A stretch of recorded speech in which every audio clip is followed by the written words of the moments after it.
All rise for Demon Mana.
All rise for Demon Mana. My lovely imps, how are you all doing today? Wow, you know what? I'm realizing on the new setup I really do need to move this. Can you hear me fine? Audio's not too loud this time, is it? Ether! Somniostatic, Susie Clem says BLM, Evie the Purple, put the screw in the tuna, Margot the Mar, Gnome, Sprodman, Mistress Lynn, Antifa Pyro, Sentient Rat, Baphomet, Intern, Evie the Purple, Comrade Girl 2018, Lotta Apples, Cosine V, Scrambly, Josh, Kiss, TSW the Shadow Wolf, Jade Monkey, Louie Boy, Sylvia, Evelyn, Prancing Goldfish, Haunted Furby, Maki Pocky, Rioma, Silent, the one and only, Yasmin, Vermin, wonderful to see you, Nethercat, Calliope, the creator of this very song, Znorku, Cleaver 120, Infernatrix, Sophia, Gravel Queen, Mr. Unfamiliar, Lara Zenon, Double Chinsey, Bill Portley. From the YouTube chat, we have Lef, Daniel Bolrus, Alien Ace Cat, Magic Cat, Bacon, God, Nina M, Andy Monet, Fake Name, Shy Doomer, Joseph Rose, Tito, Can V Can, Knight of Rage, Marker 84, Luna Rose 161, Nina M, Catriel R, Jade R, Captain Cougar, Coin Silver 3, Zach Fletcher, Winter Rose, Sup I Like Cats, Fabian Couture, Machiono, Nanners, Arden Rose, Tiki Dragon 1, Al the Healer, Temporal Wizard, Fawn, and many, many, many others. If you are here today and you enjoyed this lovely intro, make sure that you slam the like button. The like buttons. I want your likes flowing in because I'm going to be putting in a lot of work for today's stream. That much is sure. Vermin says, I am fully out of the drama loop, so I look forward to finally learning what people have been up to when I've been super offline.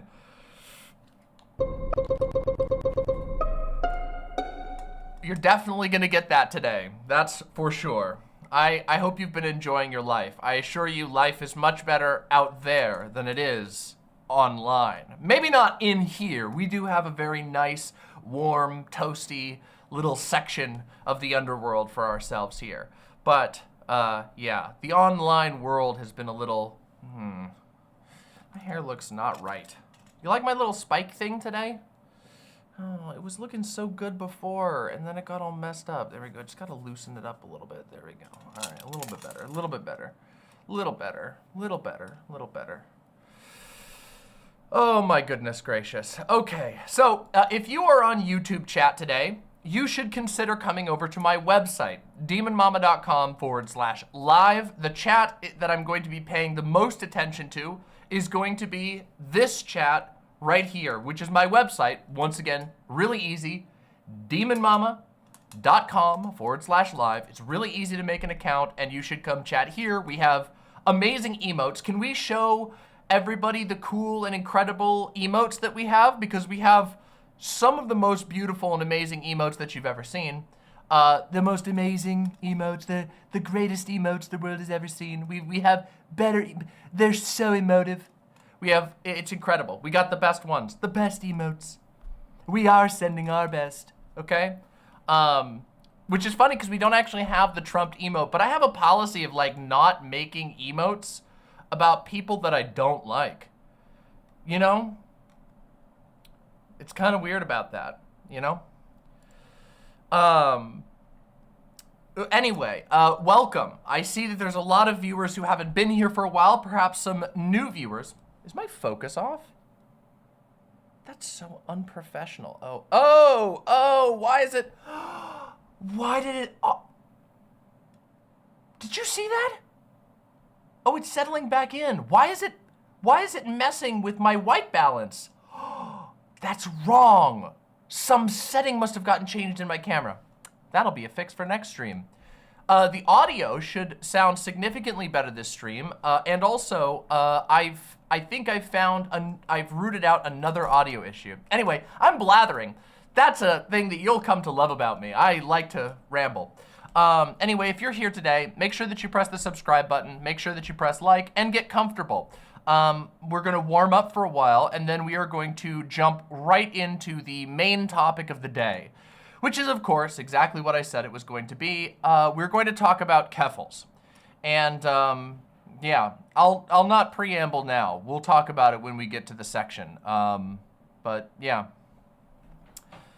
Some of you all missed my last stream, which was the debut of this beautiful new studio, and that's a real shame. You should go check it because it was a banger stream. We had a lot of fun, and yeah, you should watch that one afterwards. Check out my VODs, you know? Meme time, are you for real? Don't test me today, okay? Don't do it, because I will smite thee. I've been playing Hades again, okay? I'll have you know, I've been playing Hades again in preparation for Hades 2 and to kill the time before the Elden Ring DLC comes out, and I am in a smiting mood. So if you're not careful, I will bring down the absolute wrath of both Olympus and the underworld onto your ass if you push me today. So don't do it. Is this the same room redecorated, or is this a completely new studio room? Totally different room. Yeah, totally different room. The old room had this. Thank you for asking that. What a great question. My last studio, which I lovingly referred to as the Black Void, which I'm very proud of. It did its service, and I'm very proud of the design that I did with that room. However, it had severe constraints. What you all could never see was that behind the shadowy walls that were hidden in the background was actually a gigantic bay window.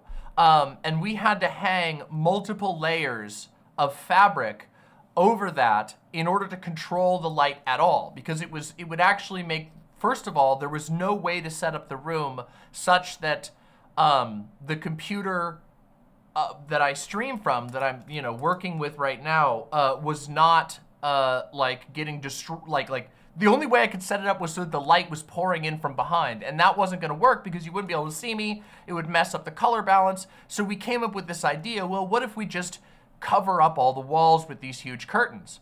And it was a lot of work, and we did it. And we made a room that was really unique and stood out, and it was great, but it had a lot of limitations. And obviously, we didn't want those limitations anymore. So when the opportunity came, we moved to a new room, and I built it like this, where you can now see we've got fan art, we've got fan creations, we've got gifts that were, gifts that were given to me. We've got little knickknacks. That one is not finished yet.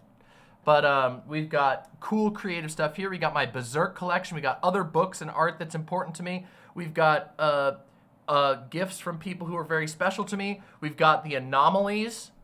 We've got my extremely ridiculous fan stuff right over here, the most expensive fan thing I've ever owned, which was a gift, and also shows my love for Kojima Productions. We've got other amazing fan paintings, all that kind of stuff. Yes, there is truth. So it has been said, Silent, that this set was once a witch's lair. Indeed. The Kranussi is actually not up here, believe it or not. The Kranussi is downstairs.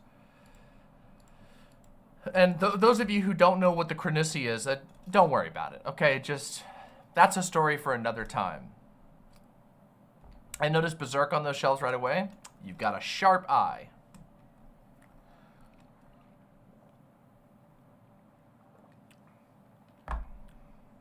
Not the Kranussi. Some of you remember the Kranussi. It's just a cranny, isn't it? It's more like a Cranus, if you want to go by pure looks. But, you know. Are you going to go berserk on Keffals? That will be up for you all to decide. You can decide whether you think that's the case. Yeah. For your information, I came for the Keffals talk and I'm bored already. Good, then go away. Get out. Goodbye. Bye-bye. Easy. In fact, do you want me to do the favor for you? Because I will.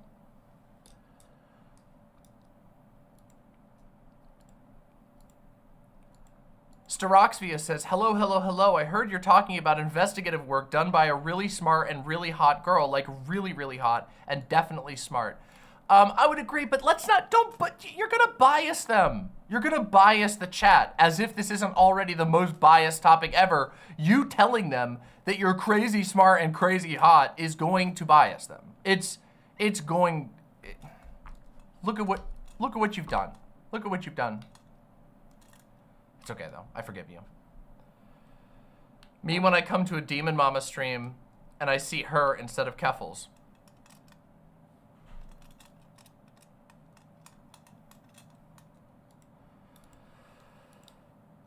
I have not paid attention to any of the Keffal shit because it was immediately tainted with the worst of people. Oh, yeah, we can expect a lot of that today. Yeah, if chat sucks today, well, if chat sucks today, we all know the reason, right? And that speaks a lot to the topic at hand at this point in time. Oh God, it's happening already. Oh, I already knew this. You guys have, I already said, those of you who were here last stream, you heard me say the reason why I wanted to do this as its own stream and not, there's two reasons, obviously. First of all, because fuck any other people's business on the day of my return. On the day of my return in my blood, sweat, and tears crafted master set, you know, I don't want to deal with other people's stupid nonsense. First of all. And secondly, because I knew that the moment that I talked about this, there was going to be a bunch of people from all, let's call it generously, all over the political spectrum who were going to show up and be annoying about it, you know, so.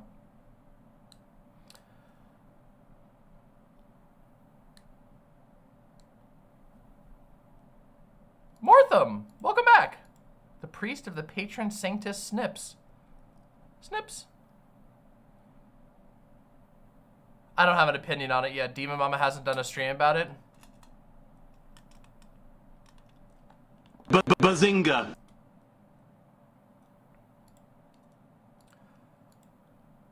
Good luck, Demon Mama. I don't need luck. I have the power of hell. I use the power of my mind, the power of my soul. This thing is annoying me. I feel like I want to put this button on, but it's actually really hard to get this button on with my new nails.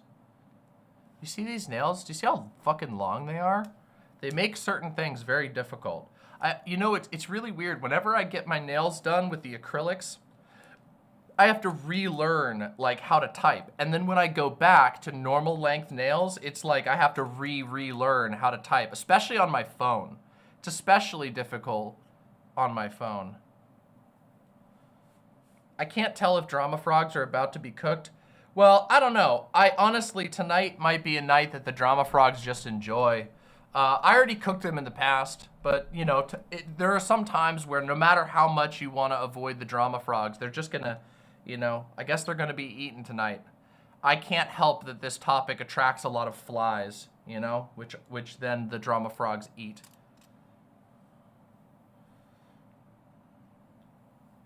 Damn it. Can't get it with my nails. Oh, well, whatever. Loading my bong after getting my nails done was hell. Yeah. Yep. Let's do a cooking mama tonight? No. No, unfortunately, we can't do a cooking mama tonight. This is a topic that needs to be discussed. It simply does. It simply needs to be discussed.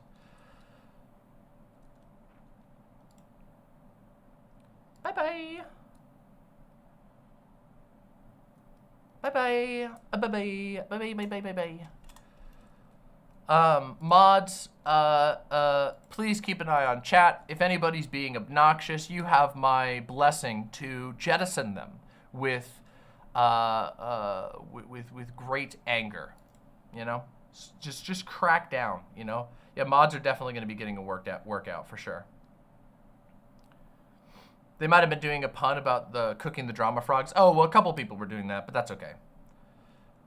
Yep.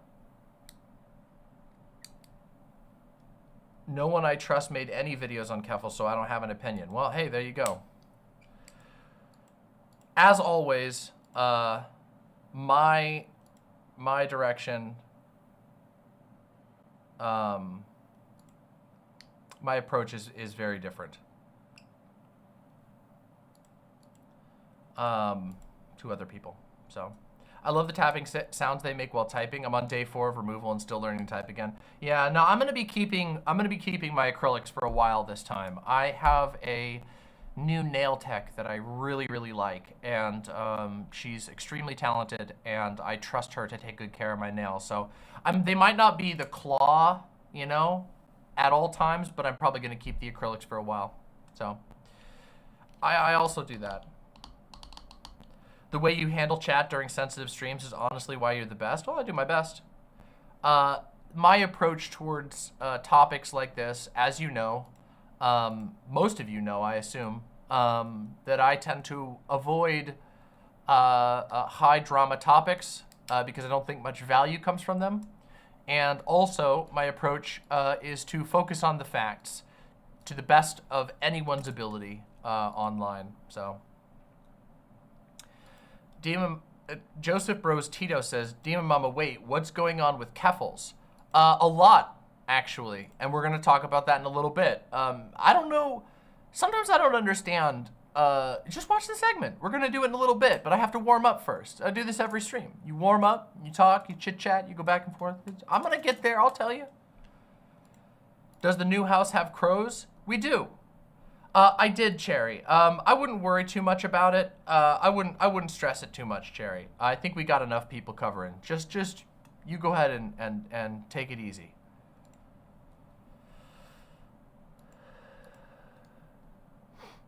I gotta do my stand-up bit. Oh, this is not my stand-up bit. This is more like what you would hear if you were eavesdropping on me talking to my friends on the porch or something like that. Except, you know, add like 6 layers of parasocial instead of real friends. You know, that kind of thing. That's more like the warm-up is, sometimes I'm funny in the warm-up, but most of the time I'm just kind of, you know, whatever.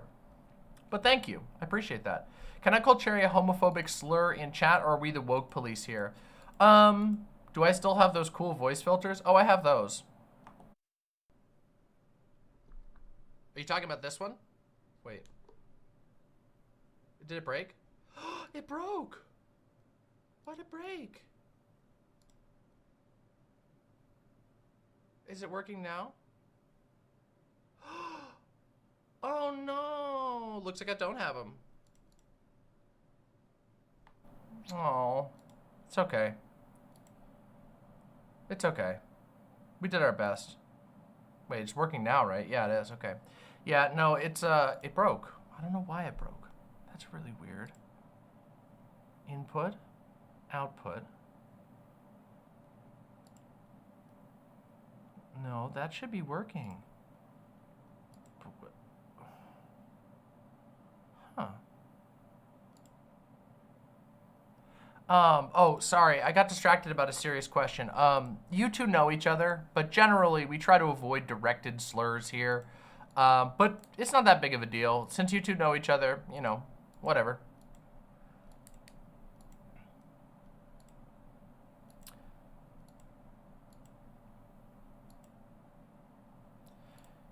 Any critter updates? Have y'all done anything fun during the break? Yes, actually we did. We went to a zoo, which was incredible. We had an absolutely awesome time at the zoo.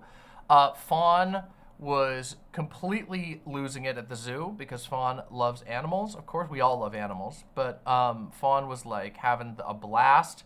We got to see a bunch of crazy wild birds. I didn't even get to talk about that last stream, but we went to the zoo and it was great. We also got to pet a cow for like 30 minutes straight, and the cow trainer, like slash zookeeper, like came over.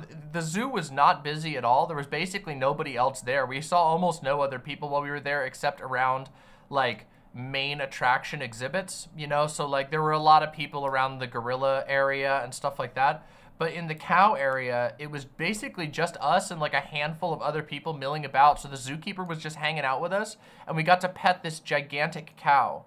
And it was so cool. The cow was huge. And it was really, really, really nice. It was so kind, and it loved being pet. That was so awesome. Cows are underrated. Cows are way underrated. Cows are like so cool. I love them. What kind of birds did we see? Oh, we saw like, I can't even remember all the names except for one. There was a bird that was called a cock of the rock. Let me see if I can find a picture of it because it was so freaking cute. Hold on a second.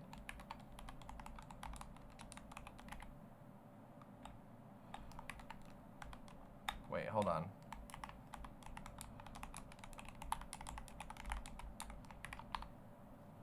Give me a second here. They're so... Oh my God, they do have good pictures of it. Oh my God, it's a huge picture. Oh, why is it...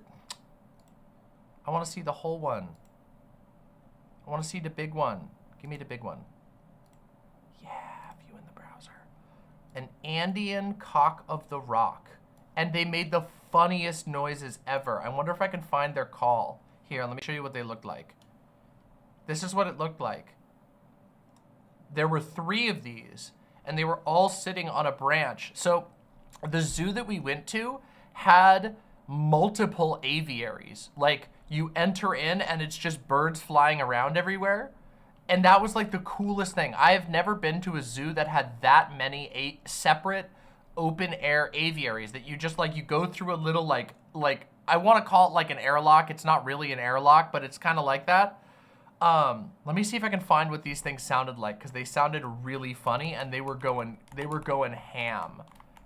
There were so many cool birds we saw. We saw huge birds.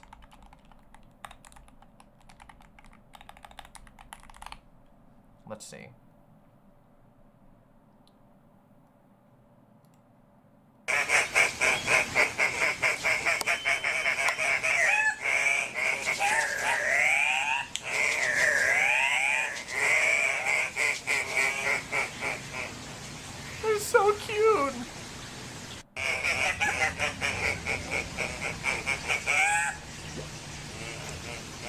they were so loud, and it was awesome.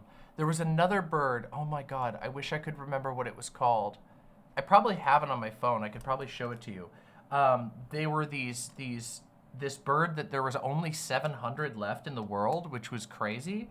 Let me look on my phone, and I think I took a picture of its ID card. So give me a second here, and I'll see if I can find it. Hold on, give me a moment. Give me a minute. I'll see if I can find it. Oh my God, I took so many cool pictures. Oh, I didn't get his... Oh, I didn't get the ID thing. Darn it.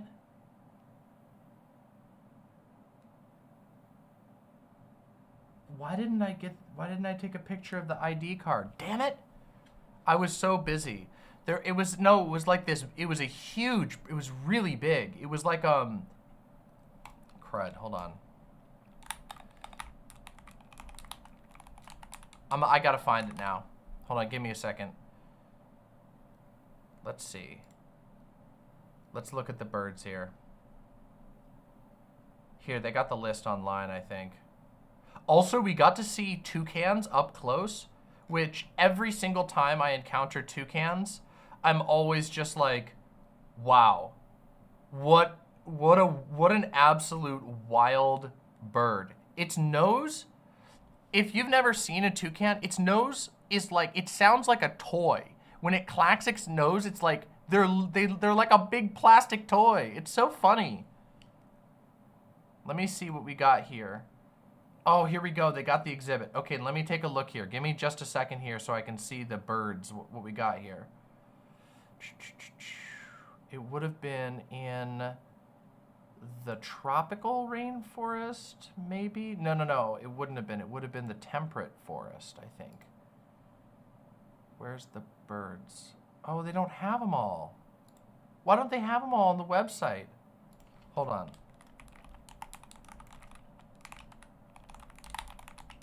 Told you, this is warm-up. You just get to hear me talk about birds and stuff.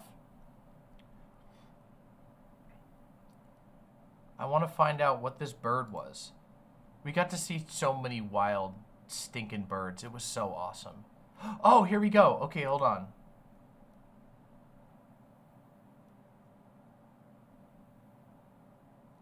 Okay, here we go. Yes. Okay, I can remember this. I found the list. Is it this one? Maybe it's this one. Hold on. Let me see. If I can find it, I'll show you this bird because it's wild. Nope, but that one was pretty. This is definitely the area. I'm getting there.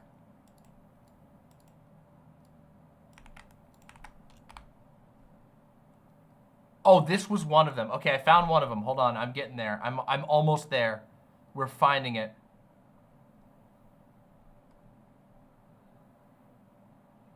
It's definitely one of these. Not this one.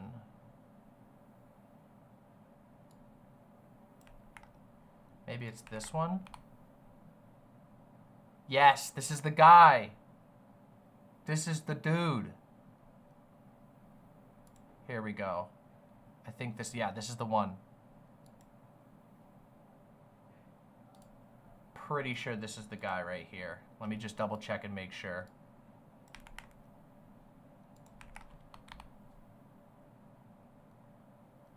This guy was also really cool. Okay, so this one is called a vulturine guinea fowl.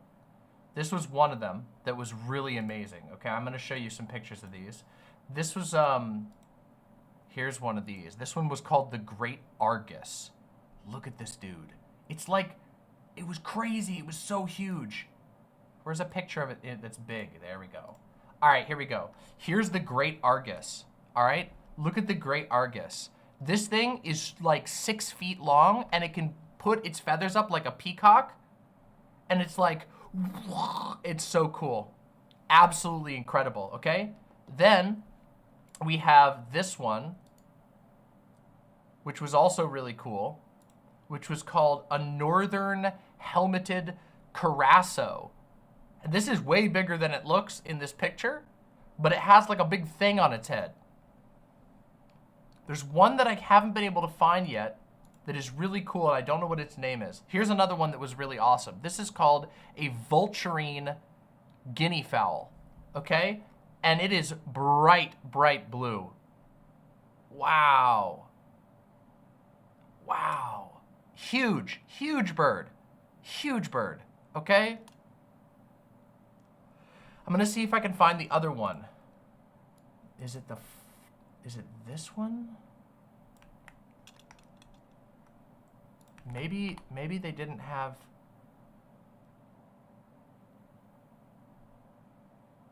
No, it's not that one.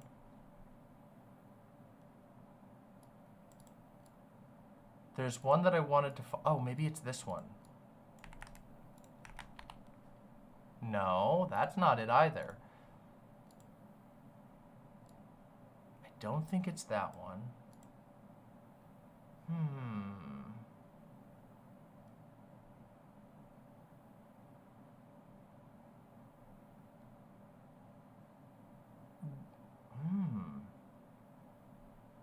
Yeah, there was even one thing that we didn't get to see. I don't know where this one... I guess they didn't have it on this list. Oh, this is an old list. Hold on. Oh, do they have a newer one? Conservation... Hold on, let's see. I need to show you guys this bird because it's so cool. I did take a picture of it, but it's not a very good picture.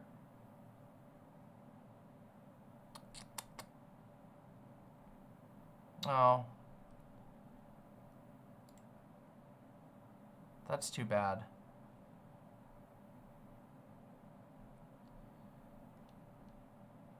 Oh, here we go. Wait, oh, they might have it in here. Let's see.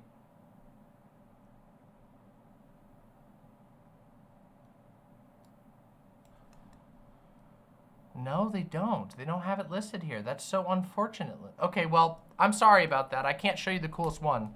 Here, I'll send a picture of it to myself, and then I'll share it with you. 1 second. Let's do this. I'll send it to myself, and then I'll show you the picture so you can at least see it, and this won't be a total laughable waste of time from me being silly and rambling forever. Okay, here we go. I'll show you the picture I took. Give me a second. Okay, this guy was so cool, all right? Look at this dude. Look at this fella. Look at him. Look at him. He's so cute. He's so cute. What a cutie. There was one other bird that I was hoping to share, but I don't think I got it here. I don't think I took a picture of him after all. Oh, I did. There he is. Okay, I'll get this one too. Now, this guy was huge, okay? The other one I'm about to show you here was enormous, okay? Absolutely enormous. And I don't know what this guy was, so if anybody knows what he was, tell me, okay? This was the bird that I took. Look at this thing. He had like a big chin. He was like the not the crimson chin because his chin wasn't red. He was like the cerulean chin. This guy was huge, okay? Gigantic, all right? And he had a giant, was it a Tarraco? Was that what it was? Is that what that was? Maybe it was on the list and I just missed it. Hold on, let me double check the list. Maybe it was on there and I can get a better picture of it. Is it the Violaceous Tarraco? Maybe it's that one. What a wild bird. No, that's not it. The other one was the Tarraco. That's the one. The Violaceous Tarraco is the colorful one. But I don't know what this guy was. Maybe it's this guy? What the? We didn't see this guy? What? Why did they have this one? What the heck? Look at this. This one wasn't there when we went. Oh my God, look at this bird. I gotta see this next time we go. Look at this guy. We missed this guy. What the fuck? This one wasn't on display. Holy moly. I gotta see this one next time. It's called a Cabot's Tragopan.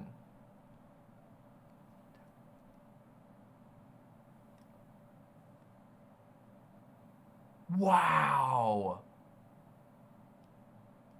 Oh my God. Do you guys see why I love birds so much? Why I ramble about birds? They're so fucking amazing. Birds are so cool. There's so much variety in birds, it's crazy. It's absolutely off the fucking wall how many goddamn cool birds there are. And I'm gonna get my entire stream completely de-advertised because I keep swearing about how awesome I think birds are. Wow. Just amazing. What an amazing thing. Have you seen ocellated turkeys? No, but let's see it. Whoa! Ocellated turkey? Wait, these are in America? I gotta spot these things. What? Give me the big picture. Don't give me the little picture, give me the big picture. Oh. It's crunchy. Oh well, it'll have to do. Look at these guys. What the? These are in America? I gotta spot one, okay? I gotta spot one. That's wild. Ocellated turkeys. Gorgeous. How cool is that? Their heads are crazy. Look for an up-close picture. Oh, they got weird little bumps. Let me see if I got an up-close of this one. Oh! Whoa! What the? What the heck is that? What? This is like an Elden Ring enemy. What the? That's off the wall.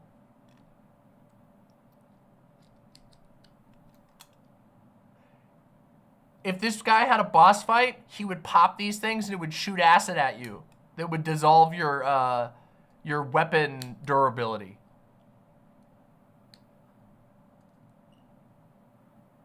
And they would grow back.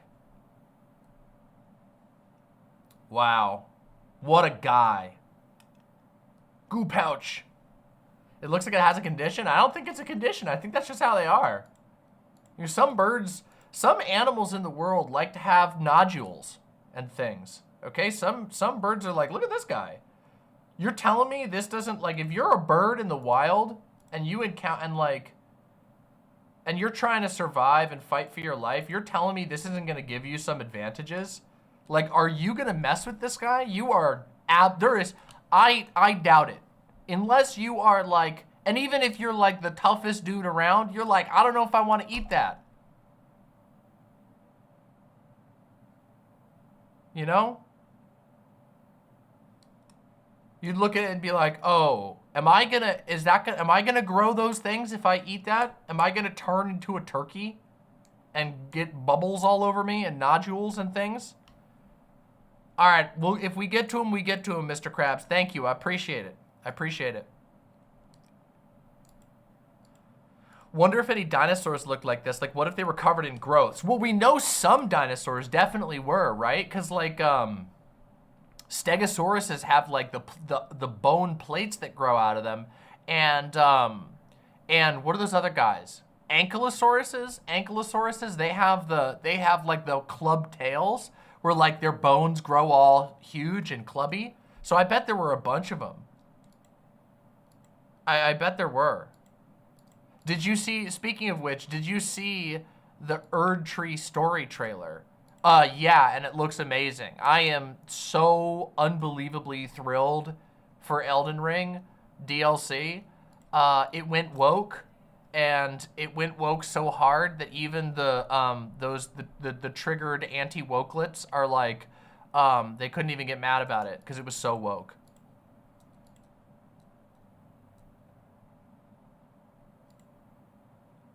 Also, thank you very, very much, the Voice Boxer. That actually helps a lot. Thank you so very much, the Voice Boxer. Really appreciate that.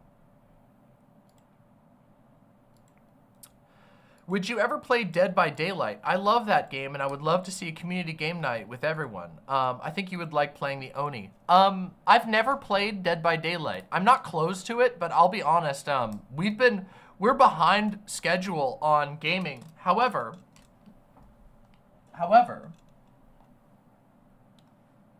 I have my controller tonight, which means those of you who are ready for a real treat will stick around tonight while you get to see me jump back into our playthrough of Dark Souls 2. And we're very far into Dark Souls 2, and I haven't played for a while, so you get to see me flail and get mad, and it's going to be a lot of fun. So it'll be a lot of goofing, a lot of, you know, all that stuff. So stick around. The real fans will stick around even afterwards. Yeah, we'll play Dark Souls 2. Yeah, it's been way too long. I am going to make a very, very concerted effort to play more games on stream in the near future. Gaming streams have been very popular. We've been having a lot of fun. A lot of people have been sticking around to check them out, which is great because gaming streams have always been really good on this channel, even though it's not been the bread and butter of my channel. So a lot of new people are getting tuned on to my gaming streams, and that makes me happy. So we're gonna do some more. And we've been having a genuine blast with Dark Souls 2. Not to mention that my character is easily the hottest character that I've ever made in any game ever. Like she's just incredible. So if that's your jam, you know. Are we going to play all of the Souls games? That is indeed the plan. We are going to be playing. We have already played Dark Souls 1. We're going to play Dark Souls 2, then Dark Souls 3. Then we're going to play Demon Souls, which I have never beaten, believe it or not. Then we're going to do Bloodborne. Then we're going to do Sekiro. Then we're going to do Elden Ring. And then we're going to do the Elden Ring DLC. So we have a long path in front of us through some of my favorite games of all time. Yeah. Yep. Oh yeah, I should post her on Twitter for more fan art. We have gotten some fan art of my character because she's so amazing. I have Demon Souls. No, we're going to be playing the classic version. I recently got all my stuff set up to be able to play on my PS3. And we're going to set the PS3 up in here. We're going to have an authentic PS3 gameplay extravaganza for Demon Souls. So it's going to be very, very authentic and great. What about Armored Core? I don't know if I want to play through Armored Core on stream. I definitely enjoyed Armored Core 6, but I'm kind of like a newbie to the series. So I don't have as much to say about Armored Core as I do you know, as I do about the Souls games, which have been like some of the most important games in my entire life, which is cool.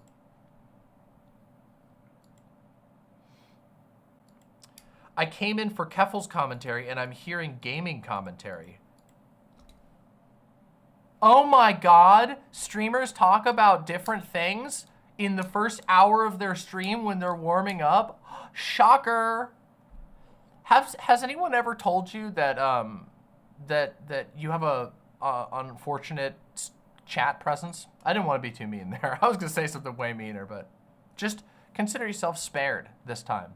Hey, turns out I stream for 6 to 8 hours when I stream. I talk about a lot of different things, and as it turns out, I'm gonna talk about Keffals, but that's not the only thing I'm gonna talk about. And if you're new to this stream, maybe consider sitting down and familiarizing yourself with the creator that you're about to hear from. My God. Also, there was a really pretty bird, okay? There was a really amazing bird. I want to put them in the device. You have no idea the restraint, okay, that it requires to be the queen of hell, okay? You have to, and I don't always even succeed, okay? I don't always succeed at this. Sometimes I push somebody into the lake of fire, and what they really deserved was the, what's that thing called? The Trojan wedge. The one that you go on and you crank their legs like this or whatever it's called. Isn't that what it's called? I don't know. It's called something like that. The Franciscan mule. I don't fucking remember. The device. You know, push them into the flaming hole. You got it. Dishing out the correct punishment for dark and evil, corrupted, troll-like souls, you know? The dick flattener, that one's so light, you know?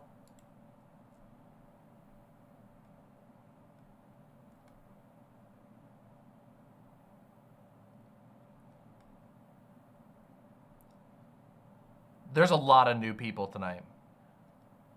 You had me at Dark Souls 2, oh charitable one. I've actually really enjoyed Dark Souls 2. I used to be a Dark Souls 2 hater, and I've come around on it because it's actually really fun. I've had a great time with it. It has its flaws. It's a different game than Dark Souls 1, but they were doing a lot of things, and especially having played Elden Ring and loved Elden Ring, when I go back to Dark Souls 2, I can see what they were going for and what they were building towards that just wasn't possible at the time. And it softened my heart. And once my heart was softened, my mind opened up and I realized, actually, there's a lot of really cool stuff in Dark Souls 2. Like, you want to know? Dark Souls 2 has killer music, including this thing.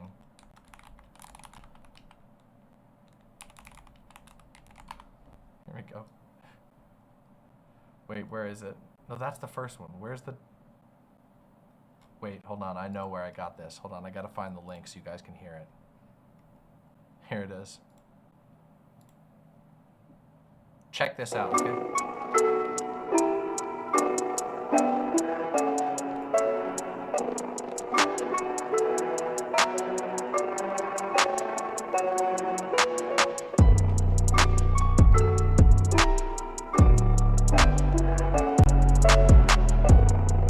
Yeah, I don't know why it's so fried. It's usually not this fried. Hold on, let me test something. Actually, than it usually is.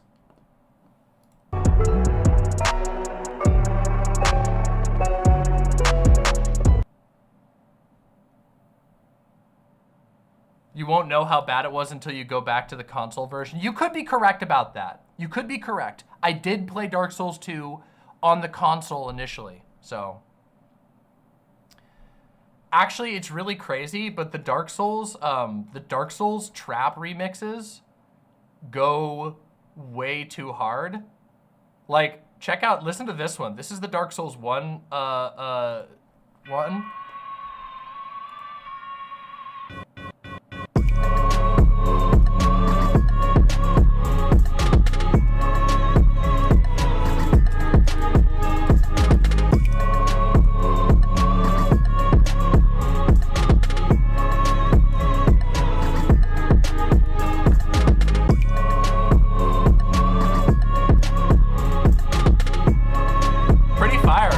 Pretty killer, right? And there's also the 3. The Dark Souls 3 one is really good too. Not gonna lie. Do we get that one? Oh, where is it here? Oh, it's not on here? Wait, I know where to find it. Hold on. I know where to find it. Hold on. Oh, shit. Here we go. You have to go. Here we go. I know where to find it. There's this crazy website, okay? That's called awesomecars.neocities.org, okay? It lets you find cars with trap music. They've got like a cool car. Check out this one, ready? This is the Dark Souls 3 one, it's pretty good.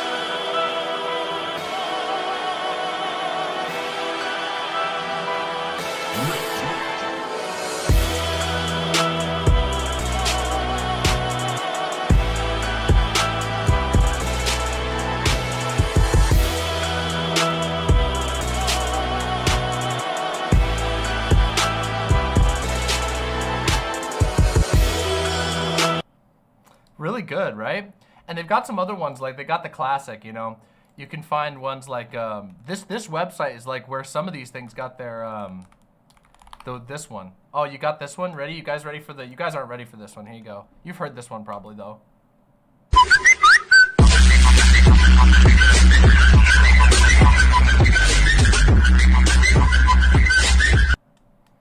You know, you got the WhatsApp. You got the WhatsApp. Anyway, that's awesomecars.neocities.org. You can just queue up a random car and see your awesome deep fried cars. Sick as shit. Here you go. So good, right? Pretty killer, right? There you have it. Also, Skullo Madness. Thank you very, very, very much. Skullo Madness with the $10 says, Mother, have you looked into Shadow Tower Abyss? It's Dark Souls with guns before Bloodborne. I actually have, but I haven't gotten to play it yet. So it's on my list of things to play in the future. I really have wanted to check out Shadow Tower, so yeah. Yeah. Anyway, pretty cool stuff, right? You wouldn't fry a car. I would fry a car. 2020 Lamborghini Aventador LP700 Podster for sale on DuPont Registry, $989,750. Hey, there you have it. I don't know what maybe that's the car that was being referenced there, but there's the goal, new donation goal. You all get me to be a multi-millionaire. I'll buy a sick ass car, and then I'll do my own Dark Souls remix with a deep fried picture of the fancy car that you bought me, okay? But I gotta be a multi-millionaire first, because I gotta be able to buy a nice house for all my critters to live in, you know? First.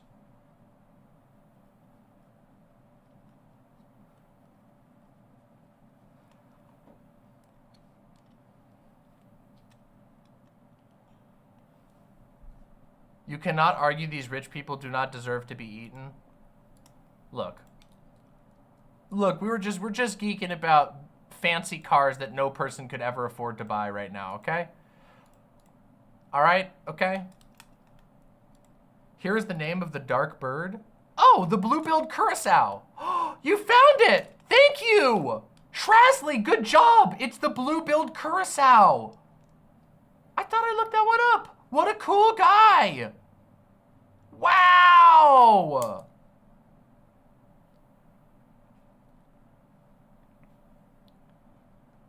Hassan moment? Wait, you're saying, me saying that if you buy me a fancy car, I'll take a deep fried photo in front of it and then post my own Dark Souls trap remix in front of my deep fried car, and you think that's a Hassan moment? What Hassan streams are you watching? Because I missed some. Well, okay, I've barely seen any Hassan streams, to be fair. Maybe he does that. Maybe I'm cribbing his bit. But last I checked, he just had a nice house. Okay, there's a lot of people in the world that have nice houses. How many people who don't have a nice house but want to have a nice house someday, maybe, if my fans are nice to me, also volunteer to post a deep fried image in front of their car and do a remix? Shut up. Shut the fuck up. Give it to TJ, then it'll be a deep fat fried car. Maybe TJ already has a nice car. I don't know if TJ has a car. I don't know if TJ drives. You have to ask him. There should be a Demon Mama segment where we go through Bird's Dora the Explorer style. No joke, in the future, someday in the future, I would love to do IRL streams at aviaries where we look at birds, talk about birds, and I have like a little, I have like a little hat with a camera on it so you guys can see what birds I'm looking at and stuff. And I can go like, look at that guy. That would be so cool.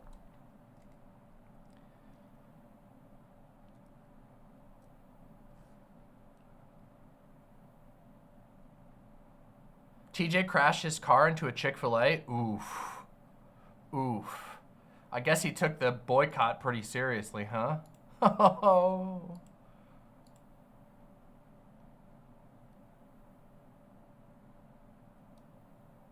I fully support making, Silent says, I fully support making Demon Mama a multimillionaire, and not only because I would potentially be able to buy a house for my own partners and friends, I also think if you give her enough money to hire a professional film crew, she'll make the best movie since The People's Joker. I think that I would do that too. I have a lot of ambition, and finances have certainly been a limitation. Not the only limitation, but definitely one of them. And if I had a lot of money, I would make some pretty cool stuff. Not gonna lie. So, you know. Ron's KFC says, question, did you move or just renovate your studio? I moved the studio. It's kind of a mix of the two. The studio is in a different spot, so, yeah. And we renovated the room that it's in now, so. TJ doesn't boycott, he man-caught.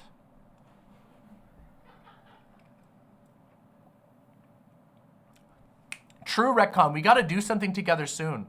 I've been like, this year has been terrible, but I would love to do something with you soon. That would actually be really cool. That would actually be really awesome. Was that Doe laughing? That was indeed Doe laughing. I don't... I don't know where Doe was laughing from, but maybe the I don't know, a room over. That was Doe.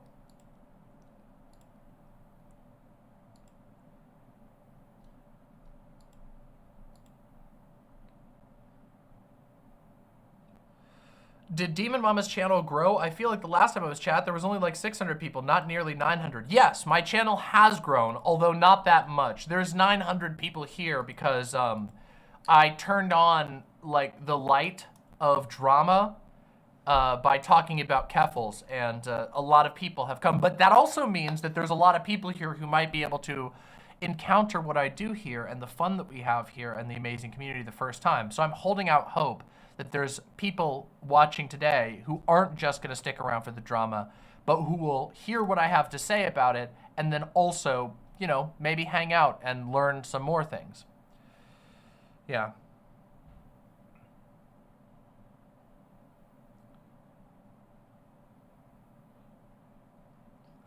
Why don't you use your demonic powers to make Hollow Knight Silksong leak? Why do you like to see me suffer?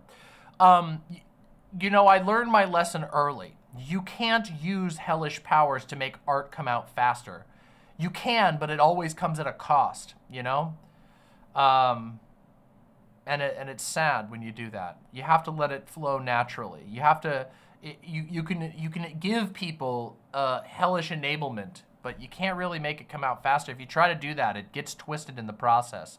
It's kind of like you end up with like a fly type situation, you know? When you try to crank up the hell energy to make art come out faster, it comes out with the penis falls off and its legs are twitching and it's got a nasty barfing proboscis, all that kind of stuff. Taco Face Fart with the $2 says, we should be talking about me, not Keffals. Well, you got your wish for 10 seconds. There you go. Thank you very much.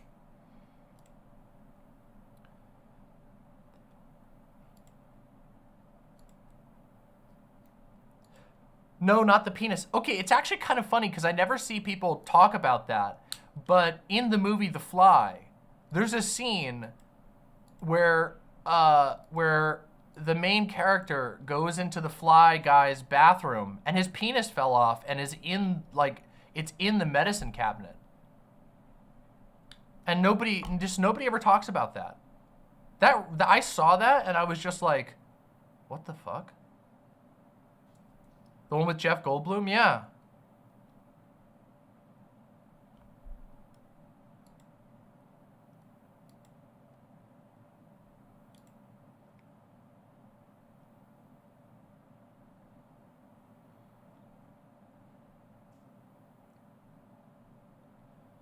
Did you see that that Nintendo kept the Paper Mario Thousand Year Door trans character in the remake's translation? Yes, I did, and there are people very angry about it, which is hilariously stupid. It's again, like in my latest video, I ranted about how annoying it is that literally every single week there are this screeching, loud, obnoxious minority of gamers who are supported politically by the right in a culture war. And so we have to hear the dumbest opinions ever. And they're mad about Vivian, who is a ghost, who is trans in Paper Mario. And in the original English translation, the like trans elements of the character were kind of like toned down a little bit in the original, and they decided to not do that this time. And so even though in the original translation of in the original Japanese version of the game, like this character has always been trans, and in fact, if you look online for like a very long time, I'm talking for years and years, everybody has talked about her as a trans character. Now they're mad about it for some reason. It's very stupid. Yeah, you know.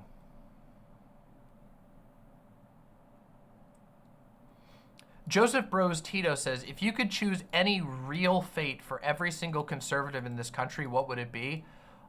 Mental liberation. Genuinely. I know that's not the funny answer that everybody was hoping for, but the truth is, having been raised in a conservative household in a hyper-conservative Christian cult, That life was terrible. It was torturous and nightmarish. It is a mental prison. So I would wish if I could have any ability that somehow the conservatives of this country would find themselves able to escape that tortured and fearful ideology. Yeah.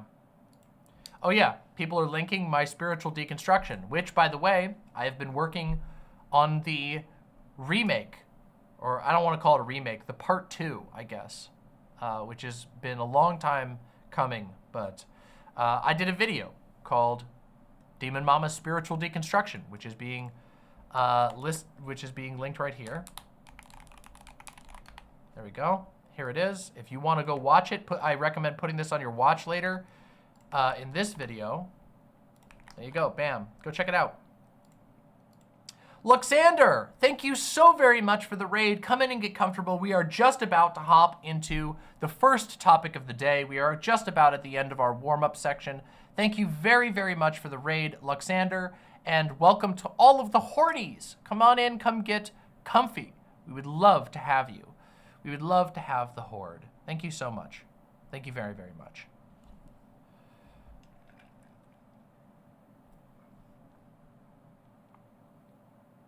Thank you, Mama Mephistopheles. Thank you, Ugly Pie. This chat is awesome. The only chat I can say true. I have to avoid that because YouTube is cracking down. Isn't it sad? I can't swear or say as many slurs as I used to because YouTube cracks down so hard. Because of, I would say because of woke, but it's like the opposite, right? Can we still say cracker? I think so. I don't know, we'll find out. Will this stream be demonetized? Probably, honestly. Probably. Can't say a single cuss word. Yeah, maybe you have to say cracker with a soft A. You might be right. Oh no.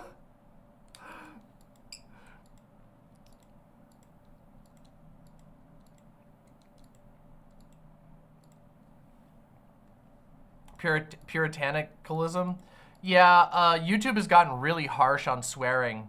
If you've noticed that a lot of your favorite streamers that previously, and YouTube video makers that previously said a lot of swear words, don't say as many swear words anymore or blank them out all the time, it's because YouTube has been really, really hard on that, honestly.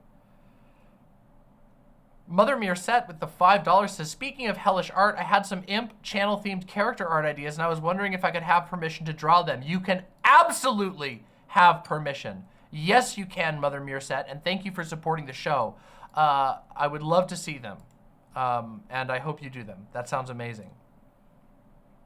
Even Game Grumps swear less. Frickin' Game Grumps. Am I right?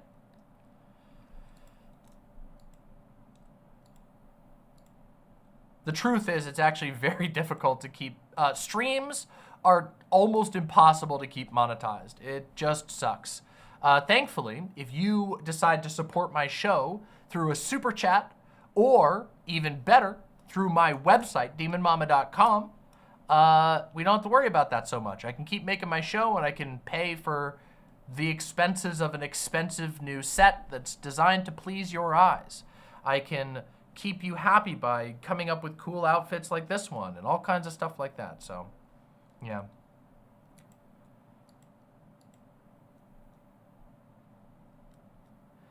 I legit don't understand what benefit YouTube gets from it. Are advertisers that flighty?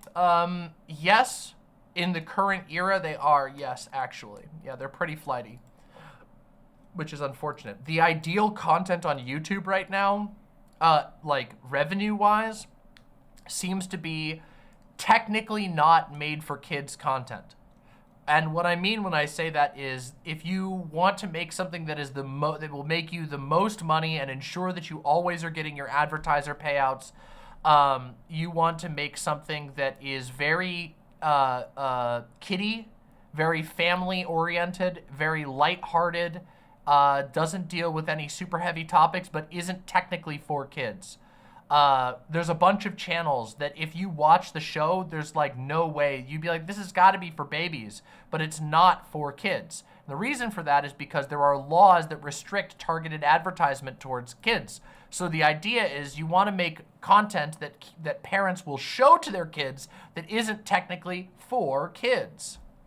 That way, you can still sell targeted ads, but you have plausible deniability. That's the current metagame on YouTube right now. It's why you see like these channels where it's basically like Dora the Explorer, you know, but it's like it's just one step above. So they're like, oh, did you see Freddy Fazbear? Where's Freddy Fazbear? Is he behind me? Say Freddy Fazbear. Adults only say Freddy Fazbear, you know? And then the adults in the room go, Freddy Fazbear, Freddy Fazbear. And then they go, there he is, I spotted him. Yeah.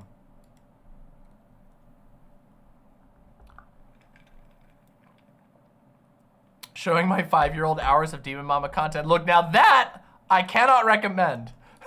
I do not recommend that. Listen, I could make a killer kids show, but I don't. So, if you want your kid to swear a lot, then I guess, but I wouldn't recommend that. So are you saying you're gonna do a Blues Clues episode as a stream? Do you guys see the genocide? Spot the genocide. Do you see it? Where is it? Say, there's a genocide in Palestine if you see the genocide. Say it. Say, there's a genocide in Palestine if you see it. I feel dirty even making that joke. That's what my content would be like if I had to turn this show into a kid's show overnight. Rancid vibes, right? Horrible, right? Horrible. We just got a letter. We just got a letter. We just got a letter. I wonder who it's from. The International Criminal Court. We'll be right back after the following messages.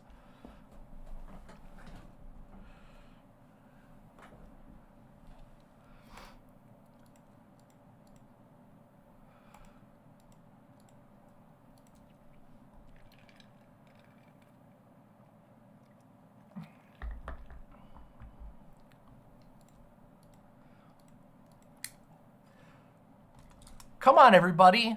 Let's walk over to the parliamentary building. We walk over to the parliamentary building. Well, hey, if it isn't Bibi Netanyahu. Hey, Bibi, don't you think it was a little ostentatious that you're allowing your soldiers to film videos of them laughing while they run over a sign that says, I love Palestine, or I love Gaza with a tank? No? You don't think that? Well, that's strange. A lot of people seem to think that.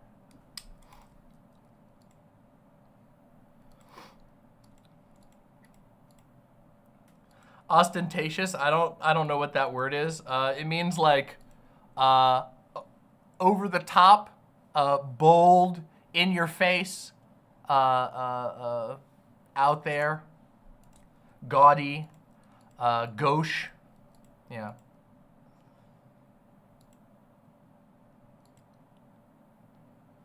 Word too big, no longer family friendly, demonetized. No. Big words is perfect because that's how you claim that it's definitely not for kids so you don't get your ad rev. Like I said, you got to get in the golden window. You want to have Spider-Man and Elsa jingling keys and doing songs on the screen, but occasionally there's a brutal depiction of a murder. Then you get into the sweet spot where nobody could possibly claim that your show is for kids because you just depicted a murder, but it's the rest of the content is unwatchable to adults, which means adults will just put it on for their children.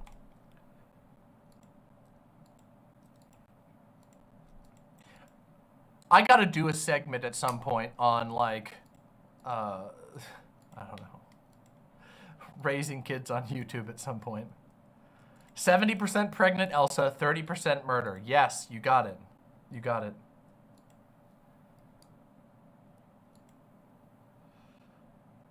Why is Demon Mama talking to BB instead of eating him? Because that was the kids show version. We can't depict the eating. Well, maybe we could.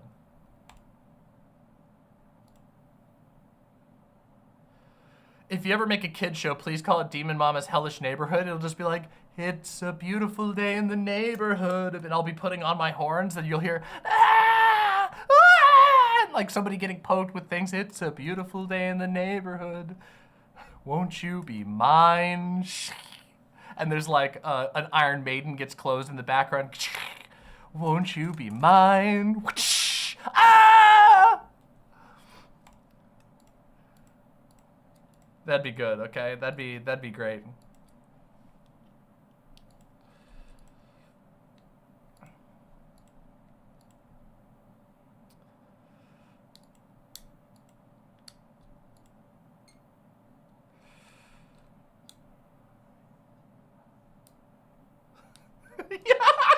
Not an android says, genocider, no genociding, genocider, no genociding, genocider, no genociding. It didn't work.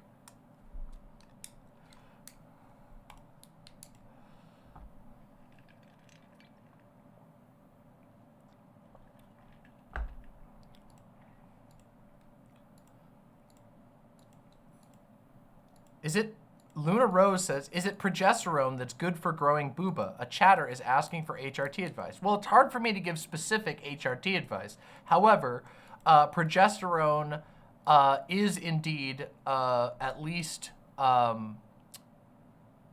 the hard scientific evidence is there's no hard conclusion yet. Some evidence shows yes, some don't, but colloquially, experientially, I would say very yes.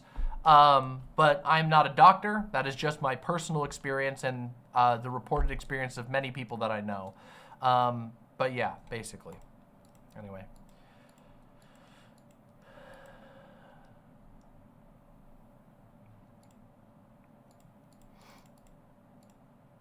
I have, yes, Mama Mephistopheles. Although I think that's over with, maybe. I don't know. Mother Meerset with the $2 says, consider this my bribe to be cast for that show. Bribe accepted.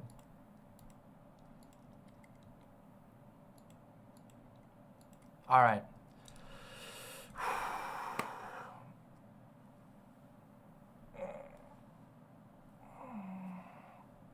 It's gonna be time. It's time. We're getting close.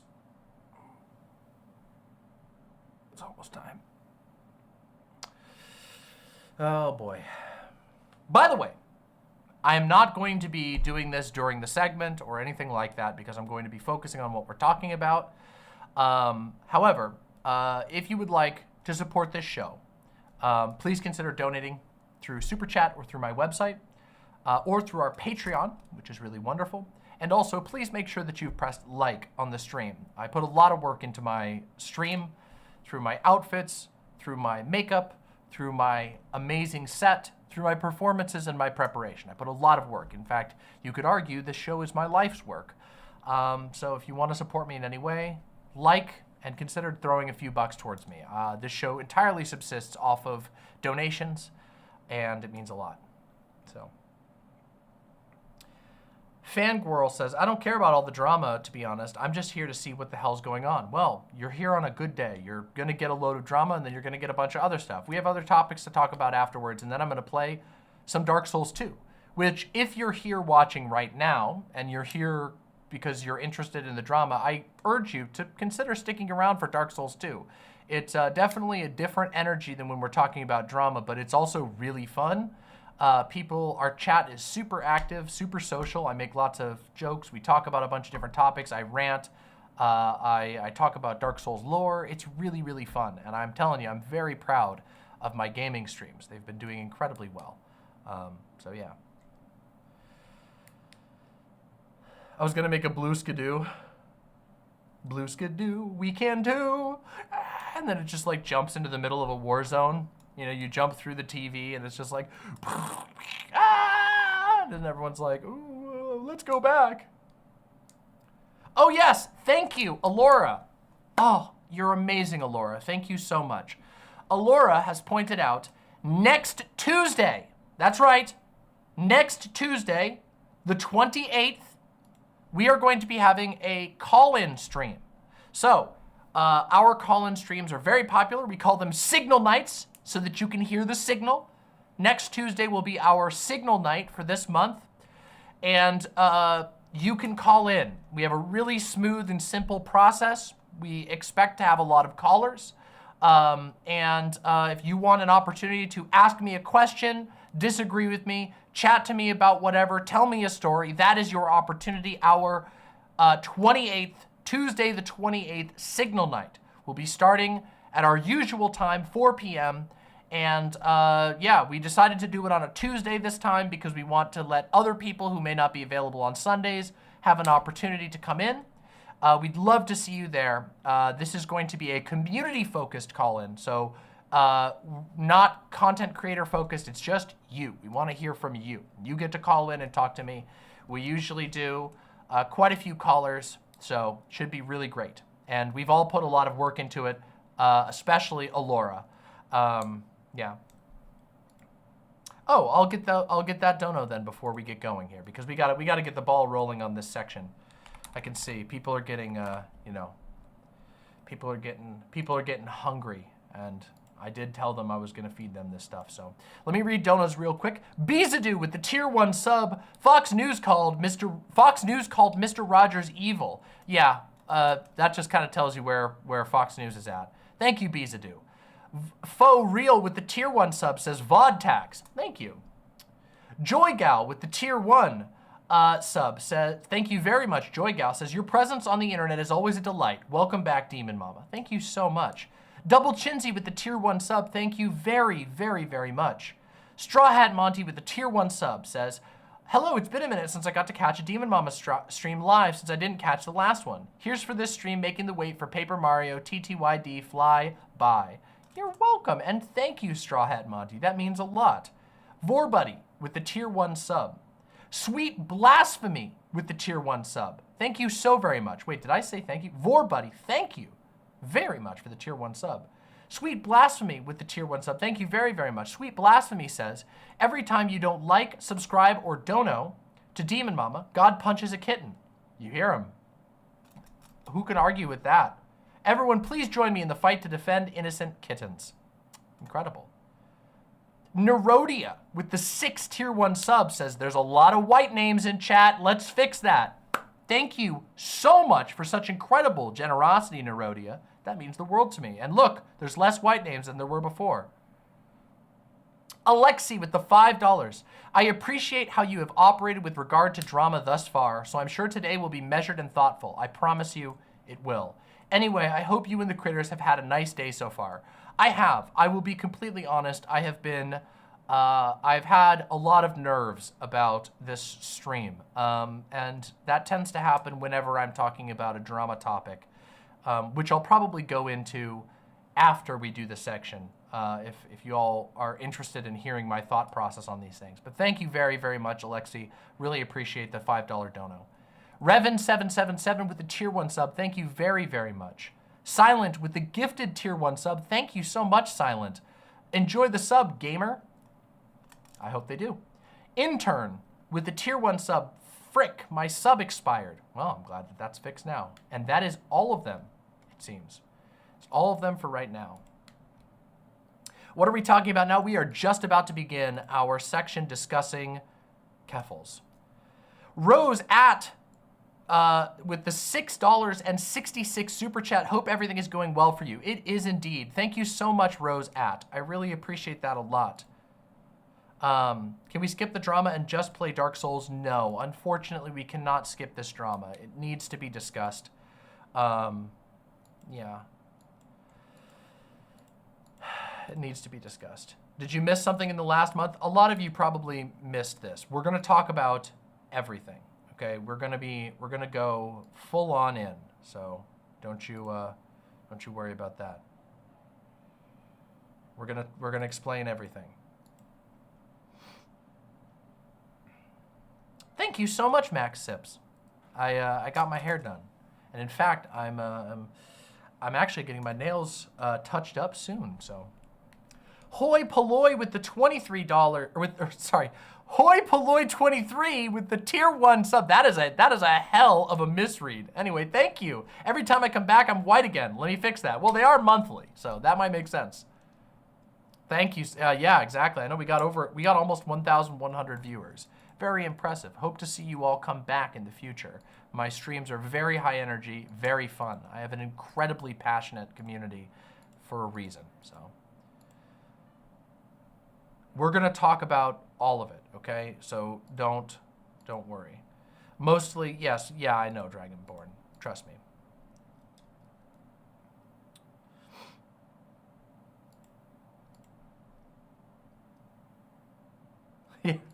Also, the new studio looks awesome as fuck, says the Silent Chloe. Right? Thank you. Thank you so much.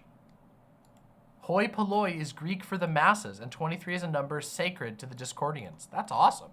That's a cool name. I didn't know that Hoi Polloi meant that, but that's really cool. That's a sick headband? Yeah! I put it on for my makeup, to do my makeup today. I was like, actually, it looks really good with this outfit, so yeah. Before we move on, says Louis Boy, do you have any opinions on the Kendrick Lamar versus Drake beef? I don't know enough about it. I mean, it seems pretty obvious to me where public sentiment lies.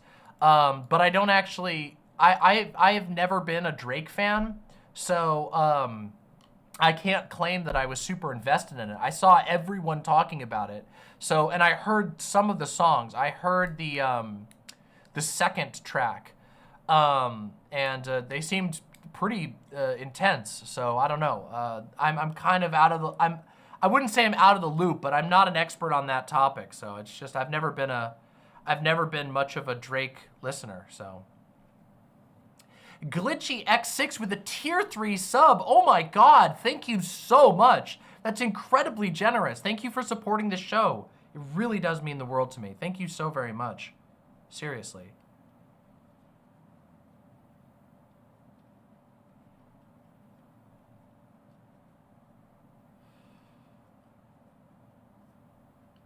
I might go through and just for my own knowledge, try and catch up on it, because it really does seem like a very interesting beef. But I can't claim to have any sort of expertise on it. When it comes to music, I love music, and I spend a lot of time listening to music, but I don't have a whole lot of extreme loyalties to bands or personalities. I tend to be a high variety listener. I listen to a lot of different things, and I also I've been getting better about it, but I don't tend to follow a whole lot of like artist drama or anything like that. So there's a lot of stuff like that I just don't know that much about, and I would feel like out of place talking about it, because, you know, yeah.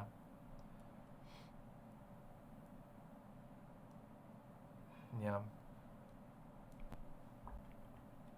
I listen to every genre except country.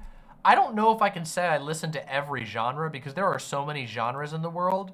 But I listen to a lot of different genres, including country. There is some country that I find really amazing and striking. But I'm not a genre loyalist at all. There are too many genres that I enjoy, and there's too much stuff from all over the place. I think I would say that like the most, I don't even know if I can say that. I mean, probably the single genre I have the most tracks from that I like listening, is like acapella stuff, which is gonna make me sound really silly, because the truth is that in the big picture, like, it doesn't even make that big of a percentage. But there's been a lot of, I really, really have a soft spot for like vocal work, and acapella stuff has a lot of focus on like astounding and intense vocal performances. So there's a lot of acapella stuff that I really like. But if you were to take that and say how much of that is like, how much of the percentage of the music that I listen to regularly is like a cappella, it's like nothing, you know, because I just listen to too much. But over the years, there's been so many different groups that I've followed. But anyway. Lava Monster with the tier 2 sub says, first of all, thank you. And then says, did you see that Larian is dropping a very blatant Berserk reference into a new patch for Baldur's Gate 3? I didn't see that. That sounds really cool. Thank you for that. I didn't know that. I'll have to check it out. I really like Baldur's Gate 3. Paige Punk Corp says, Demon Mama, I subscribed to Sam Robson when you started playing his music on stream. Right? Sam Robson is a legend, and he does a cappella stuff, and he has the most insane voice in the world, and it's, people don't believe me that it's that good until they hear me. That's why I play his stuff so much, because he deserves all of the attention in the world. The man has a truly angelic voice, and it's incredible. Yeah.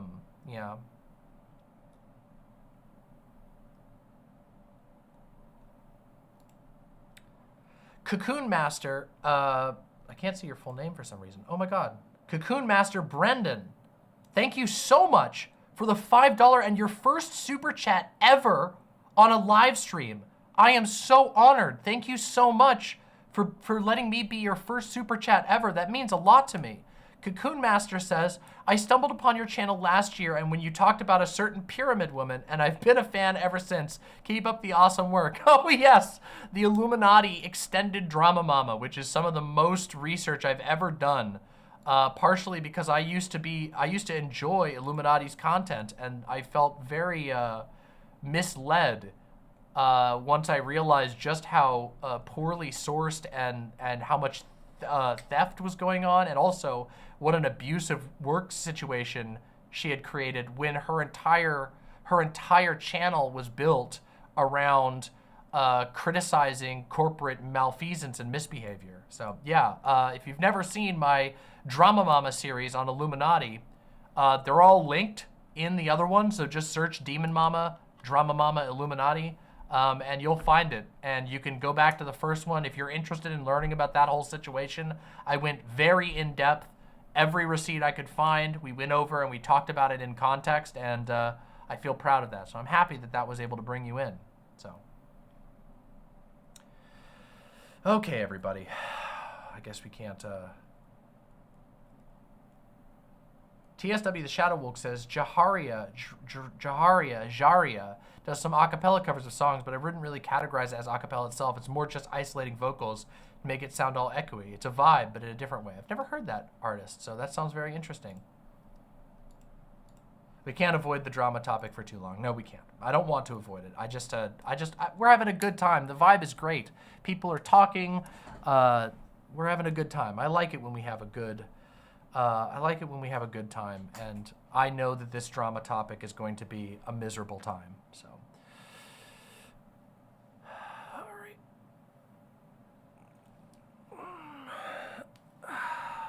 The vibes here are always so great. I try. Unfortunately, there are times where we can't really avoid vibe killer topics. It's something that has to be discussed, and yeah, I guess we're gonna do it. Just in time? Yeah, you're just in time.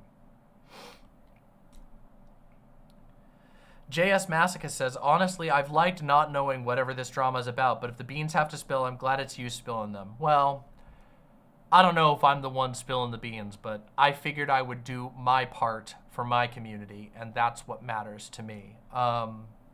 The person who broke this story went about it in a very different way than I would have, and I didn't quite like that.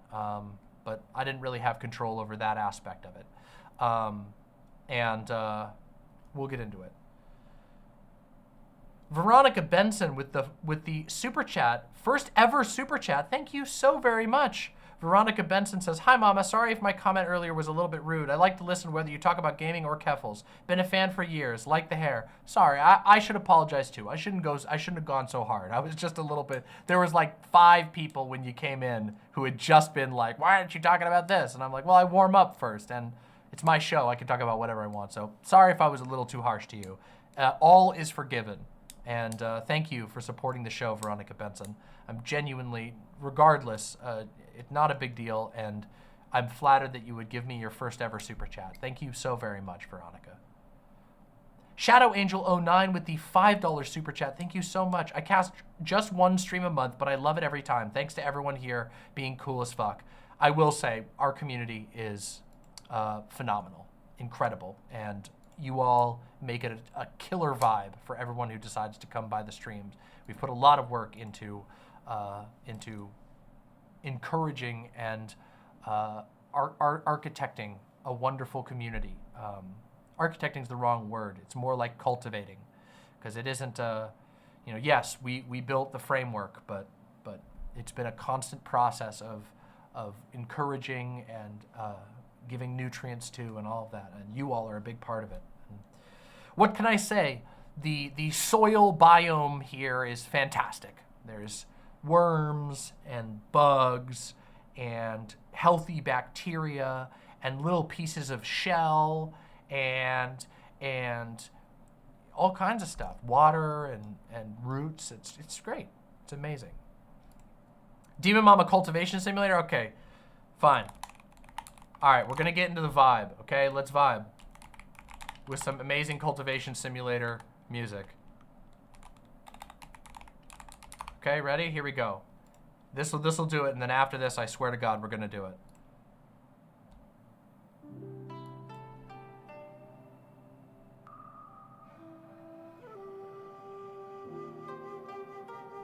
That's so quiet. It's too quiet. Why is this one video so quiet? Here we go. This one maybe is louder.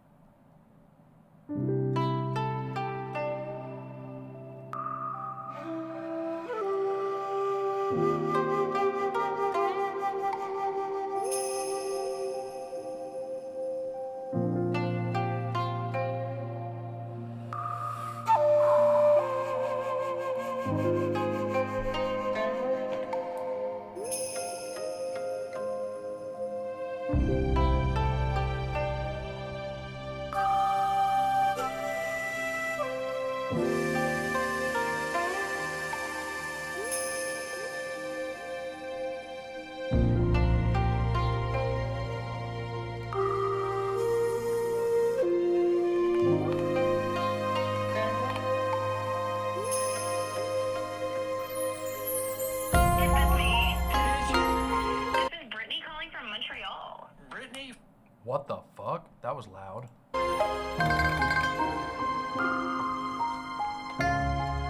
While I was trying to close my phone, a Majority Report video started playing, and it was a caller, so it sounded like I was getting a call, but it's actually just a Majority Report video. That's what I get for having YouTube app open on my phone, apparently. How embarrassing. This is Brittany calling from Montreal. Bazinga. It scared the shit out of me. I was like, what the fuck is that? And it was just, I had YouTube open on my phone, so when I opened my phone, it poked it, and I didn't mean to.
Ravia Lupe says, this is some wuxia ass sounding beat. Well, That's amazing because Amazing Cultivation Simulator, the game that this is from, is indeed inspired by Wuxia.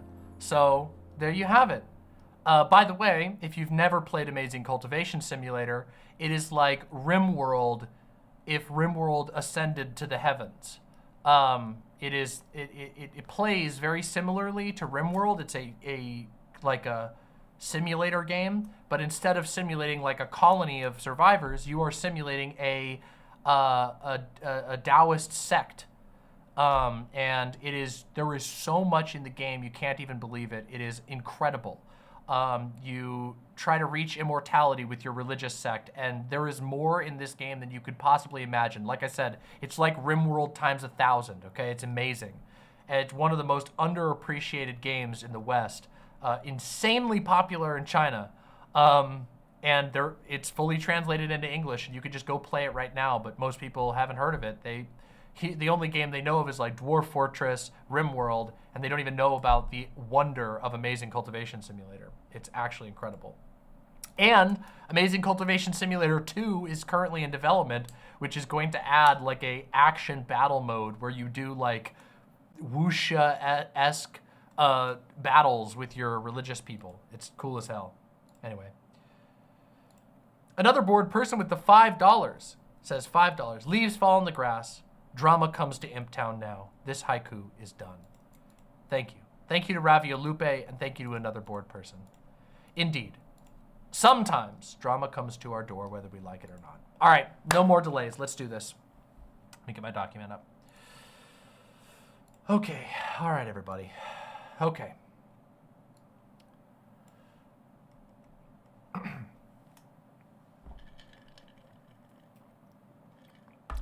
My lovely, lovely imps. Today, drama has come to our doorstep. And it has come to our doorstep in the form of a content creator who our community has a long history with by the name of Keffals. Keffals' presence on the internet has, for a very long time, been one that can only be described as controversial. And often controversial for all the wrong reasons. And unfortunately, today, we have to have a pretty serious talk about Keffals. In advance, I'm going to ask that everybody keep themselves chill in chat, okay? Be cool. There are a lot of new viewers here today because obviously there's a lot of interest in this topic. And there's a lot of strong opinions on this topic from many different angles. I would really like it if people could be chill and not be weird freaks in chat. I would really appreciate that. And also, I think it should go without saying that if you think the solution to basically anything is online harassment, you have no place in this community. In my community, I have worked very, very, very hard to cultivate an environment in which people do not needlessly seek drama, in which drama farming and weird internet gossip behavior is discouraged. And I think that's because it's largely detrimental to the mental health of the people who participate in it, to the people who are targeted by it, to the ability of video makers and artists on the internet to get anything done, and also to truth itself online. Misinformation and narratives are rampant on the internet, and I really feel like it damages our ability to figure out anything real, and it can induce a feeling of meaninglessness to everything that's done online, and that's tragic, because what we do online is not meaningless. It actually can be very impactful. This community only raids with love. This community wants to find the truth to the best of our ability, and we always want to discuss things with compassion to the best of our ability. With all that said, we need to talk about Keffals. I have known Keffals for a very long time. I've known Keffals since before she was known as Keffals. I had always found her to be a very talented comedian. I've always found Keffals to be a very funny person, very skilled at making people laugh and making people laugh in unique ways. That was true when she became Keffals, when she created her a streaming channel around the moniker Keffals, and mostly did a lot of meme content and stuff like that. And pretty early on, she sort of pivoted from doing memes and comedy, chill streams and stuff like that, into doing more political content that was very politically charged and a lot of focus on trans issues. And she kind of got, I guess you could call it like viral attention, whatever the modern equivalent of viral is. It's not really the subject of this section, but viral, as we used to understand it, doesn't really exist in the same way. But regardless, she got a lot of attention by doing basically Twitter ratios, where some heinous asshole would say something stupid on the internet, and she would show up and say ratio, and her post would get a whole bunch of attention instead of the post that was originally there. So, the goal is that you want to create a ratio where the ratio of a reply, the likes, retweets, comments, etc., is higher than whatever the original one is. It's like a goofy internet flex. And that was all fun and fine and whatever. Although, of course, in the process of that, it definitely attracted a lot of mixed attention. There were people who were very jazzed about this, who thought it was really funny, a way of like being basically an internet troll for generally good causes. Rolling on some asshole conservative screaming about homeless people or whatever. But it also, of course, made some people mad. There's a lot of people who are going to get mad when they get kind of like made fun of or embarrassed on the internet. So there was this consistent ramping up of attention, with the ratios getting, lots of attention, lots of support and whatever, but also people getting mad about it and also disagreeing with some of her opinions and whatever. And this led to a lot of harassment being directed at Keffals when her community was very small. She had a lot of Twitter clout, I guess you could call it, for whatever that's worth. Hint, it's worth next to nothing. Twitter clout is not all that important, especially these days. But back then it was a little more important. Point is, she had a lot of Twitter clout. She didn't have a huge stream following at that point. So there was a lot of harassment. And the harassment that was directed against Keffals during this period is fairly well documented. It's pretty easy to see. At least it was. Right now, I don't know if you can actually see her old VODs anymore, but I've been present and witnessed some of the harassment that was directed her way. And of course, myself being a trans creator on the internet who has disagreed with right-wing figures, as basically all of us end up doing eventually because of the way that the culture war is right now, I've experienced it myself. The reason I'm saying all this is because I want people to understand the wind-up to what we're talking about, and also to understand why I was fairly vocal and do not regret defending her fairly frequently in the early days of her career. I was a fairly vocal defender of Keffals early on because what I saw was bullshit. I saw people being unbelievably cruel, behaving psychotically towards a fairly small streamer who had basically done the equivalent of getting a dunk in on Twitter. And the response was people, doing your typical internet 4chan era garbage, posting horrific slurs in your chat, sending you pictures of gore, that type of stuff. just in massive amounts. And so, of course, early on, I had known Keffals from before she started streaming, and so I was very happy, and I don't regret that at all. I also, as Keffals started to build a political presence, had plenty of criticisms for her. And if you don't believe me about any of this, you can just search Keffals' name on my channel. And more recently, you could just search the term drama on my channel, and chances are you're going to see a video that contains at least some critique of Keffals, varying from a lot of critique to a little critique. I had a sort of infamous stream in which I talked about the use of the R slur, in which I very heavily criticized Keffals and some other people. And all of this, I feel proud of the way that I handled these things. And that, the criticisms and the defenses. And I wanted to talk about these because I want to be clear exactly what I'm talking about as we get further into this topic.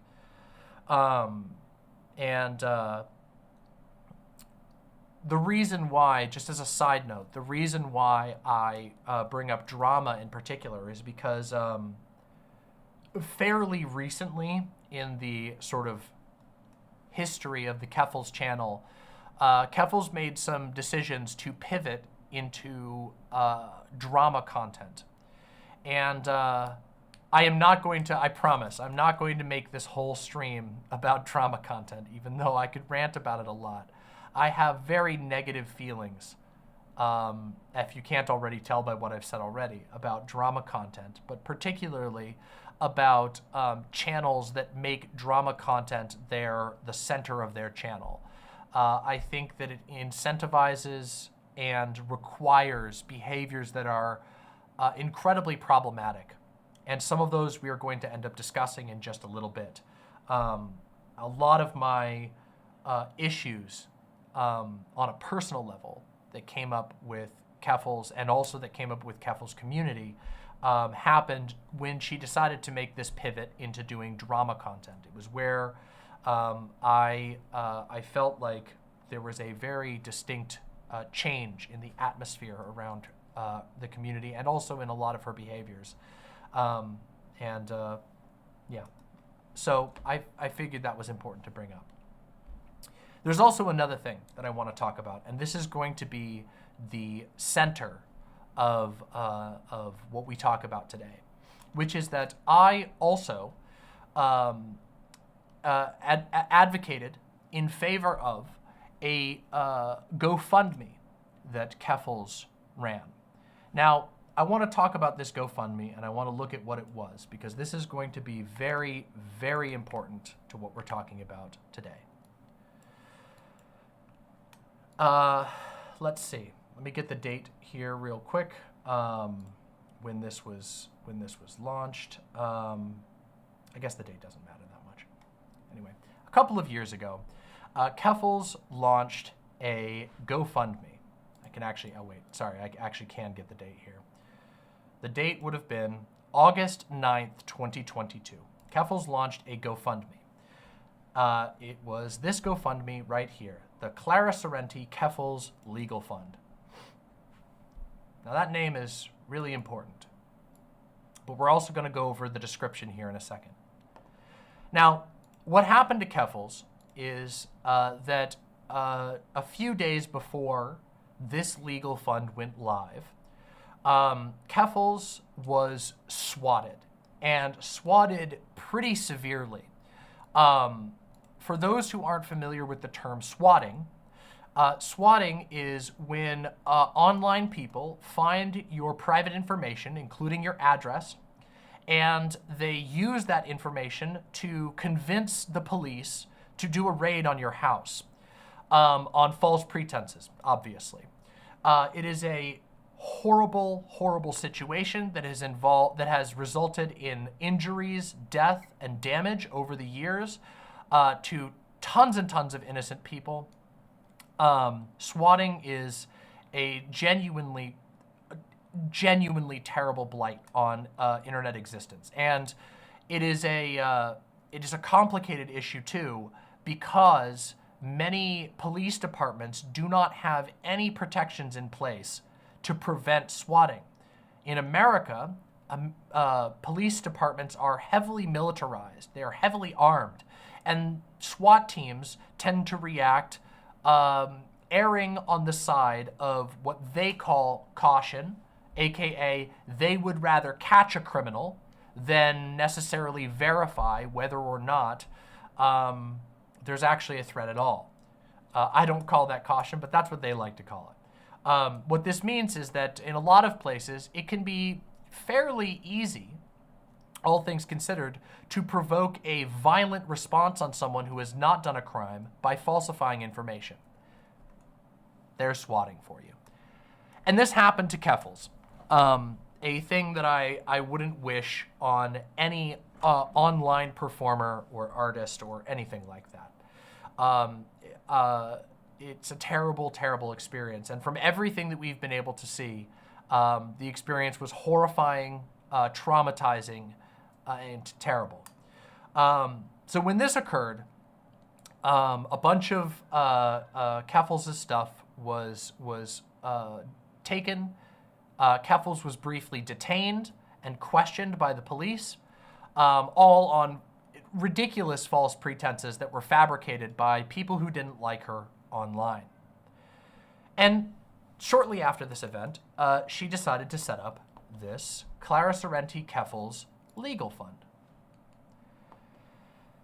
And this is where things get very messy, and it has been unpleasant to even prepare and go through and think about and learn about everything that's happened here.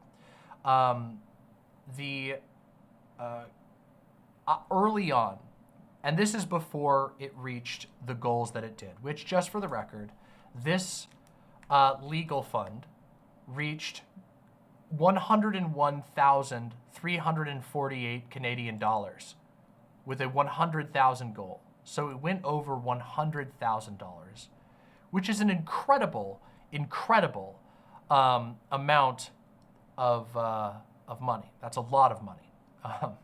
That's way above the average yearly income of someone, okay? And why is it still opened? That's a good point. There's actually people still donating to it right now, which is a little bit weird.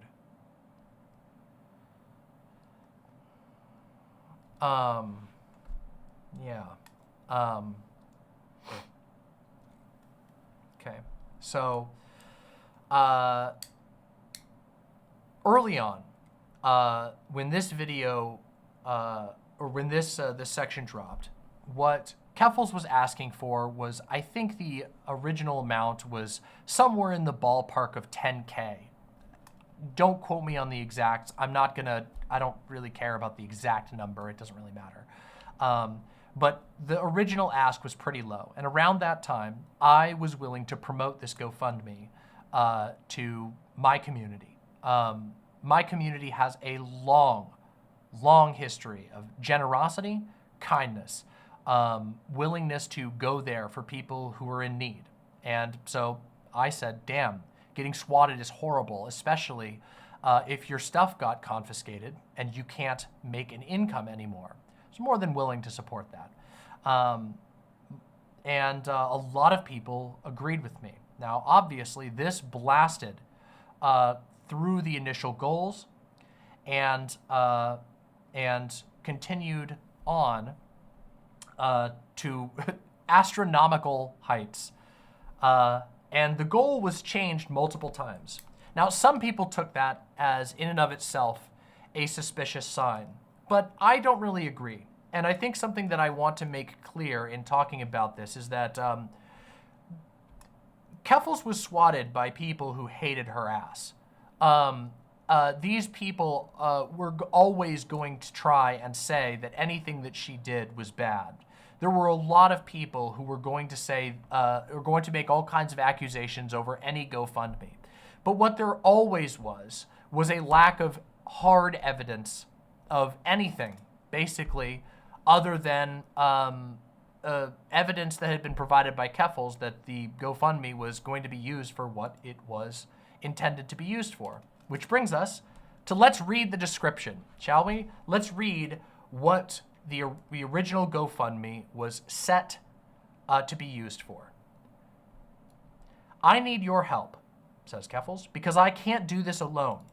I started a GoFundMe after being victimized by the London Police Services for being the victim of a hate crime.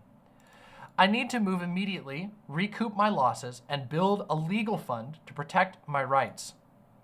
I have been subject to emotional damages, financial damages, blatant violations of the Human Rights Act, and discrimination against me on the basis of gender identity and expression. I was also subject to unjust seizures that not only affected my livelihood, but has severely disrupted the work my fiancé is doing in their doctorate program, which has the potential to impact whether or not my fiancé finishes their doctorate. Because there is no policy in my city against swatting, there is no guarantee this will not happen again, and my home is not safe. Update. The original moving goal was met, but the hotel I was staying at while looking for a new place to live was doxxed. I am now in hiding. I am keeping the GoFundMe up, but all donations are going directly to my legal fund, which I will be using to seek justice. That's pretty important right there as we get into this. We have an archive version here.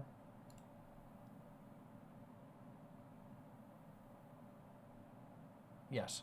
So in the original version even, you can see that this was present. In the very original version, when this is the goal when it was at 20,000. So if the goal is met, I will have raised enough to recoup my losses and move immediately to a safe location. If the goal is exceeded, funds will be allocated to a legal fund to protect myself against ongoing and future threats to my safety. Now that was then edited to be donations are going directly to my legal fund, which I will be using to seek justice. Okay. So with all this in mind, this is a very reasonable ask. People here who are donating to this are looking to help someone seek justice. And a lot of people were correctly empathetic with that goal. Now, after this GoFundMe went up, there was a whole bunch of incidents that happened. There is not enough time in the world for me to go through all of them. There was numerous public clashes with various figures involved in or associated with or perhaps neutral to, but with a little wink, wink, nudge, nudge towards the people who were harassing her. She ended up going on, I don't want to, a press tour is not 100% accurate, but she went and did a number of interviews. She did a lot of live streams. She was interviewed by a number of journalists and newspapers all across the United States and Canada. Her legal fund was supported and put onto a very, very, very large platform. And if you go and watch these interviews, Keffals spent a lot of time talking about how her goal with this legal fund was to do justice for trans people, was to help trans people, to help to make the world a better place for trans kids. There was a lot of focus on what this would be doing for the trans community at large, and a lot of people resonated with that message, okay? Obviously, as we all know, in the current climate in America, there is a deranged culture war directed at trans people. It is heavily astroturfed by far-right think tanks and political figures who are extremely well-funded. And there's a lot of anger. Obviously, it's a very strange time to be living in America as a trans person, or anywhere, honestly, but most of the English-speaking world is being seized by this sort of rooted in America and funded by American right-wing political org, Culture War, directed at trans people. So there's a lot of people who are very invested in this struggle. And Keffals spent a lot of time going on reputable sources, making promises. Promises that a lot of people were charitable towards. And the reason why I'm saying all this is because I don't think anybody who donated to any of this did anything wrong. There is a faction of people on the internet who have who are very invested in not just attacking Keffals, but attacking the trans community at large.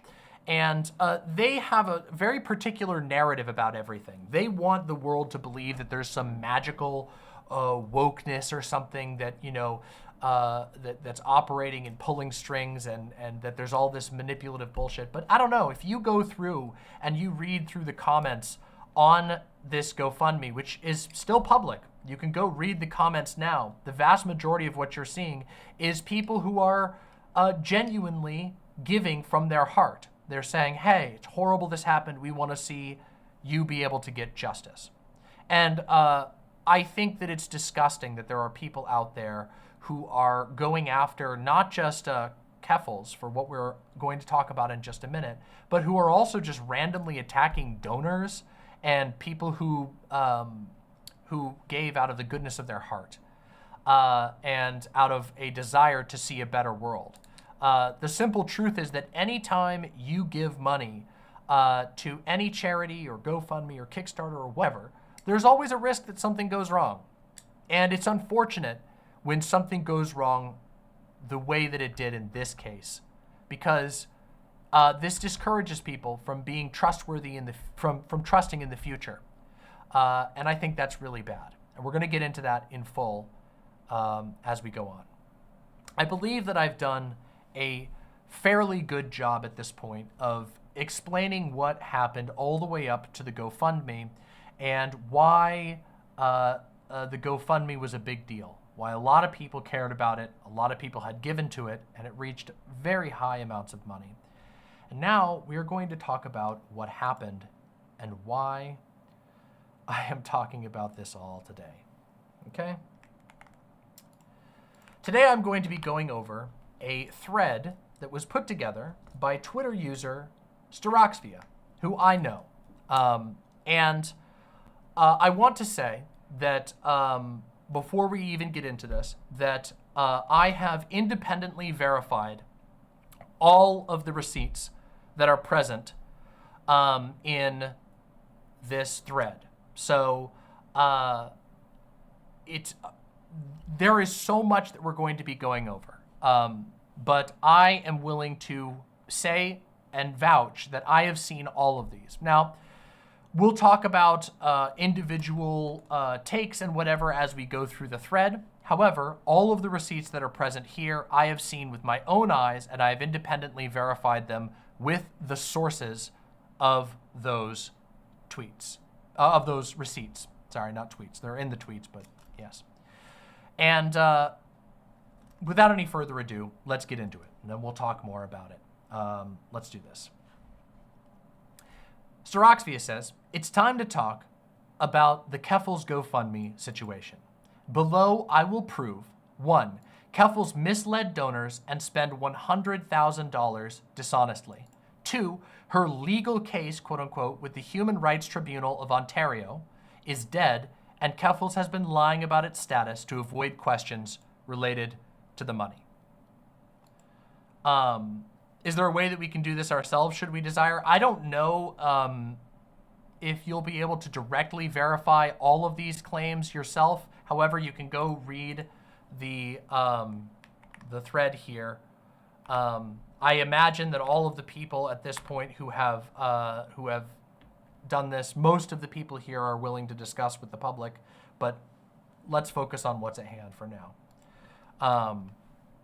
Again, as somebody who does not wade into drama, when I say that I verified these receipts, I mean that. I'm putting my name on the line. And you should be able to tell by the fact that I'm doing this at all that I take what I say on my stream very seriously. The fact that I'm even doing a segment that is as miserable and belabored as what I'm doing here about a GoFundMe that I promoted fairly lightly should tell you that I care about what I tell to my community. That's why I'm doing this. So anyway, let's do this. Okay, so here is the first receipt. This is a screenshot that was captured and shared later from the official Keffals editing and video production internal group chat. Here is Keffals here. It feels really bad watching the GoFundMe deplete. The rest will cover a year rent and my psych fees if I talk to a psychologist once a week for the next 11 months. Ellen tried to comfort me, reminding me it was an emergency fund. And here is a member of Keffals' team by the name of Arif, who says, Ellen's right, but I definitely understand that feeling. Whenever I've had a windfall that I wasn't originally planning on having, I still felt bad when it was depleted. I keep trying to think of how it depleted so fast. This is Keffals again. I keep trying to think of how it depleted so fast, and it's just so many little things. Travel and replacing furniture and helping my friends out and buying new streaming gear and clothes. If anyone ever finds out how I spent the GoFundMe, I am definitely getting canceled. Anyway, sorry for venting. I'm gonna go now.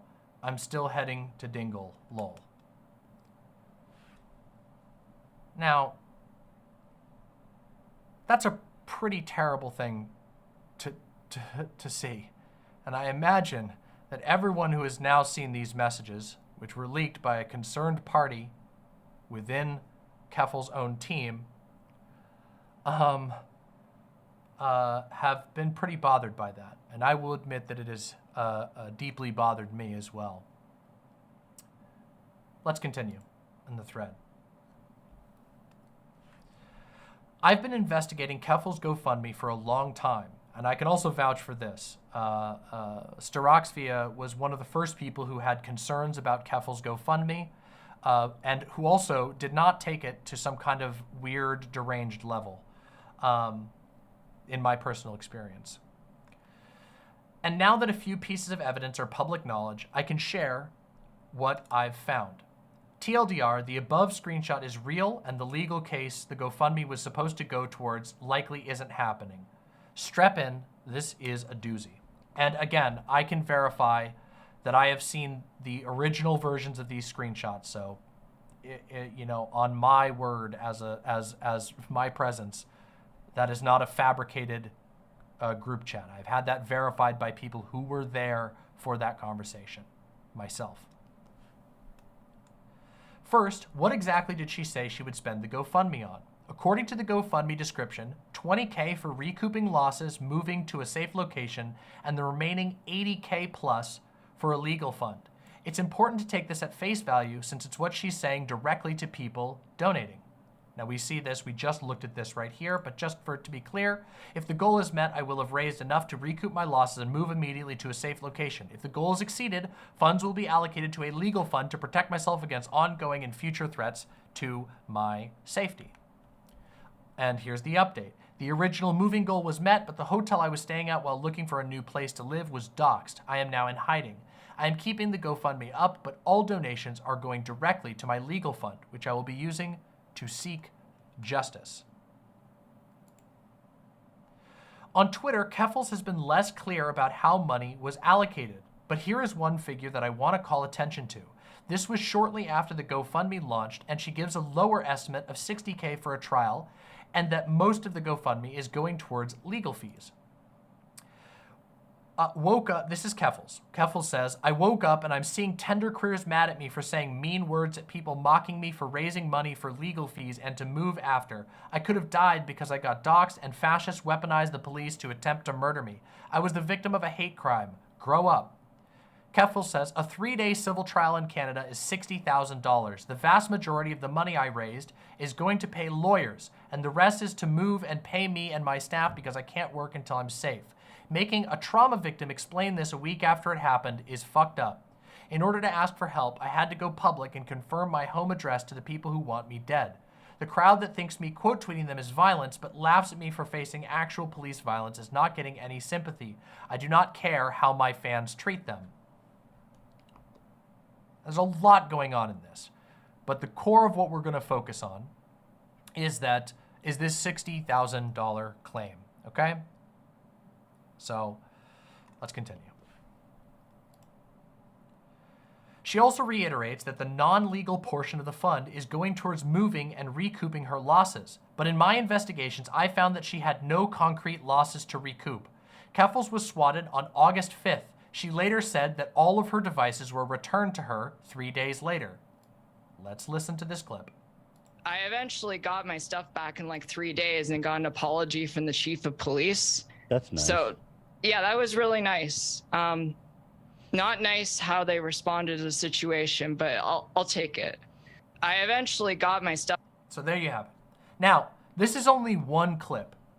There have now been multiple clips posted of her corroborating her own story about receiving her equipment back 3 days afterwards. So while it is very certainly, I think most of us can sympathize with the idea that it was very difficult and that there were probably some losses to recoup, replacing equipment was likely not part of those costs because she got her equipment back. Let's continue.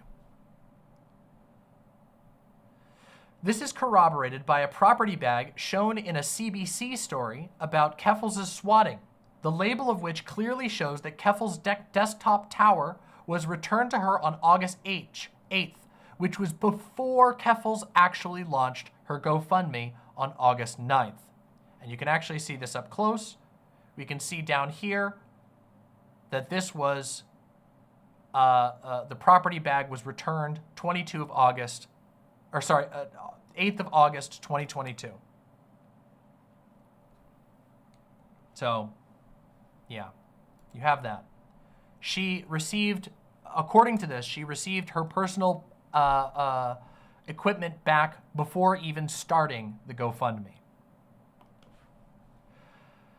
Additionally, a former editor of Keffals shared with me a copy of Keffals' financials from May 2022 to July 2023. In it, we can clearly see that in August of 2022, Keffals earned over $13,000, which is actually higher than the surrounding months.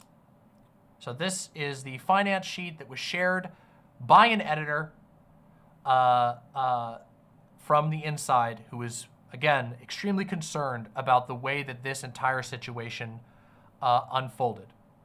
So you can see all of it here. And as you can see, the month of the incident was a significant increase in site donations and general donations for her channel. So in this month, there was not only support coming through her standard avenues for revenue, but also through this GoFundMe. So people were donating, her own fans were shelling out in order to support her, and her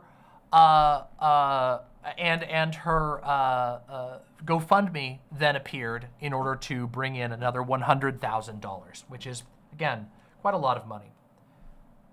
So let's continue.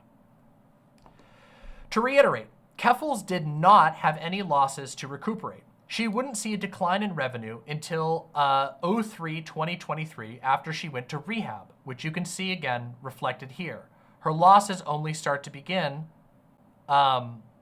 when she goes to rehab down here.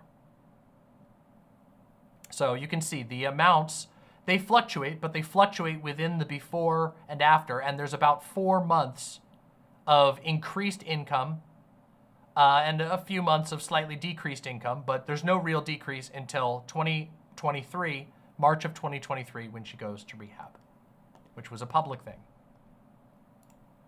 So let's continue.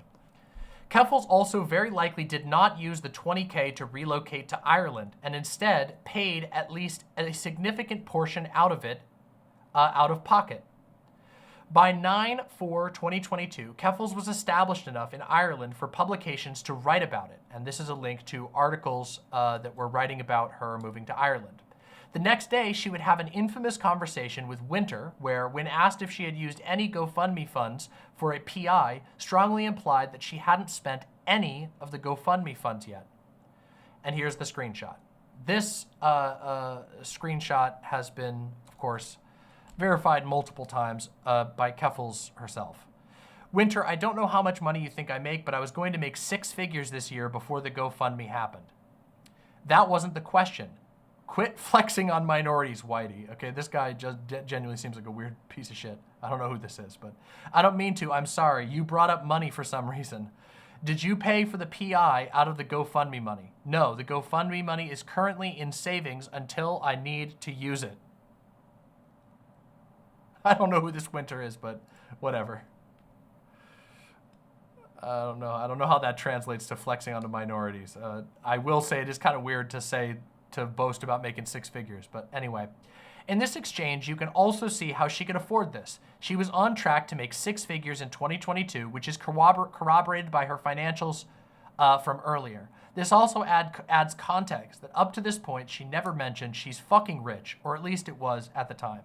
Now, this is one area where I'm gonna just mildly disagree with Staraxvia here, which is to say that, I mean, 6 figures is a lot of money. 6 figures Canadian is a lot of money. I wouldn't really categorize that as fucking rich, but it's certainly more than any of us present. Oh, I don't know. Actually, there's probably some of you in chat who do make more than that, but at least I don't make more than that. So that's a very significant amount of money for a streamer to make. That is, in fact, very good for a streamer to make. And yeah, I mean, depending on how far the amount goes, but if you're like making 101,000 in a year in Canadian, that's a good income, but it's not fucking rich in my personal opinion. Again, this is a nitpick, but I told you I was gonna do that. That's it. That's all I'm gonna say. Let's continue. This adds gravity to the situation, given that trans people are forced to beg for scraps online. So an already wealthy woman using a GoFundMe for an important cause, instead of using it to double her income, isn't just evil, it's an insult to every trans person struggling to survive. And I couldn't agree with Staraxvia more on this particular point. In fact, I think that's one of the saddest things about all of this. So I'm gonna take a moment out of reading this thread to talk about that. I know a lot of trans people, and I know a lot of trans people who have had to use GoFundMes. Trans people, as a demographic, are one of the most financially insecure groups of people, especially right now. Trans people face an incredible amount of employment discrimination, and many young trans people especially face staggering levels of family disownment, which is one of the greatest predictors for financial success in your life. If you are somebody who has a supportive family, your likelihood of financial success goes way up on a pure statistical level. And a lot of trans people, have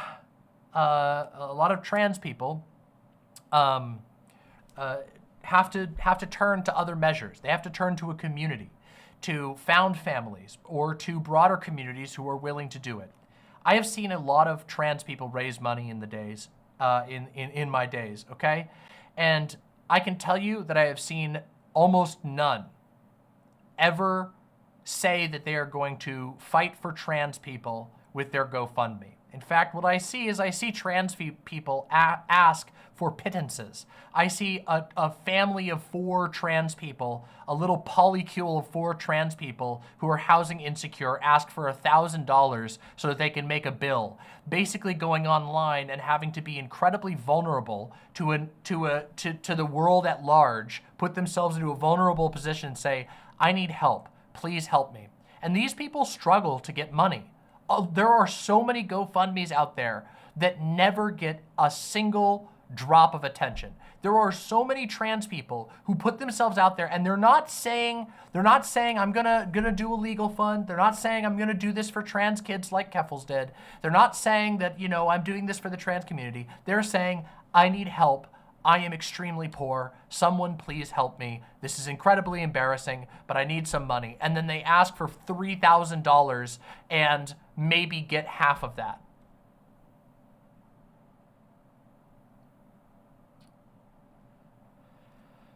And when I think about that, it fills me with rage and sadness. When I think about the fact that there are people who donated to Keffals' GoFundMe because they trusted her, because they believed that she was going to do what she said that she did, pursue justice to make the world a better place for trans people. That is what she went around on the news telling people she was going to do. She did not have to do that, okay? And I want to reiterate that. She did not have to say that. None of these things did she have to say. In fact, it's very clear by the support she received from her own community that if she had just made a GoFundMe that said, I need an emergency fund, help me get enough money to get into safety, people would have given. They did. They had already given thousands and thousands of dollars. But she made a promise to her donors. She made a promise to the news. She made a promise to various communities, including my community. She made promises to me. She made promises to her team that she was going to do something more.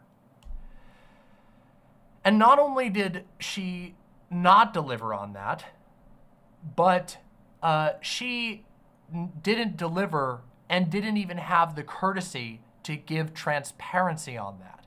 She didn't even have the courtesy to tell people that it fell under, that things didn't work out, that the lawyer said there wasn't a case. All of those were things that she could have done. She could have changed what she asked for. She could have changed how she followed up, but she didn't do any of that. She didn't.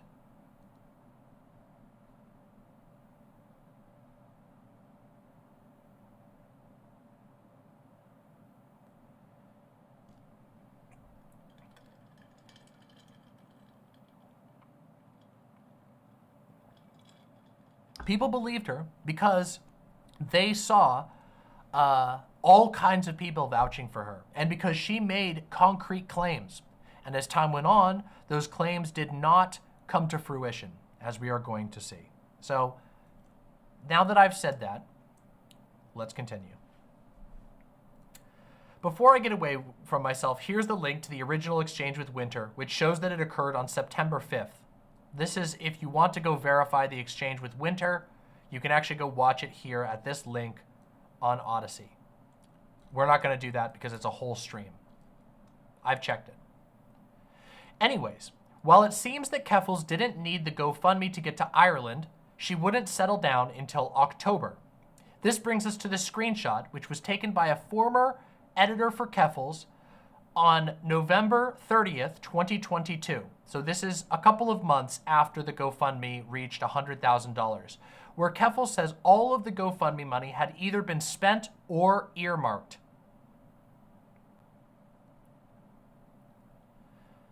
And this is this one we said before. I'm going to go through it one more time. This is from November, okay, the end of November 2022.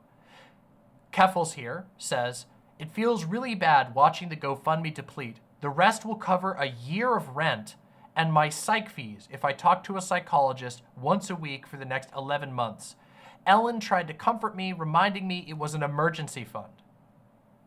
Now, real quick, I'm just going to hop back here. Legal fund. Emergency fund. Legal fund. A distinct difference. Arif says, "Ellen's right, but I definitely understand that feeling. Whenever I've had a windfall that I wasn't originally planning on having, I still felt bad when it was depleted." And Keffals says, "I keep trying to think of how it depleted so fast, and it's just so many little things. Travel, replacing furniture, helping my friends out, buying new streaming gear, and clothes." Now, none of those things sound like a legal fund to me. In fact, none of those things sound even remotely like a legal fund. In fact, most of those things don't even sound like an emergency fund. Now, I'm going to hazard a guess, and I'm going to say that there are a lot of donors to the GoFundMe that would have been okay with her spending it like an emergency fund because they cared about her safety and they thought that she was doing a good thing. But I'm going to guess that even among the people who would have been okay if it was used as an emergency fund would have felt at least a little bit misled, okay?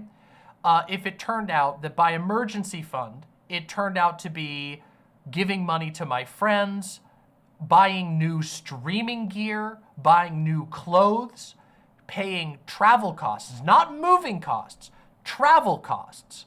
So going and doing things out in the world, traveling. To me, what that sounds like is that money was raised for a legal fund with a small portion that was designated for an emergency move fund. And there's all kinds of things, I believe, that would be covered by an emergency move fund reasonably. You could charge food to an emergency fund. You could even say that certain pieces of furniture might be required for certain types of a move fund. But just real quick, anybody out there, if you got $20,000, just cash, nothing else including your normal income, if you had $20,000 to furnish a new apartment, don't you think you could do it for significantly less than $20,000? You know, $20,000 is like what a lot of major corporations pay high-level employees as moving bonuses, okay? For $20,000, I could build 20 of these sets that look like this, okay? For $20,000, I could make 20, maybe more like 18, of my current streaming setup, which sounds amazing and looks amazing, obviously, not to blow my own horn. But that's a lot of money, okay? So when she says here, travel and replacing furniture and helping my friends, and the GoFundMe is depleting, this is a lot of money being spent. And it most certainly is not being spent on a legal fund.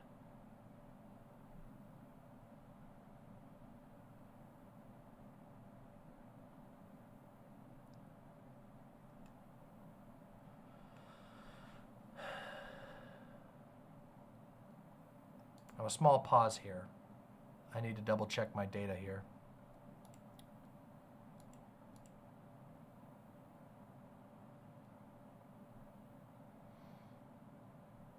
I was worried that I was losing frames.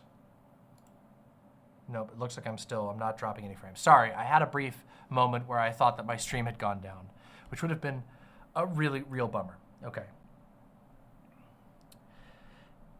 L of Music says, trusting screenshots from kiwi farmers is not wise. This is not a screenshot from a kiwi farmer. And in fact, you'll note that so far, literally nothing that I have claimed is from a kiwi farmer to my knowledge. Now, I don't know, Winter might have been, but those were not just shared by Winter. That conversation was streamed and shared by Keffals. Keffals herself has verified those ones. So with all due respect, please be careful with your allegations and make sure you know what you're talking about, because these screenshots did not come from a kiwi farmer.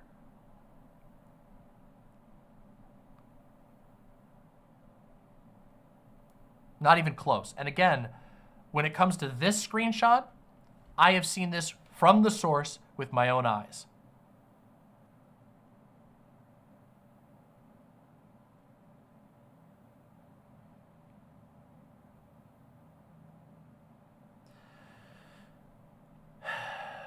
Let's continue, please. We're going to talk about a lot of other stuff. We've got a lot more to talk about. Let's continue.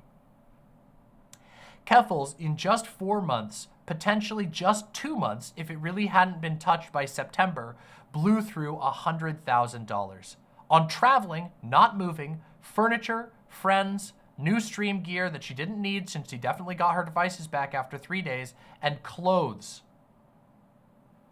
The rest was for a year of rent and therapy, neither of which was outlined by the GoFundMe. I can even tell you how much she spent on rent. She would later tweet on her private account that her rent during this time was $2,400 a month, which is $28.8K that she had allocated. And here is a screenshot that was taken by multiple people from her private. I love living in Ireland so much, can barely understand what people are saying, but it's so pretty and my rent has gone from $2,400 a month to $400, so I am building some savings. I am saving up to buy a house, which is not a sentence I have ever previously stated because that was not possible. And that is terrible. That's, in the context of everything else that we know, something that would otherwise be fairly innocuous. People could be supportive. It's amazing to hear that somebody is able to finally, for the first time in their life, save for a house when they aren't also misleading people who donated $100,000 collectively to them. That is just incredible. For clarity, yes, she says her rent in Ireland is $400 a month, but she would not move to Ireland until June of 2023 when her visa was approved. Before that, she was living in Canada, which is when she was allocated a year of rent at $24K per month. Got it? Got it. So here is evidence that that's the case, that she was paying the $24K even still. Remember, she said and reiterated that most of the GoFundMe would go towards a legal case. That is a civil case which still has not happened, would cost a minimum of $60K for 3 days. And yet, by the end of 2022, the money she said was for the legal fund was gone or allocated elsewhere. This means that none of the $100K went to any of what she said that it did, which brings us to my second point. Her legal case with the HRTO, the Human Rights Tribunal of Ontario, that isn't going anywhere. Buckle up, fuckers, because we're only halfway done. As I've followed the progression of Keffals' legal case, her public and private plans constantly shifted and often didn't align. As a result, nailing down a robust timeline of what she was saying publicly and privately regarding her legal case has proved convoluted and unhelpful. So I will give her the benefit of the doubt and assume that her most recent plans, a complaint filed with the Human Rights Tribunal of Ontario on April 10th, 2023, remember this date because it's important, are consistent with her initial GoFundMe for a legal case. Now this is a video in which she claims to have filed a complaint with the Human Rights Tribunal of Ontario. This video, here's the link to it. It's in the thread if you want to go watch the full video. I believe I think we can see from this screenshot right here, this supposed filing date was April 10th of 2023. This is screenshotted from the video. So there we have it. Okay. Her video wasn't uploaded until May, but various press outlets announced it around April 21st using a press kit that Keffals put together. Almost all of them including a clause like this, saying there was no information as to when the claim would be heard. So here we have an example of press outlets announcing this. No information is available concerning when the claim will be heard. A London police spokesperson declined to comment on the complaint. Now, just for a quick explanation here, what this means is that at this juncture, as of April 10, we have no verification other than Keffals' own words that the complaint was ever actually filed. Which means we have no evidence that there was ever a civil case against the police like was claimed in the original fundraiser, and we now have no evidence that there was anything, we have currently no evidence, besides her own word, that there was any human rights tribunal case even filed. Now keep in mind, filing with the Human Rights Tribunal does not have a cost associated, a direct cost associated. You might need help from a lawyer, but there's no direct cost associated with filing that. So the GoFundMe could not have gone towards that, even if it did exist, and we don't have any evidence of that. Let's continue. Thankfully, the process for filing a claim is publicly available. Once the HRTO, the Human Rights Tribunal of Ontario, receives an application, the applicant receives a letter, either informing them that the application needs work or that it is good and has been sent to the other party, i.e. the London Police. This is a link to the website where you can see for yourself the public-facing process. Importantly, let's read through this. After you file a Human Rights Tribunal of Ontario complaint, once your application has been received by the HRTO, you will receive a letter that includes your HRTO file number. The HRTO will review your application to determine next steps. If the application is incomplete or more information is required, the HRTO will let you know. You can contact the HRLSC for legal advice and guidance responding to notices received after you file an application. If the application is complete, it will be sent to the respondents named in the application and any others who may be affected by the application. A labor union in the case of an application filed, e.g. a labor union in the case of an application filed on the grounds of employment. Next, the respondents must submit a Form 2 response to the HRTO. The HRTO will share the Form 2 with all parties. As an applicant, you have the option to file a Form 3 reply after receiving the Form 2. After the HRTO has received these documents or expiration of deadlines for filing these documents, an adjudicator will complete a jurisdictional review followed by an outline of the next steps for the parties. So this outlines the exact process of which there would have been documentation that could be publicly verified, of which we've seen none. Let's continue. After some back and forth, the parties convene before the HRTO to mediate and try to reach a settlement. Failure to do that will lead to a hearing. You might think that this process has an open-ended time frame, so it would be expected that we haven't heard anything, but that's wrong. This is very important. How it works, mediation. You'll be asked on the application or response form if you are willing to try mediation. The goal of mediation is to help parties reach an agreement or settlement that resolves the issues in the application. The HRTO mediates disputes using an active listening approach. This means that both sides will have an opportunity to tell an HRTO mediator what happened and what they would like to see done about it. The mediator does not decide the application. He or she will consider what you say and look at the documents provided to help you find a resolution satisfactory to both sides. You'll need to sign a confidentiality agreement before mediation. If you settle the case in mediation, you and the other party will have to complete a form. The HRTO will issue a letter to acknowledge the settlement and close the file. If you can't reach a settlement, the file will proceed and may be placed in a queue to be scheduled for a hearing. Mediation at the HRTO is a voluntary process. You are encouraged to mediate, but if one or both of the parties is not interested in trying mediation, the application will go directly to a hearing. So this is setting out a timeline. And I know that some of this is a little bit chunky, but bear with me, okay? It's important that we understand this. Unfortunately for Keffals, the HRTO sets a deadline of 1 year after the initial filing for a hearing, should one occur. Keffals' application was filed on April 10th, 2023. The deadline for a hearing was a month ago, as of the publishing of this thread, further now. There has been no evidence of a hearing provided. And of course, right here, you can see this. The goal of the Human Rights Tribunal of Ontario is to hold a hearing within 1 year of the application being filed. Many applications are resolved earlier through negotiations between the parties or through the tribunal's mediation process.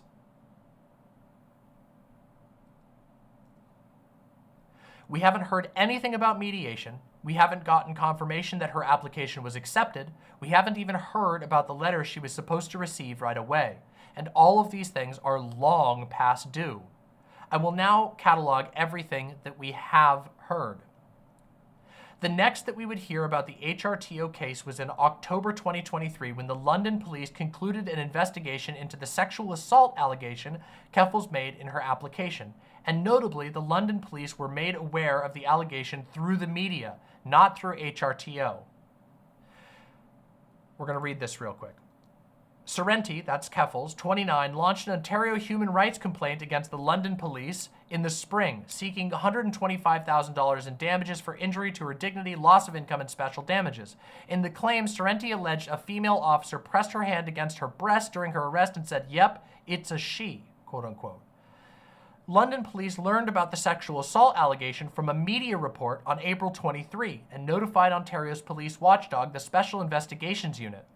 According to the report, Deputy Chief Paul Bastian will present Thursday.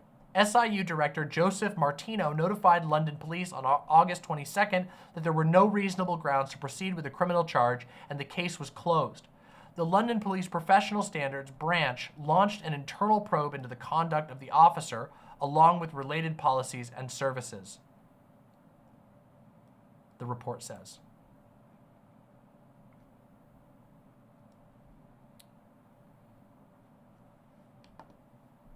Now,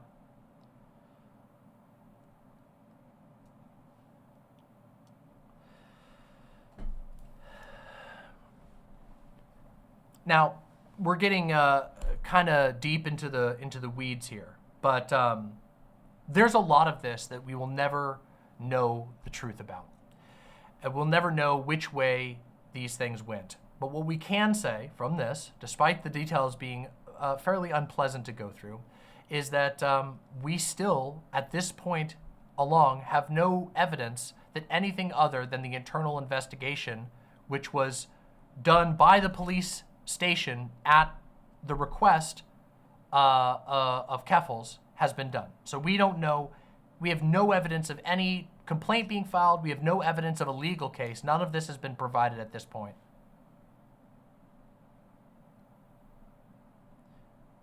Let's continue. The investigation itself is irrelevant. Okay, well, Staroxvia said it, so yeah. Personally, I'm always skeptical of internal police investigations anyways. Likewise, I am also very skeptical of we investigated ourselves and found ourselves innocent. What's relevant is when reporting on the investigation's end, the London Free Press reached out to Keffals' lawyer for comment and got this. Lawyer Justin Anisman, who's representing Sorrenti in the human rights case, declined to comment on the internal London police and SIU investigations. We are unable to comment other than to say that we will continue to be seeking justice before the Ontario Human Rights Tribunal, Anisman said in a statement. When given a perfect opportunity to update the public on the proceedings of the case, her lawyer gave us no indication that the case had progressed at all, not even so much as a confirmation that the application was accepted, despite the fact that it definitely should have been by now. In fact, here, we're continue seeking justice, but it doesn't even imply here that it was even filed at this point. And this is after it was already claimed by Keffals that it had been filed, but we saw no evidence of that. The next time she talked about it would be on February 5th of 2024, where she said this. While this may seem like the case has progressed, take note of two things. We're going to look at this real quick. Papers have been processed and we are awaiting dates to appear in the tribunal. I'm told this could take a minimum of 2 years at best and 6 years at worst, depending on if this gets escalated to a higher judicial body. She claims the process could take a minimum of 2 years. However, we know that this isn't true. That's true. We have seen the website, and unless they're lying on their official website about the minimum time that a case is supposed to be seen in, we have hard evidence that that's not the case. 2, she's being very vague.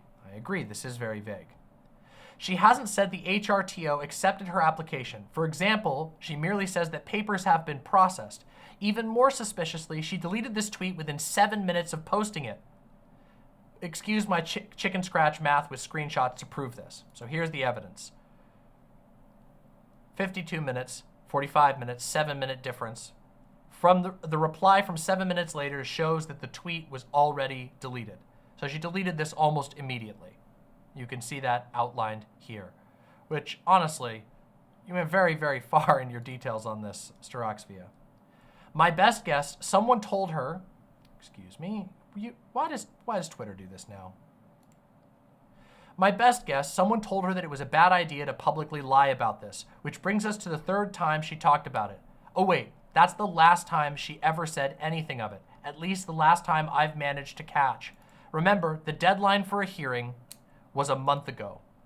Also, remember that by now she has already long since spent the money, by her own admission, allocated for a legal case, and her financials and frequent absences from streaming since going to rehab make it extremely unlikely she could afford to pay a case out of pocket anymore.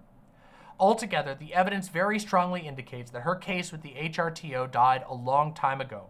and yet she has continued stringing everyone along, probably in hopes of staving off getting canceled, as she was clearly aware she was at risk of. This is unacceptable. To reiterate, Keffals lied about spending $20K on moving and recouping costs. Keffals lied about putting the remaining $80K into a legal fund, and Keffals is lying about the status of the case to this very day to keep people from asking questions about what she did with the money. So what can we do? Since Keffals is clearly uninterested in transparency, we must take action ourselves. This is where Soroxvia advocates going to the GoFundMe and reporting the GoFundMe. Next, if you unfortunately are one of the people who were defrauded by Keffals, you should submit a donor claim here. Again, this is the words of Soroxvia. Lastly, you can retweet this thread to raise awareness and hopefully demand financial transparency of Keffals. To conclude, I would like to address Keffals herself. This is from Soroxvia. Clara, people trusted you. For years, you said you were fighting for young trans people, for the freedom of your people, and all of it while you were lying to their faces for money that benefited only you. Do the right thing. Now, that concludes Soroxvia's thread on this particular issue. I believe that Soroxvia did a very, very, very good job outlining exactly what she is claiming against Keffals. And I have to say that I think that the evidence that Keffals grossly mismanaged, was dishonest to donors, and outright lied in the process of attaining over $100,000 of other people's money who were giving out of the goodness of their hearts. I think that has been fully proven.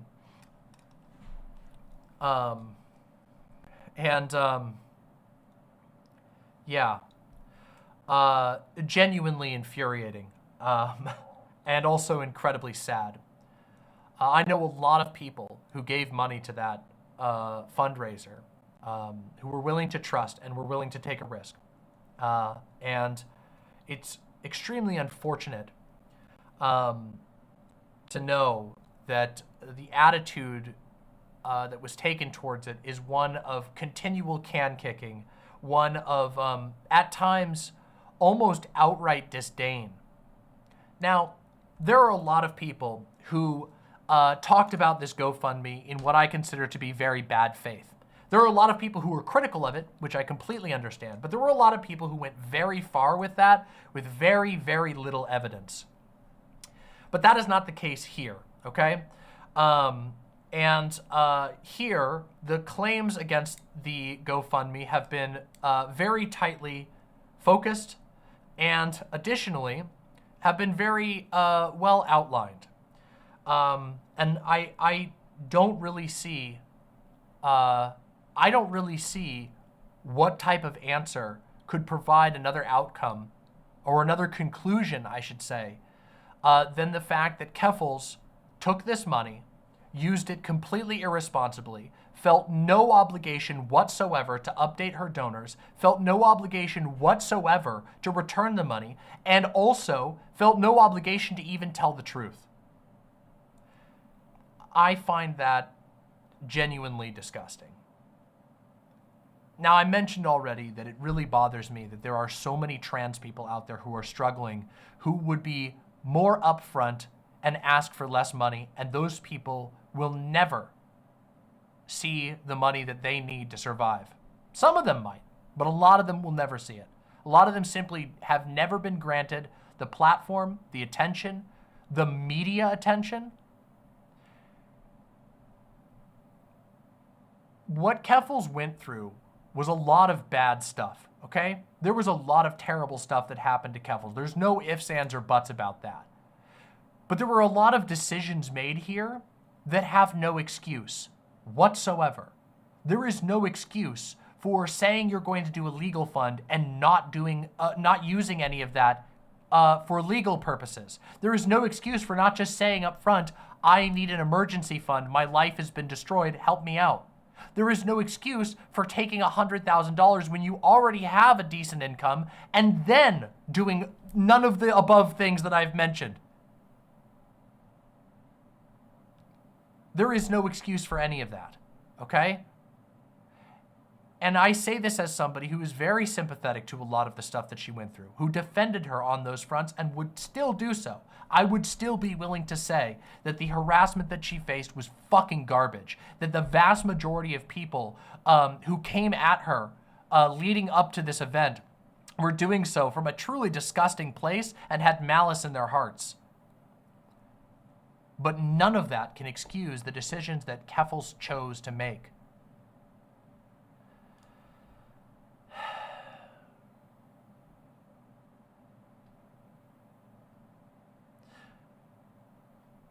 Acelaces with Cream says, I will continue to say it. Victims can do bad things. That doesn't mean they aren't victims. I agree.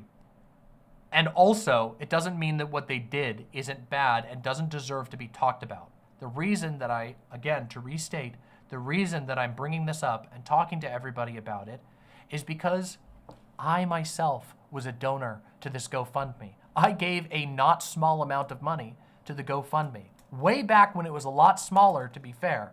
I also said, hey, people, help out. This is someone in need. And it feels bad. It feels bad to know that not only did things just not work out well, but that there was extreme deception in this process. That there was an active element of dishonesty, an active avoidance of responsibility.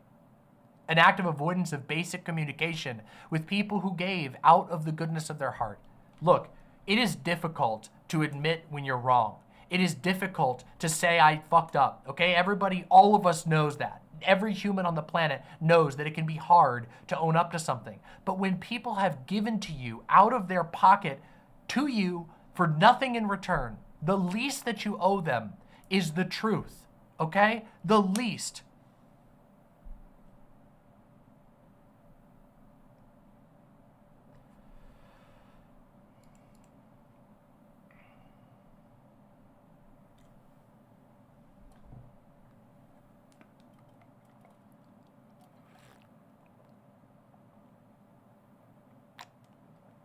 Excuse me.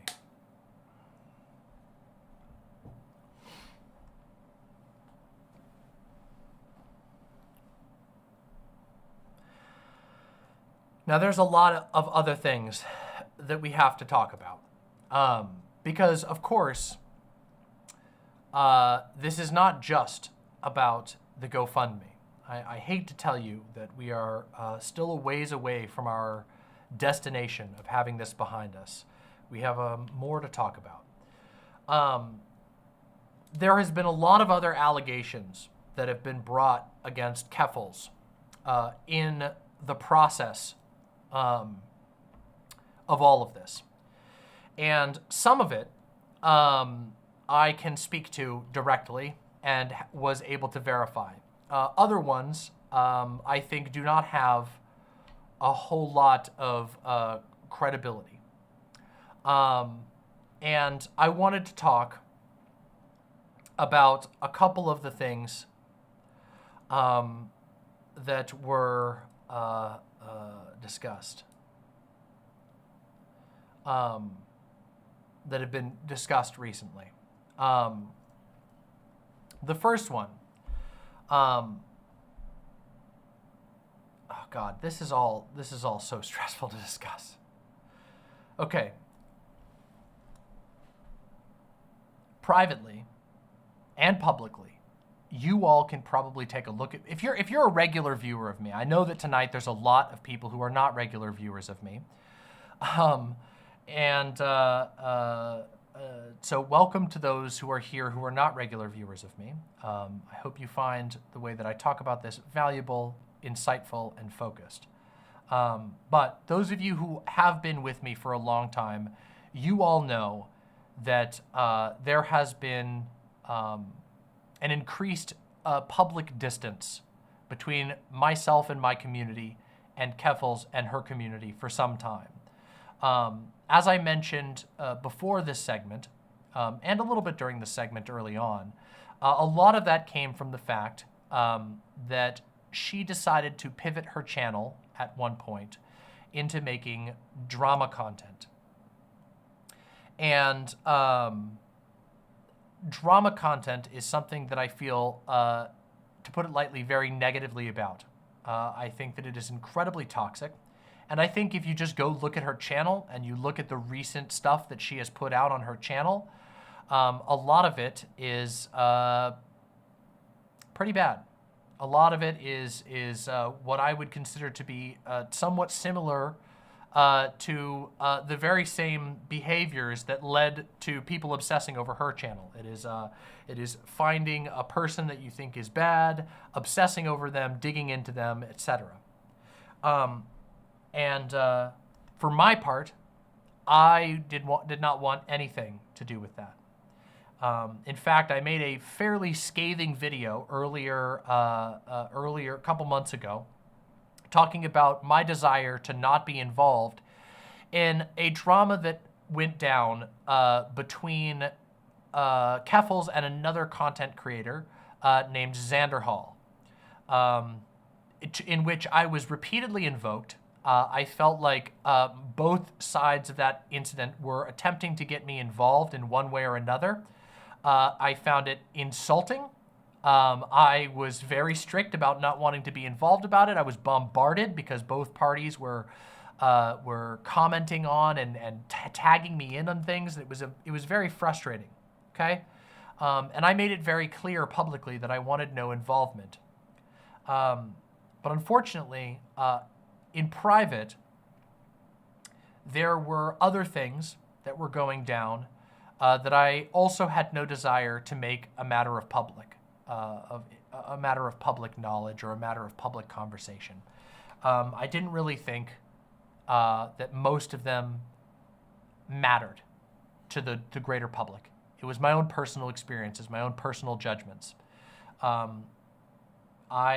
felt like, and I'm going to talk about them now because it's relevant to what we're going to talk about in just a minute, but I felt like Keffals was veering into very dangerous territory with regard to her behavior towards drama, with regard towards how she wanted to angle her community, what she wanted her community to basically do, and also towards the types of actions that she was willing to engage in her conflicts with other content creators. And fairly more recently, I was made aware of a number of other fairly concerning things that I feel are necessary to talk about, because I feel that what this demonstrates is not just a willingness to be deceptive, but a willingness to use underhanded tactics, some of them very extreme, in the name of getting social media victory. I don't know where things are going to go from here, but I feel like I wanted to talk about these things that I have been made aware of, things that I think are worthy of discussing. And yeah, so let me bring this up and we'll talk about this next section here because, yeah.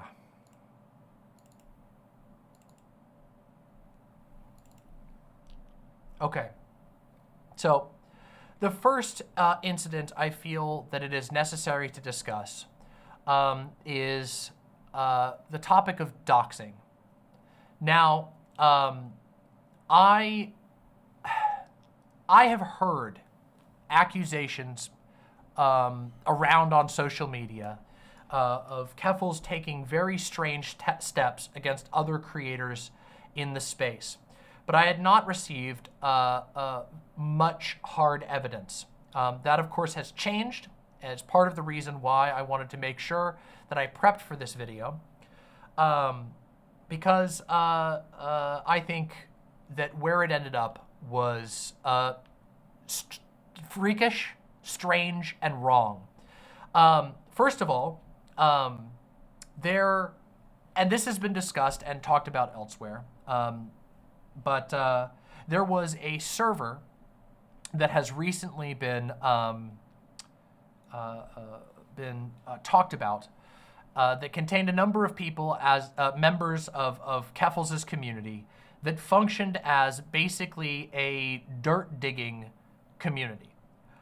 This was at least for a while, a secret server that Keffals ran with a number of her members of her team, some of which have spoken to me directly about it, two of which have spoken to me directly about it, in fact, one of which is still talking about it publicly, another of which has completely decided to disappear off the internet after fleeing Keffals' team.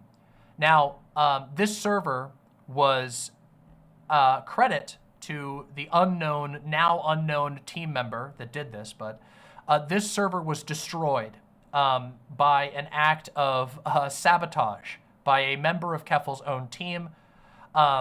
And so very few receipts or messages from this server exist.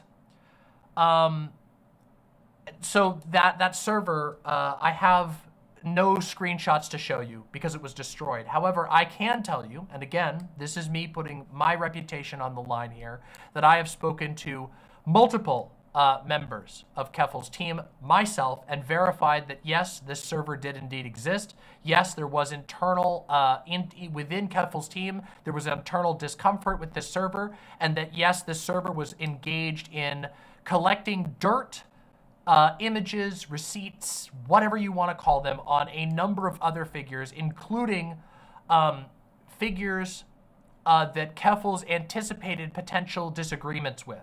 Some of these were people that she had at one point called friends. Some of them were people that she was on neutral terms with. I do not know the full extent of whose information was gathered there. It is possible that I had information on there. Thankfully, to my knowledge, I did not, but it is possible. I don't know the full extent. All I know is that this server did exist and that it was being used to collect receipts. What I do, however, have a receipt for is this right here, okay? And this is a receipt that I have censored, that I was given directly by a former member of Keffals' team, okay? And I want to talk about this because this is pretty serious. Here is the message. This happened in November of 2023. Here is Keffals saying, "Oh, you up? I have something more, yikes." And a former member of Keffals' team by the name of Cherry says, "What do you have?" Keffals says, "As an immigrant myself, I know we all get assigned visa numbers, and with that, here is the docs of a fellow YouTuber." A fellow YouTuber that was beefing with Keffals at that time. Now, obviously, I have censored this, but I have seen the original version of this message, and I found it very upsetting and concerning. But it gets worse. Let's continue. "No way. How did you find that out? The same way I know that Second Thought is blank, and I have his home address. I'm insane." And then Cherry says, "Does Kiwi Farms have this info?" And Keffals says, "No, I did it myself. I never publish this info. It's just like a game for me."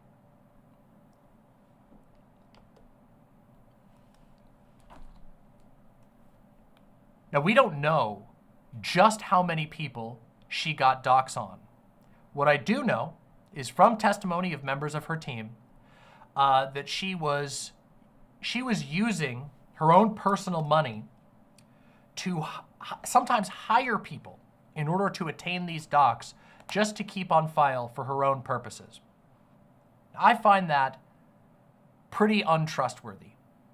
Now, I have no love for the YouTubers who were affected by this, but I think that doxing them and keeping their personal information down to information about their immigration status is a fairly suspect thing to do, especially if you're someone who has also been targeted by doxers.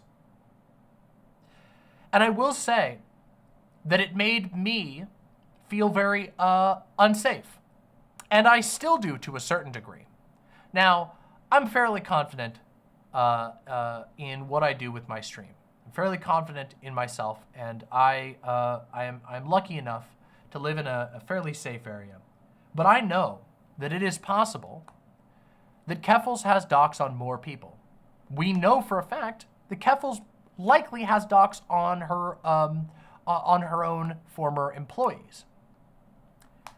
And that's a very upsetting thing to think about, given that she has openly admitted to members of her team, which has now been made public, that she's collecting docs on people.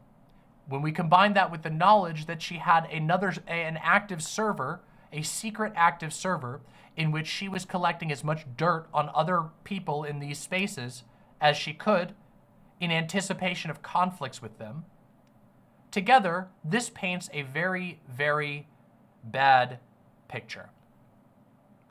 A picture of lots of dishonesty and of a lot of willingness to go to ends that I think all of us would agree is way too far. Way too far.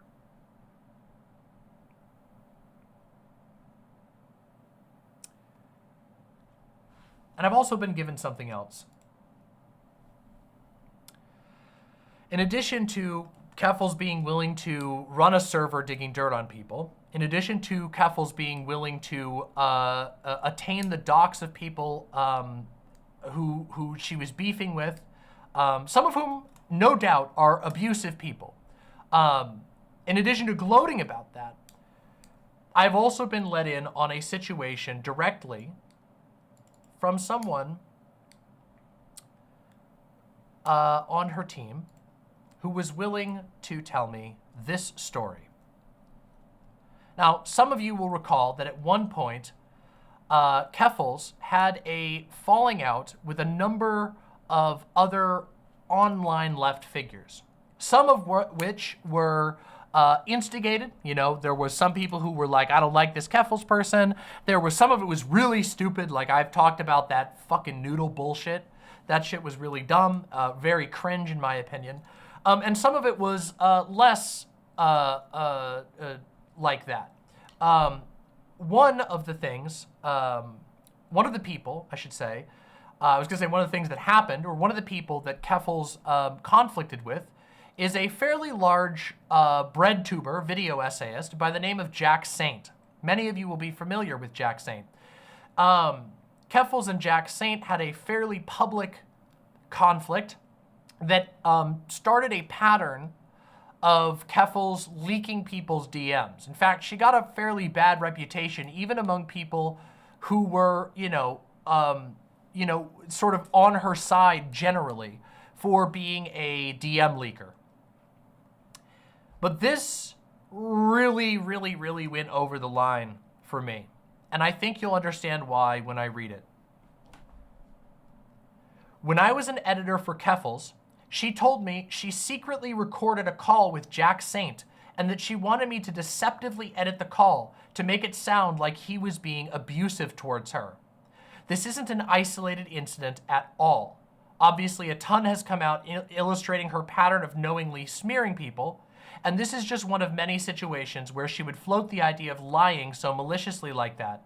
This is also why many people who have been close to her are now afraid of her.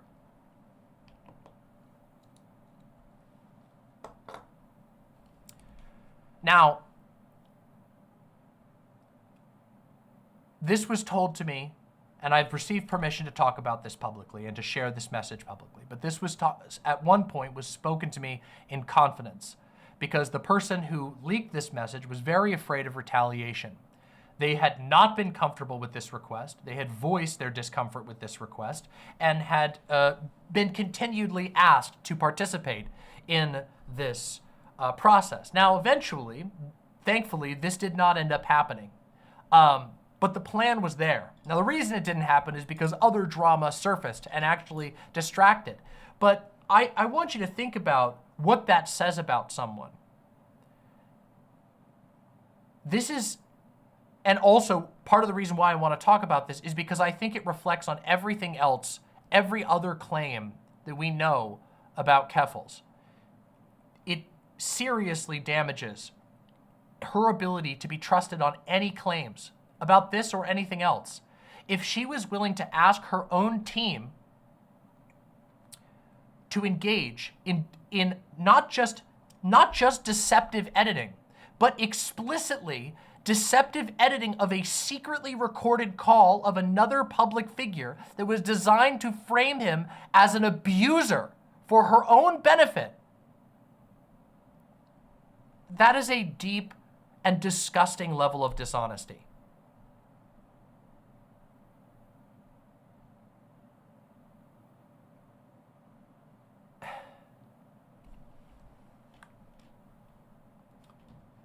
And it kind of makes you wonder, right? Through all of this stuff coming out, through all of the discussion, Keffals hasn't said anything. Keffals hasn't followed up and cleared up any of these claims. She's just gone quiet. And it makes me wonder what the next step is really going to be. And I think it's a real possibility that that instead of any type of accountability or any type of apology to a community, that there's more of things like this in the future. Do you blame anyone in her life for being afraid? Do you blame any of her team members who obviously know that she had their docs from being employees? Do you blame anyone for feeling scared of that? Do you blame any of her colleagues who were less well endowed monetarily, people with smaller platforms, from being unwilling to speak out? Because I can't. Yeah, I know, unfortunate use of term, but whatever.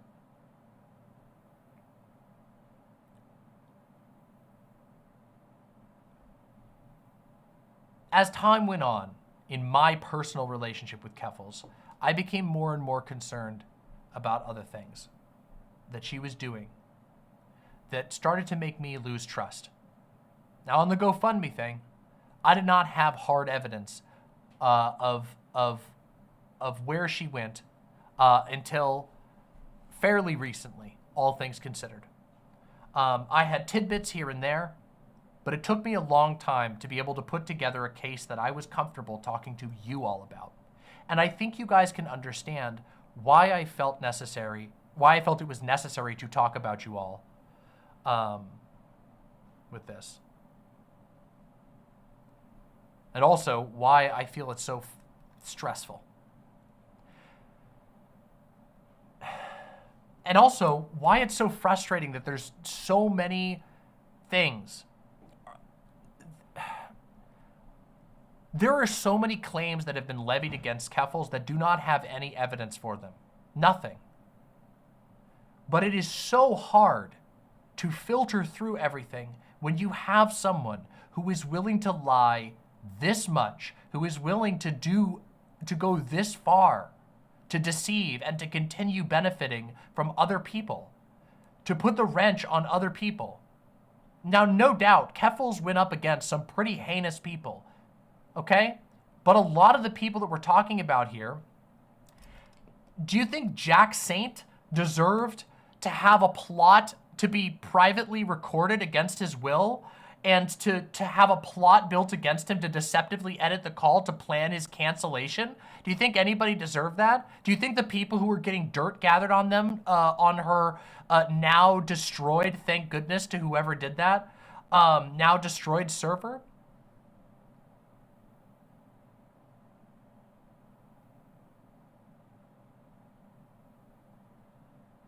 What makes me so sad about this situation is that basically everyone else, except for Keffals, has lost out because of Keffals' actions. This hurts genuine fundraising efforts. It hurts anyone who, out of the goodness of their heart, gave. It hurts anybody who reasonably said, wow, some of the shit that you're going through is bad. It hurts everyone's ability to sort out anything about this situation.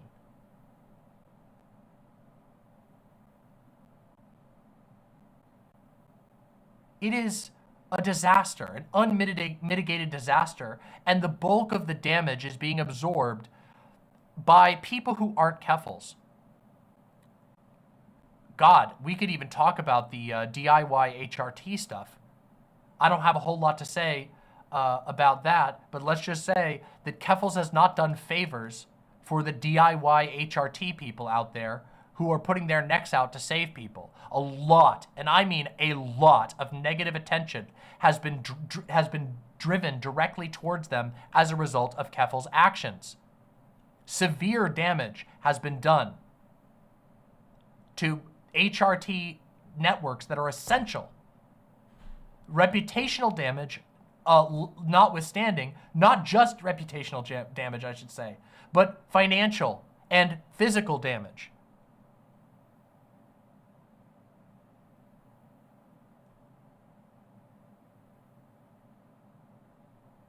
That's too bad. That's terrible.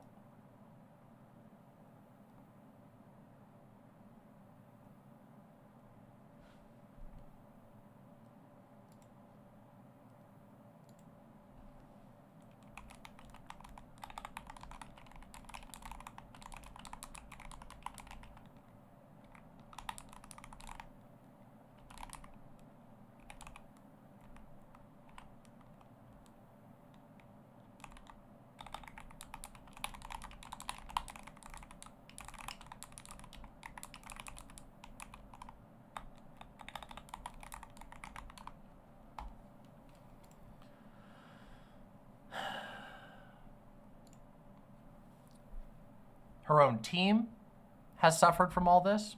The people who defended her and didn't do anything wrong in defending her. The people who defended her publicly, the vast majority of them were defending her for very rational reasons. They couldn't have known any of this.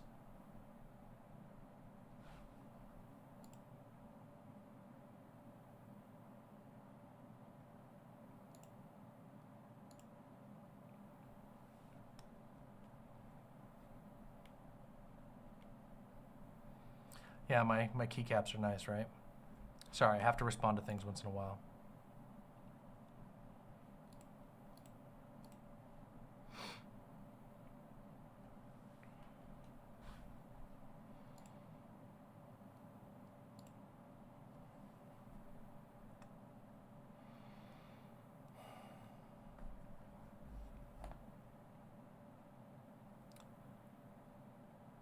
So that's that.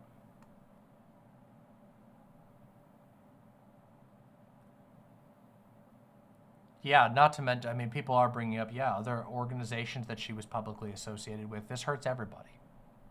And it could have been so easily avoided. I think that I've demonstrated through all this that I'm capable of being sympathetic and also critical. My sympathy dries up when we get to this level of deception, when we get to this level of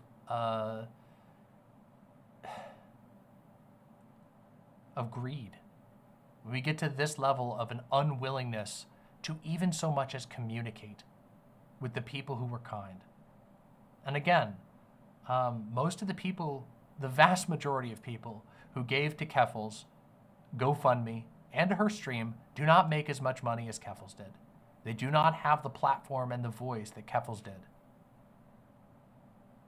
And I think that's bad.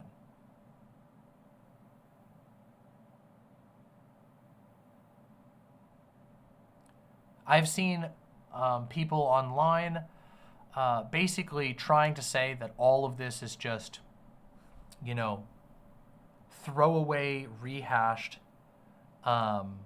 drama. But I don't think that's true. I don't think that's true. And I'm someone who is willing to say, I was willing to say to people, if you don't have hard evidence about the GoFundMe, then get the fuck out of my face. Because I don't operate off of vibes. Okay, I don't like operating off of vibes. I don't know if you can tell.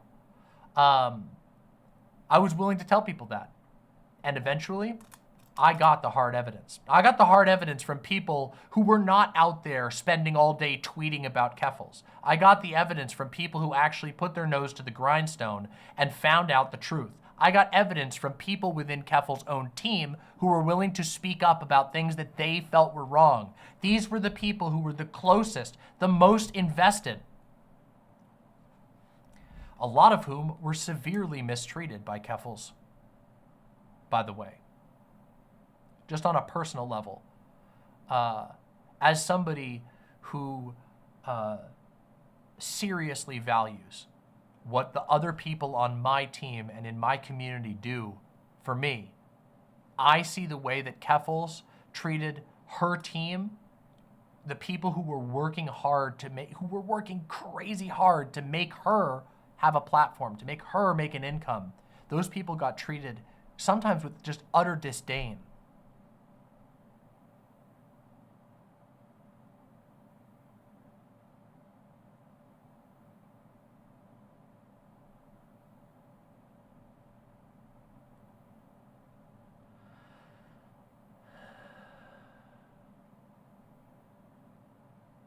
Travis T says, genuinely, Demon Mama, your policy of not operating on vibes have made you one of the only people I feel would be a reasonably trustworthy source to talk about the situation. Too many people go off on stuff like this half-cocked. Look, I want to give a lot of credit to Staroxvia over on Twitter, at Staroxvia. Staroxvia did a lot of work to compile all of this in one place. And of course, I saw these things before it went public. I was asked I was asked to do my own structure and not to just jump and dump things, and I don't. If people ask me to hold off and they want to protect their sources, I respect that. But I want to give a lot of credit to Staroxvia for being willing to compile all of this in one place so that we could use this as a jumping off point. There have been, I'm talking so many people over the last few years who have had things to say about Keffals, and most of what they've had to say has been useless. In fact, there have been other videos out there that spend half the runtime of their video talking about things that have absolutely nothing to do with the serious things that Keffals did wrong and fixating on what I would consider to be laughable evidence. So I want to provide credit where credit is due to Staroxvia for putting the most essential details in one place.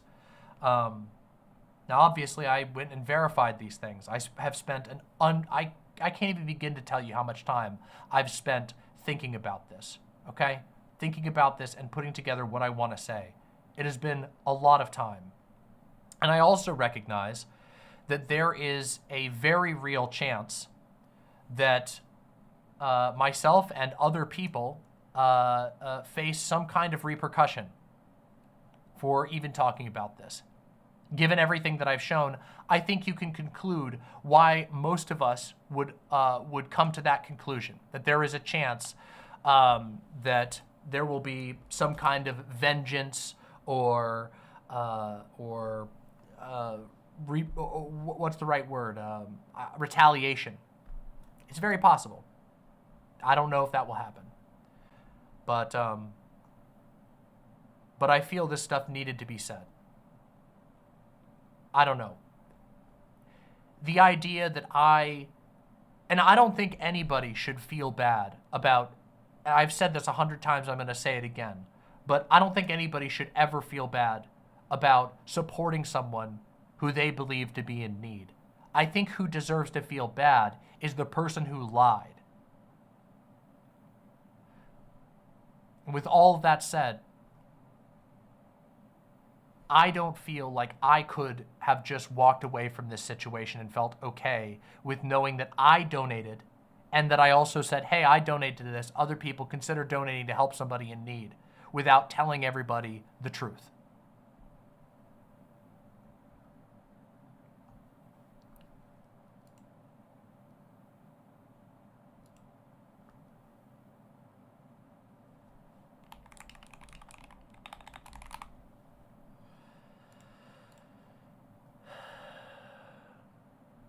Ian G says, I feel so shitty about this. I was going to bat for her even last week. For people who were willing to defend her out of reflex, I don't think there's anything wrong with that. Again, part of the reason why both myself and Staroxvia and others, members of Keffals' own team, felt pressured to come out and talk about this. We felt a responsibility, a moral and reputational and social responsibility, all of these things. We felt these things because we know that the average person out there would correctly conclude, reasonable person would be like, hey, this shit, they've been told that, of course. If you believe what you've been told, and a lot of this stuff has not been public stuff. It's been deception that has been kept from the eyes of the public. So all of us felt the need, for everyone's purpose, for your own, for those of you out there who are saying, hey, I don't think it's reasonable the way that that Keffals was treated. And you would be right to conclude that. But then it's another step to say, well, you know, now that I know these things, maybe it's not my responsibility to feel the need to defend someone who has not been honest with me.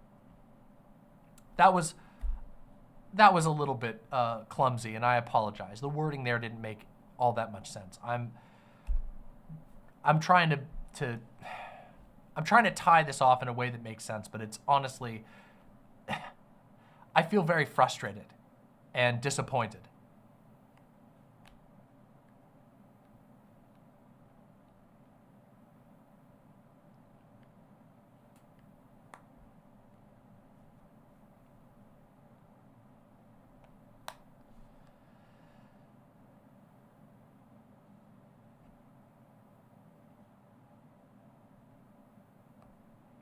Prosy Rosie says, one question, why did she do this? I don't fucking know. Nobody can say that. I mean, $100,000 is definitely a reason to have done some things, but other ones don't make that much sense. I think some of it is ego. I think some of it is being in over your head. I think some of it is you know, pure self-aggrandizement, the intoxication of fame.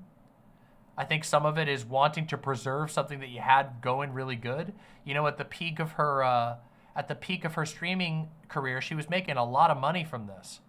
Now, she hasn't streamed very much. She's kind of disappeared from the public eye, which I don't really know exactly why that is. I won't lie, I did find it very weird that she said that she was going to be releasing information about her legal case, and then none of that ever happened, and all of a sudden she kind of disappears from the internet. To me, given everything else that we've seen, that comes off kind of like you're hoping people will forget about you. Enough people will forget about you. And I do find, I am worried that there is a significant portion of her community that is going to be willing to further enable this type of behavior. I hope not. I want to say that won't happen. I want to believe that it won't happen. I know that my community and her community have some level of overlap. There are a lot of good people. There's a lot of good people in Keffals' community, a lot of really kind and good-hearted people. And I hope that part of her community is able to win out, and that part will recognize not just that they were deceived, but that other people were deceived, and that they'll show grace, you know?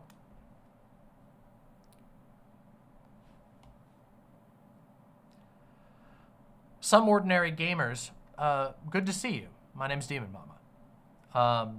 Some ordinary gamer says the money taken from actual trans causes and the community is the real issue. I 100% agree with that conclusion. I think that right there, what you've just said, is absolutely the core issue here. That a lot of the people, like I said before, that a lot of the people who donated here were people in need themselves. People who do not see a path to a safe existence. People who do not see a a path to financial stability, but they hoped that maybe with what they had in their hand, that they could help somebody else who was in more danger than themselves, that they perceived was in more danger, and that maybe some good change would happen. There's a joke in the trans community. Some of you will have probably heard it, but the joke is that in the trans community there is one $20 bill, and it just keeps circling around between trans people as they need it. One trans person gives the other person $20, and then that trans person gives the $20 to the next trans person. The 20 bucks goes around in a circle. And there's a joke about that. And, you know, obviously there's more than $20, but it's pretty rough out there for a lot of trans people. And a lot of those people, they took their $20 and they put it towards someone who told them they were going to be doing one thing and didn't do any of that. It makes me mad. It makes me extremely mad. And it hurts when I hear that it's like $100,000 was given and out of other people's money, and that was spent to upgrade, stream. The rest of us spend our own money if we want to do that. Some of us go into debt for it. You don't take a legal fund, sell a movement or a campaign on the internet. It's yeah.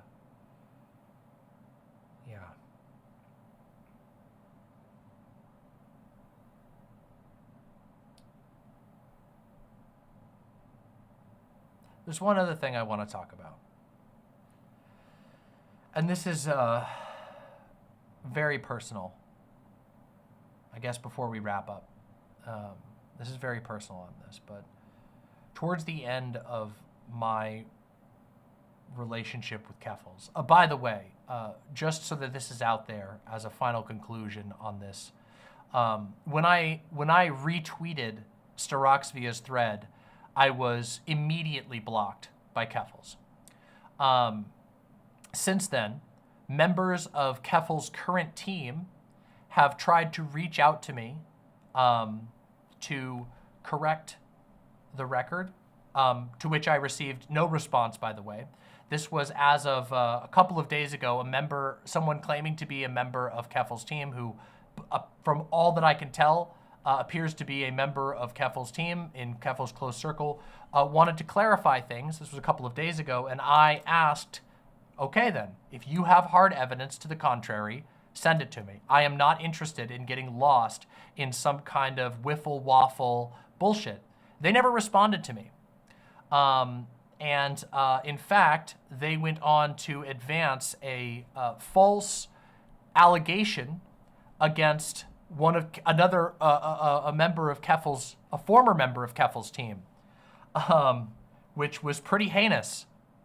And instead of responding to me, they just did that. And I asked this person, why hasn't Keffals reached out to me? And I think we know the answer. But now that I've been completely blocked, and I want you to understand, like, again, you guys can go see the record of my public relationship with Keffals, which my private relationship with Keffals is a lot longer, okay? But my public relationship of Keffals was one always of camaraderie, of support, of a willingness to critique constructively. But towards the end of my relationship with Keffals, my friendship with Keffals, my colleagueship with Keffals, I really did feel that I was being used, that someone was trying to play me in their own game. And I think that was the case. And in fact, I have evidence of this from a member of Keffals, from a former member of Keffals' team. She, being Keffals, wanted me to coordinate a backstabbing because she wasn't confident taking her down without the backup and numbers we could get for her by supporting it. It was a game. She outright called it a game multiple times. This was in reference to Keffals wanting to take down another content creator. And this member of Keffals' team warned me that I would be approached, that I would be basically involved. And that wasn't the first time that had happened either. In fact, even previous to that, Keffals had attempted to sort of recruit me into takedowns of other people. And I didn't like that. I didn't like that I felt like that. And with all of this having come out, it really feels like that, doesn't it? It really does feel like all of it was just a lot of false pretenses. And that hurts on a personal level, you know? Everything else, I've tried to keep this very factual, but on a personal level, I found that disappointing and hurtful. And I think what I'm trying to say here is that I'm done. I'm done. Done with Keffals. I'm done with Keffals. I'm done with all of her shit. I'm done with her pivot into drama. I'm done with her weird game playing. I'm done with her implicit weird threats and dishonesty. And yeah. I think that's all there is to say on that particular topic.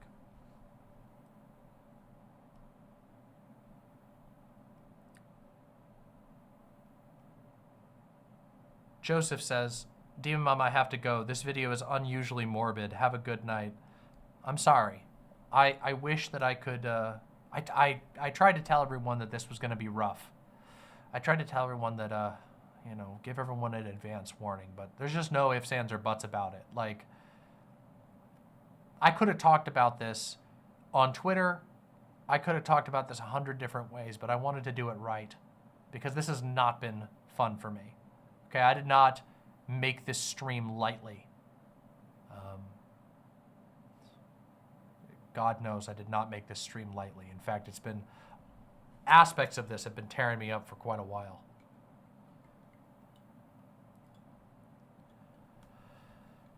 Fern Faba asks, Demon Mama, so no comments on the Muda video after you mentioned him. I have a lot of disagreements with the Muda video. I don't know Muda as a person. There were a lot of disagreements I had with aspects of the video. I feel that, I do feel that he did a fairly, I think he did a solid job covering the GoFundMe allegations. Unfortunately, I do feel that it was distracted from by the addition of other sections that were not as well supported. Particularly, I really don't think that the Catboy Ranch section of the video was well evidenced. I feel that a lot of that section relied on narrative. Some of the claims just didn't align with what was being showed on the screen. I don't think that was a particularly strong segment, and I think it distracted from it. Also, there was a lot of people rightly pointed out some issues with the thumbnail of the video, which I think is a fairly surface level critique. I don't know. I do think that using that thumbnail was a questionable decision, especially given that artist's history. The artist who made that thumbnail has done a lot of pictures of Keffals, and they're pretty bad. They also have a pretty prolific and publicly available history of posting, and let's just say that they're not too fond of trans people, the way that they've talked about them. I think that was a mistake. But I also recognize that criticizing a thumbnail alone that's a kind of a, it's not a very deep criticism, and it can only go so far. A lot of people didn't watch the video because they saw the thumbnail, and that is also a weakness of that choice. It means that there are people who would have heard this message who didn't because of that. But also, again, that thumbnail criticism can only go so far. I don't think it was a good choice to use that thumbnail, but my criticisms of the video were more that the heart of the issue, the GoFundMe stuff, got buried in in other things that I don't think were as substantial. Even talking about other people in the video, there's a portion of the video that goes and talks about someone totally unrelated, and I don't know. I just felt like that took away from what was actually here. But I will say, you know, I'm not here to be a giant hater. I do think the section that was about the GoFundMe was strong. The GoFundMe section was strongly constructed. That's my feedback for those who want to know my thoughts on the video as a whole. I hope that people can take my criticism in stride and won't be mad about what I had to say. I feel like I was pretty even-handed, but yeah. Did Mudahar have the same info that you had here? Some of it, yes. Some of it, no. I do not believe that Mudahar had the same evidence. I don't believe that Mudahar had the evidence of the Jack Saint situation, and certainly not the evidence that was talking about me. And I don't know if Mudahar had the evidence that Staroxvia brought forward about. No, in fact, I don't think he did. I don't think that Muda had the evidence about the HRTO, the Human Rights Tribunal of Ontario, and the dates there. But otherwise, I think that Muda did a good job outlining the issues and the leaks and also, you know, yeah, that aspect. So I do think that there has been some, it's complicated. I think that there were aspects of the video that distracted from the main focus. I think a lot of people walked away from the video. I mean, but again, there's a lot of people who walked into the video with their own biases. In the end, I do worry that the downstream effects of all of this are that it's going to have a negative effect on, you know, it's going to serve as a talking point for the worst people on the internet to further justify themselves. But I can't really blame anybody except for Keffals for that. Keffals made the decisions that she made. If she had been honest in the first place, none of this would have happened. This video right now wouldn't have had to have happened. It could have just been solved. It could have just been honest, and those were her decisions in the end. Yeah. Anyway, I think this is where we're going to end the segment. I'm going to put this up as its own standalone video, but this is where the segment's going to end, and from here on out, I'm going to be talking with chat about it, answering questions for a while. So, editors, it's back there.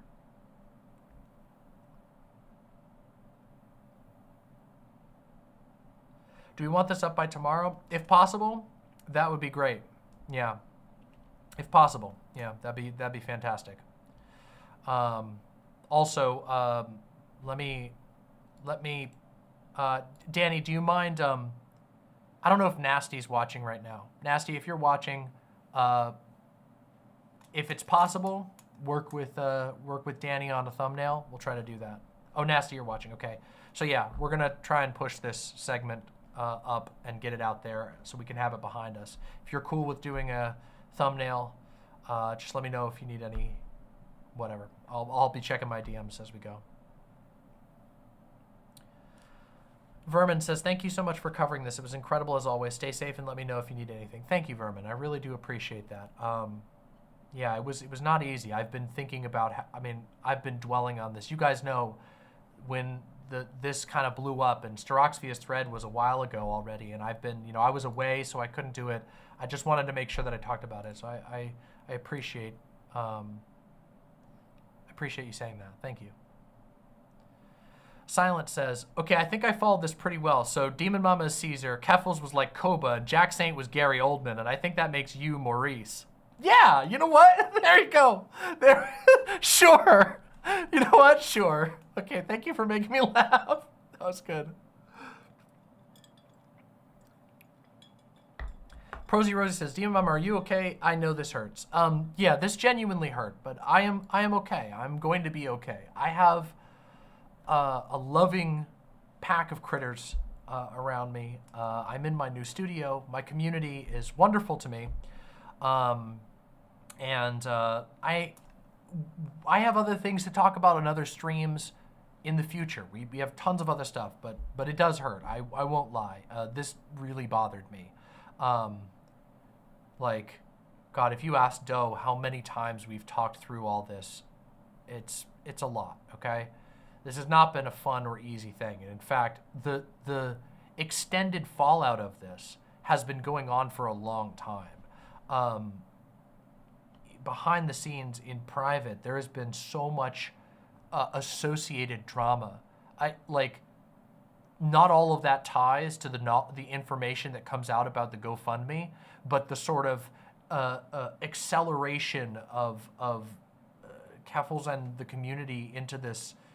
It's been a disaster, and it's been incredibly stressful.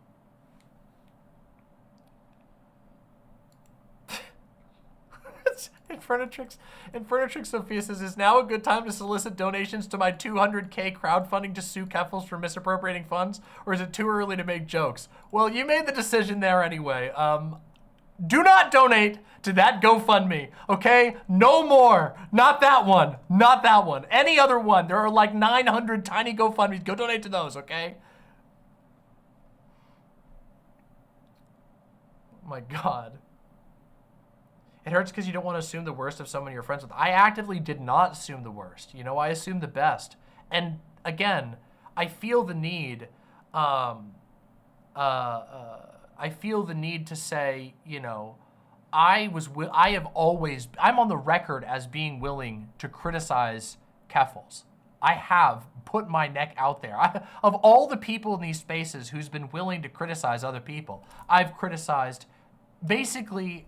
If I disagree with somebody to a significant level, you know, I'm not always looking for a fight, but if I disagree strong enough and somebody's, you know, putting out an opinion in public, I'm willing to disagree.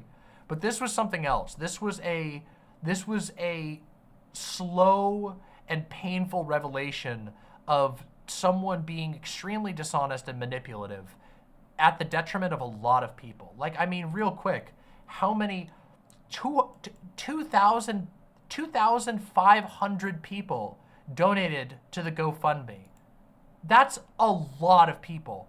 And that's just the people who donated directly, let alone the people who heard this story out in the, you know, from the news. There's a lot of people who were affected by this story.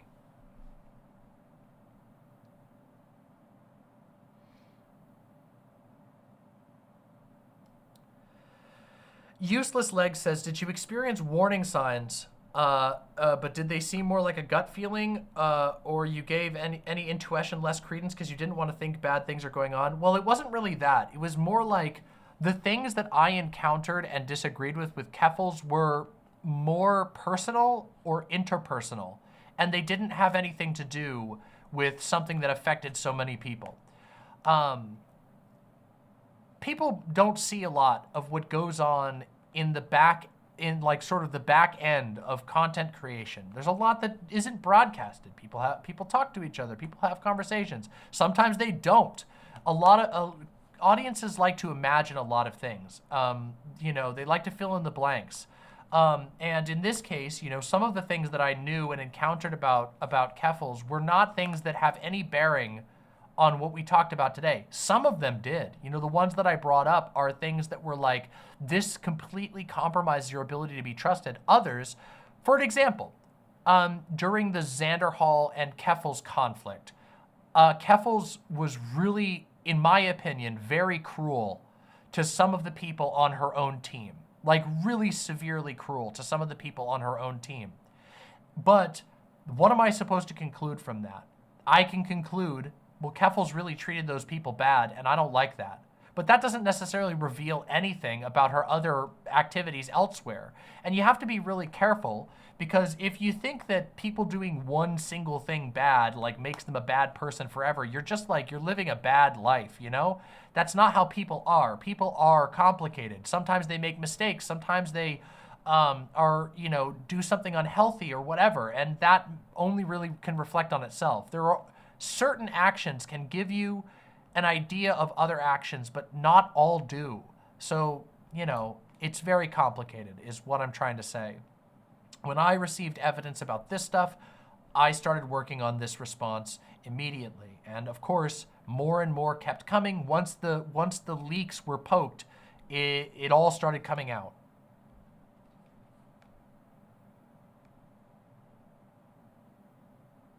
LB says, I lived in the same province that she did when the swatting happened, and the situation hit me very hard. I remember being afraid and very empathetic at the time. That whole situation was a big part of me getting more into politics and specifically wanting to help fellow trans people.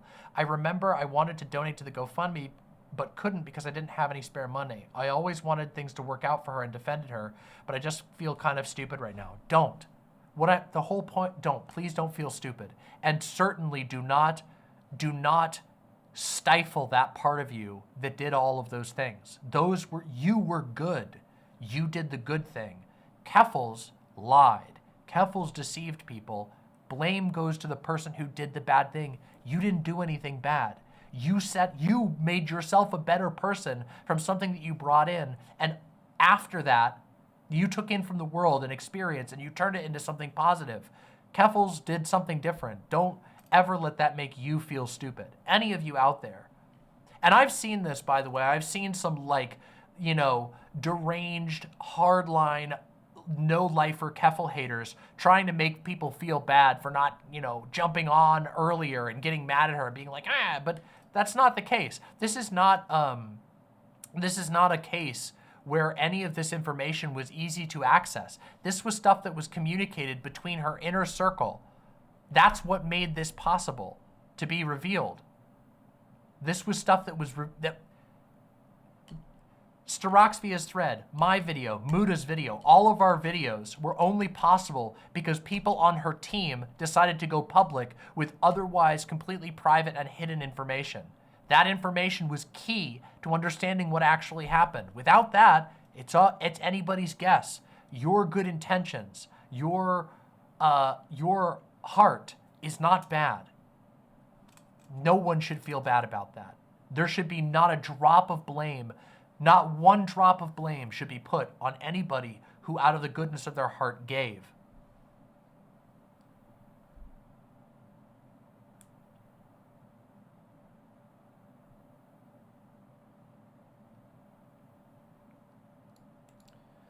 Vermin says, do you have shareable examples of her being cruel to those close to her? I don't know if you went into them. I would have to get permission to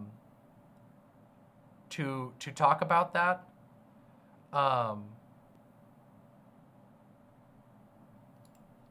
But yeah, I'd have to get permission to talk about that. But yeah, maybe we could talk about it privately later. But I don't know. If I get a message about it, I don't know if anybody who's involved in this is watching. If you are, maybe. I wanted to mention it because I mentioned that in my personal section because I felt that was a little more personal, and it's not something that I can go, you know, deeply into as a matter of fact. It's just something that was my conclusion, yeah, so. Oh, don't worry. You're all good.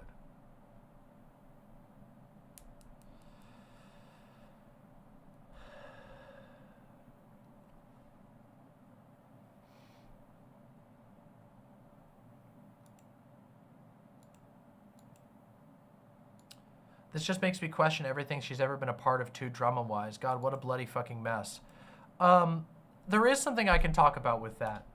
This is a really low-stakes one for most people, but there was an incident in which she had a debate with a Twitter person. It started on Twitter. I don't know all of the details, but she got in a debate over the use of a term. Some people think it's a slur. Some people will remember this as the quote, and I'm quoting here, the they fab discourse. Some people will remember that thing. And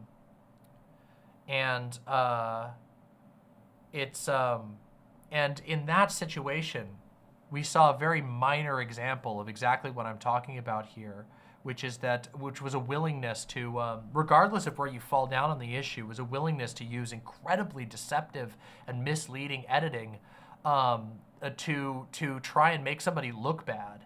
And that sort of thing it kept getting worse and worse, you know?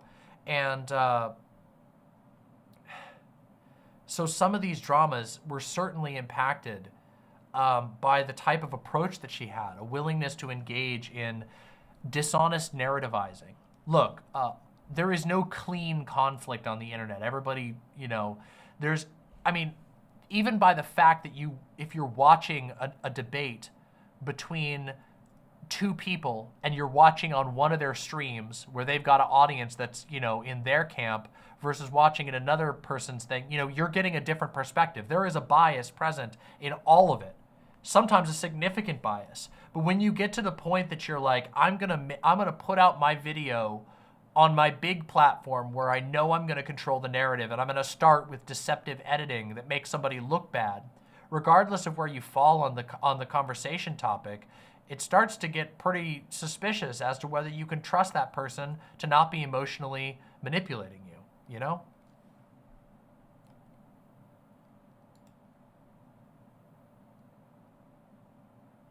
Oh. Well, thank you, Cherry. Thank you for being willing to put that forward. Here's exactly what I was talking about in real time. What happened in the debate? It was a debate on the term they fab. I don't really care if people use this term position, and you shouldn't tone police trans people using it when they're venting about prejudice. Karl Marx took the it's a transphobic slur and you're perpetuating transphobia position. Full disclosure, I didn't do great. We all have our debates we don't do well, I understand. But because I took down the VOD, I have control of the narrative. So I'm editing the intro to immediately poison the well, including putting the Xanderhal thing at the start. You see what I mean? Literally just openly owning up to this type shit. Like, this is what I'm talking about.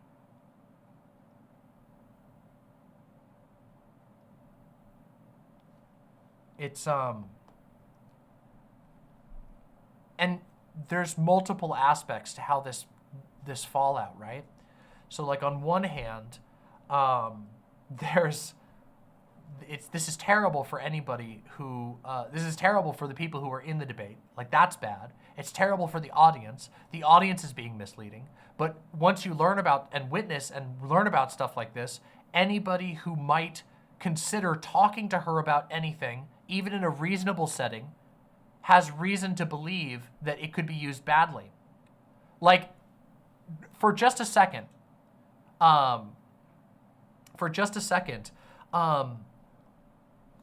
put yourself in the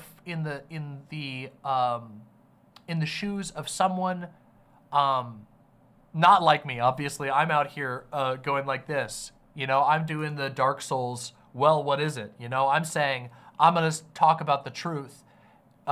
If you're gonna come at me, then all right, then I'll deal with those. I'll deal with your retaliation. You know, I'm willing to do that. But put yourself in the shoes of anybody else who's not in a position like mine. You know, you find out that somebody that you've maybe been on good terms with, maybe you've been on neutral terms with, and they've done something you disagree with, they've hurt you in some way.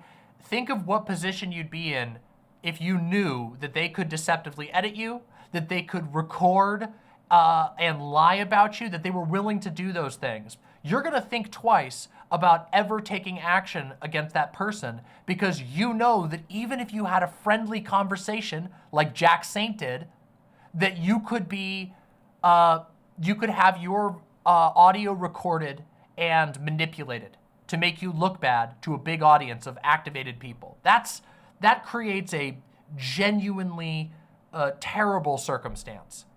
It has a rotten effect on a social space in more than one ways. And also, it kind of speaks to what the project for the chat and the community was, what the community was being subjected to, which was being little tiny, subtle, sometimes not as subtle manipulations that drive them to agree with things that they might otherwise not agree with. Yeah. It's not good.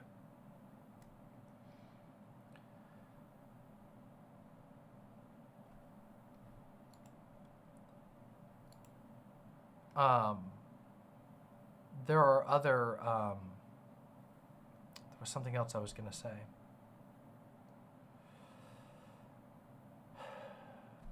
Whatever, it slipped. Silent A says, drama farming seems to be so financially lucrative that a lot of people who seem to get into this space with the eventual goal of attacking and backstabbing everyone they can for the sake of more content. How do you plan to steer clear of these people going forward? Some of it you can avoid, some of it you can't. I tend to have a fairly strong personality. You know, I don't play nice with a lot of this stuff, as you can tell by the fact that I'm doing this stream right now. You know, I tend to not be okay with that type of behavior, and I'll speak my mind about it. So, you know, to a certain degree, I have a tendency to put out an aura that discourages that type of person from you know, trying to convince me to be involved with their stuff. And usually when they try, I turn them down. As you can see, by, you know, the fact that I didn't get involved in any of her takedowns previously, which she did try to get me involved in. Some of them were very personal too. You know, again, like I said, I wanted to talk about how that bothered me on a personal level. You know, some of the stuff that she wanted to use me to get involved in were things that I had a very good reason to want to be involved in. You know, when she says I want to backstab this other creator, you know, that was something that I had an emotional stake in, that she identified, and it sucks to have something real like that used. It's bad.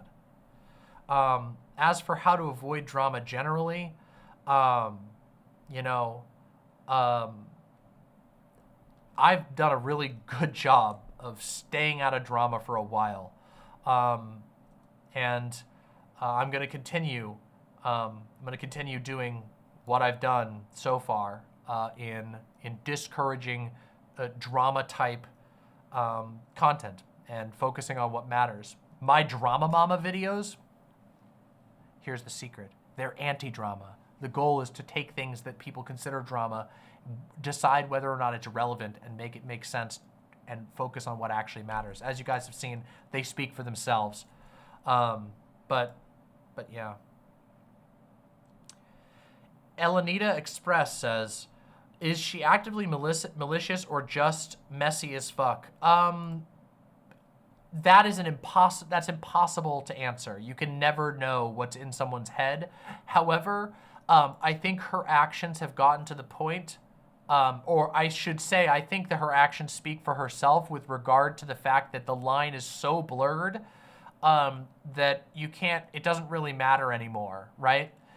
When you get to the point of being willing to record people and maliciously edit them, when you get to the point of being willing to lie on so many aspects to so many people for so much money, like, I don't know, I think there's aspects of her personality that are just messy as fuck, you know? And to be fair, like I've said, she did go through a lot of hell, a lot of miserable goddamn hell, and I sympathize with that.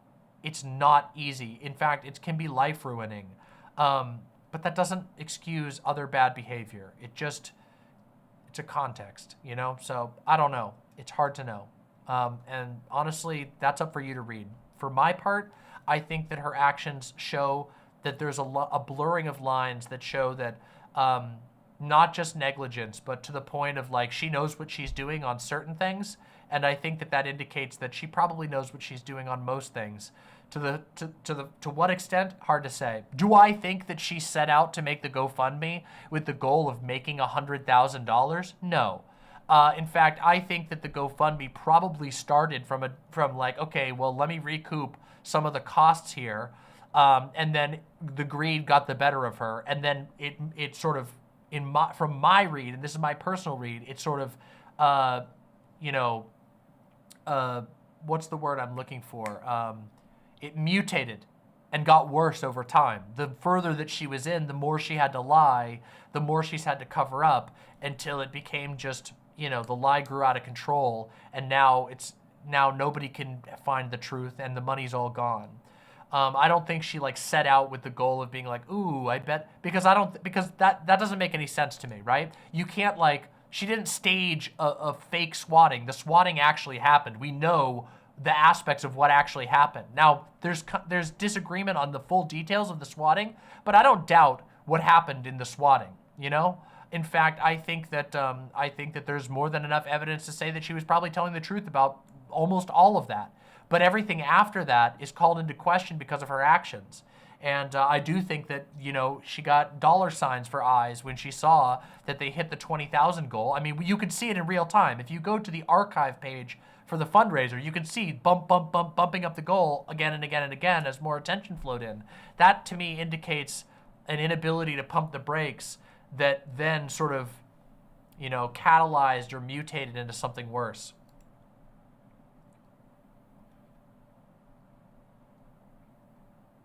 Yeah.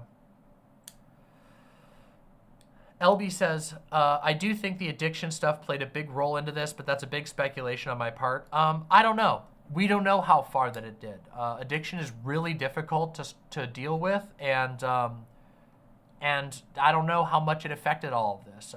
At a certain point, it doesn't really matter anymore. Addiction aside, there are certain actions that were premeditated. There are certain actions that she has narrated in real time. I am going to do this. People are going to cancel me for this because I did this. There was self-awareness. It's not like she was not self-aware. Addiction is difficult, but there are plenty of addicts who don't do these behaviors, especially to this degree, So it's hard to say.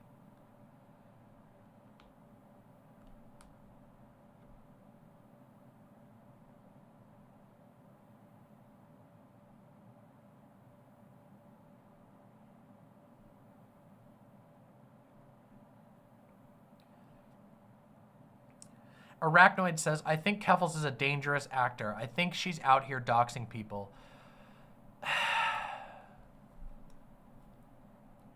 Yeah. Unfortunately, I do think that we veered into that territory. I don't know how far that danger is going to go, but I definitely do think that there's some danger involved there. And that sucks. But I do think that's true.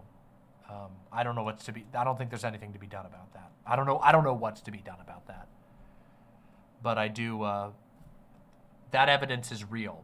She did do that. There is no ifs, ands, or buts about what she did there. And, I don't know.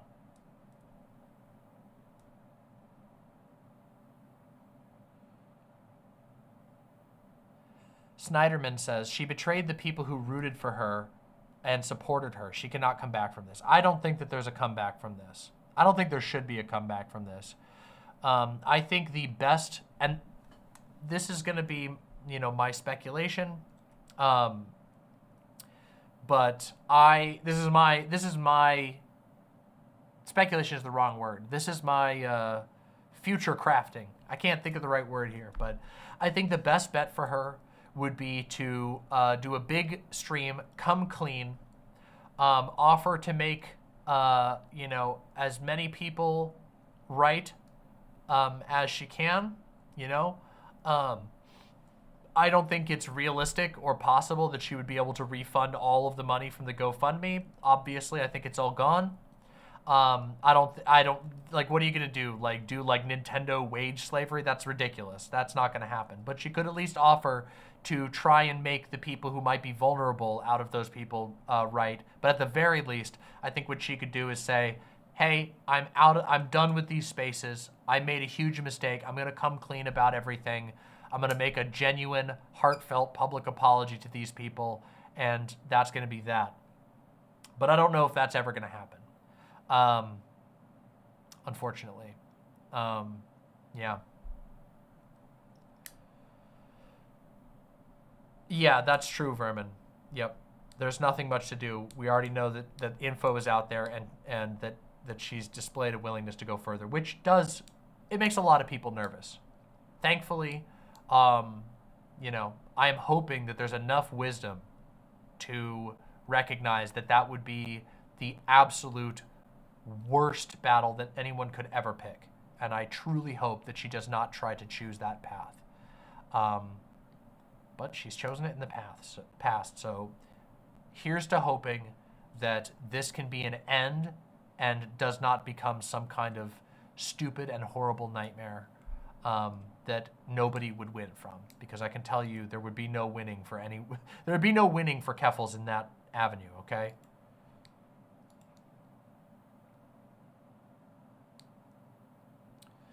Bizadu points out, Demon Mama, the screenshot you have of her saying, if people knew how I spent the GoFundMe money, I'd be canceled, are set to self-destruct. She thought they wouldn't be permanent and that even that admission of knowing guilt could condemn her.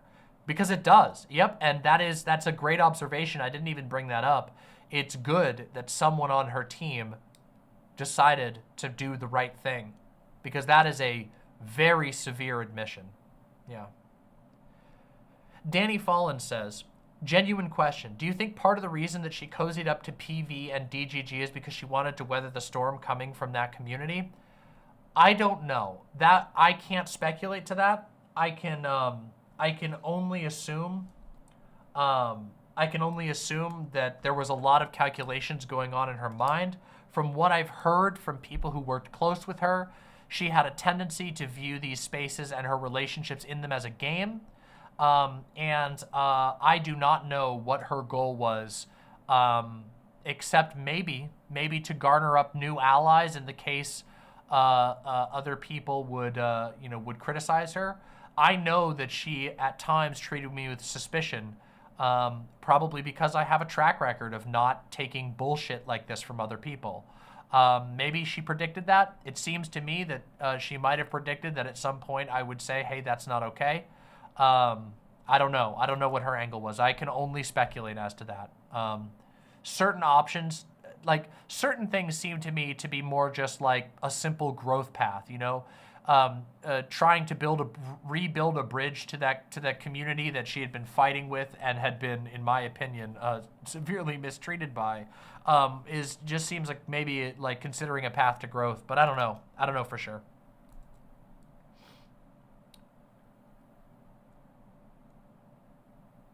Does anyone remember when she said she was going to pivot into making a new channel about horror content? Yeah, if I remember correctly, and this is purely from memory, so please don't quote me on this. She decided to pivot into making horror content under a total rebrand, not under her name, with only a loose association between her old channel and the new channel, right after she claimed that her lawyer was going to release a statement, and the lawyer never released the statement. Now, to my knowledge, all of those tweets have been deleted. There's a running history of her deleting things, we'll notice. The tweet in which she promised, I remember reading this tweet, but I don't have that because I don't believe I ever got that receipt because I didn't know it was going to be a receipt at the time. But I remember her claiming that her lawyer, some other people might be able to say whether they read that tweet or not. But at one point she said, I think it was, I want to say it was this year, she said, oh, my lawyer's going to be releasing a statement very soon. And then we just never got it. And the tweet ended up getting deleted. And that was right around the time that she decided to do a full rebrand, which seems very suspicious looking back on all that. Yep.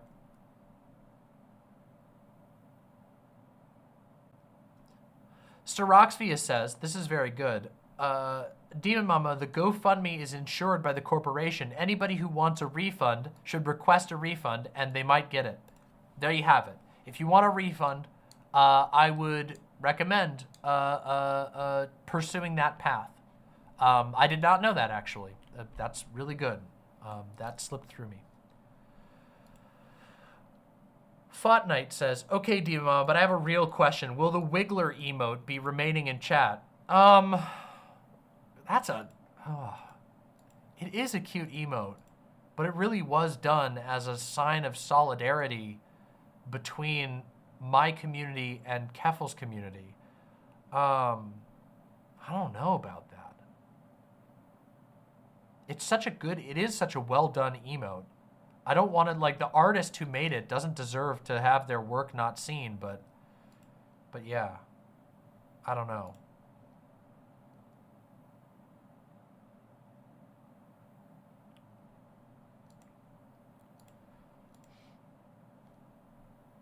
Redesign it? We could redesign it, but also it kind of just feels bad, doesn't it?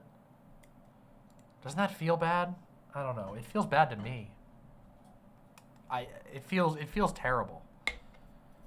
I mean, we still have the old Garfass emote, which was a reference to another community, but it's not as direct, you know? The Garfass, it stands on its own. It's Garfield, but he's a demon. The Garfass was a reference to a community that we used to be on very good terms with. Things did not go well there. There was a massive falling out, but we kept that one because it has its own identity. This feels worse. Keeping the Wiggler feels worse. I don't know. I'm going to have to think on that. I don't know if I got the answer.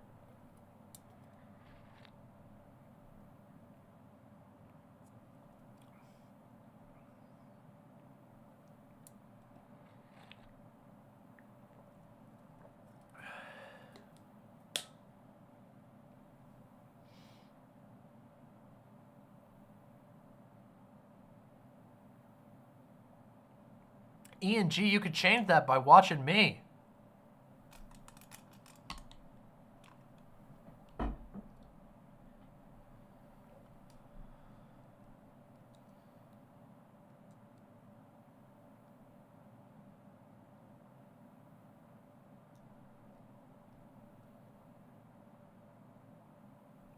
By the way, to everyone who has donated, I will read your donations. Don't worry, I'll be going through all of them. I just I didn't want to do any donos or self-promotion during this section. That felt wrong. Yeah.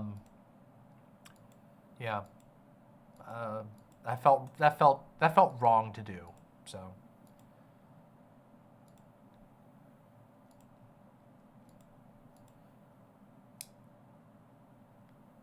I ditched the Wiggler. It's tainted now. It definitely, there is some taintedness on there. Staroxby says, I don't want to do any more exposés. I just want to do politics. Based. No one should hitch themselves to drama. It is a very bad path. It is a dark path, and it does not make people happy. So you're wise. You're wise to do the things that are more meaningful. Your talents, and I mean this, you know, your talents are well put to other things as well.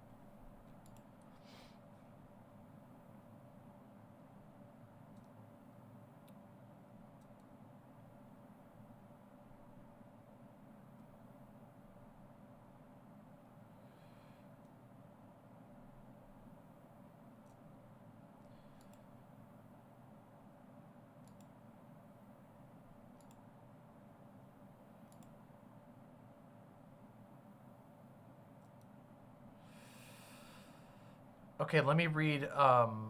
Let me read some of the YouTube comments. I've missed some of the YouTube comments. We have a lot. I still want to read comments that people have been saying. I haven't been reading YouTube ones as well. Let me open them up here and read through them.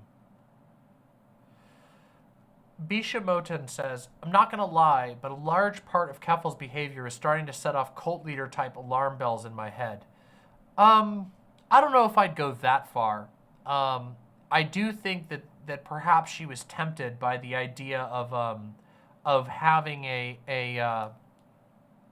defense squad, having a community that'll basically accept whatever, like a personality cult type online community. Those absolutely and definitely did.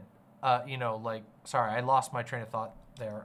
She definitely did seem to want to be building towards that, especially with the narrativizing, like we saw with that one debate where she said she was going to poison the well. Yeah. I don't know if it's, I wouldn't go so far as to say cult, but definitely certain aspects of like building a echo chamber type community that's always willing to just gas you up at all times and never push back at all. Yeah.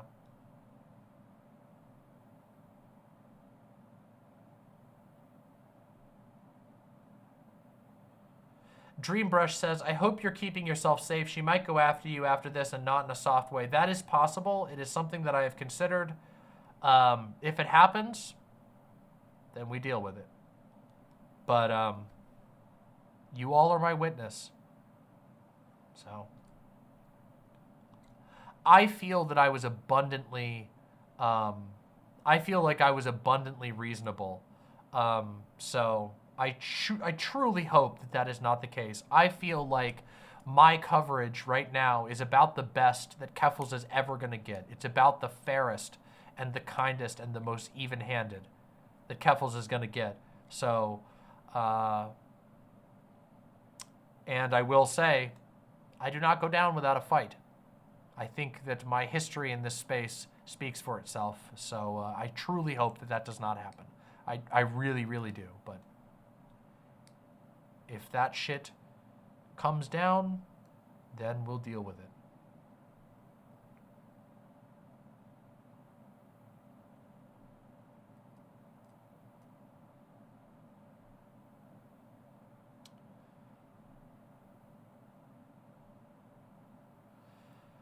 Thank you very, very, very much for the raid, President Sunday. Thank you very much for the raid from the Squids. Come on in and get comfortable. Deeply appreciate the raid. Thanks for that. Thank you very much.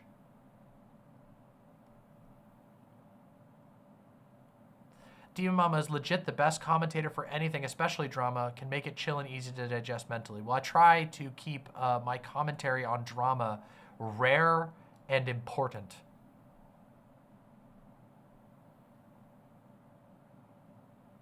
You were reading about Tiger Pee. Well, it sounds like you were reading about things that are about as clean as what we have been.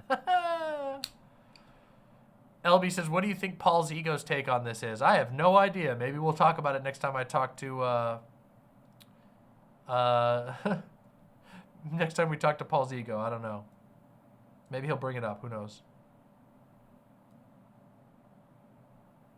At least she was right about tankies. Well, it's not hard to be wrong. I mean, it's hard to be wrong about tankies on some things. Like, the tanky community is very toxic.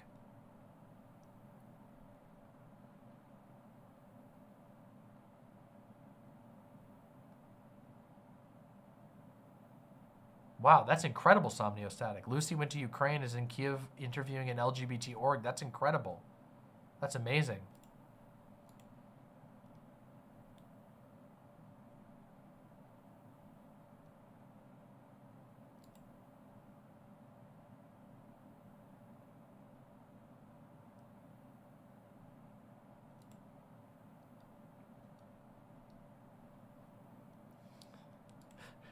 Crispy Chris says, I love it when Paul drops the hard B.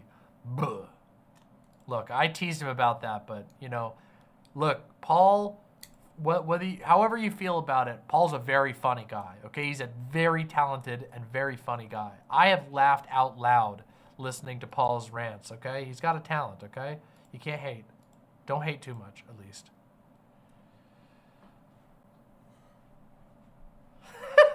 Cherry.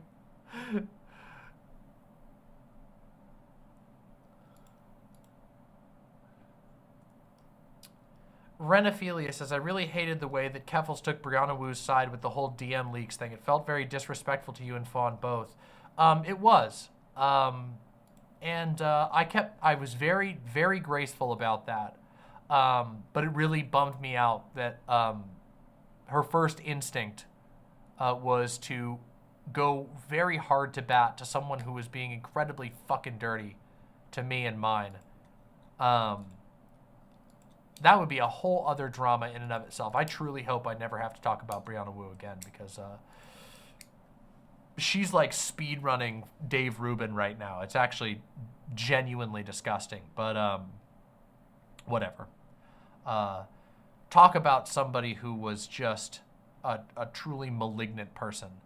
When I first met that, oh God, I talk about this in my video of the flattering bullshit trying to get onto my sweet side, and I was normal. I treated her totally normal, and then she freaked out about me and became obsessed with me and my partners. It was fucking weird. Fucking weird.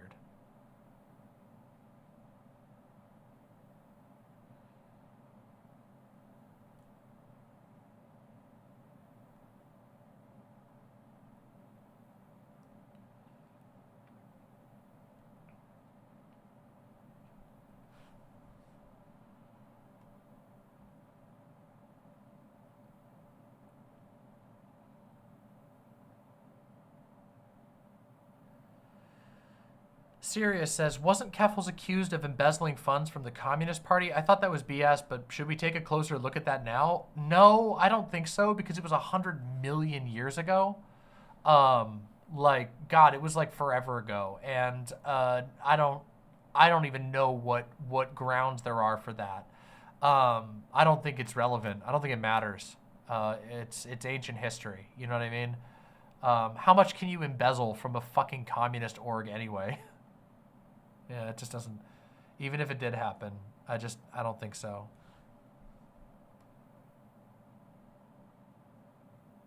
Flamenco was the one who accused her. Lamau! Bazinga! So yeah, I don't think it matters. I don't think it cares.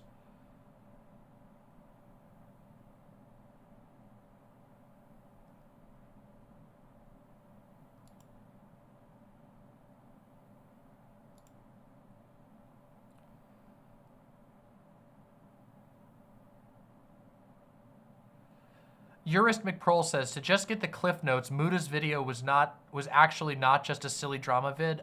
Yeah, to Mudahar's credit, it was not just a silly drama vid. I do think that he made mistakes, which I criticized here, but no, there was some real stuff in that, some solid stuff in it, and for its flaws, just being honest. But if you want to get the important stuff, in my opinion, this is the thread which we went over. But yeah, if you missed it, we go over that in my section, which will be out as a video tomorrow. Yeah.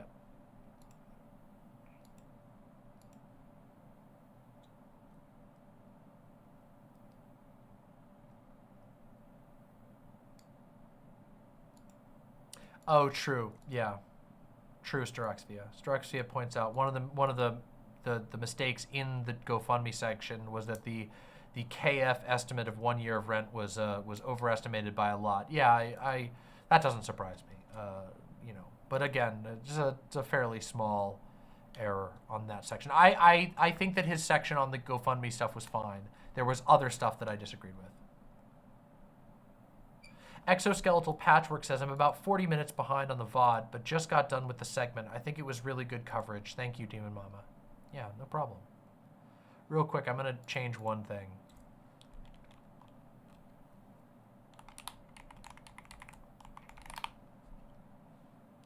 Give me just a moment here. I have to change something here.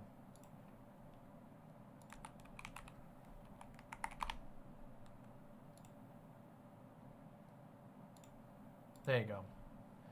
I featured your incredibly high quality thread, so I think the least that I could do is give you an orange name, Staroxvia. So there you have it. Enjoy your orange name. Oh wait, it overrides. You get an orange star. I guess the orange name gets overridden by your subscription status, which I didn't know that, but that's good to know. Orange means notable. It means you're somebody that I know or am familiar with, a content creator, basically. Somebody did gift you a sub, it seems.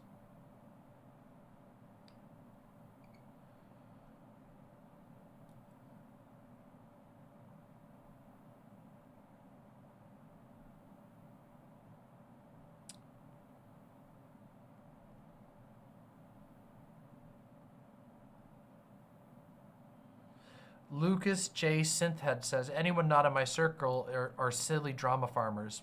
I don't think anybody said that. There are literally drama channels that call themselves drama channels. There are a lot of those, actually. So I don't know what you mean by that, but.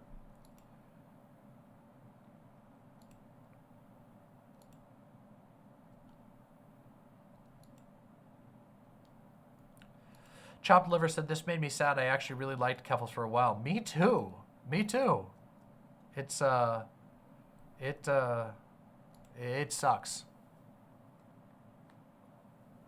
It really sucks.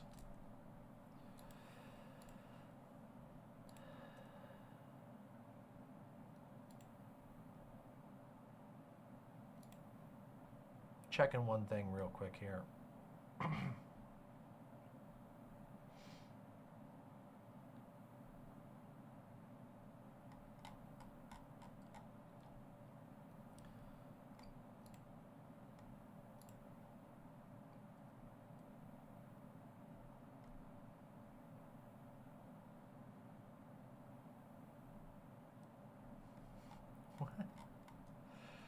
Okay.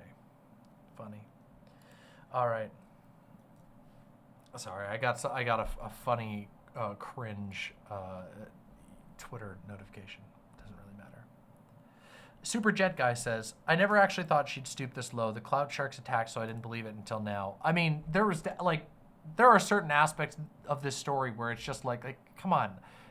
Nothing has changed about the patheticness of shit like Noodlegate, right? Come on. Like that was there's no rehabbing that bullshit. It just made it harder. All the bullshit made it harder to figure out the actual truth and raise the stakes unnecessarily. So, yeah.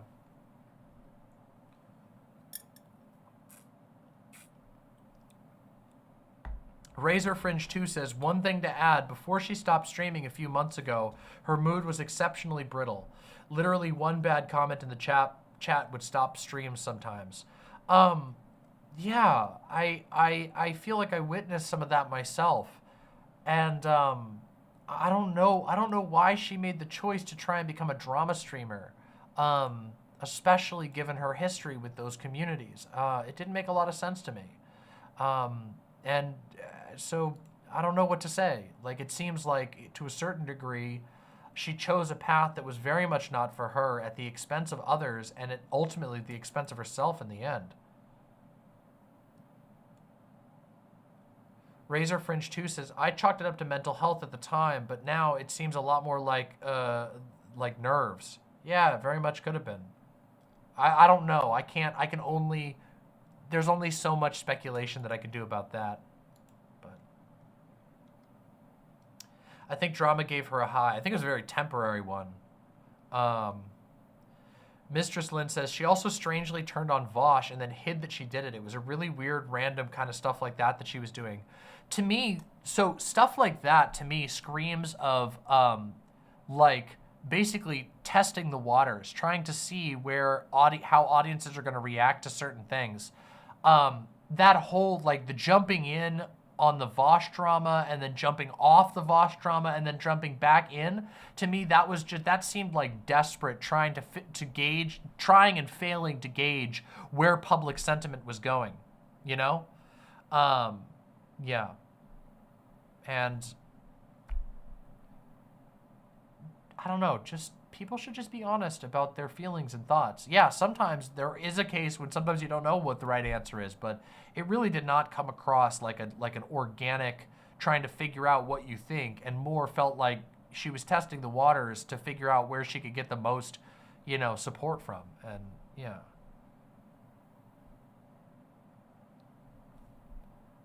Super Jet Guy says, didn't Keffals admit that she considered Vosh a friend who stood by her? Well, he did. He has. I don't want to spend a whole stream talking about Vosh, but Vosh has always been, from my experience, has always been very supportive of Keffals. Yeah. So. Have you talked about all this with Vosh privately? No, I don't think I have, actually. Not this particular topic. I've been kind of in my, I'll be honest, and sorry to all my friends out there, I've been kind of in my own world lately. I've been a little bit, between the studio and all this drama, I've been kind of in my own little tunnel. I've been out in the backyard digging at the tunnel, you know?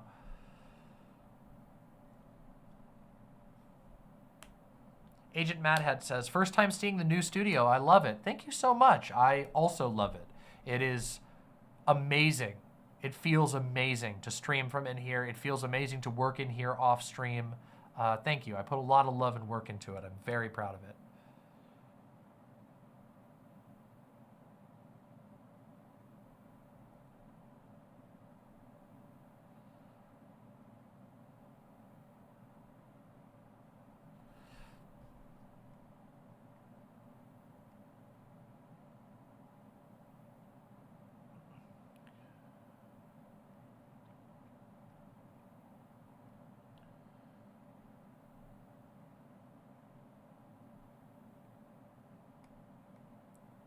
Sparrow NR says, Vosh and Tipster have been staunch with Keffals. Both have been very quiet about recent drama. Well, Vosh doesn't get involved in a lot of drama, especially not these days. He's stayed out of other people's drama a lot, and he seems to be focused on other things. And you know, so that makes sense. I wouldn't read that much into it. As for Tipster, I don't know Tipster that well. I don't know what his approach to this is going to be or what it is. I do know that Tipster was very close with Keffals' community. He's always seemed very supportive of Keffals, but I don't know how far that goes. I don't know how deep in he is. You know, so I know that. So yeah, I can't speak to that. You know, I would hope that he would think about it. But I don't know. I don't know what his situation's at, and also, you know, how much he knew or whatever. It's really hard to say. There's a lot of people who didn't know a lot, people who were otherwise supportive, and I don't know, so.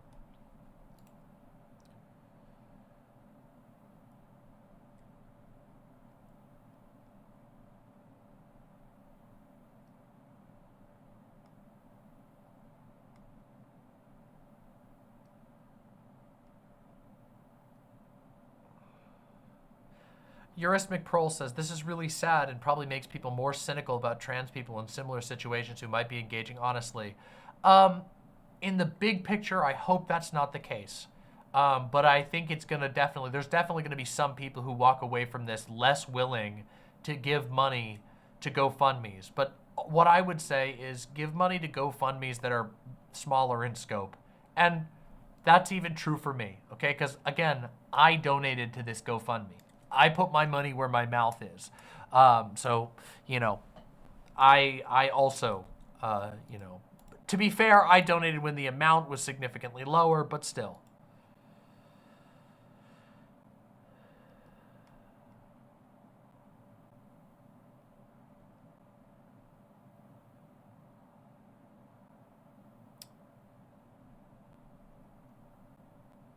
Vermin says, I haven't heard anything from Vosh about this privately. So yeah, he's definitely not touching this one for a very good reason. Yeah, I can imagine. I don't think most people need to, you know?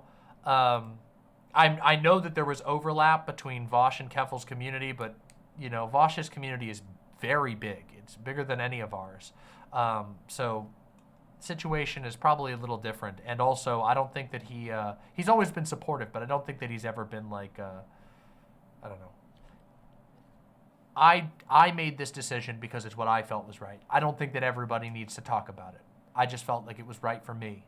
And I promise you, okay? This is my promise to you, my viewers. I assure you, I spent way too much time thinking about this. So much time thinking about my decision to talk about this that I feel resentful that it took as much of my life as it did. But as you all know, I feel a lot of stress and anxiety about the way that these types of situations can unfold online.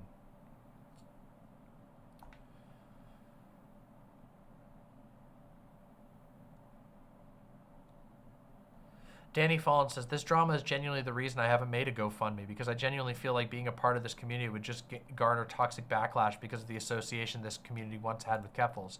Well, I don't think so. I don't think that would be the case. I'm sorry that it's made you feel nervous. I don't think it would. I think most people recognize that that asking for $100,000 and promising like a movement to make life better for trans people is a specific thing, you know. So yeah. Super Jet Guy says, is Riverboat Jack covering the K scandal? I don't know. I couldn't speak to that. I have no idea. That's awesome, Eurus McProll. That's really good.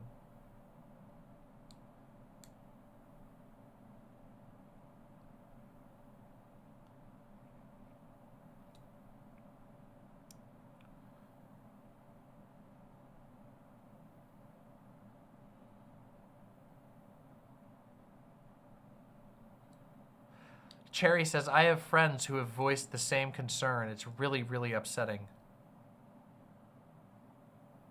Yeah. Mr. Roxvia says, I definitely can't ever make a GoFundMe anymore, because can you imagine how malicious actors who don't like me would twist it? Well, that's the thing. I don't think they'd have much to stand on if you were being honest with what you're asking for, right? Like, again, like that's part of the thing that's so frustrating about this, that there are certain people who are going to twist it and who are going to use it like that, but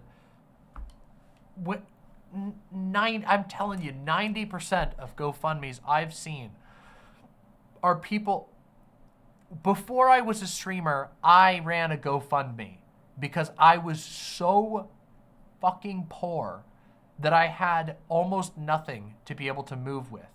Now, we didn't even reach our goal, but we got enough to be able to afford the basics of our move. And it was rough, and it was really hard, and it led to some pretty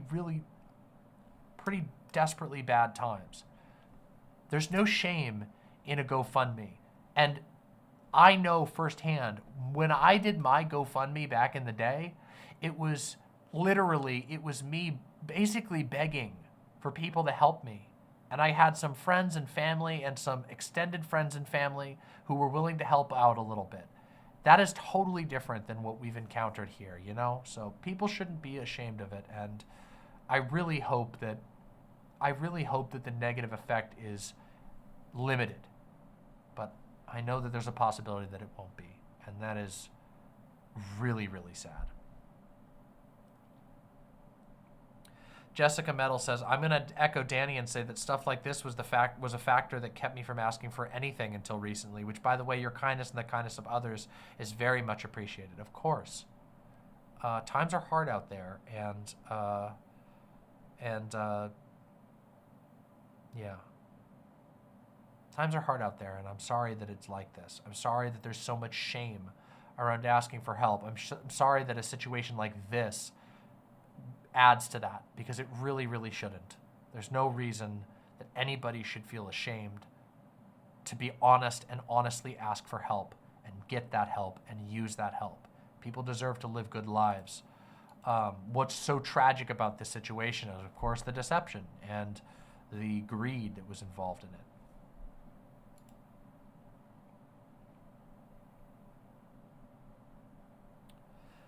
Holic Master says, I'm really sad for all the other people heavily tied to Keffals Goblin City.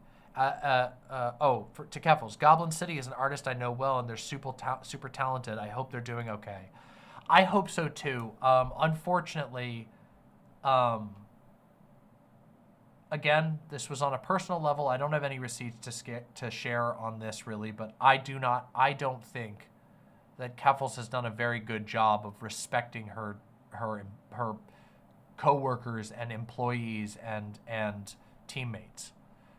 And that was something that made me feel really bad. Although a lot of that has only come to surface very recently, you know. I am sad for them too. I hope they're doing okay.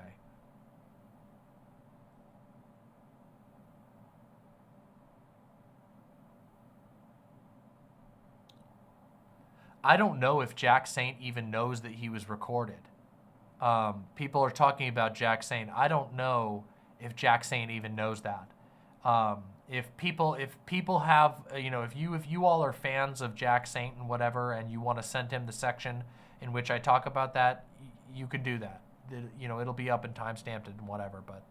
But yeah. Yeah.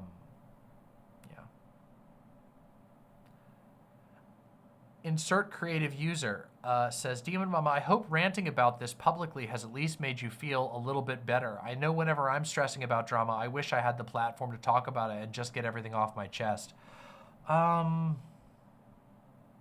don't know. It makes me feel, I will say I do feel better, but not maybe in the way that you think. I feel better because it's not in front of me anymore. It's kind of like when you have a surgery or something like that, and you know that the only thing that'll make you feel better is not having it in your future and instead having it in your past. I do feel better about that, but I don't feel a catharsis from this. Unfortunately. I wish I did, but I don't think I get that. Unfortunately. I hope other people do though, but I don't really, unfortunately. Not on this.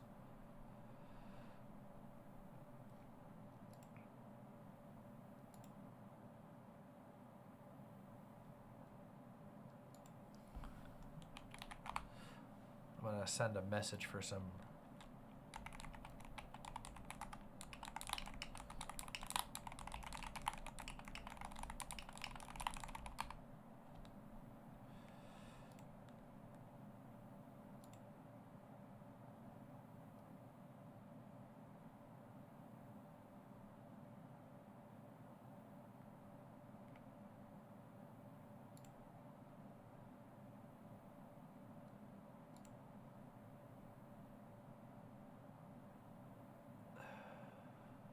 Sorry, had to check something.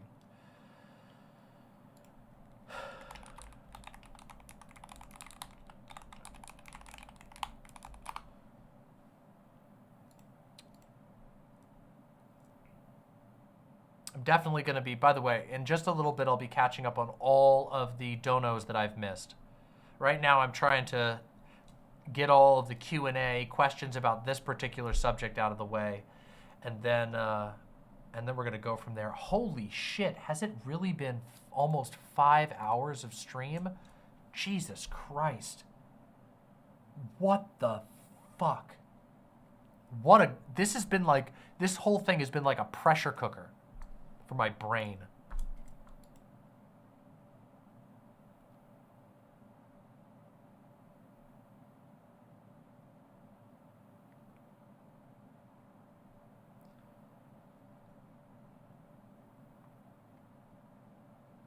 Self-loathing egomaniac says, Demon Mama says, Self-loathing egomaniac says, Demon Mama, my friends met their GoFundMe when they were homeless with a big boost from you shouting them out on Twitter because Gayfesh sent it to you. Thank you for all you've done in that regard. You're welcome. I will continue to do that. I know, again, part of why I had to talk about this is because I know for a fact that our community has helped a lot of people. And I want to be able to do that in the future, which means that I have to take it upon myself to talk about situations like this one, so that people know that they can trust me and that I'm going to tell them if something goes wrong and how things can be made right.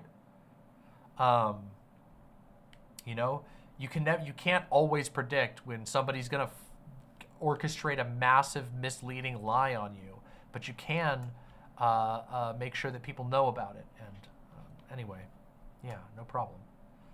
Eurus McProll says, Demon Mama, I followed Keffals casually since her humble sausage gambling and silly memeing days. Boy, weren't those better times. Again, I don't want this whole thing to be negative, but she's very funny person. She has talent.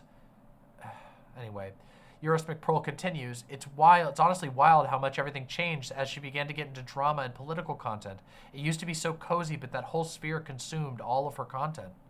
Yeah. Some Neostatic says, aren't you friends with him? Who's him? What do you mean? Mycena said, wait, Demon Mama, did you need me to timestamp? Not tonight.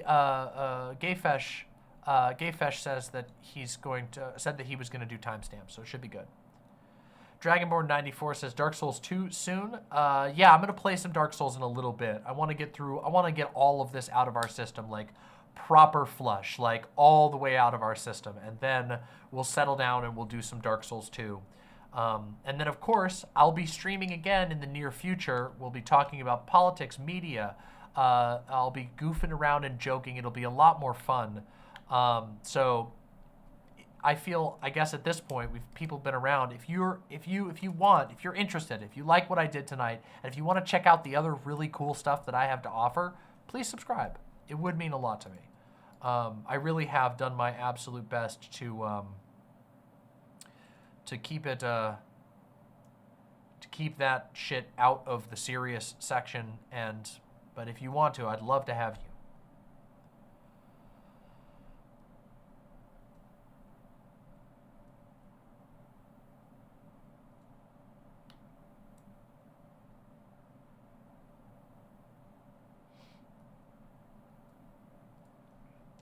Leth says, I think it's doing good, Demon Mama. Because of people like Keffals, I felt it was useless to start a GoFundMe when I was younger and homeless. So keep up the good work. I'm disappointed in Keffals, though. We have to talk about this stuff or else it'll never get any better. And we have to discourage this type of behavior. I really hope that people will be able to ask for help and that people will feel generous enough to participate. I understand that stuff like this is not pleasant, but in personal experience, this is a rarity, okay? All of the times that we have been able to help people and nothing bad happened, this was the one, and that was because of Keffals. None of us bear the blame for that. Literally, none of us bear the blame for that. LB says, do you think people are responding well to your take? I don't know. We'll find out. I don't know. We'll find out in the coming days, won't we? I don't know.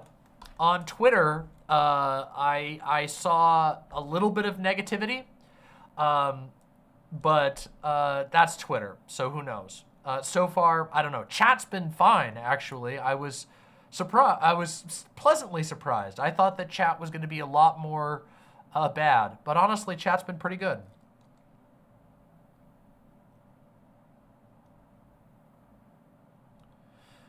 Rudon1334 says, I just know that my cats and I were in a tent, someone set it on fire, and then when I had them out with me, and even for over a whole year before then, it was so dehumanizing, and Keffals was nice to me, and that meant something. I'm glad that that's the case. For the record, I don't think that Keffals is a wholly evil person. I don't think that Keffals is an irredeemable person, and I don't think that she's like some kind of dark psychopath with a void inside. I think she made very, very bad decisions that are not okay and that she hurt other people. That doesn't mean that she doesn't have any good in her. I don't take those types of positions. So I'm happy that that still happened, and I hope that we get to see more of that type of, not online, but I hope that the world gets to see more of her good side and that she chooses not to engage in her bad side.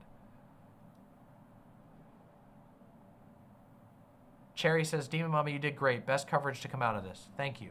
I wanted to do right by everyone else, by you and by Staroxia and by everyone and by my community. So thank you. That means a lot to me.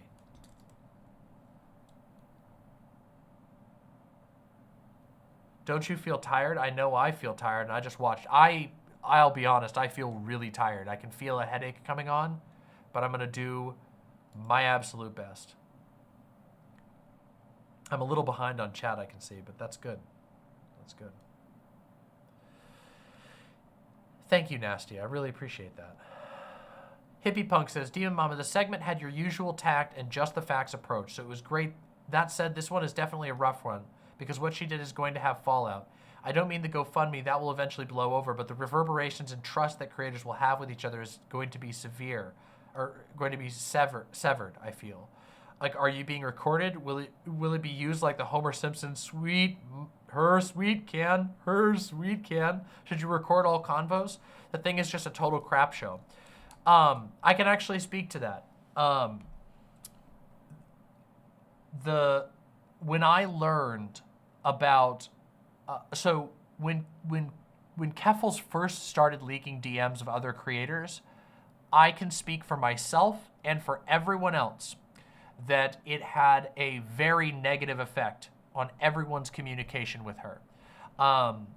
It made me feel paranoid, and even though I wasn't prepared to, obviously that's an action in and of itself, I, from that point forward, as a matter of self-preservation, made the decision that anything that I said to Keffals in private, I would treat it as if it was something I was saying in public for that reason.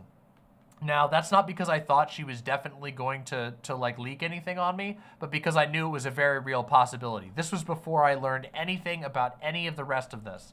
Yeah, it does have a very negative effect. Now, I don't know if it's going to affect relationships with other content creators, but it definitely has. I mean, she ruined her own trust among among her own friends. She broke the trust of people even in her own life. It might have reverberating effects outwards. I sure hope not, but it does make you a little paranoid. The reality is, though, that in the current world, privacy, especially if you're even a small content creator, is not always guaranteed. It really sucks.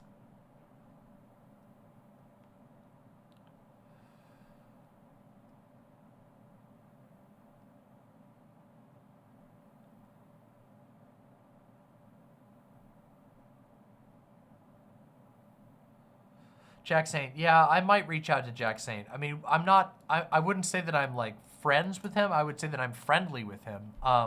We've always had good conversations, but I don't know. Maybe I should reach out to him. I probably should have thought about that, but to be honest, I've been distracted with everything else. But Acelaces with Cream says, do you think there's any way for Keffals to come back healthily for everyone? No. I think that this probably should be the end of her aspirations as a public figure. I don't think it should be the end of her, ability to make a living doing other things. But as a content creator, I don't think that her reputation can bounce back from this, and I don't know that it should. I think the best case scenario would be her to completely come clean, own up to it, and then maybe then people could choose at their own volition, but honestly, I don't think there's any way. With all of the things that we've seen, with all the things that have come out, I just don't think this is the line of work for her. I don't think that it plays well with her personality. I don't think that it plays well with her struggles. I don't think that she's capable of making decisions that are responsible in this line of work, unfortunately. Or fortunately. I don't know. Depends on your perception.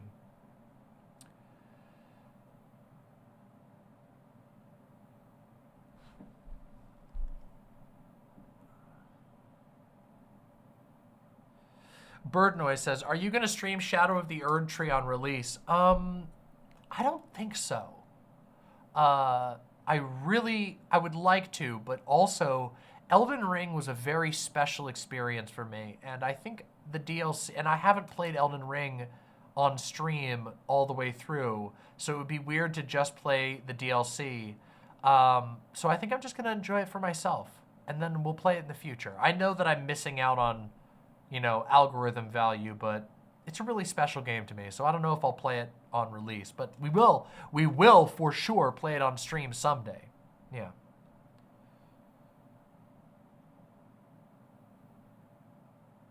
Renophilia says, I find it incredibly upsetting that Keffals possesses so little compassion for others, like seeing her relationship with them as a game. I don't think she would appreciate someone seeing a relationship with her as a game.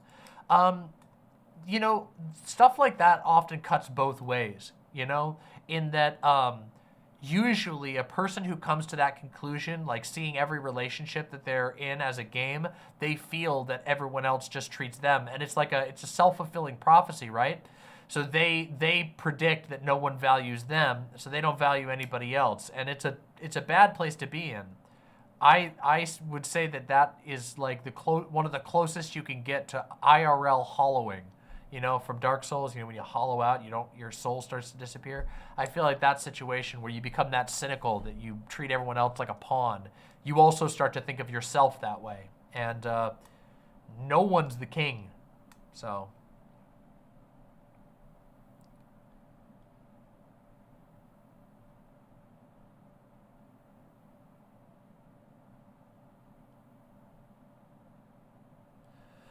Not Equipped says, would you have Keffals on stream for a response? No, I would not. I do not think that would be responsible or valuable. I am open to Keffals reaching out to me and talking to me, but I don't think any of us can trust her, and I don't want to give the idea that any of her words can be trusted. Inviting her on or reaching out to her to offer her a platform to potentially lie further on would do nobody any good and would further obfuscate the story. We've seen with our own eyes the evidence that's there. I can't imagine what would be required to I mean, if she wanted to come on and explicitly say, I am going to apologize for what I did wrong, I would be open to that. But as like a self-defense, absolutely not. No way. No way.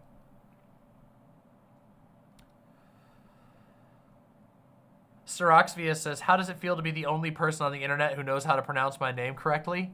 Powerful. Incredibly, incredibly powerful.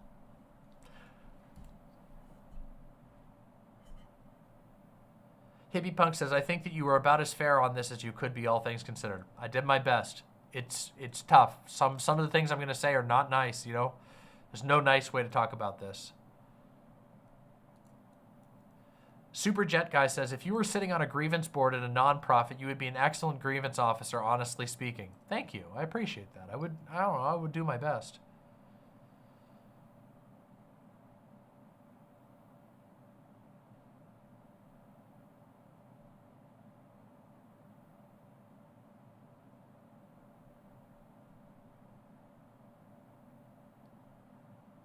Vermin says she should not come back. I agree. She should not come back. The only thing that she should come back to do is to do an apology and to shut down her channel and close the doors on her channel. This is like, this is one of those situations like, to make a reference to the popular game series Five Nights at Freddy's. This is an incident in which somebody got bit at the pizza parlor by one of your animatronics, okay? You don't reopen the pizza parlor, okay? When a kid loses their arm or whatever, okay? It's or dies, okay? You close it up. It's done. It's time. That's not what it is. If you want to make a public statement and apologize, make things right to people, yeah, that'd be great, but no. Siroxvia says, Keffals can absolutely become a better person, but there really isn't a way for her to do that as a content creator. Yes, I don't think that there's a way to do this as a content creator. I think that's over. Cherry says, my friends say they love your aesthetic and new studio. Amazing. Thank you very much. Shout out to your friends. That's really kind of them. Call me B. Hey, Demon Mama, it's been a while. Good to see you. Hope you're well. Wait, what did Keffals do now? I just got here. You're going to want to rewind. That's been the entire subject of this stream. We are in the long Q&A section. You're going to want to rewind back to the beginning of the Keffals section. I don't know if the timestamps for that are up yet, but yeah, it's a while ago. You'll find it. There's a part where I start.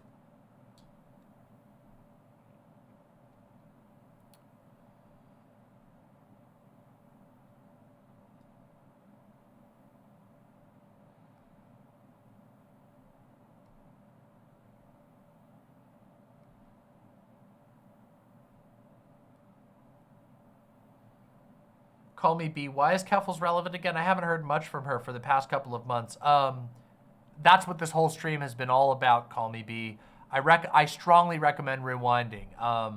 Some very troubling evidence about Keffals' behavior has come to light. Really rough. Where does that start? If anybody knows the timestamp, it's about an hour. I would say it's about an hour and 10 minutes or so into the stream.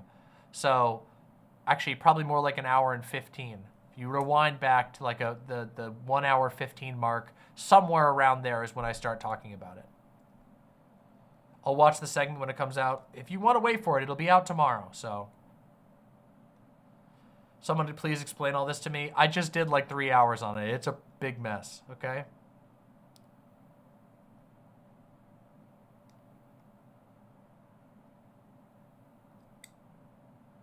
See you later, Baphomet. Hope you come back later. I just want to make sure we get it out of our system.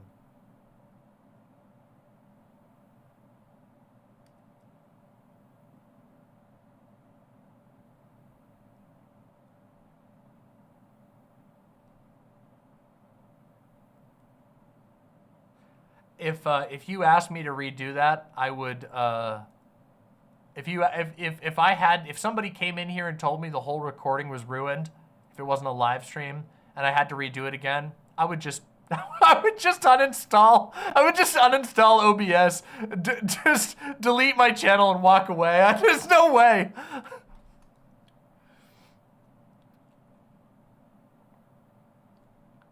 Is DM Mama going to talk about John Fetterman? Not tonight, but in the future, yes.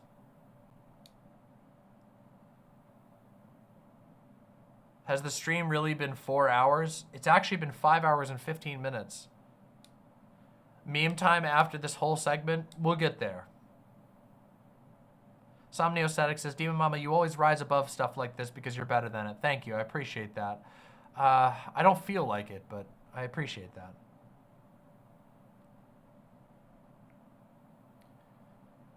Comrade Girl 2018, how did you feel about Muda in the chat? I'm glad that he was here. I hope that he heard what I was saying with my criticisms. I don't know that I was able to give, like, I don't know. That's what I hope. I have no, I don't know Mudahar enough to know anything about him. I know that I know that, you know, his community and channel is very different than mine. I'm happy that he was willing to swing by and hear me out. I'm glad that we agreed on what was important in the end. I hope that my criticisms were, like, understandable. I do think he made some mistakes, but yeah, I was happy that he was willing to come by. Radyaz says, this stream was a lot rougher than I thought. Thank you for being so matter-of-fact about this. It really helped me keep up. It certainly was a lot. I'm off to bed. Good night, Mama. Good night, Radyaz. Thank you. It was rough, but yeah.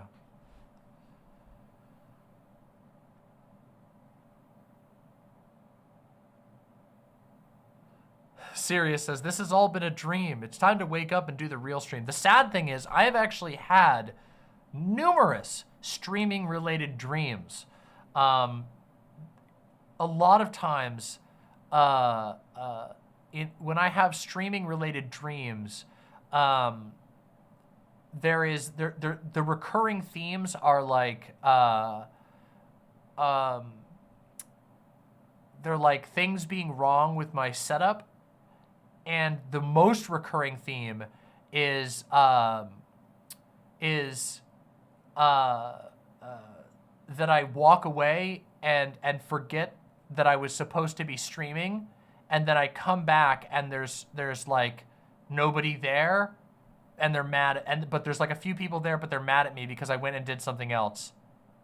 Like I've had multiple dreams where I was streaming and then I got up to go do something and then didn't come back. Like I went to go eat and then just didn't come back to stream and forgot and went, oh my God, I was supposed to be streaming. It's very funny.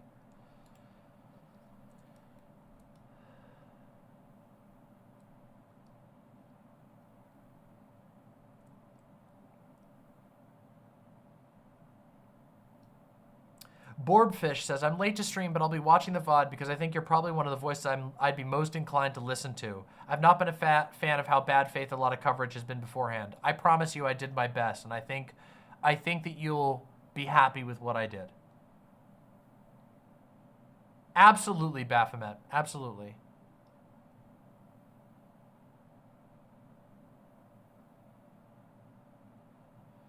Dank Catlord asks, Demon Mama, does it seem like there is a systemic push towards drama in the content creator community? Yes. There's a number of reasons for that. One, there are instigators. And for instigators, it's very easy. Being an instigator is very easy. It's not always profitable, but it's very easy. You just have to start shit with people. And people feel the natural need to respond. And then when they respond, you respond to their response. And hey, if you make them mad enough, then it's entertaining. So there's that problem. But also, drama naturally does wonders in the algorithm. First of all, it's highly engaging. People have strong opinions about it. They feel emotionally invested like a soap opera. You know what I mean? But on top of that, drama inherently involves other content creators, which means when you are talking, if you're doing drama about 2 other content creators fighting, well, that's 3 content creators whose names are being mentioned, 3 communities that might be interested. Now, that's just on the surface. Obviously, that doesn't always last. You can't always keep it going. You might not actually win anybody from those audiences, but it does good in the algorithm. So it'll catch eyes. It doesn't necessarily mean you're going to get donors. It doesn't necessarily mean you're going to build a real community. It doesn't mean you're going to have a fun time doing it. And also it means you might be getting involved in a lot of other fights with people that you can't stop having because of the drama that you've been involved. But yes, there is absolutely a systemic push towards drama on a number of fronts. Yeah, for sure, for sure.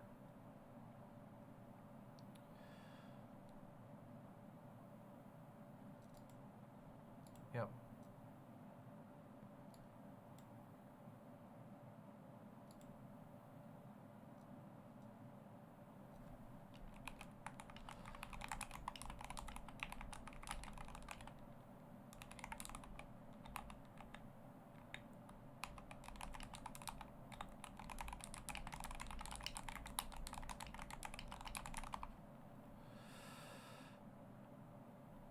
One moment. I am very thirsty and I'm going to poke. Pokey.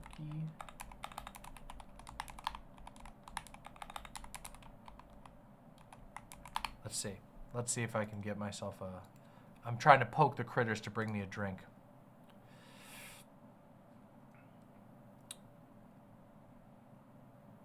Renophilia says, your reticence to make videos on these subjects is what makes your content feel above the rest. You dread these vids so much that it mitigates any monetary incentive significantly. I think I do have, at this point, like a natural resistance, but it also takes a lot of effort. Like, I don't know. Yeah, maybe. But I do try to do the best. When I have to talk about stuff like this, I put in a lot of work to try and make sure that it's somehow better than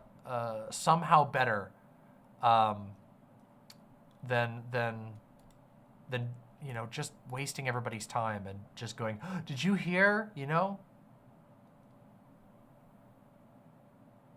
Louis Boy says, so Diva Mama, your nightmare is pulling a Hassan? Yeah, unironically, my streaming nightmares are like, it's like I'm worried that people will be mad at me and that I'll be embarrassed, you know what I mean? Like, I guess maybe the context would be different if it was like a regular thing for me to walk off stream, but it isn't. I almost never walk off stream. I barely even take bathroom breaks half the time. I do, but not as often as I probably should. I don't know.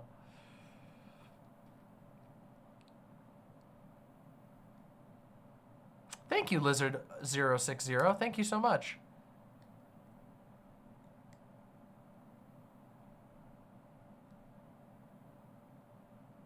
Ruan? Okay, sorry about that.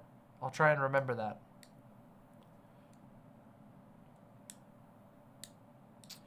Ian G says, drama pays well in the short term, but if you lose on it, you're finished, and also it tends to drop off long term.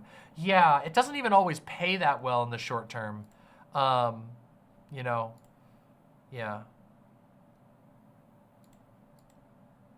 Sometimes it just makes your numbers go up, and you don't actually get any money for it. A lot of people get that. The dankest of memes.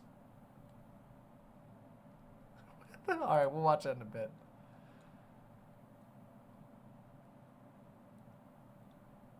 You should take bathroom breaks more, if only so we can listen to the bathroom song. almost there. We've almost got all the Keffals stuff out of our system. I can sense it.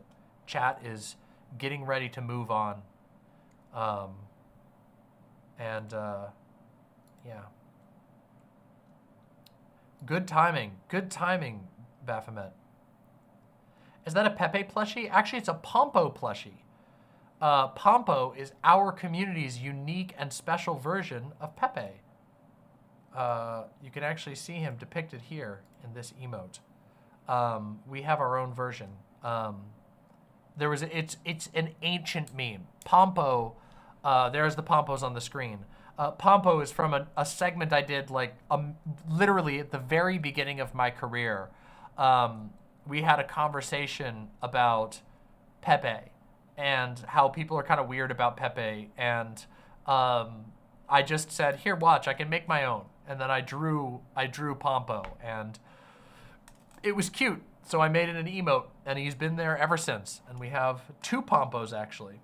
We have the Pompo Omegalol, and we have the normal Pompo right over there. Very, very, very cute.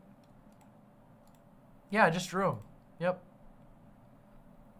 We also have Dimpo, which is the Demon Mama Pompo.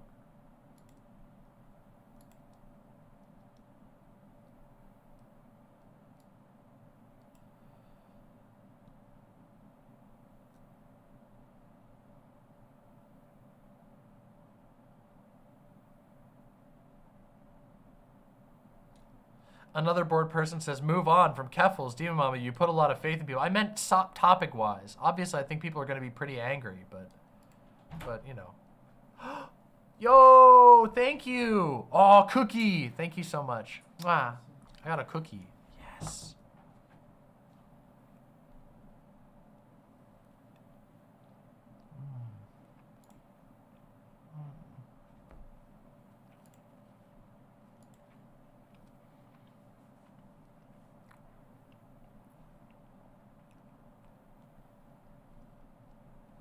Doe made homemade cookies last night.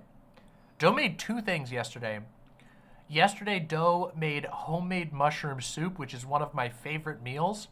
Doe makes this extremely savory umami mushroom soup that is absolutely incredible. And also, Doe made homemade cookies. So it was like 2 of my favorite things. I have a specific recipe, and Doe knows how to make it with these cookies. For chocolate chip cookies, and yeah, it just did a really good job, and it made me feel good.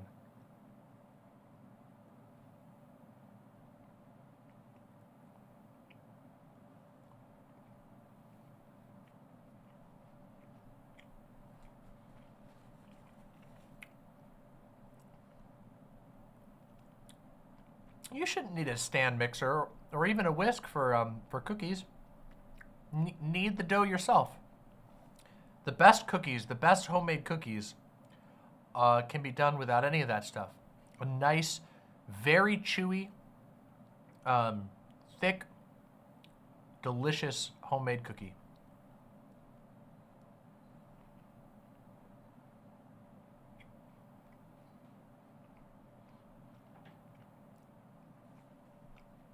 Thank you. I love you very much. Mwah.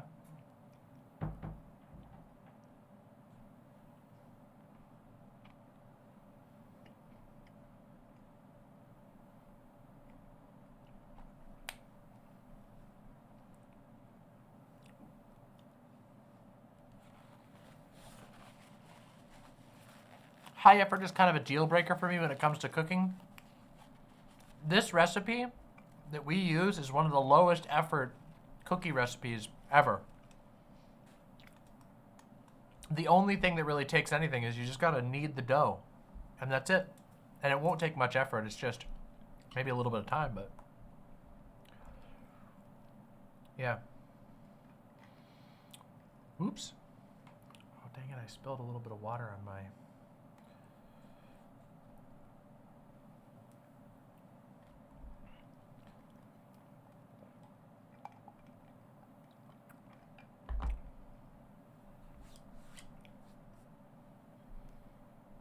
hope you were using nail oil.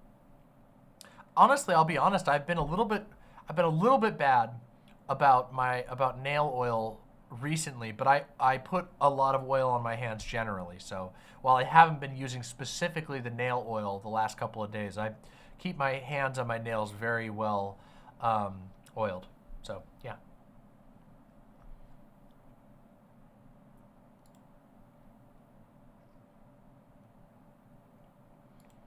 The fuck is nail oil? It's like snake oil. No, it's like you put it on, you brush it on, and it keeps your nails healthy. It rejuvenates and rehydrates your nails.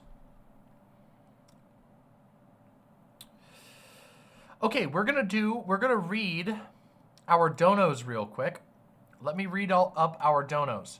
So we're gonna do YouTube first, then website, and then we are going to probably from there do some Dark Souls 2 and I hope that if you're here and you enjoyed the drama segment, that you will consider sticking around. There's a lot of you still here.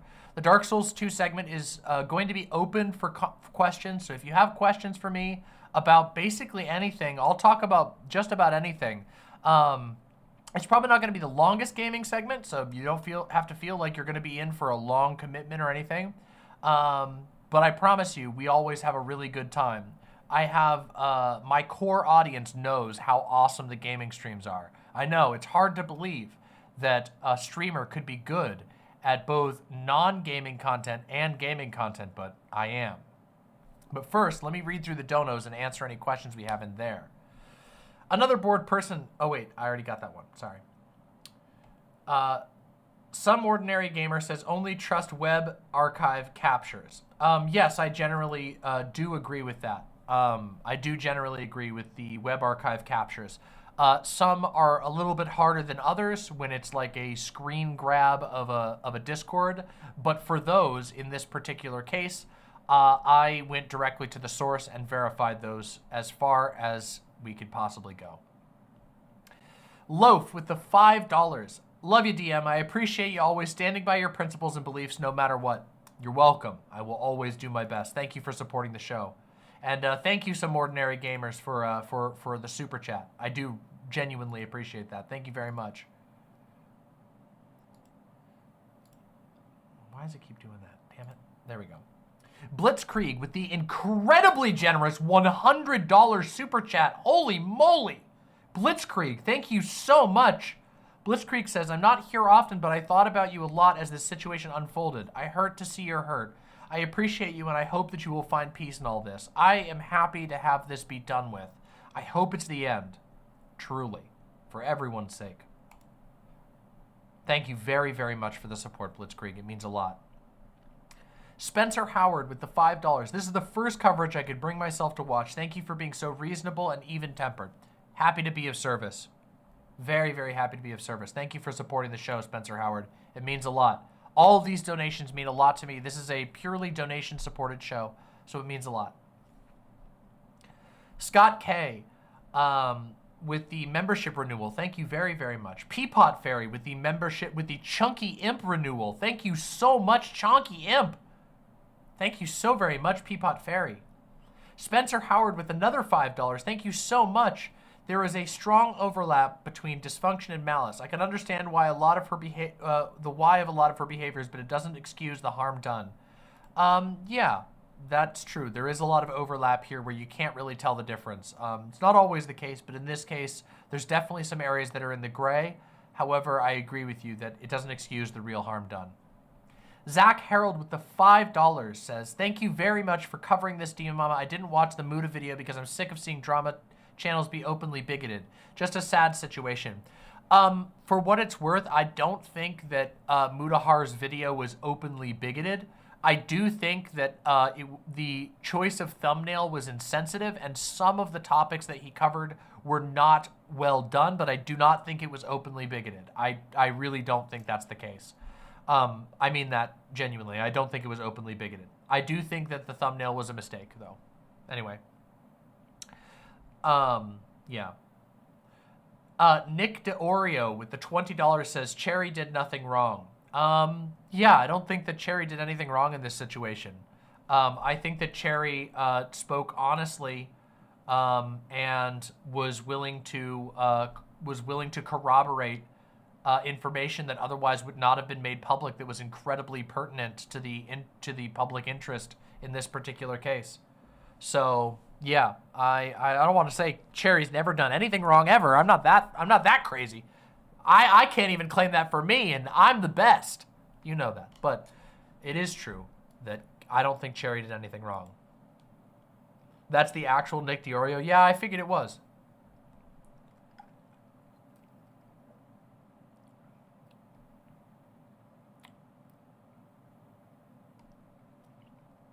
This isn't the first time Nick DiOrio's been here. He's been here before. We don't always see eye to eye. In fact, we had a pretty public disagreement once. It was kind of funny. Cherry says, Demon Mama and I are constantly giving each other honest feedback. She tells me when I fuck up. Yeah, I do. I do my best. Not always perfect, but I do my best.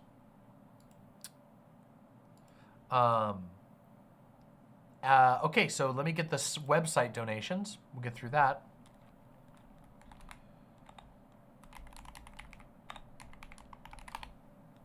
Oh, god damn it. I just put demonmama.com instead of demonmama.com. That's terrible. That's not even a funny joke. That's just stupid. I meant to do demonmama.com, but I typed coom. Some of you thought that was funny. I didn't even think it was that funny. I did. It's why it took me a second to get to my own goddamn feed. Here we go. Datura Dude with the $10 donation. Thank you so much, Datura Dude. It means a lot to me. Jade Monkey with the gifted tier 1 sub. Thank you very much. I just unclogged my sink by pouring a 2 liter of Coke down it. Can we take a moment to ponder the implications? Your sink was thirsty. It was thirsty and dried up. So when you gave it a 2 liter of Coke, now in a, you wet its whistle. That's all it means. Thanks, Jade Monkey.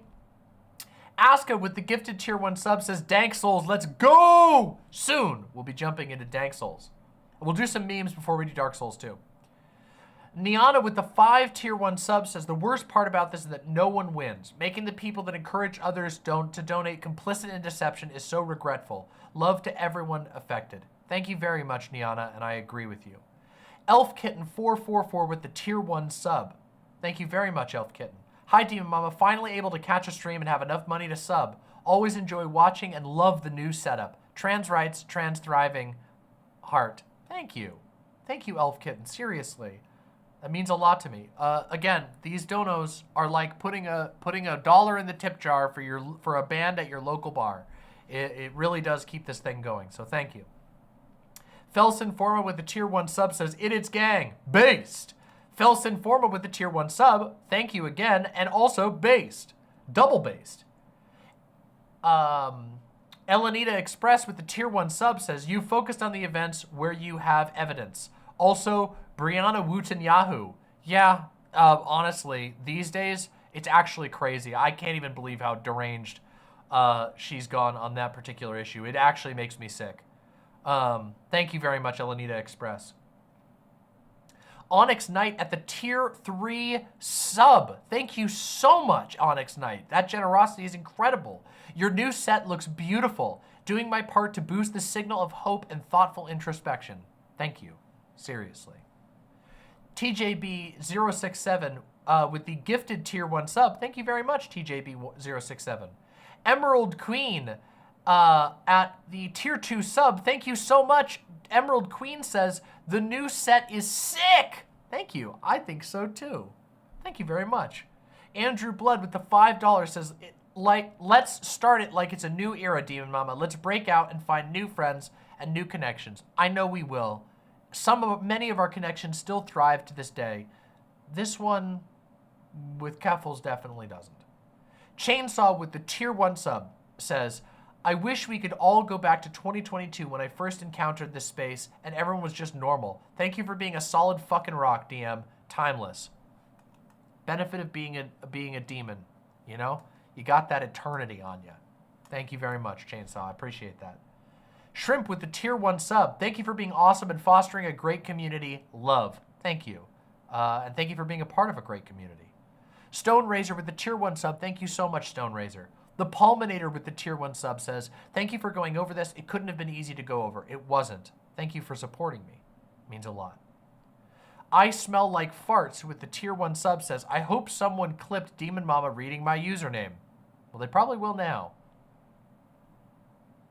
Thank you. And that appears to be everything. We are all caught up on donations. Incredible. Incredible and beautiful. Okay, so we have a handful of memes. All right, first meme. First meme. First meme. Let's do it.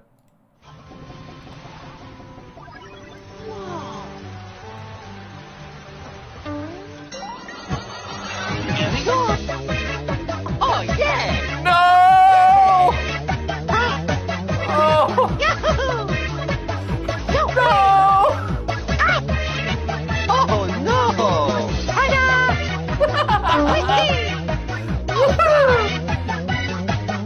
Oh!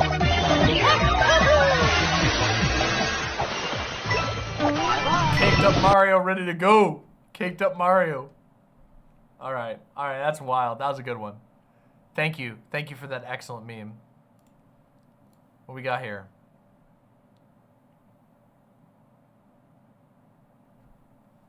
Hideo Kojima.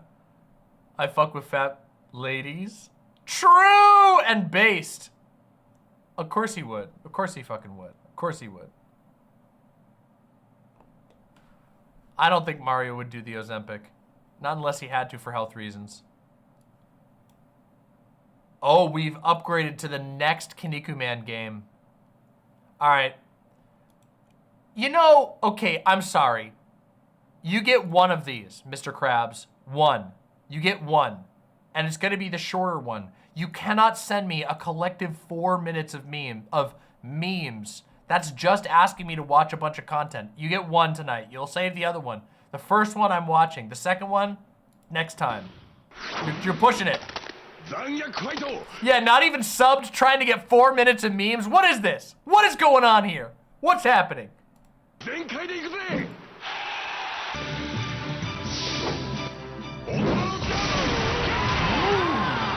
this is Kinnikuman Muscle Grand Prix 2. So we've seen everything in the old Kinnikuman game, and now we're seeing the new stuffs.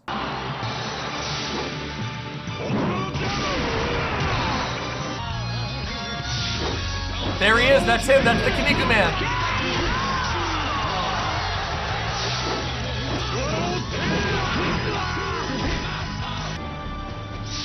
Periwinkle 43 with the tier 1 sub, thank you very, very much. No, not Jetman!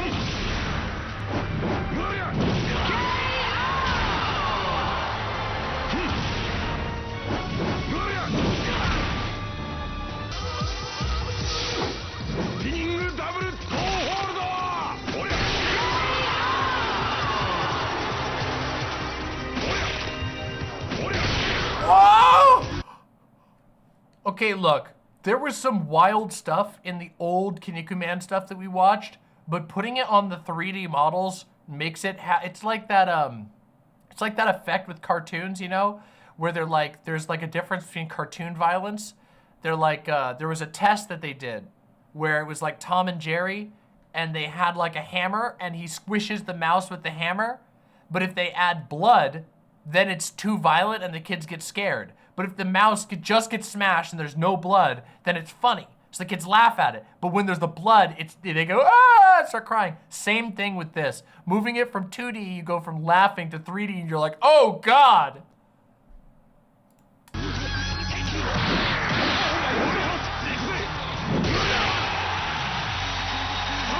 see what I'm talking about?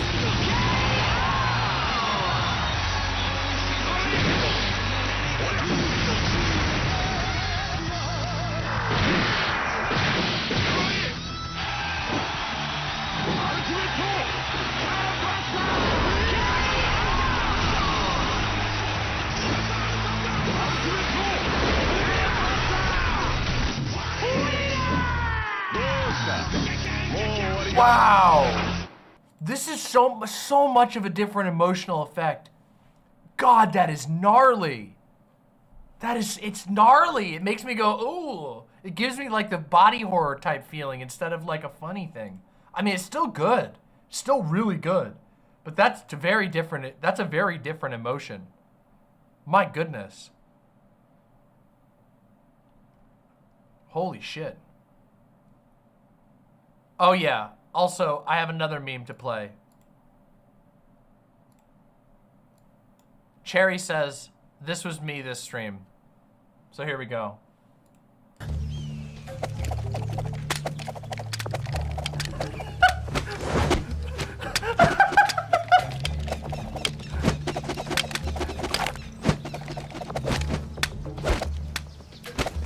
I feel like this was me in other streams. I feel like in this stream it was more like a sad, more sad.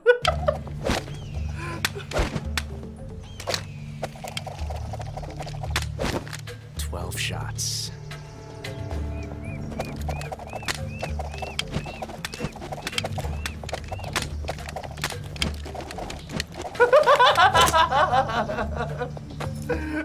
Amazing, absolutely incredible, beautiful. In fact, absolutely incredible. I love it. In Metal Gear Solid 1, Revolver Ocelot straight up, he does that in the fight. You're like running around the room and he's going. It's so ridiculous. It's so unbelievable. Like while you're fighting him, not like in a cutscene. He does it in a cutscene too, but while you're fighting him, he's like spinning his guns around and firing and the bullets are bouncing around the room and you're tossing grenades at it. It's ridiculous. I love it. It's so unbelievable. Oh my God. Oh, also, okay, before we play Dark Souls 2, I wanted to ramble about something. I watched Jenny Nicholson's video on the Star Wars Hotel. Did anybody else watch that? Tell me. In chat, did you watch the Jenny Nicholson Star Wars Resort video? I knew it. That video, everybody's been watching it. That video is a work of art in more ways than one, okay? I never watch her videos. It's way too long and rambly. You should make an exception for this one, okay? It is really good, okay? It's really good. I'm just telling you. It is a long ass video, but it's genuinely good, okay? Baphomet says, I'm ordinarily like a Star Wars hater to the point where I actively avoid people even talking about it to me, but I watched the whole thing and it was a certified banger. Okay, so let me talk about this. There's a lot of new people here tonight, even still, which is impressive. By the way, make sure you're subscribed if you haven't subscribed already. But I have a complicated relationship with Star Wars. On one hand, I really love Star Wars, and on the other hand, I viscerally hate Star Wars culture and a lot of Star Wars, actually. I reviewed all the Star Wars movies fairly recently, which is on my channel. You can watch them all. I think they're really funny and fun, but I did that, and I loved the Star Wars video games, especially. They were really special to me. Obviously, you know, I was like the ideal age when Phantom Menace came out. And I remember being like, oh, wow, okay, this is pretty cool. Point is, I have a complicated relationship with Star Wars. Watching Jenny Nicholson's Star Wars Resort video was a viscerally painful experience. I felt such incredible emotions. Specifically, there was a point in which I cringed so hard that I had to pause the video and take like a deep breath. Which to me, if you're able to produce that in like an environment that is not like malignant, like the video is the video is critical of Star Wars, but Jenny Nicholson's videos tend to be like, they're not mean-spirited at all in any way. So there's no mean-spirited going on here. But yeah, I experienced like a stunning wave of secondhand cringe from multiple segments, but one was so powerful that I had to stop the video for a minute because it made me cringe so hard. Jenny Nicholson's video on the Star Wars Resort is truly wonderful, and also lays bare the excesses of our culture. That even the richest goddamn company in the world is too cheap and too profit-focused to even make a functioning Star Wars product with one of their most successful brands, even at a price point that is truly inaccessible, and they still can't do it. It is incredible. I was blown away. I was absolutely blown away. What an incredible video, and also a gold mine of secondhand cringe, the likes of which I can barely. There's no way I can replicate it. It is stunning, and I have to say I enjoyed all 4 hours of the video. You should go watch it. There was a oh god, like there's this section, okay? There's multiple sections where Jenny Nicholson is just filming like the organic crowd reaction to everything. And I swear to God, like it's the most concentrated levels of soy you can ever imagine. And you know that every person there has paid nearly $10,000 to be there. And so it's soy, but it has the energy of like a revolver being held to someone's head and being like, you think the Star Wars is cool, right? And they're like, yeah, I'm so excited. AT-AT, Millennium Falcon. It's, oh my God, it's unbelievable. It's not just the thing I know I clapped when I saw it. It's I paid $10,000 to see the thing I know depicted in a terrible way, and now I need to clap when I see it, or else I will be confronted with the reality that I blew $10,000 on this garbage. Incredible. And again, the video is not mean-spirited, but it lays it bare. Oh yeah, shout out to the staff big time. The staff puts their heart and soul into everything, and it actually shows in basically every aspect, but also I feel bad for some of the staff. Oh my God, there's a part in the video where I can't even show it on stream because it's probably copyrighted music. A bunch of the performances at the Star Wars Hotel are licensed songs. So it'll be like party in Tatooine, you know, whoa, party on Tatooine. It'll be stuff like that. It'll be like, you know, everybody talks about I'm Han Solo, I'm Han Solo, I'm Han Solo. It's that type shit, but all of it, all of the songs are like that. It's like my achy breaky Millennium Falcon. Oh my God, it's so bad. There's just like, 'cause I'm as free as a Wookiee now, and my fur, it will grow long. It's bad. Oh God, it's bad. Oh my God, and it just keeps going. It never stops. It is, it's so fucking bad. I love it. Anyway, that is, what I've told you, there's 4 hours of this stuff in Jenny Nicholson's video, and it never stops. It just keeps getting worse and worse and worse, okay? This might be Jenny Nicholson's masterpiece video, okay?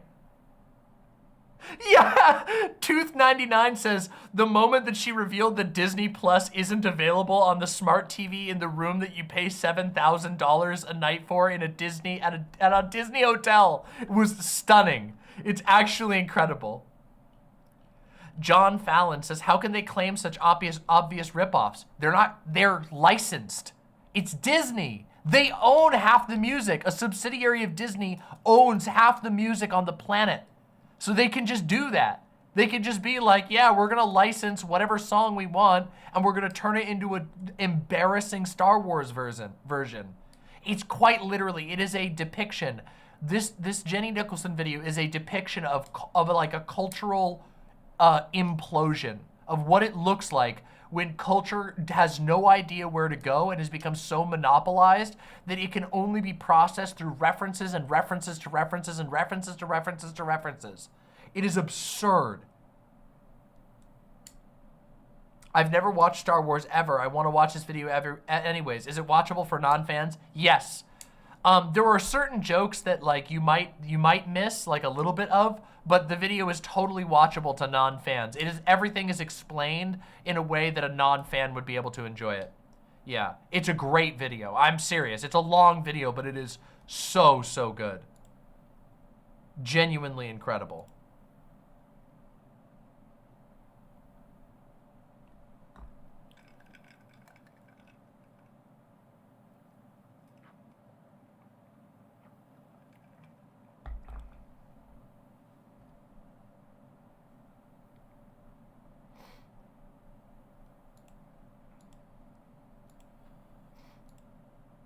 Did Demon Mama watch the Quentin Reviews Dad's 38-hour-long video essay? I watched a part of it, but look, that's too much for me. I don't know what you all think my life is like, but I do not. I have free time in my life. I live a balanced life, but I do not have that much free time. I did watch a minute of it, or like a little bit of it, because I thought it was a funny concept, but my God.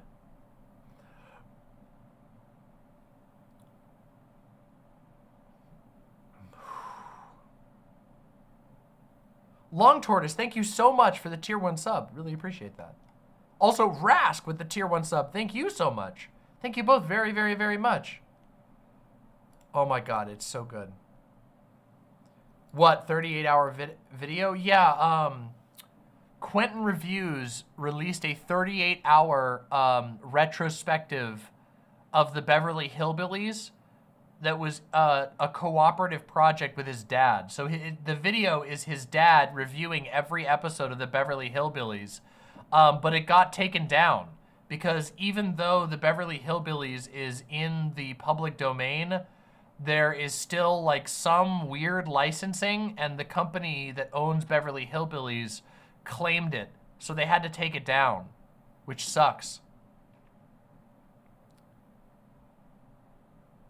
But yeah.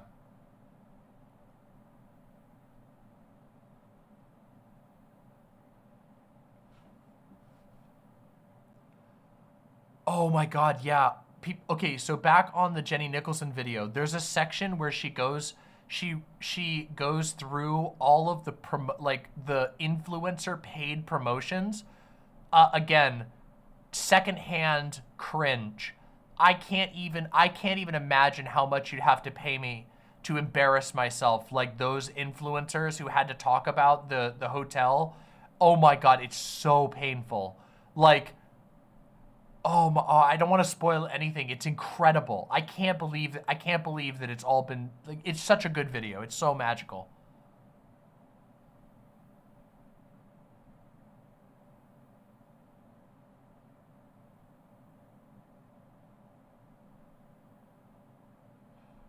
Oh yeah, they talk about how Jenny Nicholson talks about how it's a 2-day experience, 3 days technically, but you leave in the morning of the third day, and on the second day, the hotel has you scheduled for 16 hours of activities, which is insane. Okay. Like 16 hours of like theme park crowd activities is one of the most exhausting things I can imagine. It's absurd. And she goes into full detail. It's deranged. Just incredible. It's magical, okay? You gotta see it. I know that I'm spending time on my own stream shouting out a gigantic channel that's way bigger than me, but I had such a good time with this video. Both me and Doe watched it, and we were talking about it, and it was, at times we watched it together, at times we watched it apart, but it was, oh my God, it was unbelievable. There was a part where she talks about how she felt that the sympathetic response, the empathetic response I had to her talking about her social exhaustion at the end of the second day, I was like, I understand that to such a deep degree. Did she go? Yes, she went. That's the devotion. That's how far she took this essay. She went to the hotel and stayed and documented the entire thing. It's crazy. Talk about devotion.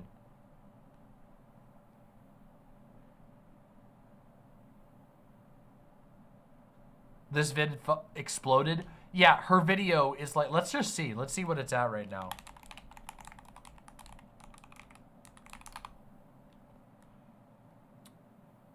$3.3 million views in 4 days. Wow! Wow! 3.3 million views in 4 days. That's wild!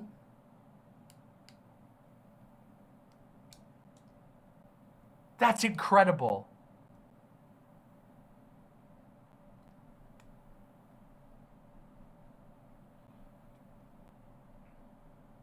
Left-handed Baker says 16 hours isn't completely terrible. When you have no agency on how you want to spend your day, it becomes stressful. 16 hours isn't too bad. Have you been to a theme park? 16 hours at a theme park in crowds that is like, maybe this is just my autistic ADHD side coming out. The neurodivergent creature inside of me. Can we get some creatures? Can we get some creaturas in chat? Can we get some autism in chat? Maybe that's it. Maybe that's what's happening. But 16 hours is what the, like, at a theme park, that's like the most exhausting thing I could possibly imagine. I don't even know, like, neurotypical people that could handle that. Like, I think about the times that I've gone to big theme parks, because I've been to Disney a few times in my life. I used to live in Florida during the summers, and so we got, you know, it was fairly cheap for us to go to Disney. It wasn't a whole giant trip, you know? So I've been a couple times, and I've been to Epcot and all that, and multiple times. And when you do the full day, you know, like 8 hours, it's like, by the end of the day, it's like you pass out when you get home, at least in my experience. If you do a full day there, you will pass the fuck out. But 16 hours, like waking up really early and going late in all kinds of theme park related activities. I mean, during the second day, they literally go into the Star Wars Land theme park. I'm sorry, they go into Star Wars Galaxy's Edge, brought to you by Walt Disney Corporation. I don't know. Oof.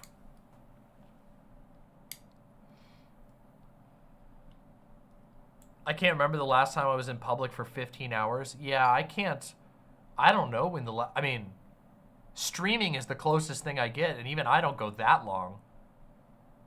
My God. Nightmarish. True nightmare.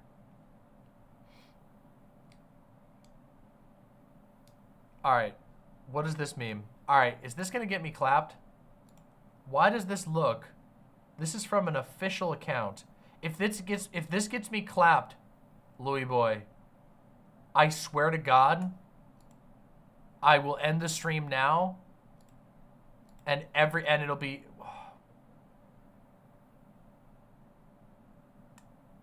I don't know if I want to I don't want to take the risk.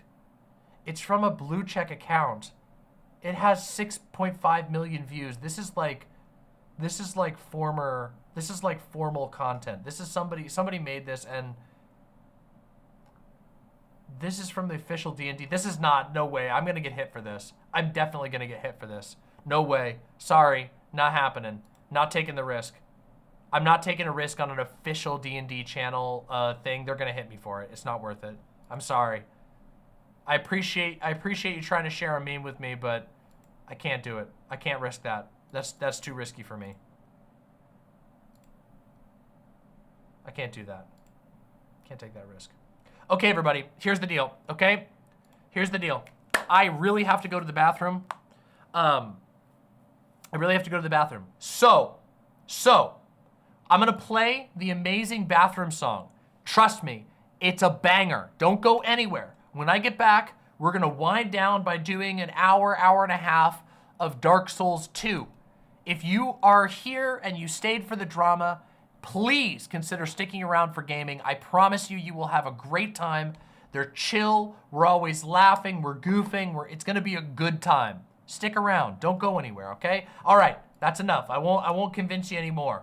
I'm gonna play the song, gonna hit the bathroom, and I'll be right back, okay? Here we go.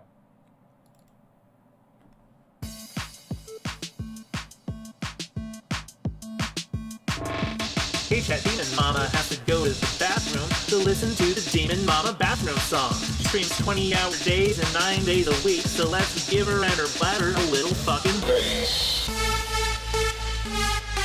Demon Mama bathroom song.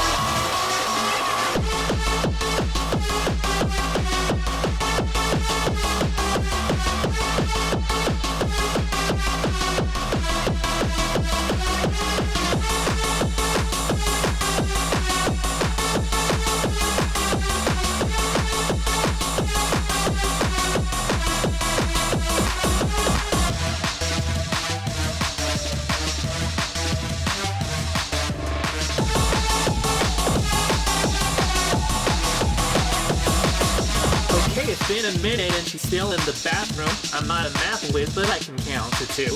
Let's all calm down and stand on most while we wait and chat. Maybe someone here also needs a bathroom break.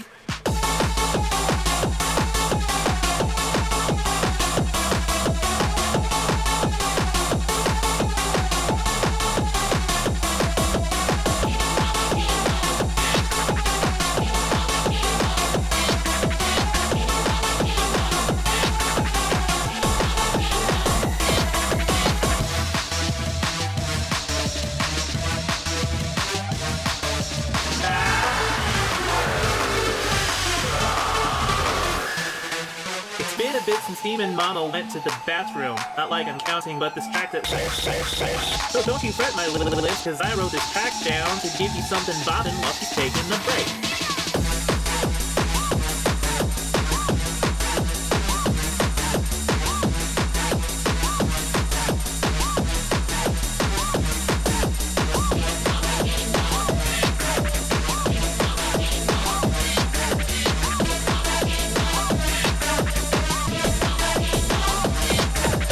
Jesus fucking Christ, can someone go check in the bathroom?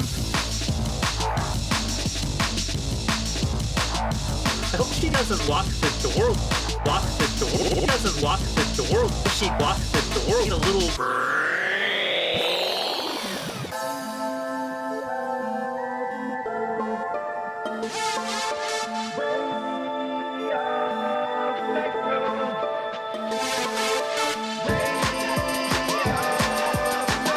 Okay, you're just fucking with me now.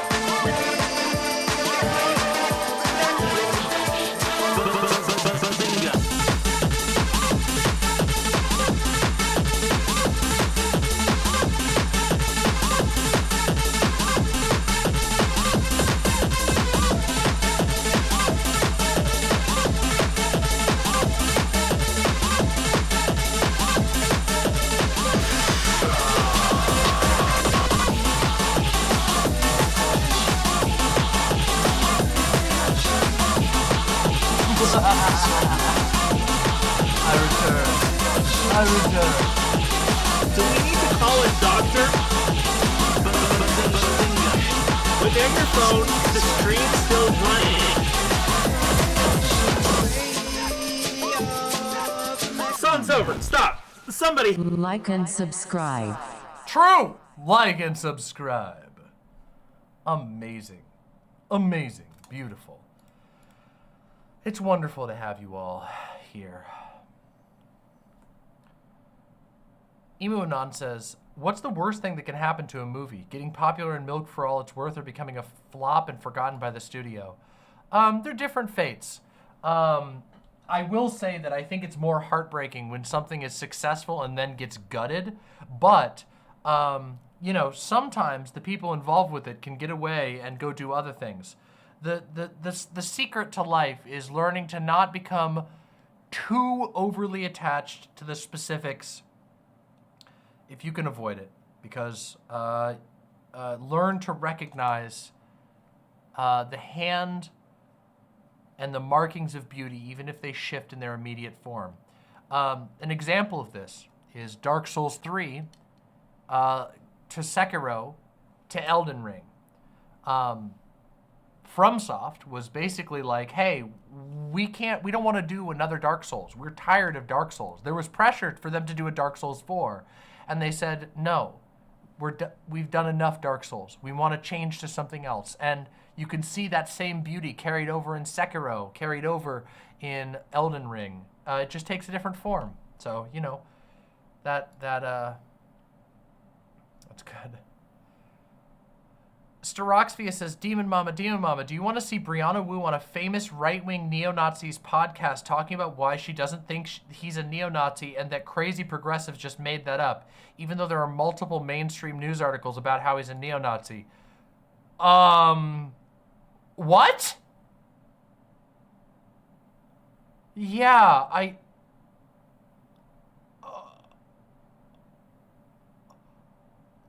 for fucking real?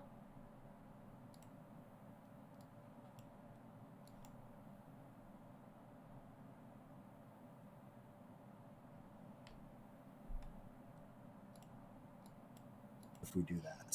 So can I be just really bluntly honest with you? Like, Please. obviously when I announced I was going to do your show, like, I'm sure you know the greatest hits. You're a Nazi, you're a white supremacist, and all of that. And this is Richard Hanania. Holy shit. I look at some of your tweets and I take issue with them on a public policy level. But the truth is, the really deep, dark truth of progressivism is... Okay, look.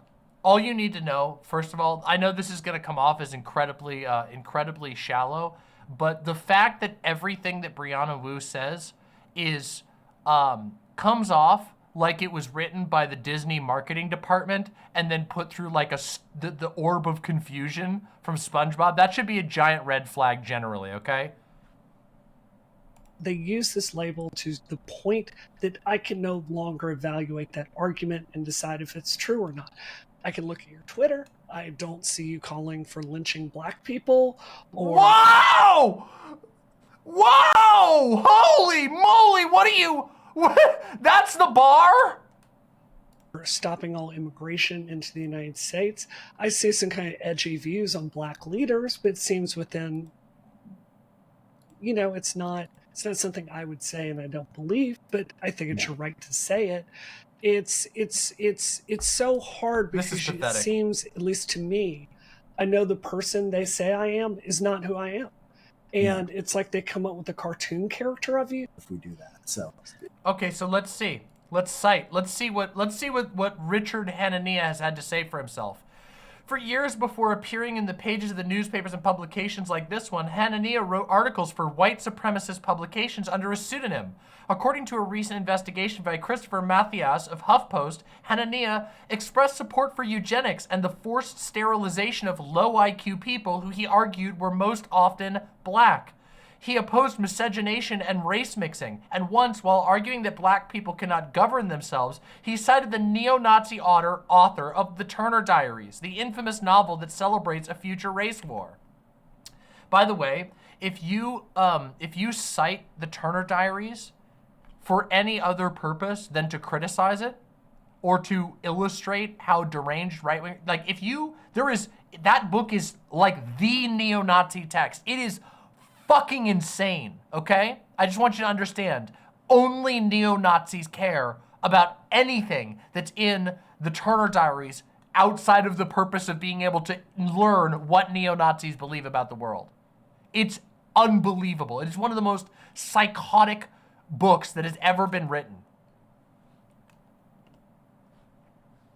He still makes explicitly racist statements and arguments now under his own name. I don't have much hope that we'll solve crime in any meaningful way, he wrote on the platform formerly known as Twitter this year. It would require a revolution in our culture, a form of government. We need more policing, incarceration, surveillance of black people. This is his quote. Blacks won't appreciate it. Whites don't have the stomach for it. Responding to the killing of a homeless black man on New York City subway, Hanania wrote, and I quote, "These people are animals, whether they're harassing people in subways or walking around in suits." I just want to point out,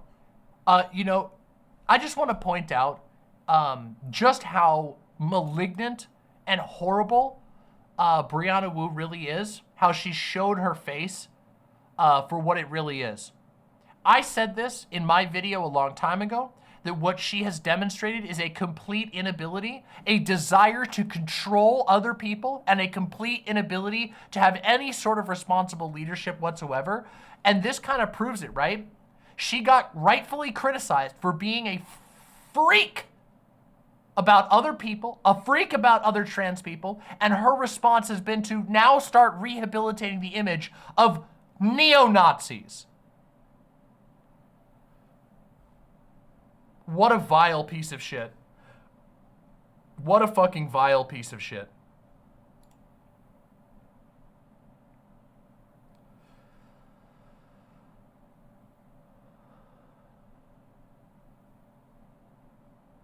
Actually deranged. No idea who she is. Brianna Wu is a rich white lady who has tried to inject herself into politics forever. And she got the idea that because she's rich and white, that she should be allowed to basically make all the rules in lefty and progressive spaces. When that didn't work out because the way that she treats other people is psychotic and weird and her opinions are bad and she's terrible at politics, when all of those things came to reality, she quite literally decided to leave progressivism and is now rehabbing the image of neo-Nazis. Exciting. Interesting. Oh, but don't worry. This is just the deranged words of a lefty, right? Not the words of this guy that she's sitting on his podcast greasing him up. Fucking just fucking pumping. Just polishing.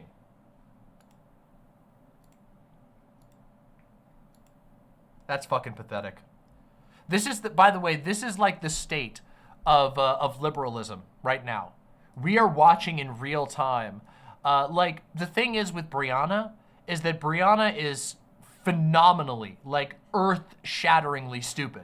And so we get to see the calculations that are going on in the minds of smarter liberals who are a little bit more sneaky with it. She just dumps it all out there for the public. You notice how, like, she fails at fucking everything she touches, right?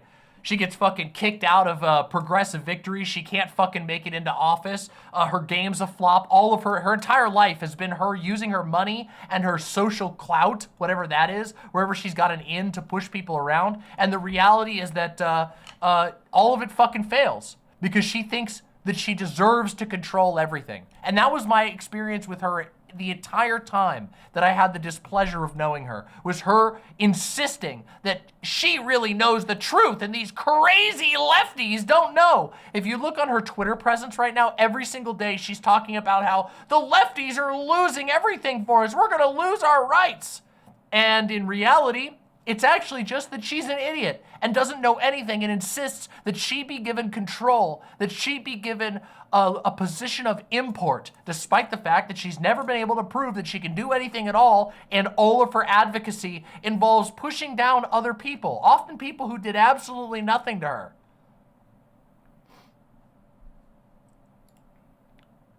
Yeah, sorry, I should have been more clear about that. She was fired from PV.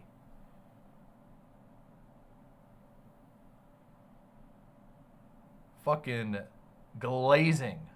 That is pathetic.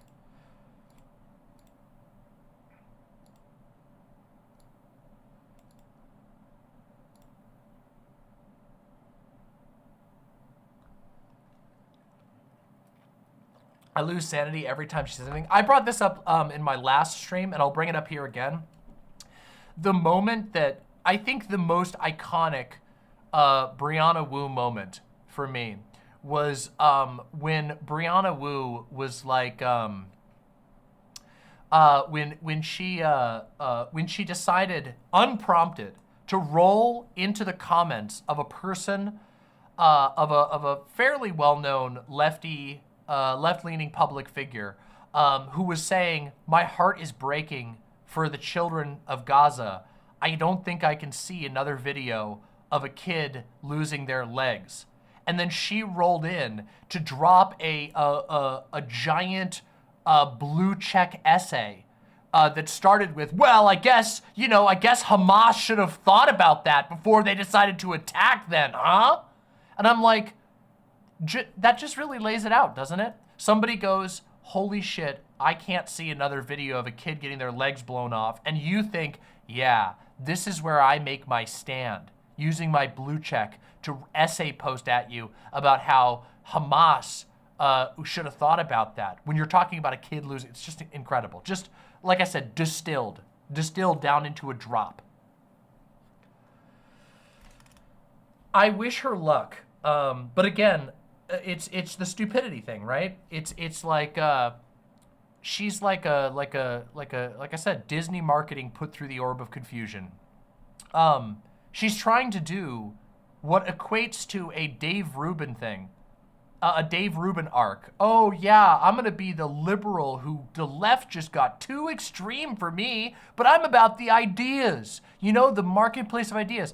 But I don't know, newsflash, fucking nobody cares about Dave Rubin. Dave Rubin, his whole arc happened 100 years ago, and it took him like 5 years to build up to that. He started on TYT and he took it slow. He made a slow arc. Brianna Wu's been doing this over the course of a fucking month. A month ago, 2 months ago, she was at PV, being like, "I'm a progressive. Progressives need to do this. I'm a leader among progressives." Fuck off. The thing that gives me hope about Brianna Wu is that everybody can see her fucking bullshit, which just goes to show you that against all odds, progressives are getting smarter. I can't believe it, but it's actually true. They're actually getting smarter.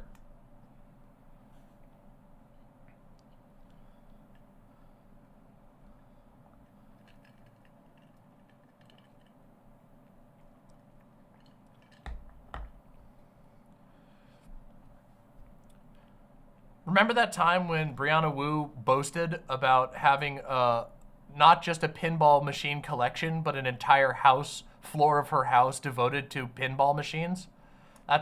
There you have it. There you have it, folks. Listen, everybody knows that if you have enough money to buy an entire floor of your house and turn it into a pinball collection, you simply must be the most qualified person to lead a political movement. It's that simple. It's that simple. How can you not see this? It's so simple. She's the heir to the left. She could stride into a place, have no natural connections, just walk into the room and be like, "Excuse me, I once failed to win office. You should show respect to me. I blew hundreds of thousands of dollars making no political victories. You should listen to me about your politics. You're the one destroying things. Certainly, I am not the avatar of this country's rot."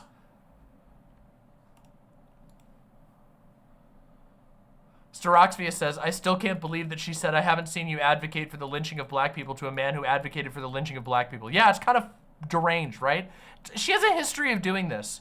It's just whatever works at the moment. She's making inroads, That's right. Richard Hanania's audience is totally, they're ready to vote for progressive candidates. They're ready to vote for the libs. All they needed was Brianna Wu to come in and go, "Well, I haven't heard anything from you. I haven't heard anything like that from you."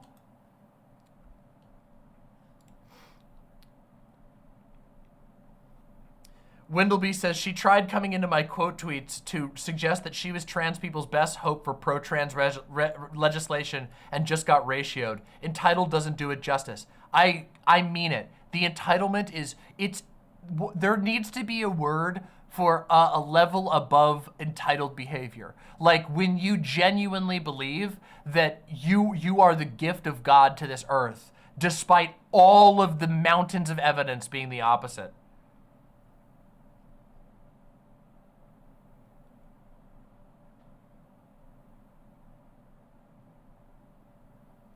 Yeah, ordained behavior. Yes, exactly. That's a good word.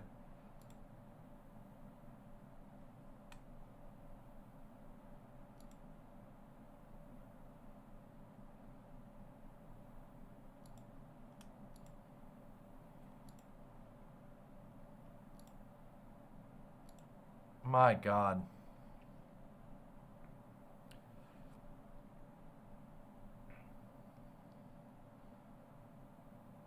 She implied trans people were ungrateful to Biden on trans issues.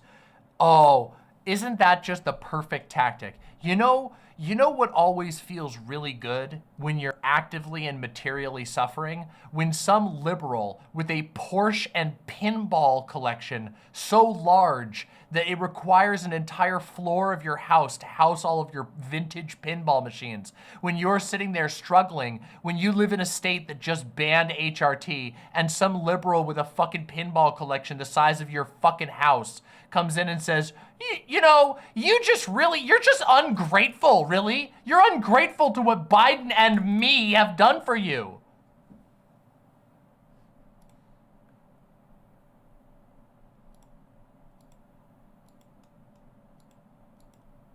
You know, the vindication that I feel sometimes. Can I just take a moment of, can I have a moment after hours of putting myself through the ringer, can I have a moment and say that the vindication I feel about clocking people like fucking liar progressives, fake frauds, through the roof, okay? Through the roof. It's pronounced Porsche, not Porsche. Whatever.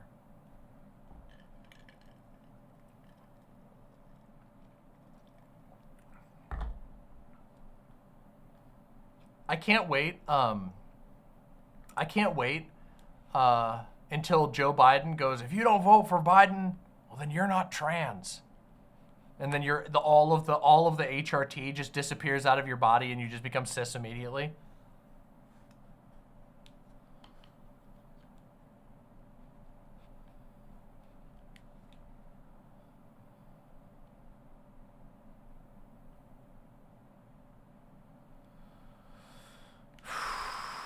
Take a breather. I gotta catch my breath. All right.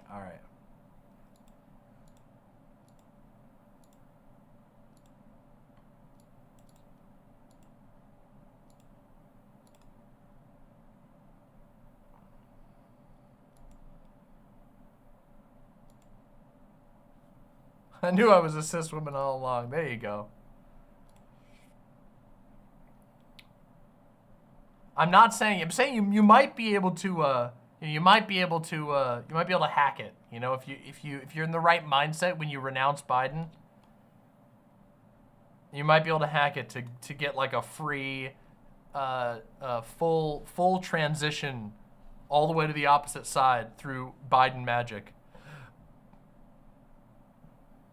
Staroxvia says, I'm so sorry for derailing stream, but silver lining, maybe now she'll see this segment and be forced to respond to the obvious receipts that she was speaking to a neo-Nazi. That'll be funny.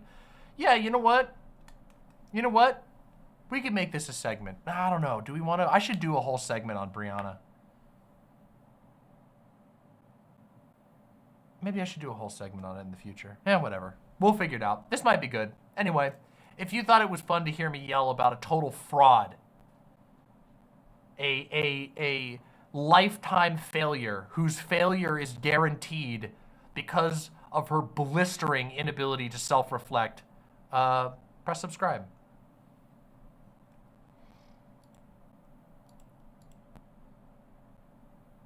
Last time you covered her, the entire GC was hate watching. Yeah, it was magical.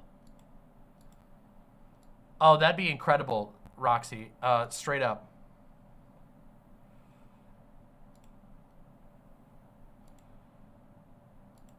We love hearing you yell at her. I know. I gotta be, we're getting close to election time. It's time for me to be a little more mean. It's time for me to be a little more mean to people who do this rotten stuff. You know, there was a point where I was okay with, there was a point where I was not okay with, but I was willing to say, we don't see eye to eye, okay? Where I was gonna go, you know, we just don't see eye to eye. We don't agree on tactics, whatever. But I don't think I can really say we're at that point. You know, and I feel like I was charitable because I didn't know her that well. But very quickly, it became abundantly clear that not only does she have a seething hatred for any trans person that's not exactly like her, and which, by the way, if like we've seen what she says in the group chats, I'd be fascinated to see what she says even when she's not in a group chat, because we already know she has no filter. So if she has no filter in public and she already has almost no filter when it comes to a group chat, I want to know what the true no filter experience really is. Anyway, I'm rambling. My God. Yeah, she doesn't like any trans people like her, but let's be real.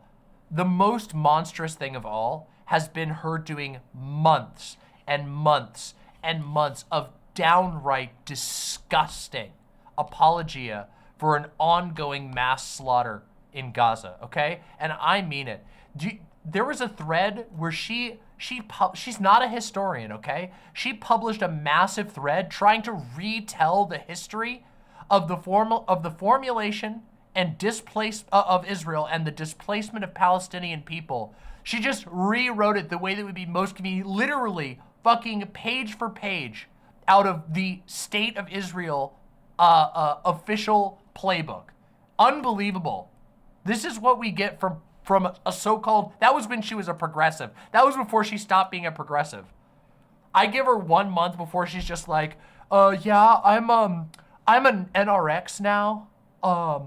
You know, I just didn't really see the purpose. The left was just, they were just so uppity about things. You know, they were always mad about racial discrimination and sex and gender discrimination. But I like to find myself, there's a hip new movement called the NRX, you know? You ever heard of that? Yes. Chariot says, I remember that. She talked about the Hebrew Bible like it was a historical document, despite that not at all being true. Yes.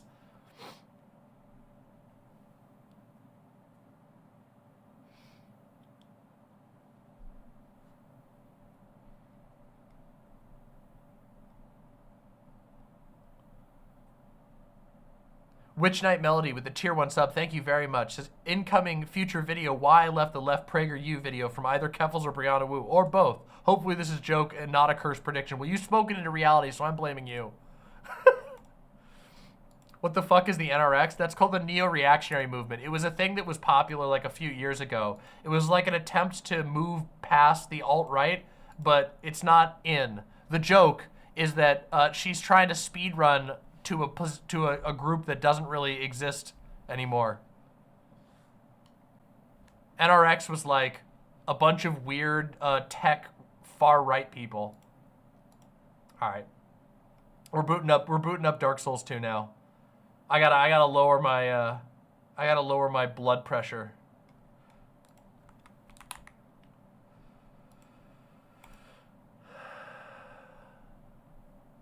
Yeah.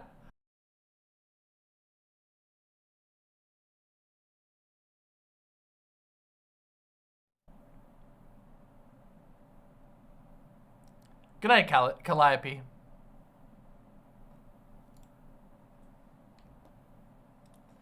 Let's do it.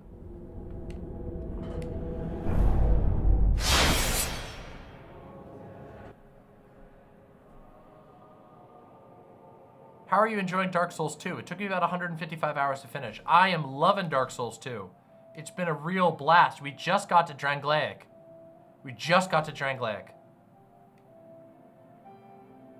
We did a little bit in Drangleic, so we'll do a little more tonight. Finally, it's been so long. Where the... Oh, yeah, that's right. Yeah, that's right. We got the Dragon Slayer Spear. I forgot we decided to level it up and play with this a bit. Oh, it's so sick. I'm so happy we did that last time. Woo! Uh-oh. Hold on a second. Oh, hold on a second. Hold on. Wait, I don't remember where we're supposed to go here. I remember us running around. We must have killed a lot of stuff because we don't have any more. We don't have any durability. Oh, that's a thing. I can jump down there and repair. But then I'm gonna have to fight my way through stuff, aren't I? Is this a first playthrough or replay? Most of this is a first playthrough. I had played some of this game beforehand, but not all of it. So right now, from here on out, I have never played this game. We've done all of the zones that I've done before. Everything from here on out is all fresh and new. Oh yeah, we beat the gargoyle last time. We beat the gargoyle, and we talked to this lady, right?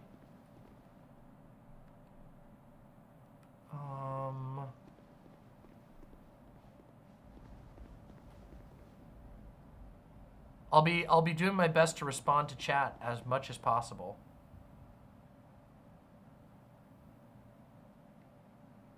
You beat the Twin Dragon Riders already. Oh yeah, but Pilgrim Belclair. Oh yeah, we beat these guys in here, right? And then we were we were fighting.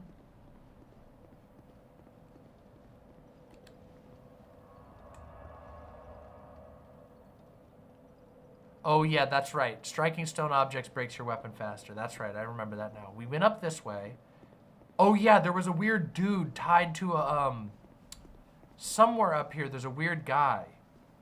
What? Why is the, oh, ow, ow! Why is the gargoyle up there again? Did that gargoyle respawn? Did it not save? Oh, we got this treasure chest. Ow, ow, ow.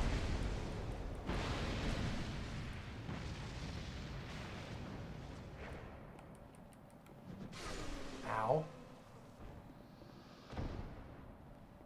The embedded. Yeah, that was him. Whoa! There's like a weird guy, but I don't know how to open him up. I don't know how to help him out.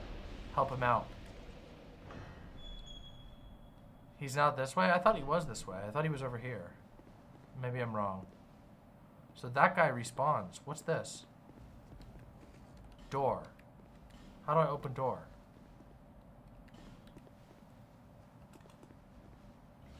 Okay, we have to come back to him? Okay, so I'll remember that for the future. Oh, not this guy. Oh, we beat the horse in here. So then we did that area. So we done all this then.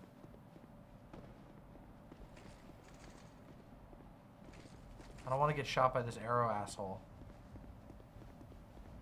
Our bow damage is crazy also if we need to snipe people. I am very out of practice, so I'm probably gonna suck ass, but liar ahead. Duo ahead. Okay, so what? Do we go down this way? Okay, go down the stairs? Okay. Oh. Whoa, whoa, whoa, whoa, whoa. I don't want to take that. Do I? Key to King's Passage. Uh-oh. That looks spooky. Key to King's Passage.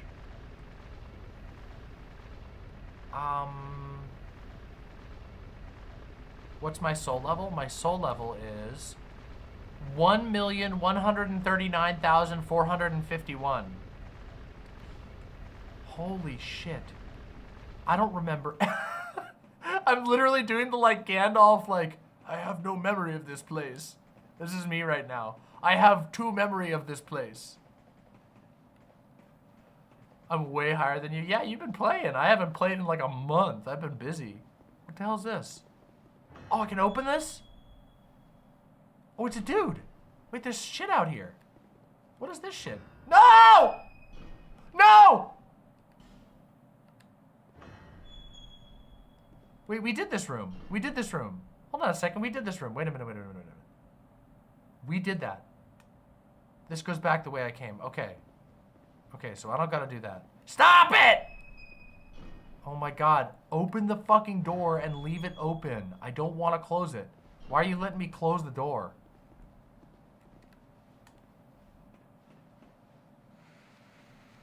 That activated the elevator so we can come back. Okay, so we gotta put the elevator down. There are so many Dark Souls under... Oh, shit, I almost fell in the hole. Is the door the hardest enemy yet? It might actually be. Try right.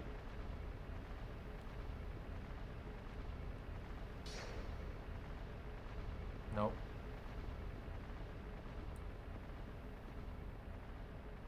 That is so sus. That is so sus. Try ranged battle and then eliminating one at a time.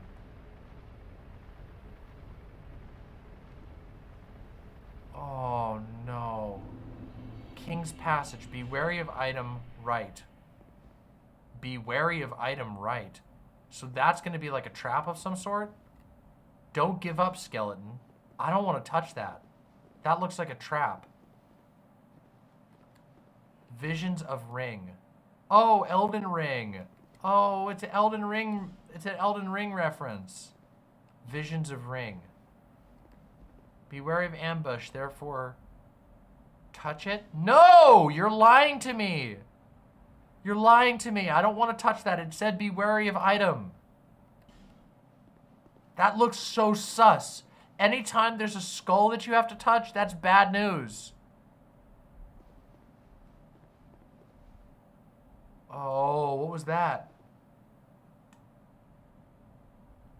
Oh, okay, but it might be funny if I touch it. Fuck it, fine. Alluring skull, that's it? It's literally just an alluring skull. Okay, that's kind of funny. Oh, this is gonna be a goddamn mess. Bath Bowmet. Oh! Oh my God, you got a huge sword.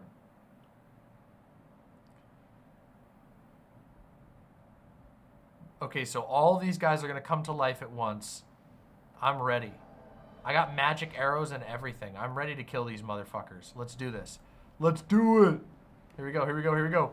Woo, woo, woo. Ah!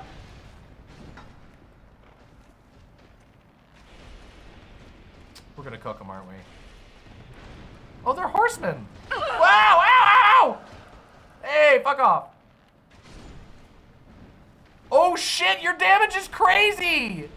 What the hell? This is gonna be too easy. Your damage is so crazy. Where's the next one?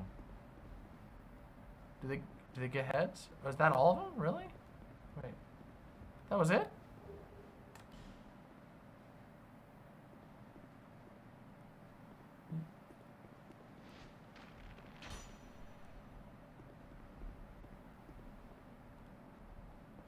That was it? Just those guys? The headless ones don't come alive? Okay, good to know. Oh, hello. Petrified something. I love petrified something. Better than petrified nothing, that's for sure.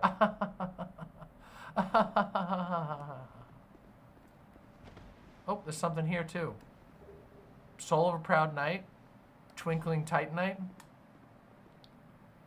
After boss is already beaten. This is going to be so easy. Well, I don't know. There's been a boss a minute lately. That is one thing that's very weird about Dark Souls 2. I'm not going to say that it's bad, necessarily, but it is weird. Dark Souls 2 kind of rapid fires bosses at you, like at a really fast pace sometimes, which can be a little bit weird. It's a bit of a boss rush sometimes. Not always, though. It's not always a boss rush. It's just as the game goes on, it's more like that.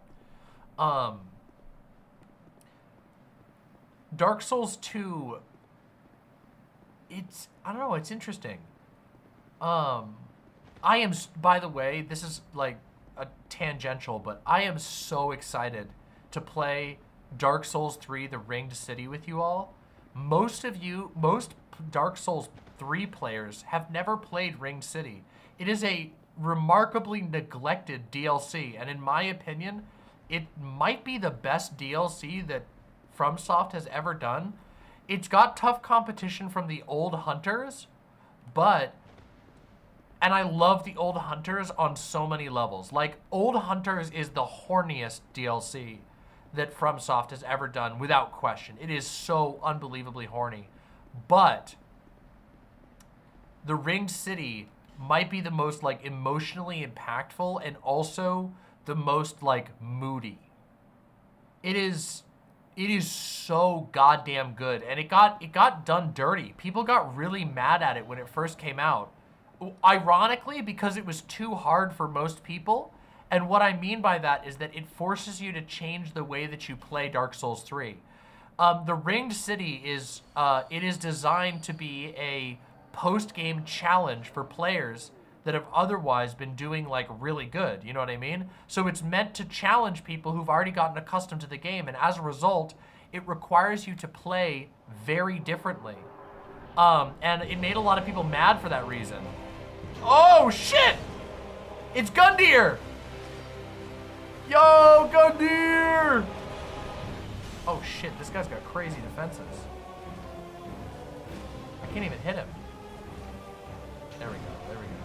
I gotta stay on his left side. Oh my god, this is hard.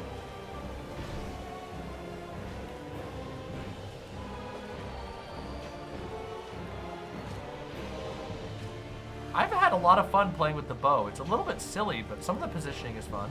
Like, this is cool. I'm waiting for openings and, oh shit, that's not gonna hit. I'm kinda clapping him so far, but what if he has a second phase?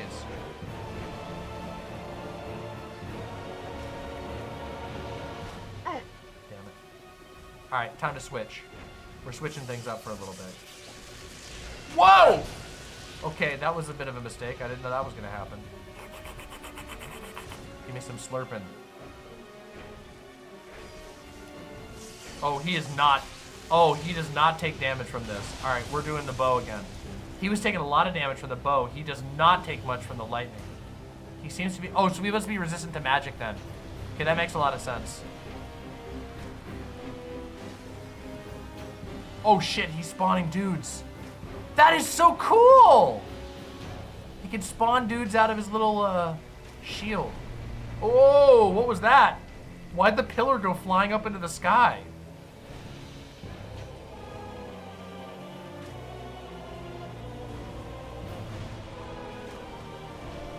Oh, did you see that shot in between his spin? That was sick. It also did bonus damage because of the vulnerability frame. We got his ass. Got his ass.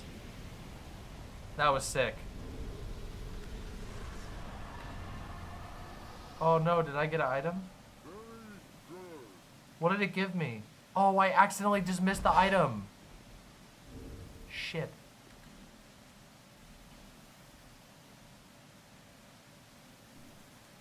What did I get? It must have been a shield, right? Or no, a soul. Oh, maybe I just got the soul. Let's see. Soul of a Mirror Knight or whatever. Looking Glass Knight Soul. Okay. So must have just been that. Well, we'll see if we can get anything cool with it.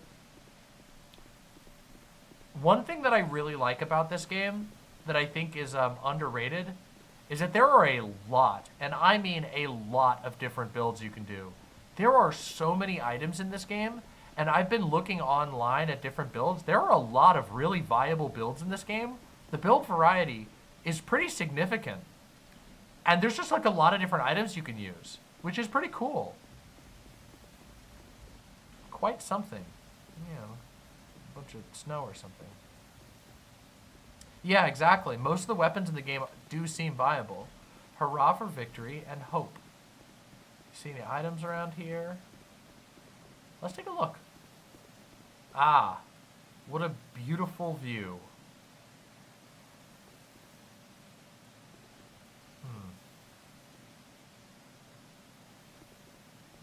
Honestly, kind of depressing. All right, let's take the elevator. You know how Elden Ring has a mechanic where rain and water strengthen lightning damage? That was pioneered here, where the Looking Glass Knight's lightning attacks are strengthened by the rain in the arena. Oh, that's pretty cool. The environmental effects in Elden Ring are really cool. I also really like that in Elden Ring, like goop affects you. And so there's a real reason to use soap. If you roll through poison sludge or rot sludge or oil, it gets stuck on your clothes, and until you use soap, it doesn't come off. Really cool. It's genuinely awesome that it clings onto you like that. I think it's soap in that game.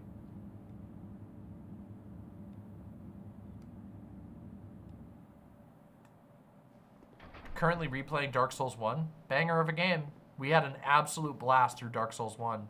Dark Souls 1 was a killer experience. What a great time.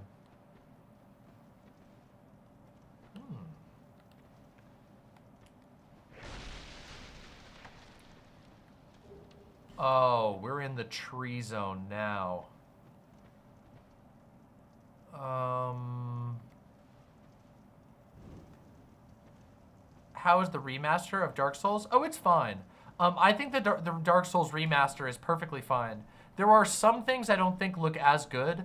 Like some of the HD textures in the Dark Souls remaster, they don't have this, they don't project the same vibe, but it's still really good. Like, I think the remaster is really solid, and its flaws are outnumbered by its good things, you know, like, you know, everything, all the multiplayer and online working and all that shit, which you can't say for Prepare to Die. Prepare to Die does not have functional multiplayer.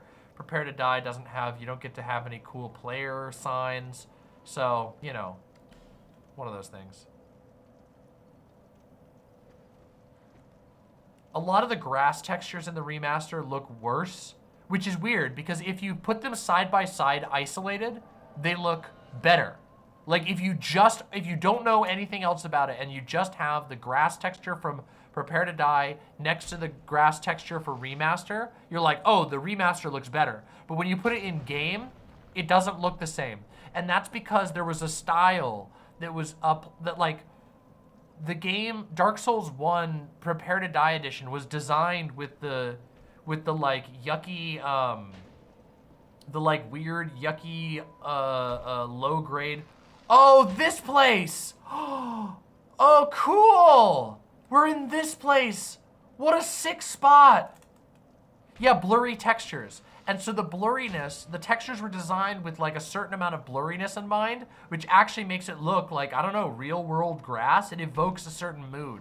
It's hard to describe without showing it in real time, but it's pretty noticeable, at least to me. Boulder, hurrah for Boulder. Hurrah for Boulder, therefore try tongue. Boldy! It's Boldy! I love Boldy! You're gonna get laser beams up the wazoo here. Are you killing everything in advance? You better not be killing everything in advance. Stop killing everything in advance. What the hell's this? Hello. Can we get this guy? How do we get this? Hold on. Alright, we'll go get that guy later. Oh, we got a bro over here.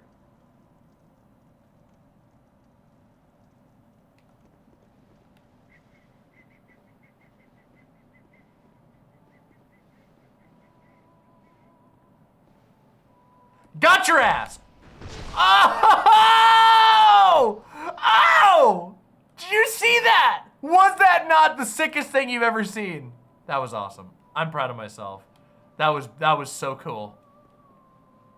Awesome, awesome assassination animation too for this weapon. I'm so pleased we decided to go with this one. I love this one. Be wary of Dark Spirit. Not today. Hold on a second. This is not a trap. Wilted Dusk Herb, Skeptic Spice. Somebody is shooting at me. Oh my god. He looks like he's still alive. Where's the Dark Spirit? I want to know where the Dark Spirit is. I don't know if that was really... Ah, I get it. Skeptic Spice. Oh, no. Ooh.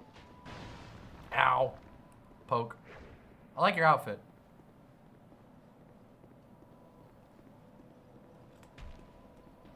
Alright, let's do this. What are you shooting at? Don't kill him. Let's do it. Let's have fun. You know, Baphomet, you know where every enemy in the entire game is. Don't kill him in advance. You gotta leave. If everything's dead in advance, then we're just playing a walk-in sim. You can't kill everything in advance. You gotta let them attack us first. What's this? Whoa, hello, dude. It's a Misbegotten. Those are from Elden Ring. Oh shit, my torch though. That is totally a death spot. Sock done left, it's good to see you. Hope you're doing well, SDL. Whoop, whoop.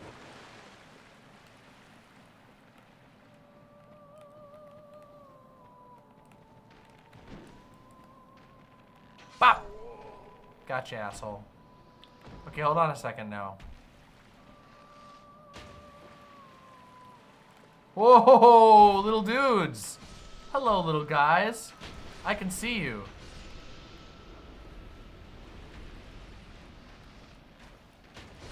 Thanks for the fireflies. Oh, there's another one over there. I got keen eyes. Why did the writers dye Mama's hair? Is she woke now? Yes. I've gone ultra woke.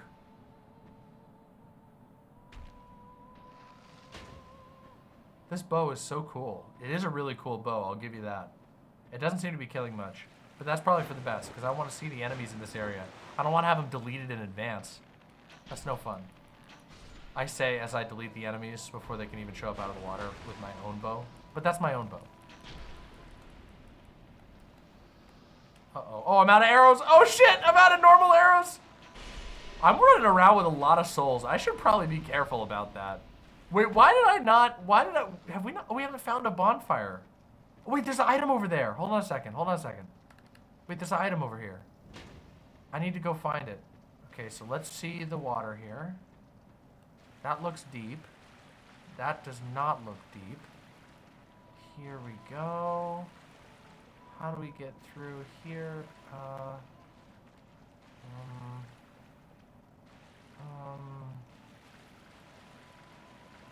Oh, okay, all right. Oh, this is so cool. The water here looks really good. Look at, okay. I've heard a lot of hate about Dark Souls 2, and it's true. Some of the textures in the game look really bad, but this area looks really good. Oh yeah, Sock done left. You're gonna want to watch that segment. It's about 90 minutes into the beginning of the stream is when we start. So you're definitely gonna want to watch that. Uh-oh. Why did my controller disconnect? Gayfesh says, Demon Mama, hi. I got back from the movies around 7, so I'm watching at 2x speed and I finally caught up to present. Well, I skipped ahead once you started Dark Souls 2. Hey! Thank you. Good to see you. Hope the movies were amazing. This area looks really good. Okay, like all of it. Like even over here. This all looks so good. And the water, this is such a vibe. Whoa, that's too deep. Hold on. We don't want to go over there. We gotta avoid the deep water. I don't want to drown. Now, I don't know if there's a...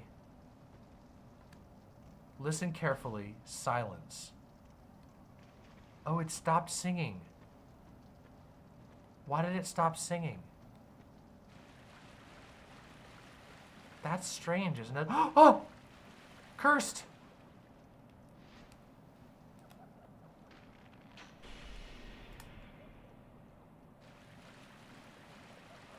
Whoa, hey, I shot you. Oh, it didn't break. That's weird, isn't it? Got it, okay.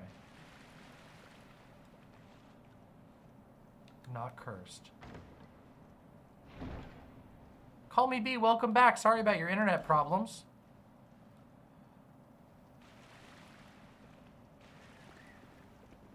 Oops. Well, I don't know if I was supposed to do that, but try right.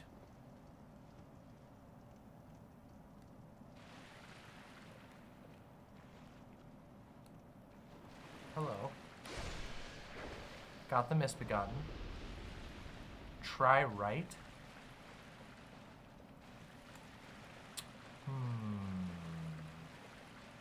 Maybe they mean in here.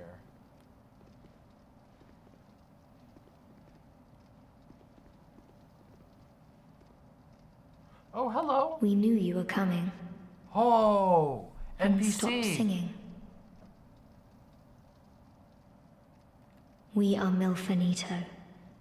Hi, Milfanito. We are here to sing to those bound by death and dark. Thank you. Thank you.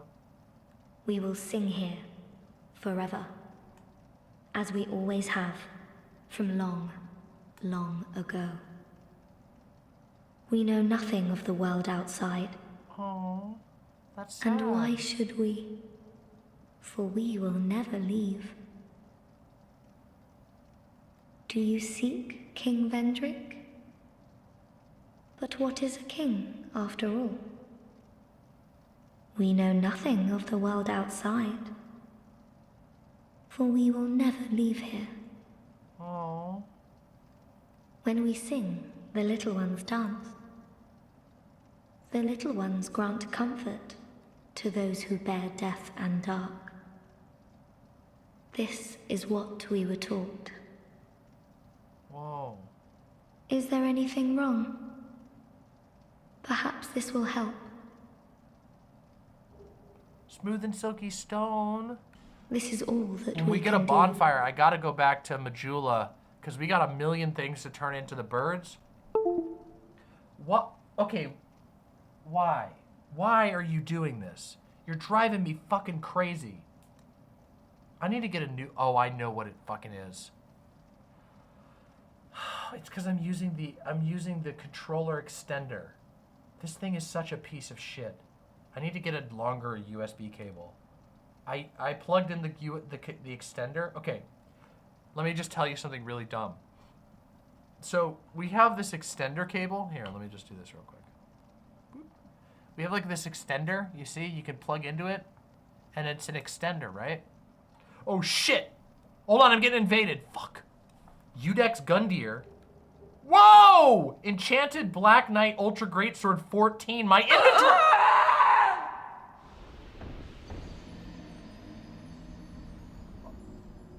Okay. Okay. That was a fucking hack. I just got killed by a cheater.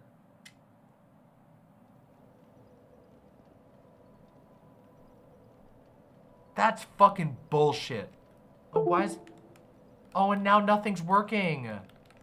Oh, no. Everything's busted. All my stuff is broken and I can't move. My game is... Oh my god, oh my god. I can't do anything. Hold on, how do I do this? How do I drop them?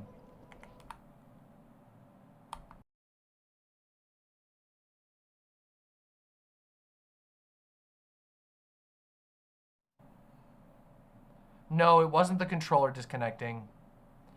I assure you, it wasn't the controller disconnecting.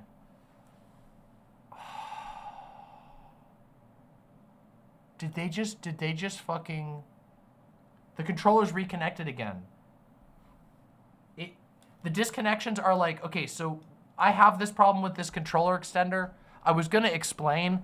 It's an Xbox controller extender, and it gets micro disconnects when you use anything but an Xbox controller. And I forget that it does that sometimes. But what just happened now is my game got hacked, and I'm really hoping they didn't just corrupt my save. I believe that's the cheater hack that ruins your save, but I could be wrong. My controller's definitely connected now. If you hear the noise, that is it is disconnecting and reconnecting. That's all I'm saying. Don't pick up other items. I didn't pick any items up. It literally, it said I was invaded, The controller, I was fucking around with the controller, and then there was a death noise, and then I got the items. I didn't pick anything up. There were no items there. I didn't pick anything up. If that fucks up my save, I'm gonna be really fucking depressed. What do I do?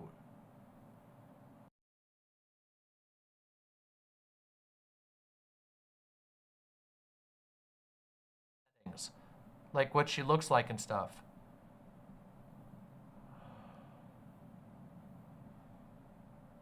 Hold on.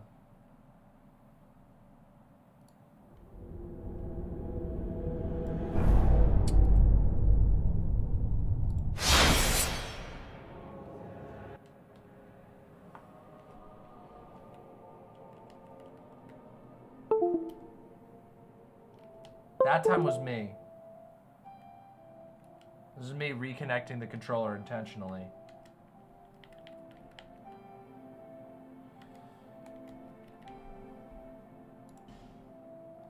Fuck. Give me a second. The controller is not working at all now.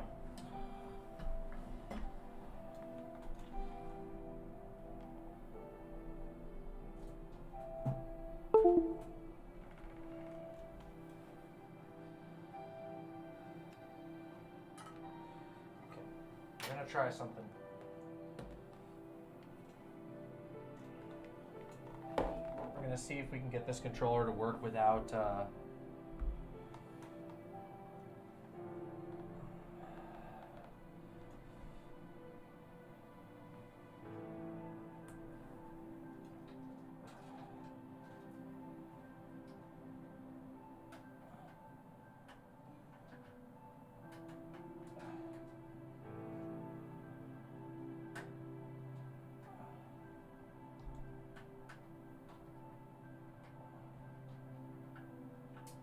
bullshit. I don't think it's gonna reach. Give me a second. I might need to go get another cable from downstairs. I don't use Bluetooth on this computer, so.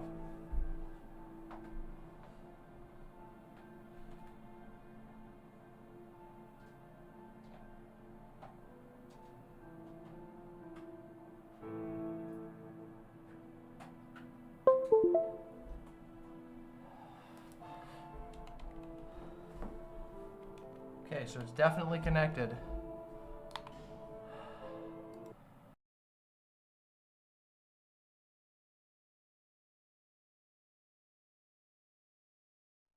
Kind of surprised that.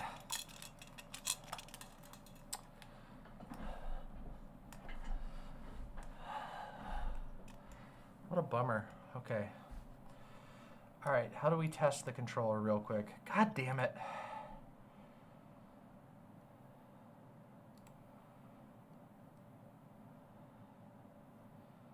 Give me a second here.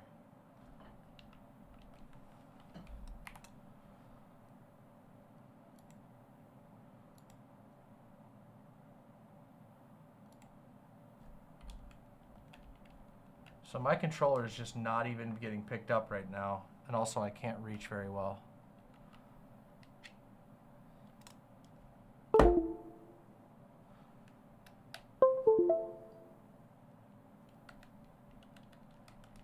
What the fuck is going on? So it's detecting my controller, but none of the inputs now. What the fuck is happening? Holy shit, what is going on? Why is it like this?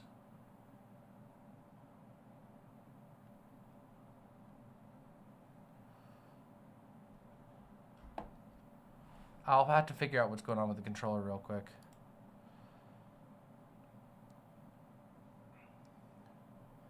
Okay, I'm gonna have to read this real quick. How to fix your inventory after a player force injects stuff. Okay.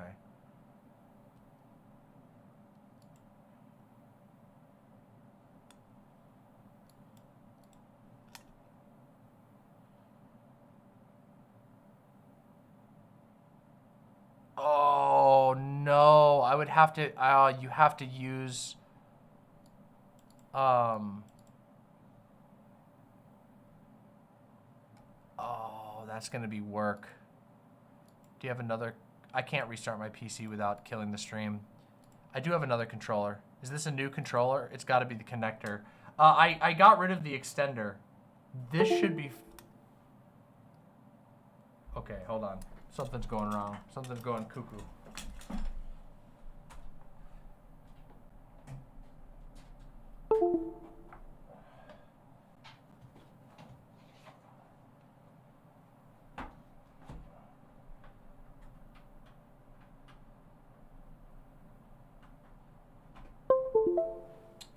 Well, this is kind of a disaster, hasn't it?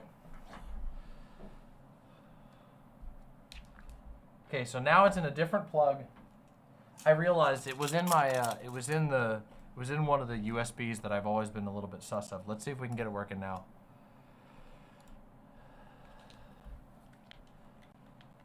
Okay, it's still not being detected, which is very unfortunate. That's very weird. This has never happened with this controller, ever. Did my controller get fried somehow? This is, I've never had this issue with this controller. Like, ever. This is my controller I play with. It's my brand new one I just got a couple of months ago. The only issue I have, I do have it with the extender. With every controller that's not an Xbox controller, because it's an Xbox branded extender. Oh, this is so, what a bummer. Well, it looks like we might have been cut short. In order to fix the save, I'm going to have to do some bullshit. I'm going to have to do some serious bullshit. I think the issue is the hacker changed some config files that fuck up the controls. For real.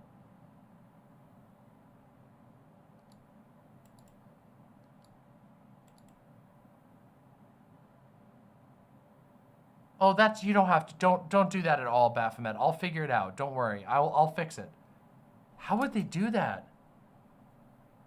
Is that possible?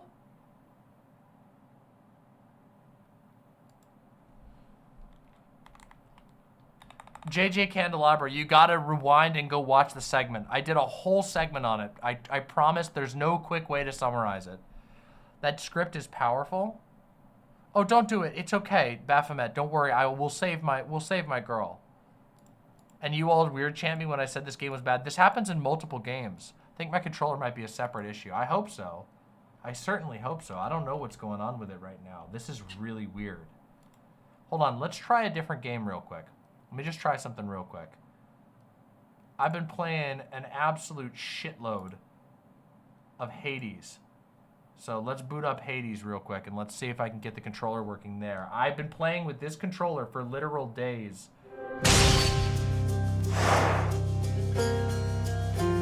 Nothing.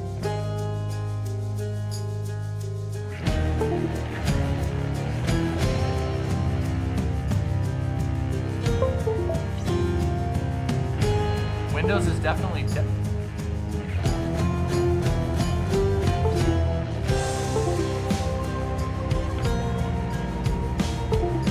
Okay, I think... Wow! Sorry, everybody.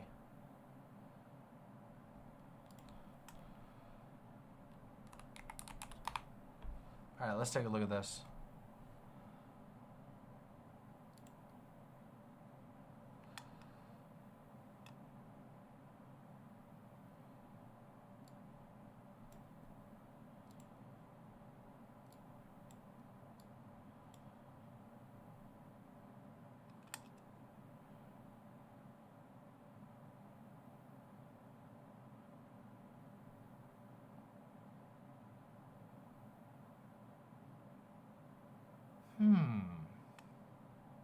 Are there any critical errors?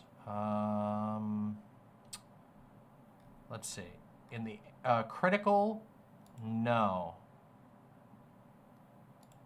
In the last hour, there have been 172 normal errors.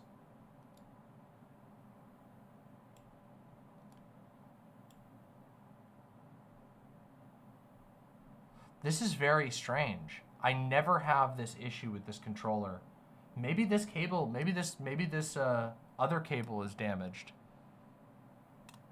Let me see, hold on. I'm gonna get Fawn to bring me up another one. We're gonna check, test it. There's a gamepad, there could be a gamepad driver error. This is just weird that they both coincided at the same time.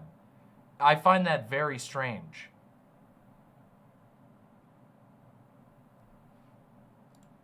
Here, let me try something real quick. Hold on.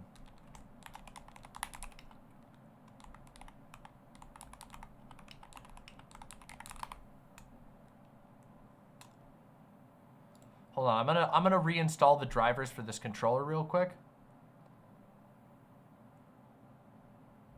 And then we'll go from there. Oh shit, they're gonna want me to restart. Fuck.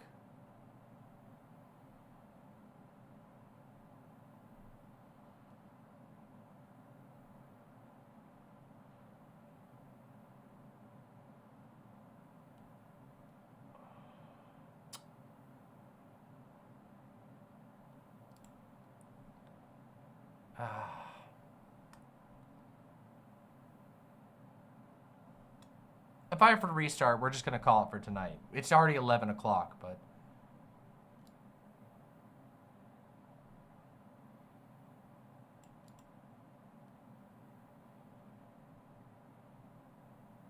Oh my God. This is a whole fucking firmware install. Okay, hold on. I know what we're gonna do first. Let me get Fawn to bring me a different cable. We'll try a different cable. We'll see what we can get going. Hold on. Hey Fawn, can you bring me a different USB cable for the King Kong 2? We're having some serious issues. Also, my fucking Dark Souls 2 save just got hacked. Can you bring me a like a different working like USB cable? Because I gotta test it. We should have tons of them kicking around.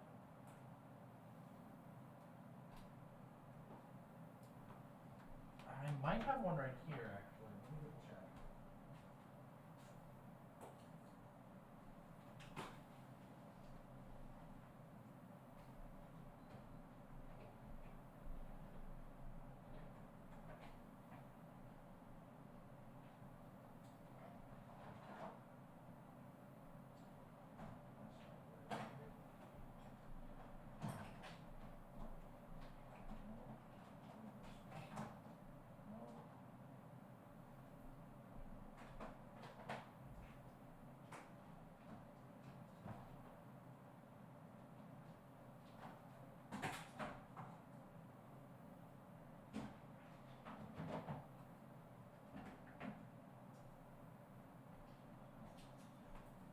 Well, Fawn's gonna bring me a cable, and we'll see what we can do from there.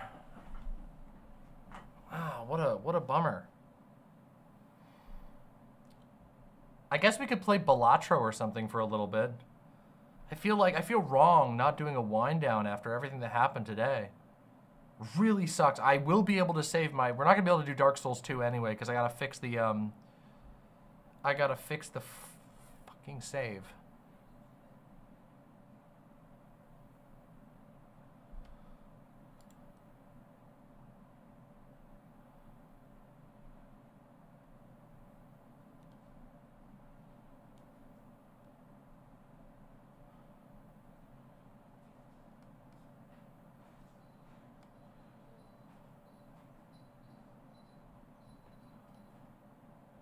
Yo. This one's my old one. This is your old one? It's fine, right? It might be. I was having problems with mine, but I think it was the connection. On the Ghoulie kit? Yeah, on my old one. Oh, I feel like this thing is having issues, but I've not had it. I've not had any connector issues on this controller for a long time, but you want to help me real quick? Can you plug this in? If I do this over here, can you run over there? Here. I hope this cable's fine, but I assume it is, but here. Go swap it with this one. We'll put this one aside. What's this one? Oh, that's so short. I don't know if that's going to work. But it is a different type of plug, so maybe.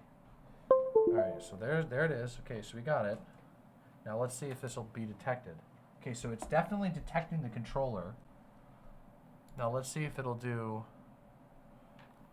How do I do the test? How do you do the test in here? It's not. All of a sudden, so what happened was I was playing Dark Souls 2 and I got an invader and they forced a bunch of items into my inventory and then the game crashed immediately. And also like the controller like disconnected while that was happening. And now the Steam won't recognize the controller at all. I'm gonna try just completely restarting Steam and going from there. That's weird. My Dark Souls 2 save is fucked now, so I'm gonna have to go fix it. Oh, here we go. This will be great.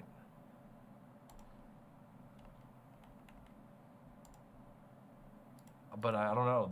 There's something might have caused an error with this controller, but oh yeah, this tester isn't even working. What the fuck? Look at that. It's connected. It shows it's getting power. Windows is recognizing it. Yeah, driver issues. Well, that's fucking wild. Huh. How do we fix the driver then? How the fuck do we fix that? Is there a way to like force Windows to reboot the driver? What a goddamn mess. But it's a pain. It's a pain? Okay. I used to have to reboot drivers all the time with old tablets. I can't remember. Go to device manager. Let's see. Oh, come on. There we go. There's also services.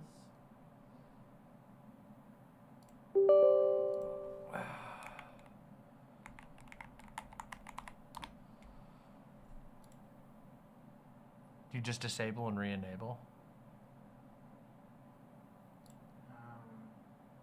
Sometimes. Let's try disable, re-enable.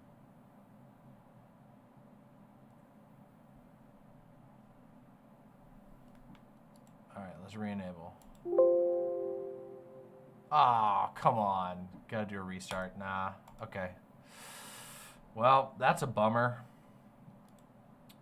Windows wants to force a restart. If I restart, stream dies. Oh, what a bummer. Well, I'm sure we'll fix it no matter what. It's not a big deal. How about we do something random? How about we play a round of Balatro? Belatro doesn't require a controller. Thank you, Fawn. Thanks for bringing that up. You're welcome. I'm almost done, so I'll come hang out with you soon. Did y'all get some food or something? Yeah. What'd you get? What'd you get me? I don't remember. Oh, okay. All right. It's all good. Well, the hacker definitely made it so we couldn't play Dark Souls, so that sucks.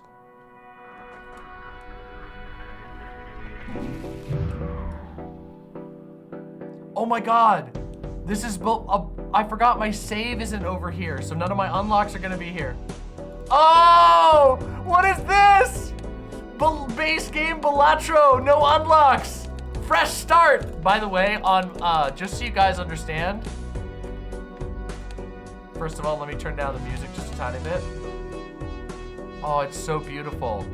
My main I have gone so hard on Belatro, it's not even funny, okay? I have beaten like 17 out of the 20 challenges. I have unlocked so much shit, it's crazy. This is a fresh save, so you guys are gonna watch me fucking bumbling around with nothing. Why does it say to continue? Oh, maybe I played around on here once. I didn't think I did. Whatever. All right, let's see. Let's do the red deck, base difficulty, everybody. What even is this game? This game is poker, but like demon charged, okay? It's amazing, okay? It's a poker roguelike, and it's beautiful, okay?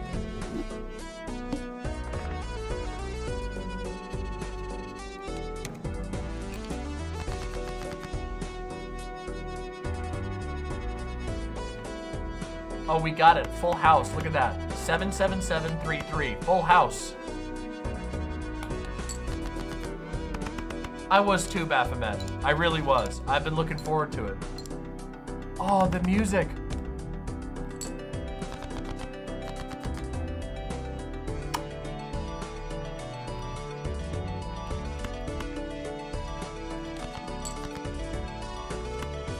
2 full houses. 2 fucking, whoa, 2 full houses. What is this? This is beautiful. What a beautiful start. How's the music level? Is it too loud, too quiet? Should I turn it up a little bit? It's good for me, but I don't know how it is for you all. Sounds a little loud. Okay, I'll turn it down a little bit.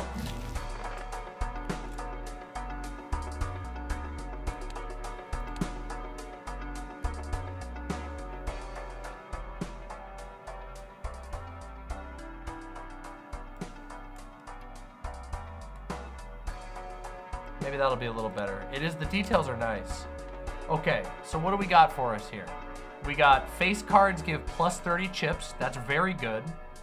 That's a real good starter. This is not a good end game joker, but it's good. 10 molt if a hand contains a 2 pair. Ooh. We could do the buffoon pack.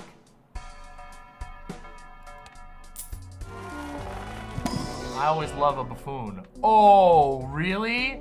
You're gonna start the game by giving me the stonks to the moon? Wow, beautiful start. Okay, we're gonna do this one. We're gonna do this. This is a great start. And we're gonna start saving money, and I'm telling you right now, this is gonna be crazy. So watch this. We got the investment tag.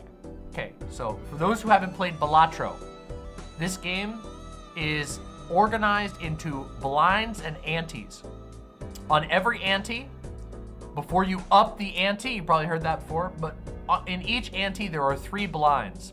And in each blind, you play a certain number of hands of poker. And strategically, you gotta figure out how to win the score that's required. So the blind, I need to make 450 chips in order to beat this blind. Now, you can also skip a blind, and you'll get a little benefit here, but you also get the downside that you don't get that blind's normal rewards. However, as you can see here, after defeating the boss blind, gain 25 money. We have a card here that says earn an extra 1 of interest for every 5 you have at the end of round. If we do this, we're gonna start ante 2 with 25 money, which is a great start. So I'll show you. We're gonna skip that blind. We get a little thing. If we win against the boss blind, which is the last blind of each one, is an extra hard 1. Now this boss blind is called the goad.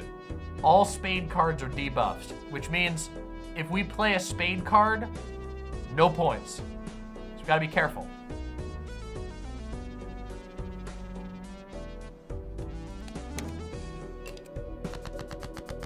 All right.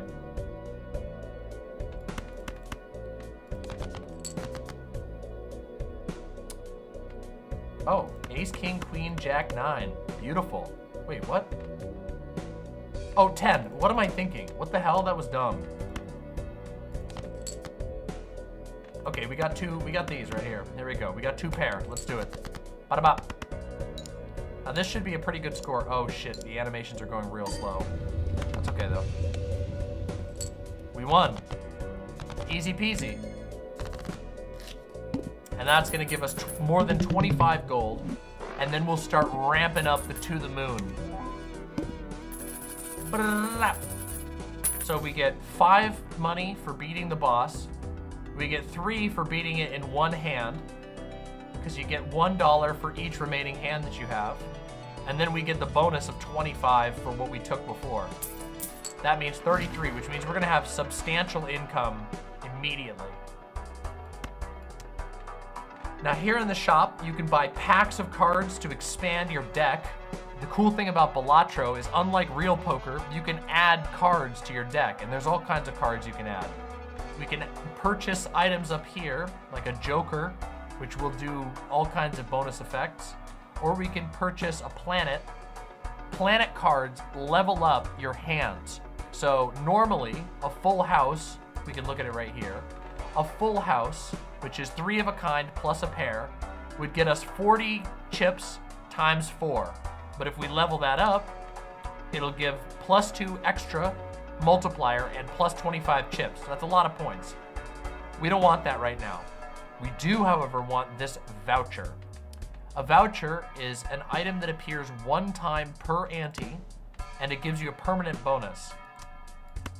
So this one is a voucher that gives us +1 hand per round. So we're gonna pick that up. We wanna be able to play an extra hand every single time we play. Thank you, Aska, appreciate that. Something's definitely busted with this controller. That's really, really weird. That's really fucking weird. Also, St. Helen, it's wonderful to see you. Hope you're doing well. All right, here we go.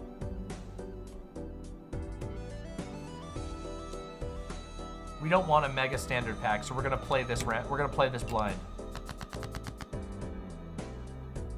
Oh, we already got two. We got 2 pair, which let's do that. We might just win outright because of this. So 2 pair is gonna give us the score of all the cards, plus the chips, plus the multiplier. Okay, so not an instant win, but we'll probably do 2 hands here. 2 pair. So far, 2 pair is looking very promising for us. Now, this is gonna, as we advance through, each blind is gonna require more chips for us to win, and then it gets even harder at the end of each ante. So we have to strategize. We have to pick up jokers and cards and planet cards and all that kind of stuff so that we can figure out like how to build, to get a build that comes together so that we can get enough. Okay. This is good, but not that good. So this is a joker, the black bean, and it gives you +5 hand size, which means you draw 5 more cards per hand, but it reduces by 1 every single round, which means eventually it's negative. So it'll start by giving you 5, then 4, then 3, then 2, and then eventually you start losing cards per hand. So this can only, this joker is very powerful for a couple of rounds, and then we have to throw it away. And I don't know if that's worth it. This egg gains 3 of cell value at the end of every round, which can add up pretty fast. So I think we're gonna do that one. Do we wanna open a pack? Sure, why not? Let's do a mega. We'll do a mega pack. So now we get to add some playing cards to our deck. Well, the king is always nice. We have a standard playing card deck, but if we get more kings, we could play face cards, 2 of a kind, 3 of a kind, full house. 2 pair would be nice, and this is a gold one, so we're definitely gonna grab the gold card, add that to our deck, and we're gonna grab the king as well. All right, let's continue. So we don't want to skip this. That's not very good money. We want to play this blind because we're going to get more money from what we have here. So let's play it. We got to get 1,200 chips this time. Ace, king, queen, jack, 10. That is a straight. I'll take it.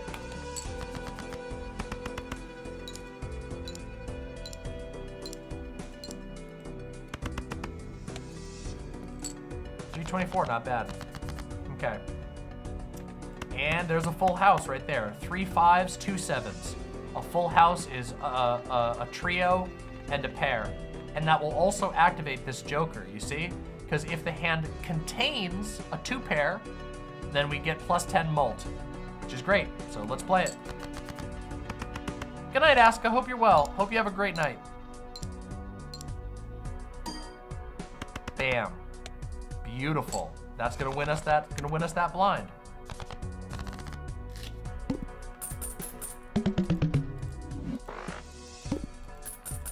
I'll play this one and then we'll call it a night after this, because Dark Souls 2 didn't work out and I'm getting real tired.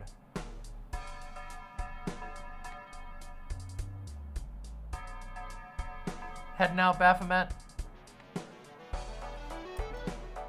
Good night. Good night. I hope you rest well. Sorry it didn't work out with Dark Souls. Is this Price is Right? No, this is not Price is Right. Joker gains 3 mult when any booster pack is skipped. So that means if you don't take the contents of it, we don't have anything that benefits us from that. When a small blind or big blind is selected, gain 0.5 multiplier and destroy a random joker. That's really good. This card can be really good in certain circumstances, but we don't want to take that right now. Oh, I believe that, LB. I believe that. I believe that for sure. Let's get an Arcana pack. So we got Arcana cards here. We can get 9 gold from using this one. Gives us the total sell value of all current jokers. We could use Strength, which increases the rank of up to 2 cards by 1. I don't think that's good. Gold card. Is that good? None of these are really that good. I'm gonna take Temperance. We're gonna get the gold. LB says, wait, I left a little bit after the Keffals thing. Did something happen? Yeah, we were playing Dark Souls 2, and we got a cheater who used a cheat that bricks your save. So unfortunately, our save got bricked, and I know how to. I can fix it, but it's gonna take me some time, and I won't be able to do it on stream. So, yeah, unfortunately, it can happen. It's rare, but it can happen. I've never had that happen before in Dark Souls, but. So what do we got here? We do have a lot of 9s. We could build around 9s. I think we'll use Death to get an extra 9. This card lets us turn 1 card into another card. So we're gonna turn this 5 into a 9.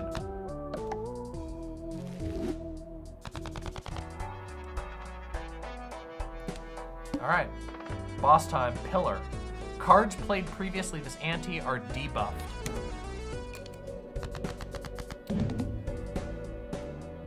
When I play this game, I feel like I need to have like a cigar and a little thing of whiskey and one of those little hats that goes like this. And I'm like a I don't know, like a aunt or uncle, you know? And like you guys are all the chat and you're coming over, you're like, what's that? And I'm like, oh, shut up, I'm playing. You know? Just watch, you'll learn, you'll pick it up in time. It's not that complicated, you just gotta count the cards, you know? That's me. 5, 4, 3, 2, 1. No, we don't want to do that. We want to focus on what we got here. So let's 7s and 5s. We won't score much, but it'll multiply well, so we'll do that.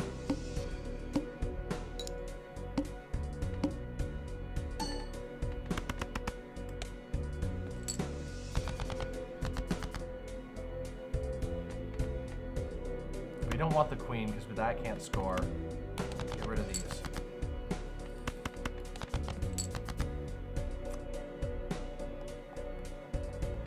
All right, let's play this.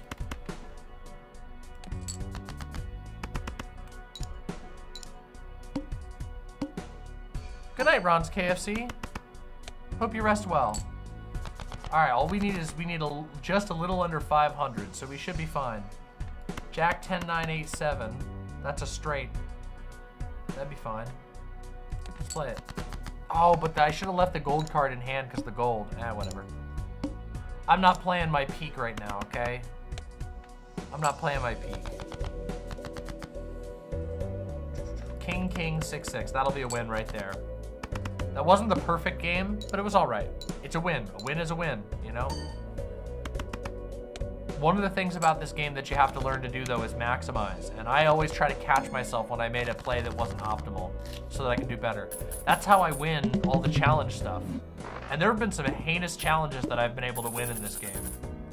Not gonna lie. Card games are kind of my thing. I really love card games. Especially card games with roguelike elements. Any sort of deck builder is like so my jam. All right, let's get the Arcana pack. Hanged Man, Magician. Oh, Magician's great. Let's do Lucky 7. So the Magician lets us turn 2 cards into lucky cards.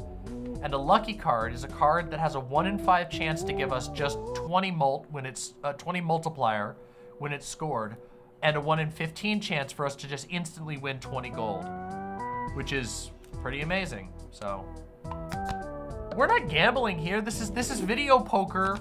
This is the best. This is the best way to play a card game. Don't go play the real poker. Play Balatro, where you don't lose any money. You just get to have a good ass time, a really good time. The challenge is in the problem space of making the numbers even bigger and the builds even more possible. It's incredible. You play with pretend money and it's amazing. It's incredible. Belatro looks chill for a roguelite. It is like the best, but actually you'll be surprised how much brain power you gotta put into this when you get to the high difficulties. And I've played on some pretty heinous difficulties, so.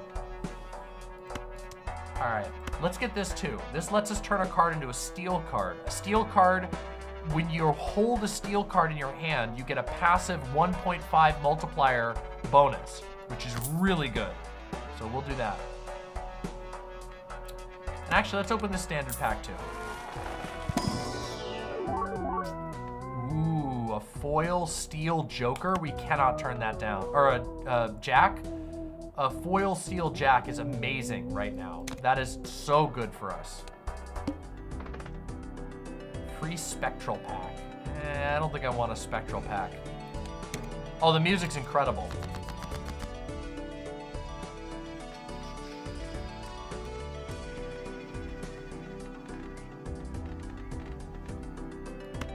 Let's turn this 3 into a steel card, and let's do a double. Let's do a pair, a 2-pair. We're gonna need to level up 2-pair or else come up with some other solution here because the scores are getting a little too high for us to just rely on 2 pairs without any modifiers. So we either need to get some planets that buff 2-pair or we need to diversify a little bit. What we got here? We got plenty of kings. We don't have a whole lot of queens. We got 9s waiting for us though. Let's get rid of the queens and the 2s. Wait, we got a full house here, but that would mean getting rid of our steel. All right, let's do it anyway.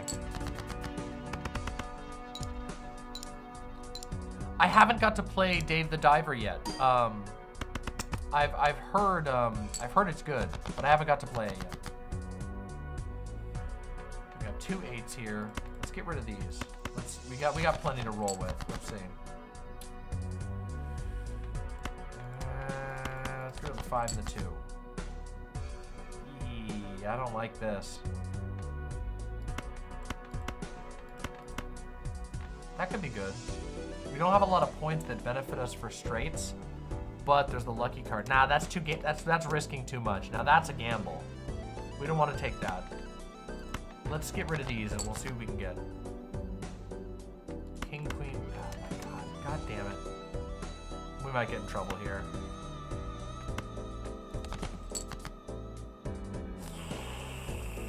Oh wait, hold on. We got a flush. That'll be fine. We got a flush. Have you heard of this game called Animal Well? Yeah, I have. I've been playing Animal Well a ton. We got a lot of money there. We got this. Okay, we got this. We're fine.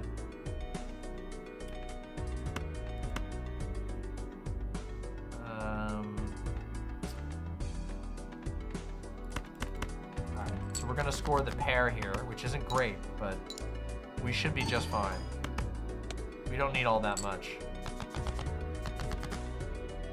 Yeah, there we go. 7, 7, 8, 8. There we go. Bam, we got it. We're good. And we got a steel in hand, so we're good. Whew. Dark Souls 2 is not how I remember it. Yeah, I know.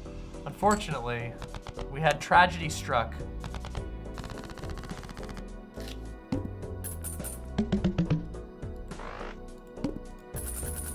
Look at that money gain though, thanks to this To the Moon. We could get a killer score here if we're careful. If the first hand of a round is a single 6, destroy it and create a spectral card. That is way too risky for us. Played cards with even rank give Molt 4. That's good, we want that. We need something to give us some score here. We desperately need score. Doubles your money, hell yeah, let's take the double money. All right, now we need something that builds off of money, okay? Give me money. Ooh, we get a free Joker card with this one. It's gotta be this one. Ah, really? Trading card. If the first discard of a round has only one card, destroy it and earn 3. Wah, wah. That's not so good for us right now. I guess we could shrink our deck down to be like really built around something, but we don't have anything to build it around really. Oh, we're coming up against the needle. We might lose this.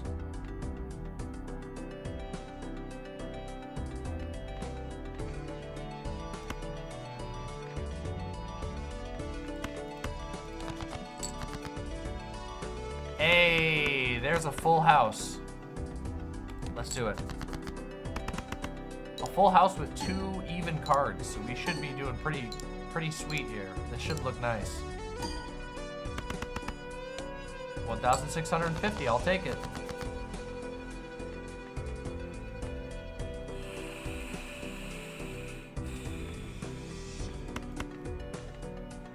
How many 9s we got?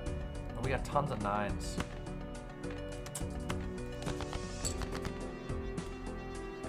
King, oh, king, 7-7. That's beautiful right there. It's gonna be a nice, fat, full house. For lucky, the 7. Oh, all right, that's beautiful. We're almost there. And let's see. Get rid of these.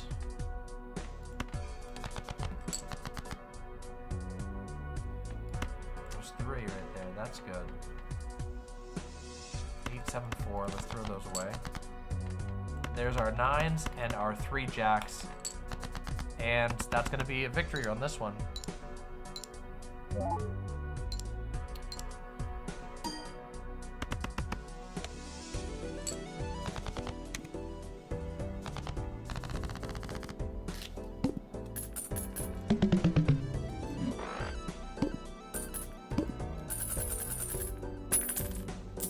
Damn. Ooh, this could be very good. That could be really good.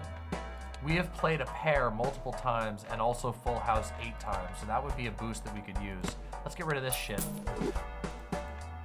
This adds the number of times that you've played a poker hand to the mult, which means we can keep growing this. It's not the best growth, but it's definitely going to give us something. Is DM doing good here, or is this normal progression? I don't have, this is the first run that I've done on this save file, so I haven't unlocked anything, which means it's fine.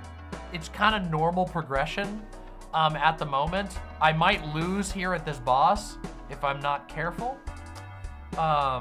There's a good chance I'm gonna lose at this boss because we're not popping off. And the boss that we're about to fight is a pretty hard boss, but we'll see, we'll see. The smart move would be to take Temperance, but we gotta do a Hail Mary and use Wheel of Fortune. Wheel of Fortune is a 1 in 4 chance to add foil, holographic, or polychrome to a random joker. Come on. Nope. Damn it. All right, let's see what we get out of the Mega Standard Pack.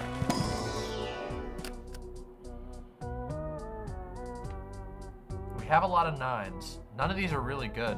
We could add the 9. And a gold seal's fine. All right, that's good for money. That'll give us a lot of money, honestly. Oh, thank God. We're gonna be okay. We got this. We're gonna sell our egg, and we're gonna buy this Joker. We got it. We got it, everybody. We're good. 2 chips for each remaining card in deck. We have a deck that is larger than average, which means we get extra chips. We're gonna get this too, because we got plenty of money. Our strength right now is our money. We need something that can play off of our money. So we gotta play aggressively with cash. But it can't save us directly, so gotta keep that in mind. So what do we got? In our deck, we have a lot of aces. We have a lot of 9s. We got plenty of jacks. So we wanna get rid of everything that's not 9s. We got 2s, so that's good. Let's get rid of these. We'll keep, let's get rid of the king. Let's cycle that. 9, 8, 7, 6. Really?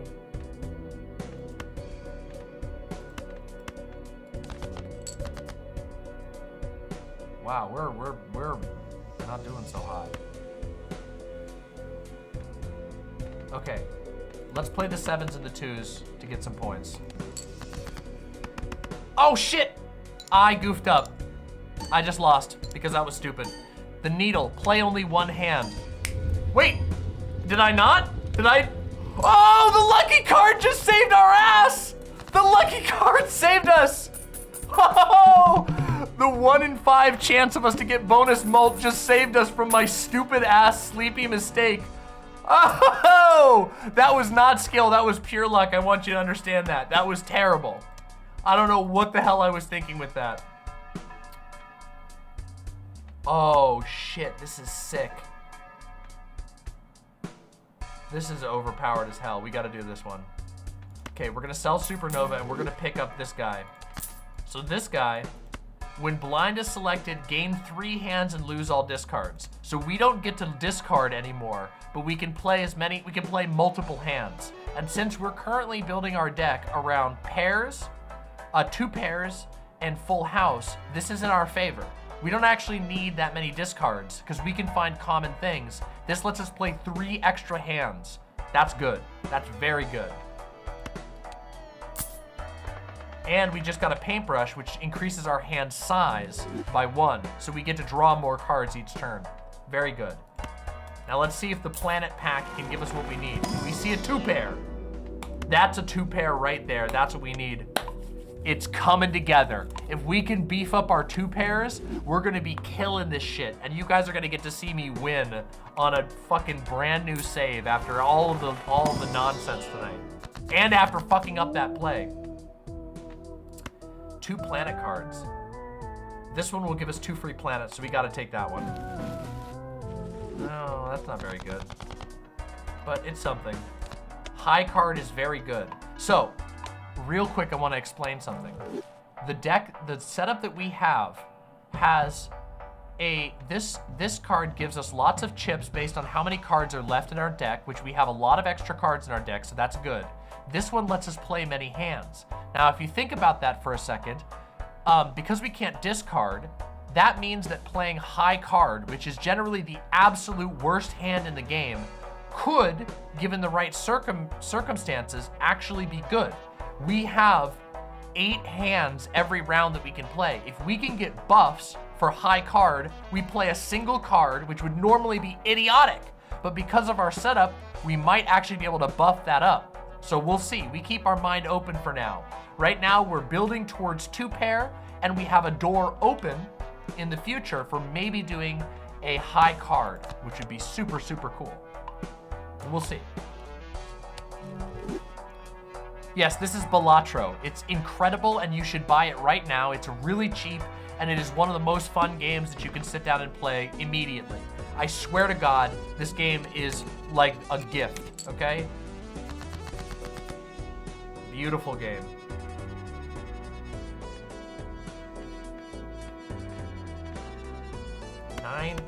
What the hell is this? Oh, well, that sucks.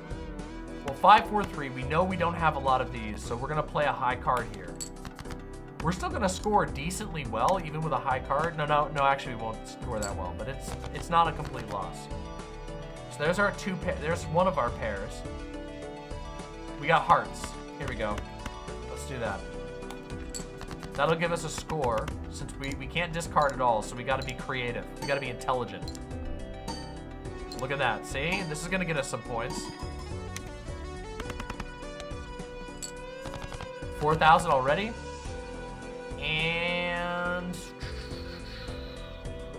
what we got here?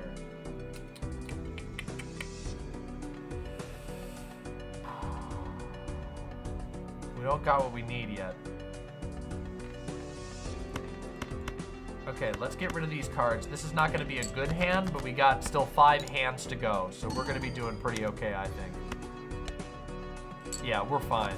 We could play a high card and win. And we don't have to because we got a 2-pair. There we have it.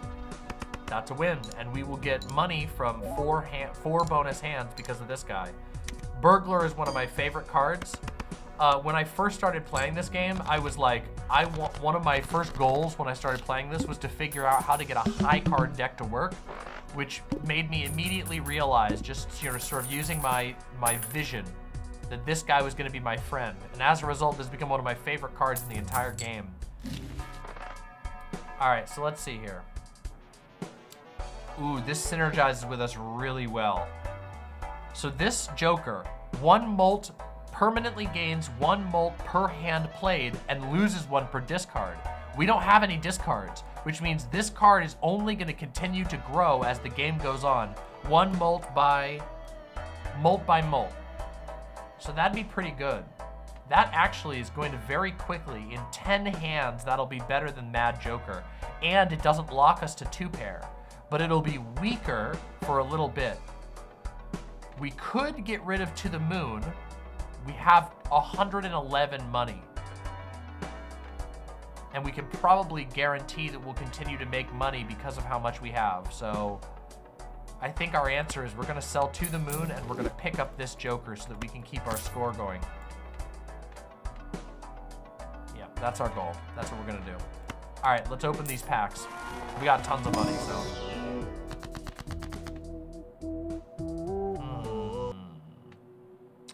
Bonus cards. We could try the Wheel of Fortune again. Let's do something more solid. Let's turn our 9s and our Jack, which are our strong cards, into bonus cards, because those will get us a little bit of an edge, which we want. We want that edge, you know? You want to be sharp.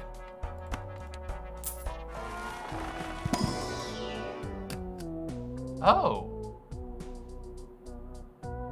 Wow, that's really good. A blue seal creates a planet card for the final played poker hand of round if held in hand. That's a ramp. If we put that in our deck, we can, as long as we're playing strategically, we can guarantee that we're constantly leveling up our ideal hand. Oh my God, we might be able to play out a high card deck. My specialty.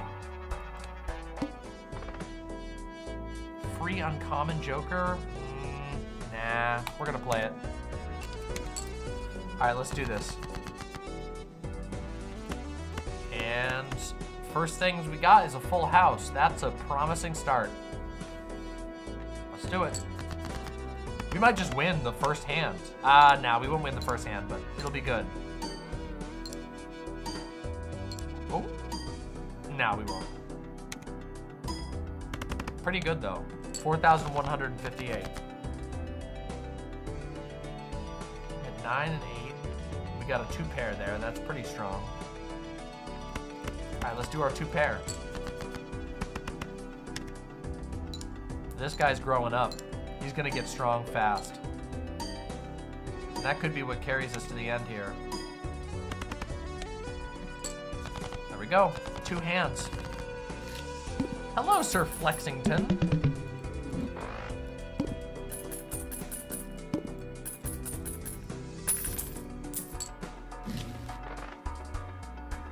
All right, open up a Celestial pack. We want to get our planets. We want to level some stuff up.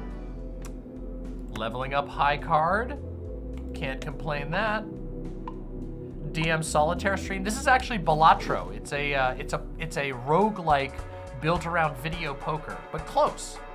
It is incredible. This has been one of my favorite games of this year by far.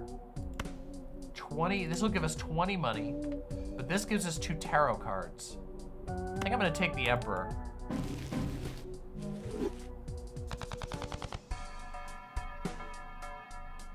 That's true, Forlorn Plushie.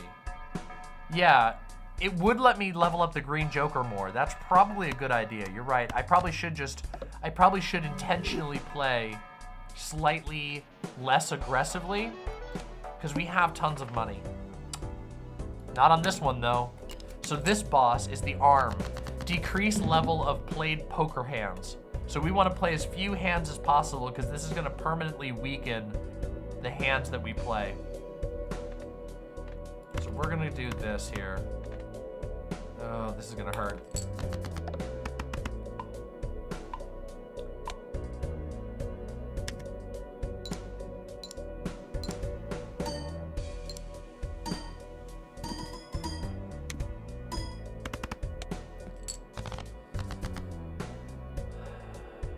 All right, we got a 2 pair here. Let's do it again. 2 pairs minimum level, so we got nothing else to lose by playing 2 pairs. We're gonna get carried through by 2 pairs here.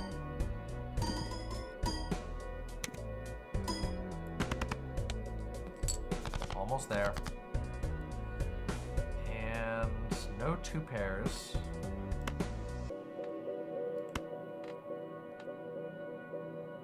How many 10s we got left? 3? Okay. We're gonna do a high card. Ah, de-leveled our high card. That's so sad.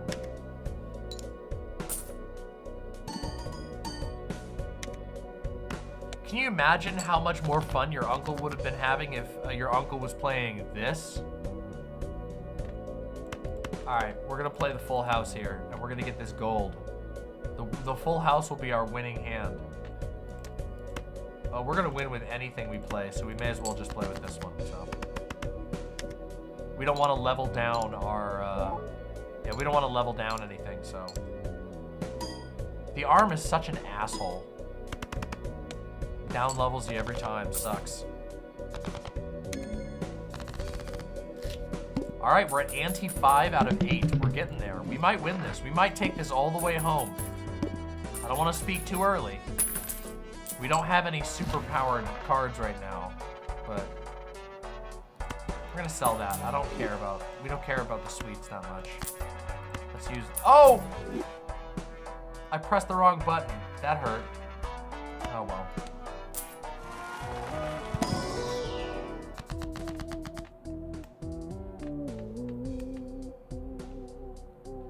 I regret to inform you that Stephen Colbert has ruined Skibidi Toilet forever. Uh-oh. Oh no, did he do a section? Oh! Oh, what is this? What the fuck is this?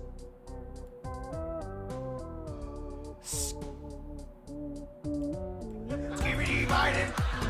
Skibidi Biden!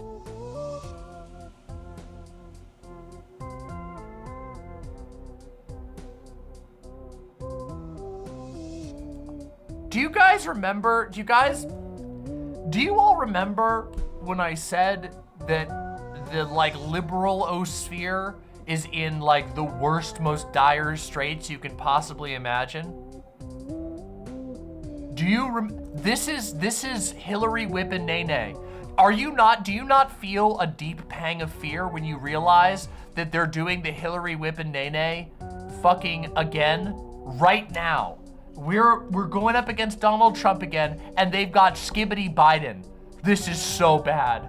This is, oh, it's gonna go, November's gonna be brutal. It's over. It's Pokemon Go, go, go to the polls all over again. Oh, God. I don't think so, Chariot. Chariot, listen. The boomers killing a meme is not worth it for the price. I would take Whip and Nene and Pokemon Go to the polls surviving if we didn't have to have 4 years of Donald Trump. But they murder a meme and it causes a cringe apocalypse. It causes like a rippling in the force, but of cringe that people feel everywhere. The cringe that we all felt, that's magnified by 1,000 when normies who care about Skibidi Toilet see that. They feel like they're being stolen from by Biden. Oh God. This is bad. Oh, this is bad. What a disaster.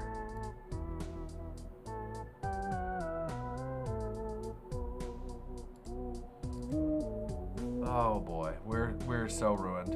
Okay. All right, come on. Let's drown our sorrows in Balatro. Okay, come on. We gotta take this. We gotta cool it. I can't handle this. I can't handle this mess. We're gonna do Hermit. We want our money. Skibidi Biden, Skibidi Biden, Skibidi go to the polls. Don't Skibidi Toilet, Skibidi polls. God, kill me right now. Oh my God. The full version, the Biden head talks about Hitler? What?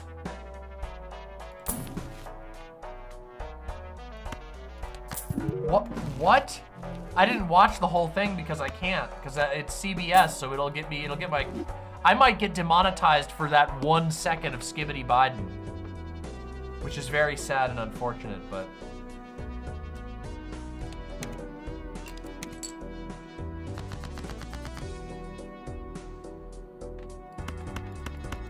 Oh, that's nice.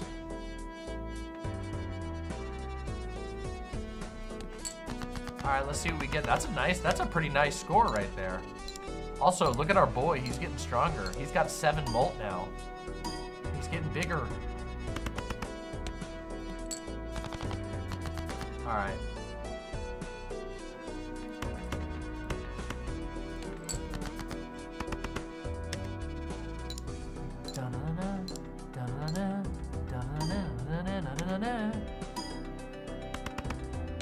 Do you want to know what feels very good right now?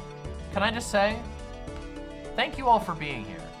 We are like 8 hours into a god-awful, painful stream, and there were still almost 500 people watching me lively and hilariously and whatever play Balatro. That makes me feel very good. Thank you all for being here. Thanks for sticking around, all of you who did. Haven't you been having a good time? Even with the hacks, even with the controller busting, even with the Belatro, even though I'm smoking a cigar and you're over at your aunt and uncle's house and you get good treats. You get to hear jokes you're not supposed to hear, you know? It's great, isn't it?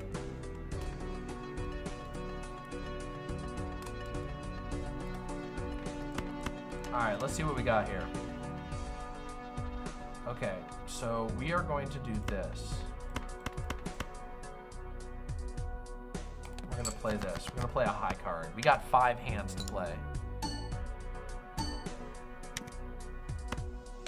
Yo, Forlorn Plushie says, I wrote 80 lines of scripts and 40 lines of rules text during this stream. It's not just fun, it's hella productive. That's what I love to hear. Hell yeah, not to disrupt your flow, but damn, that makes me feel good. Fuck yeah.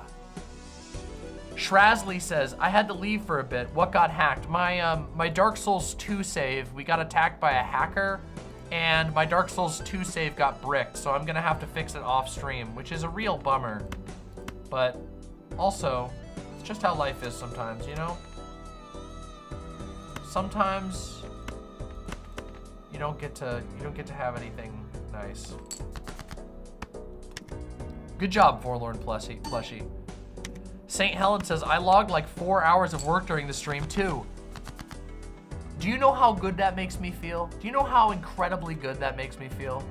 That makes me feel amazing, genuinely. That makes me feel so good. I love being able to make people's work lives easier. Work is miserable and it sucks. And it's cool that there's a way for me to make it suck less using my whatever weird talents I have. That makes me feel great. And I hope it makes you all feel great too. I'll get it unbricked, I'm sure. It's gonna be a little bit of work, but I'm sure I'll get it.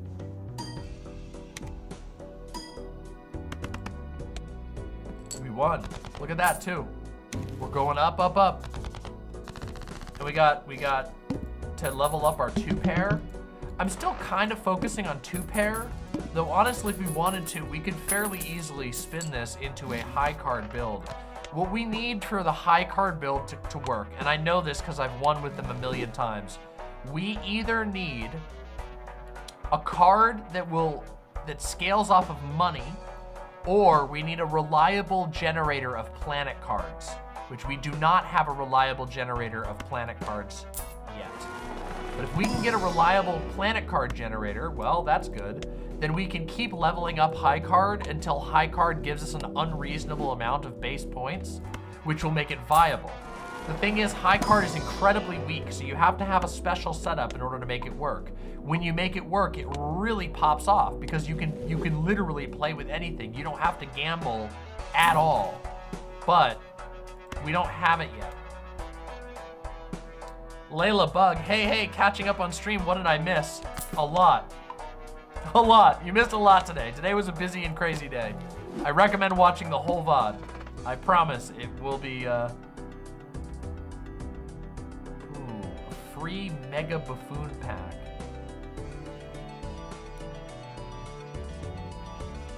Look at the boss. The boss is the water. Start with 0 discards. We already start with 0 discards. Woohoo! We're good. All right.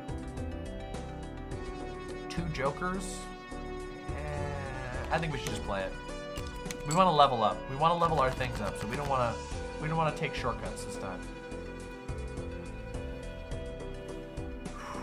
7, 6, 4, 3, and a king.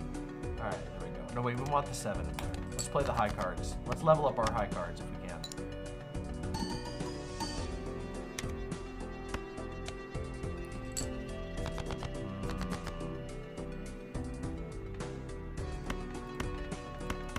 We got a full house there. That's beautiful.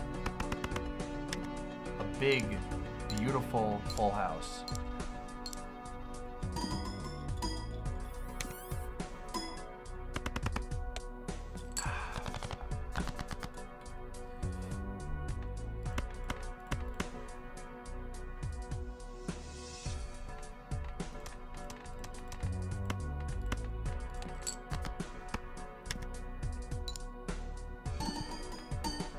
Our green Joker's getting pretty decent. Can't complain, he's pretty strong.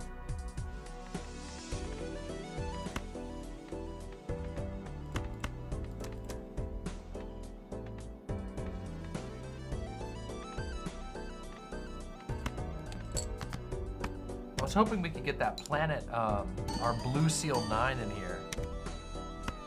But I don't know if we're gonna get that. Not gonna get that, but that's okay. We can get a nice, we can send it out on a nice point.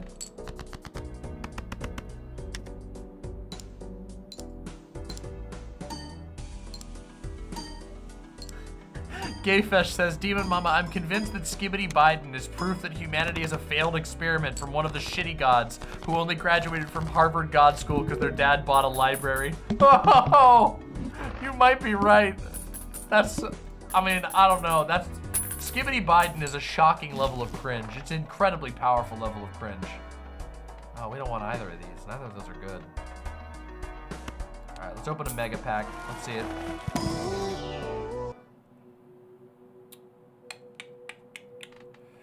We can stack up aces.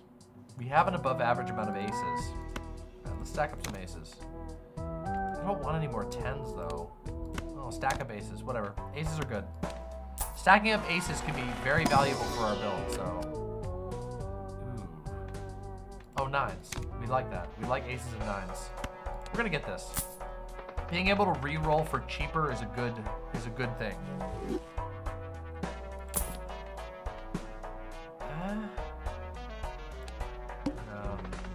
All right, let's see if we can win this.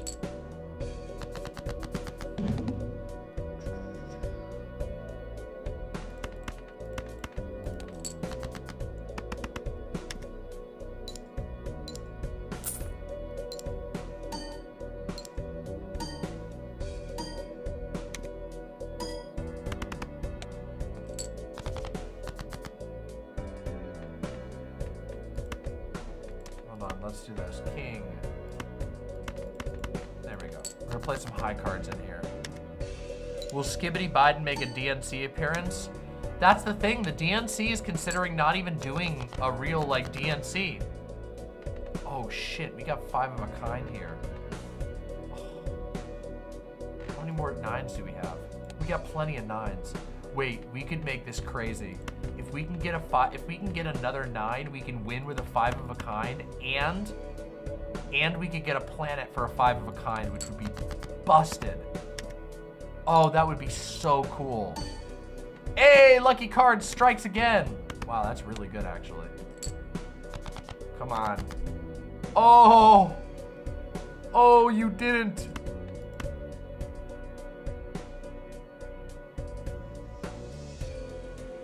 Okay, hold on. We can do this. We're optimizing the fuck out of this. We're optimizing the fuck. Ready? Yeah, now watch this. Ready? We win with a 5 of a kind, and we're gonna get a planet for 5 of a kind. Watch this. This is beautiful. Ready? If we pivoted into a 5 of a kind build, that would be so busted. I don't know if we can do that though. That would be real hard. It would be cool though. And the cool thing about 5 of a kind is that each level up, because it's such a rare hand, these planet cards level it up massively. So it would level up really crazy. I do think we have a good shot at winning this though now. I really do. All right. Oh, we're definitely buying that. This is gonna multiply the likelihood that we get rare foil, shiny, whatever. All the rare cards. That increases our chances of it. I don't want that. That's no good. Let's open this buffoon pack. I love my buffoons. Trash. We don't want either of those. I already know them. They're trash. We don't want them.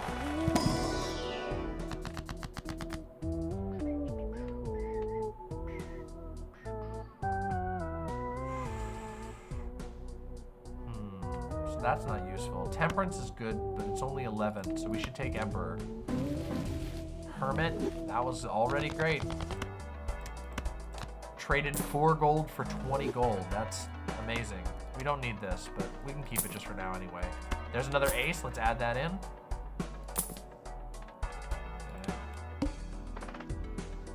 I have no idea what's happening and no ability to learn. Oh, it would take... This game is very easy to learn. Don't worry about it. If you ever want to check it out, you'll learn it like that. It's super simple, so don't worry. All right, so let's see here. How do we want to do this? King, Jack, 9, 5. No, we want to keep our 9s. All right, we'll play our 7s. We want to cycle cards here because we want to see if we can get that 9 nonsense again.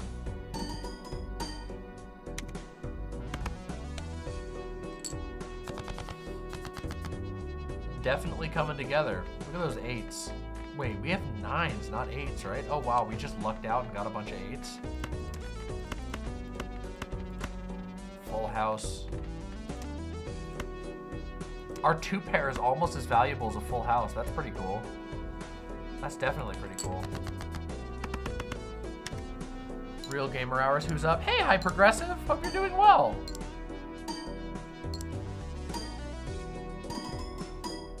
We're doing great. Even the stream earlier was ridiculously intense.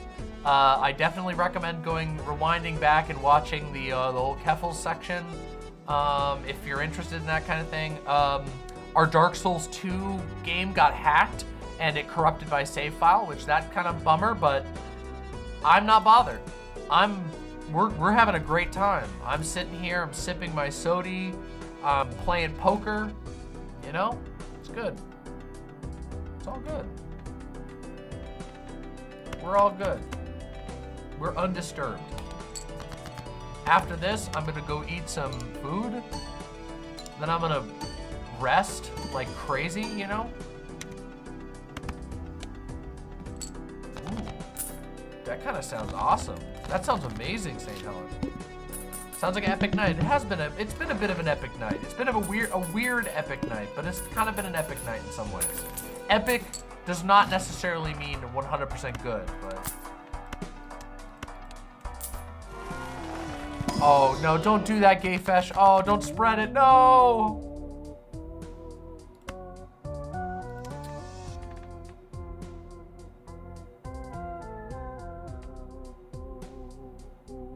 Ooh, we could do that. Nah, it's not really worth it. God damn, we've been... The most anti-Biden action you could possibly do right now is tell as many people as possible about Skibidi Biden, because it will cringe them out of their minds and they'll remember it when they're going to the ballot box and they won't be able to vote. So if you're like a Trump person, the best thing that you could ever do would be to spread that. So please don't do what I'm saying right now. I'm just pointing out the fact that it would actually indeed ruin everything for everyone, so. Tomorrow, Donald Trump's gonna be like, Skibidi Biden, the most cringiest thing you've ever seen. Old man, no idea what he's talking about, tries to be with the kids, skibidi this, skibidi that. I don't skibidi know what the hell you're talking about. But that's why you wanna go with me, folks, cause I'm not cringe. I don't do the skibidi. I don't do the skibidi at all.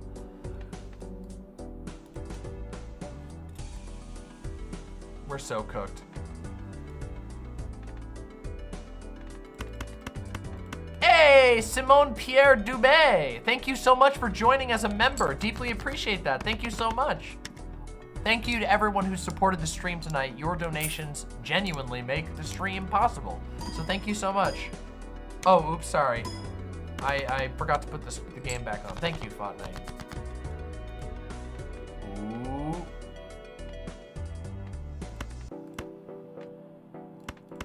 We might be able to pull off a crazy thing right here.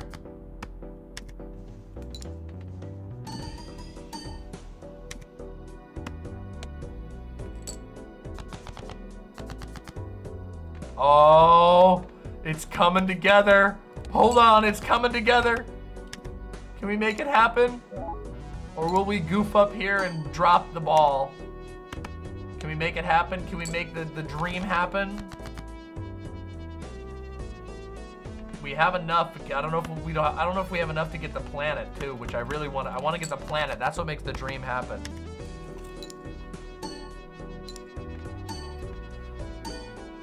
The Skibidi toilet thing is just it's a reclaimed Gary's Mod joke.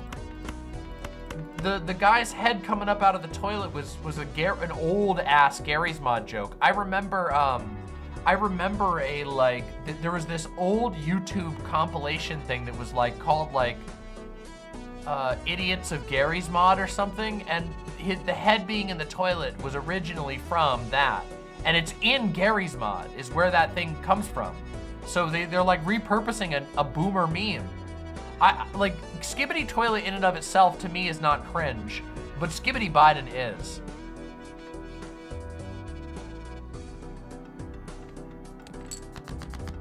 Watch this.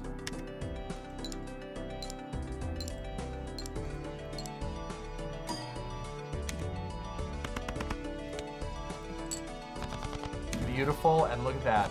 The dream. The dream is coming together. We got another Planet X. Is it possible? Can we make the dream happen? We thought we were gonna be doing something totally different, and yet the dream is happening before our very goddamn eyes. Before our very eyes. Oh shit, we got a Mega Spectral Pack. Those are very rare. Probably hyper-aggressive, unironically. Depends, sometimes you never know when you're gonna strike it, but when you're gonna strike rich, but. Create a copy of a random Joker, destroy all other Jokers. Nope. Add polychrome to a random Joker, destroy all other Jokers. Nope. Converts all cards in hand to a random suit. Not bad, necessarily. Creates a random rare Joker, sets money to 0. No? What is this? This is fine. We'll use this one. Choose 2? Huh? What? We'll do this one. Alright, diamonds. I don't care about that. That's fine. We're gonna skip the other ones, though. It's a lot, right, Sophie? I'm sorry. I know. It was rough. I gotta double check the, I might have missed some donos earlier, so I'm gonna make sure I do that before the end of stream.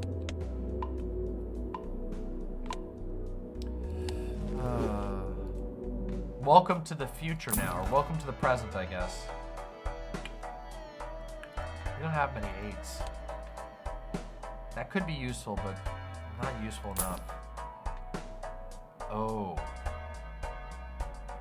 Nah. We need some magic here. The thing is, I don't have a lot of the really strong Jokers unlocked yet, so we gotta rely on raw power of will to try and win this thing. Let's see if we can do it.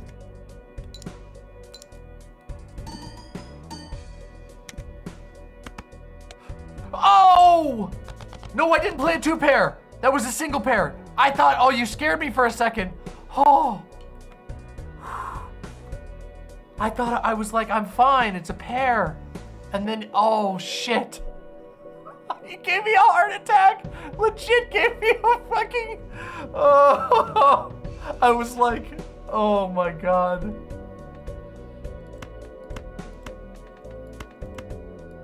You scared the shit out of me. I thought I was done for. Oh, wow. We got this though, we're good, we're good. We can get enough 9s, can't we? We need one more 9 and we are gonna make the dream work one more time. I will not ban you, of course not. That was funny. It was a genuine mistake. I wouldn't ban you for that. I'm not that cruel. Well, how cruel do you think I am? I'm not that cruel. I'm nice. I'm nice. Unless you fuck with me. But you weren't fucking with me. You're fine. Don't worry. 1-9. That's all we needed right there, baby. Watch this. Dream. The dream is coming together. That's what I see right here. Ready? Dream. The dream is coming together. Look at that. Demon Mama, would you recommend this game? I cannot recommend this game strongly enough. This game is a beautiful game. I cannot recommend it enough. Buy Balatro. Not only is it very affordable, it's beautiful, the music slaps, it is super complicated. They got new content coming in the future. It is a totally just absolutely banger game. 5 out of 5 stars, 10 out of 10 stars. Get it right away. One of my favorites.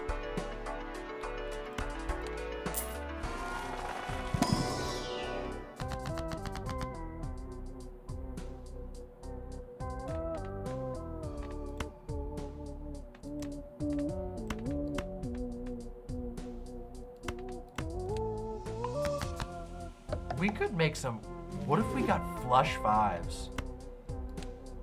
What if we tried to pull off a flush 5? For those who don't know what a flush 5 is, a flush 5 is when you have 5 of a kind, all of the same suit. It's very hard to pull off. But if you do, it's one of the most valuable hands. I think it's literally the most valuable hand in the entire game. Just very hard to reliably win with. Our 5 of a kind is already to level 5. Our 5 of a kind gives us 260 times 224 just for playing it. That's pretty crazy. That's pretty crazy. It's getting spicy in here though.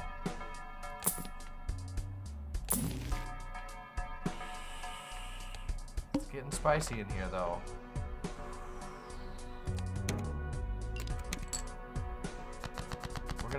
We're gonna need to play some wild stuff here. Wait, our 2-pair is worth more than a full house at this point. That's pretty impressive, honestly.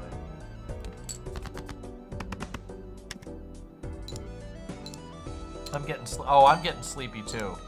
I'm so sleepy. The guy from Twin Peaks who's so sleepy. I'm just so sleepy. Audrey, I'm so sleepy. I've got so much work to do and I'm just so sleepy. Do we really gotta do this? I'm so sleepy. What a character, what a guy. There's only one guy in Twin Peaks who talks about being sleepy all the time. I've been sitting here trying to figure out how this game works. It's video poker with crazy modifiers. So as the game goes on, you can add jokers that modify your hands and let you break the normal rules of video poker, but it's normally just video poker.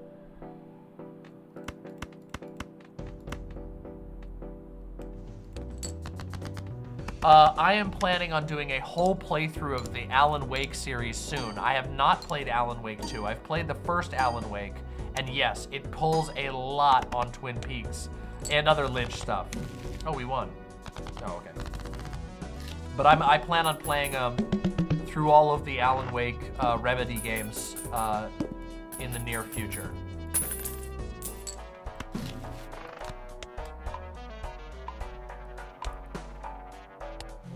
Oh yeah. Oh, he's amazing. Ruan. He's so amazing.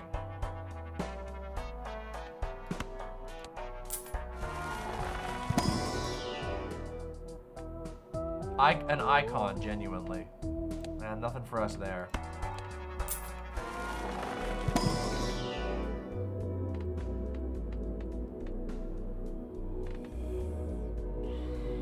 None of these are really in our favor. Something could seriously destroy us, though, and I'm a little bit afraid of it. What's our boss this time?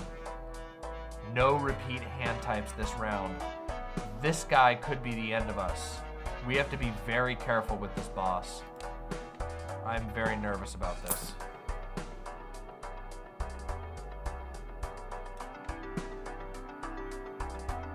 Neither of these are particularly good.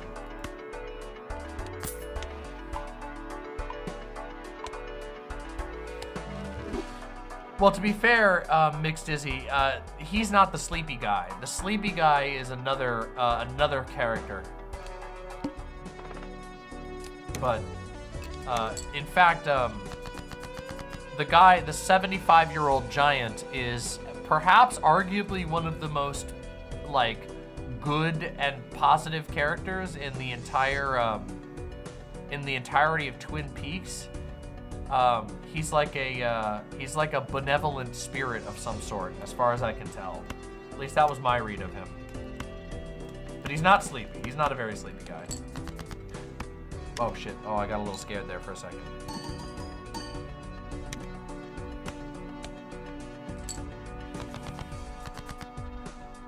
Okay.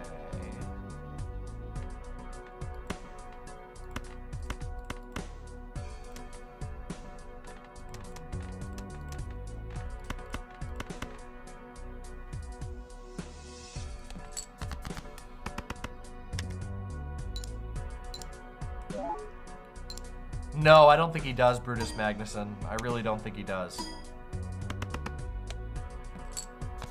I'm getting a little nervous at how difficult this is getting, okay? It is getting very hard.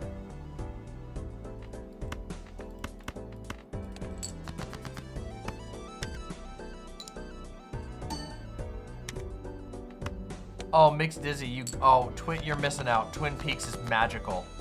I'm serious. It's true magic.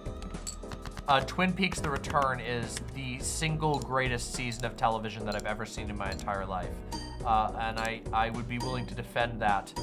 I would die on that hill. It is legendary. It's truly incredible. It's something else.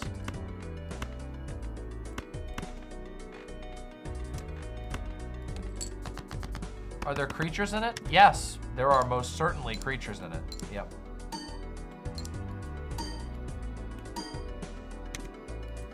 There's a lot of things in it. It's pretty out there.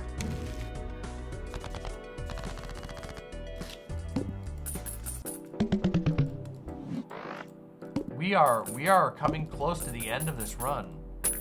It's midnight. Damn, what am I doing? What am I doing tonight? I need to take a breather after this. Jesus Christ. I'm giving you all so much tonight. Actually wild.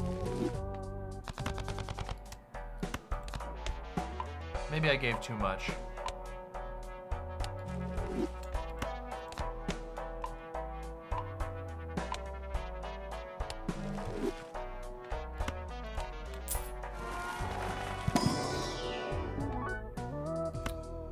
That's good. We want that. A polychrome 9. That's beautiful. What is this shit? Garbage. Okay. We have to be very careful with how we play this. No repeat hand types this round, and we need to get 70,000 points. So we have to be very careful about how we're playing this. We need to reserve our 9s. So we'll open with a 2. We'll open with a 2 pair, which is very valuable. We'll get a nice big chunk of scores on there. And we need to go for our 9s. If If we can get the 5 of a kind, we'll be just fine. But if we're not careful, we're gonna run into some serious issues. There's our 9s. Okay. So let's do our high card next. Wait, hold on. No, we want to have enough to be able to do a flush. So let's do this as the high card. Oh God, I'm nervous. This could kill us. We might not make it past this one, which would be very sad. But to be fair, we're playing with basic jokers. We have nothing unlocked. Those 9s are looking mighty fine. And we got a flush. That's beautiful. Flush.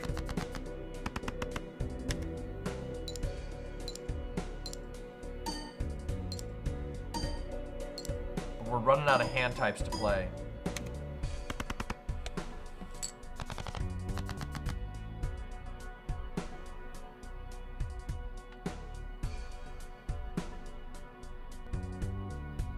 This is looking bad.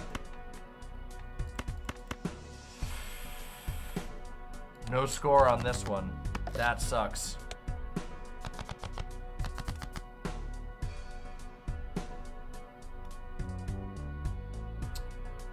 Feeling nervous. All right, we can score with a pair. We only have 3 hands left. We need 2 more 9s. No, 1 more 9. We only need 1 more 9. Our chances of getting that are pretty goddamn good, to be honest, but... Oh, we did it. We got our 9. We got it. We're through the eye, which means we're on to our last ante. Whew. Getting it, I was sweating a little bit there. Demon Mama, did you get to see the Aurora? I did, and it was, I can't believe I didn't talk about seeing the Aurora. I got to see the Aurora, and it was incredible. It was actually unbelievable. I can't even believe what it was like. Now, I have seen the Aurora before in my life, but nothing like this. When I saw the Aurora, it was when I was younger, and it was mostly red. It was a weird type of Aurora. This was green and purple with splotches of red shimmering through. I watched the shimmering all across the sky. It was a genuinely incredible experience. I don't feel like I'm gonna be able to summon the words, the poetic words right now to do it justice. But it was a bit of a spiritual experience, if I'm completely honest. I sat outside for like well over an hour by myself just watching it. It was really something else. And I was pretty floored by that. Yeah, it was pretty magical, not gonna lie. Okay. I could probably, on my next stream, I can probably share some pictures of it. Ooh, we got a 4 of a kind there. How many more 6s do we have? That's it. Got a free 4 of a kind. 4 of a kind's pretty good. Not gonna lie. It's pretty nice.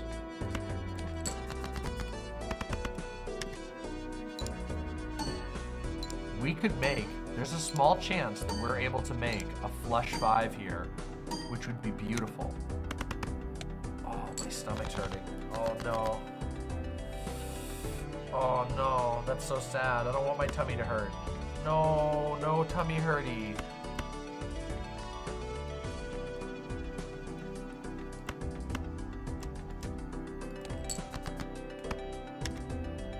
Oh, my tummy's starting to hurt. Don't do this to me, tummy. No tummy hurty. Oh. Ow. I'm about to win. You can't do this to me. That's not how this works. It's rules. It's against the rules.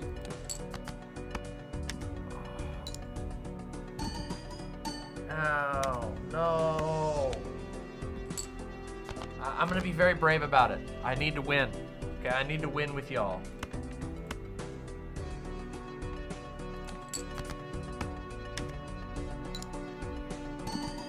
Get the sand. Oh, it might be sand time. Shit, it is really late. It's probably sand time. That feels so bad, though.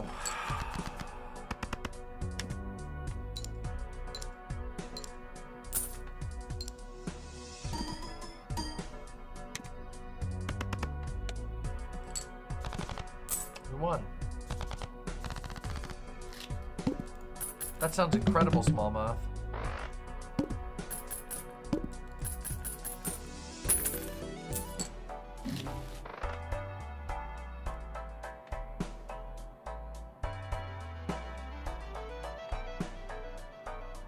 Even Steven is not actually getting us that much. This could actually be busted. We only have 2 rounds left. Bye, Even Steven. Black Bean, get in here. It's time. We're pulling the craziness. We're going with the craziness. This is actually busted. This is gonna guarantee that we get 5 of a kind for the next 2 rounds. Which to me, that sounds like a win to me. That sounds like a fucking win to me.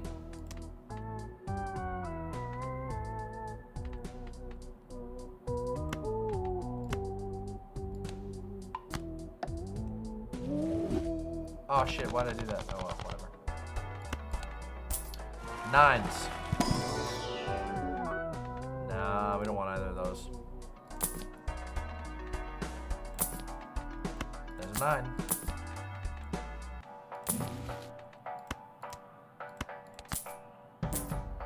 Are we gonna win with frickin' basic jokers? We got 1 uncommon joker the entire game. Oh, we are going to win right now. We just got the best thing we could possibly get. A holographic bull.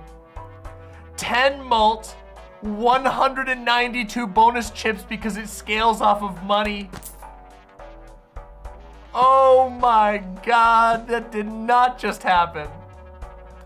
That is an insane pull at the very tail end of the game. Absurd. We are so back. And we gotta look at the size of our hand. What a joke.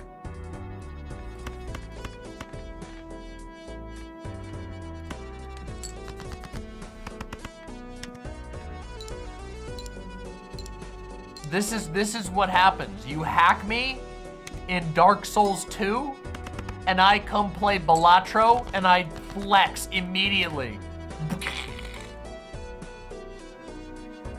Incredible. Beautiful, honestly. Frankly.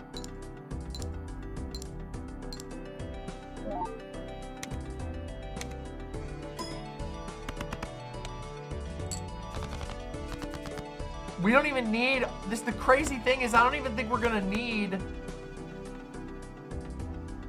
any of our nonsense. I don't even think we're gonna need to do the five. We're playing with we're literally just juggling hands here. We just built just a solid all-around thing. We didn't even need to like do any crazy coming online.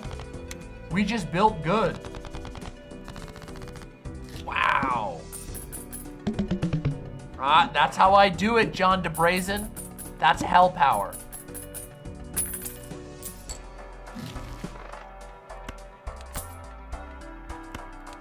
Give me a negative joker. Give me a negative. Nah. Nah, none of those are good. Oh well. It's okay. We tried. I'm just flexing now. I ought honestly be careful. I don't want to spend too much gold. We want to keep our gold nice and chunky up there. All right, we don't need any more. Let's do this. Always forces one card to be selected. You think I'm afraid of that? Okay, I'm a little afraid of that. I'm not that afraid.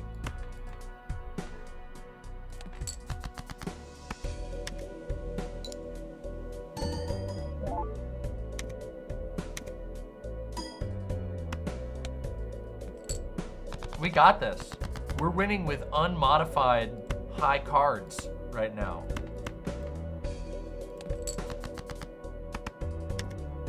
Oh, I should have done a high card there or a 2-pair. Eh, whatever. We're fine.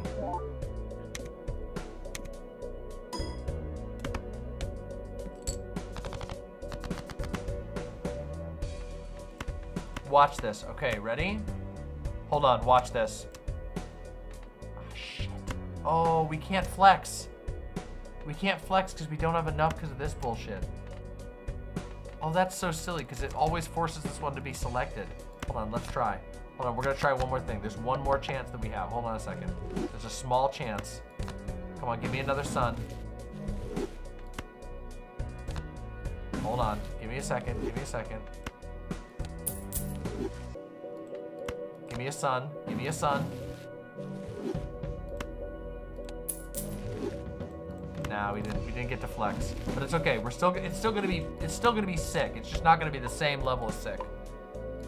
We came so close. I want to just point out, I was 1 card away from being able to have a flush 5 winning hand, okay? Which is okay. But watch this, okay? You ready? Behold the beauty of this. Are you ready to watch it? Let's watch this roll. Behold, everybody. 420 of you get to witness this greatness in real time.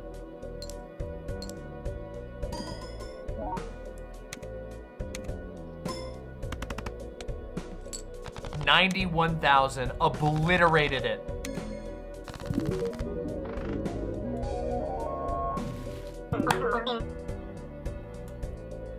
$91,000 chips, single hand, 91.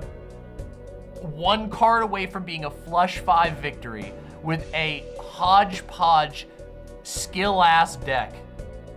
The luck we got was in me not fucking up one of my hands early on, and at the end was pulling that bull, which was really just a blessing because we could have won this even without it, but that was beautiful.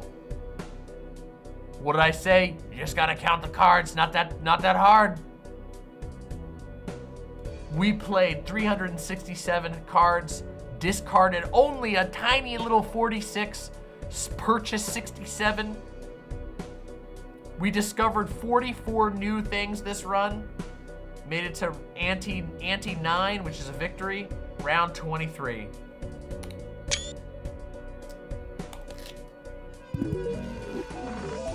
Look at all this stuff we unlocked. Unlocked a new deck, because this is all the stuff, because it's a new save, so.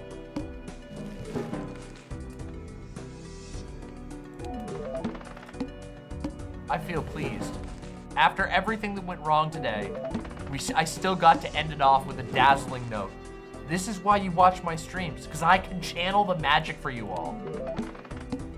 Look at how much fun that was. Heart of the cards, baby. Heart of the fucking cards. That was me. That's your life point. That's the computer's life points going down, and your life points going up.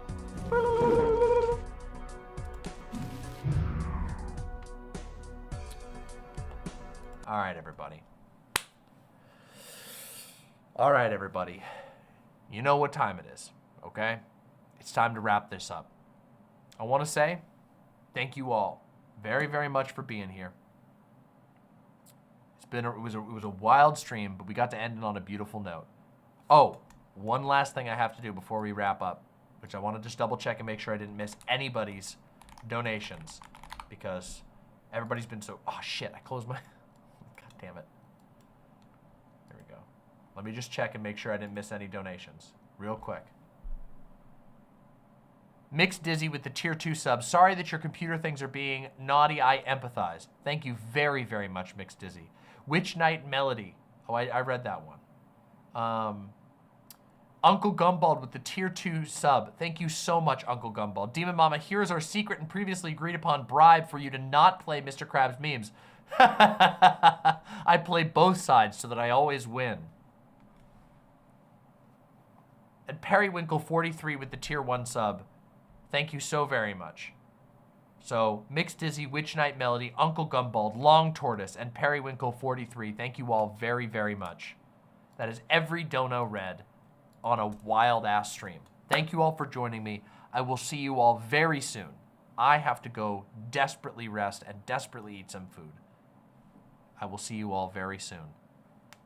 Good night, and remember, do not fucking die. Good night for now.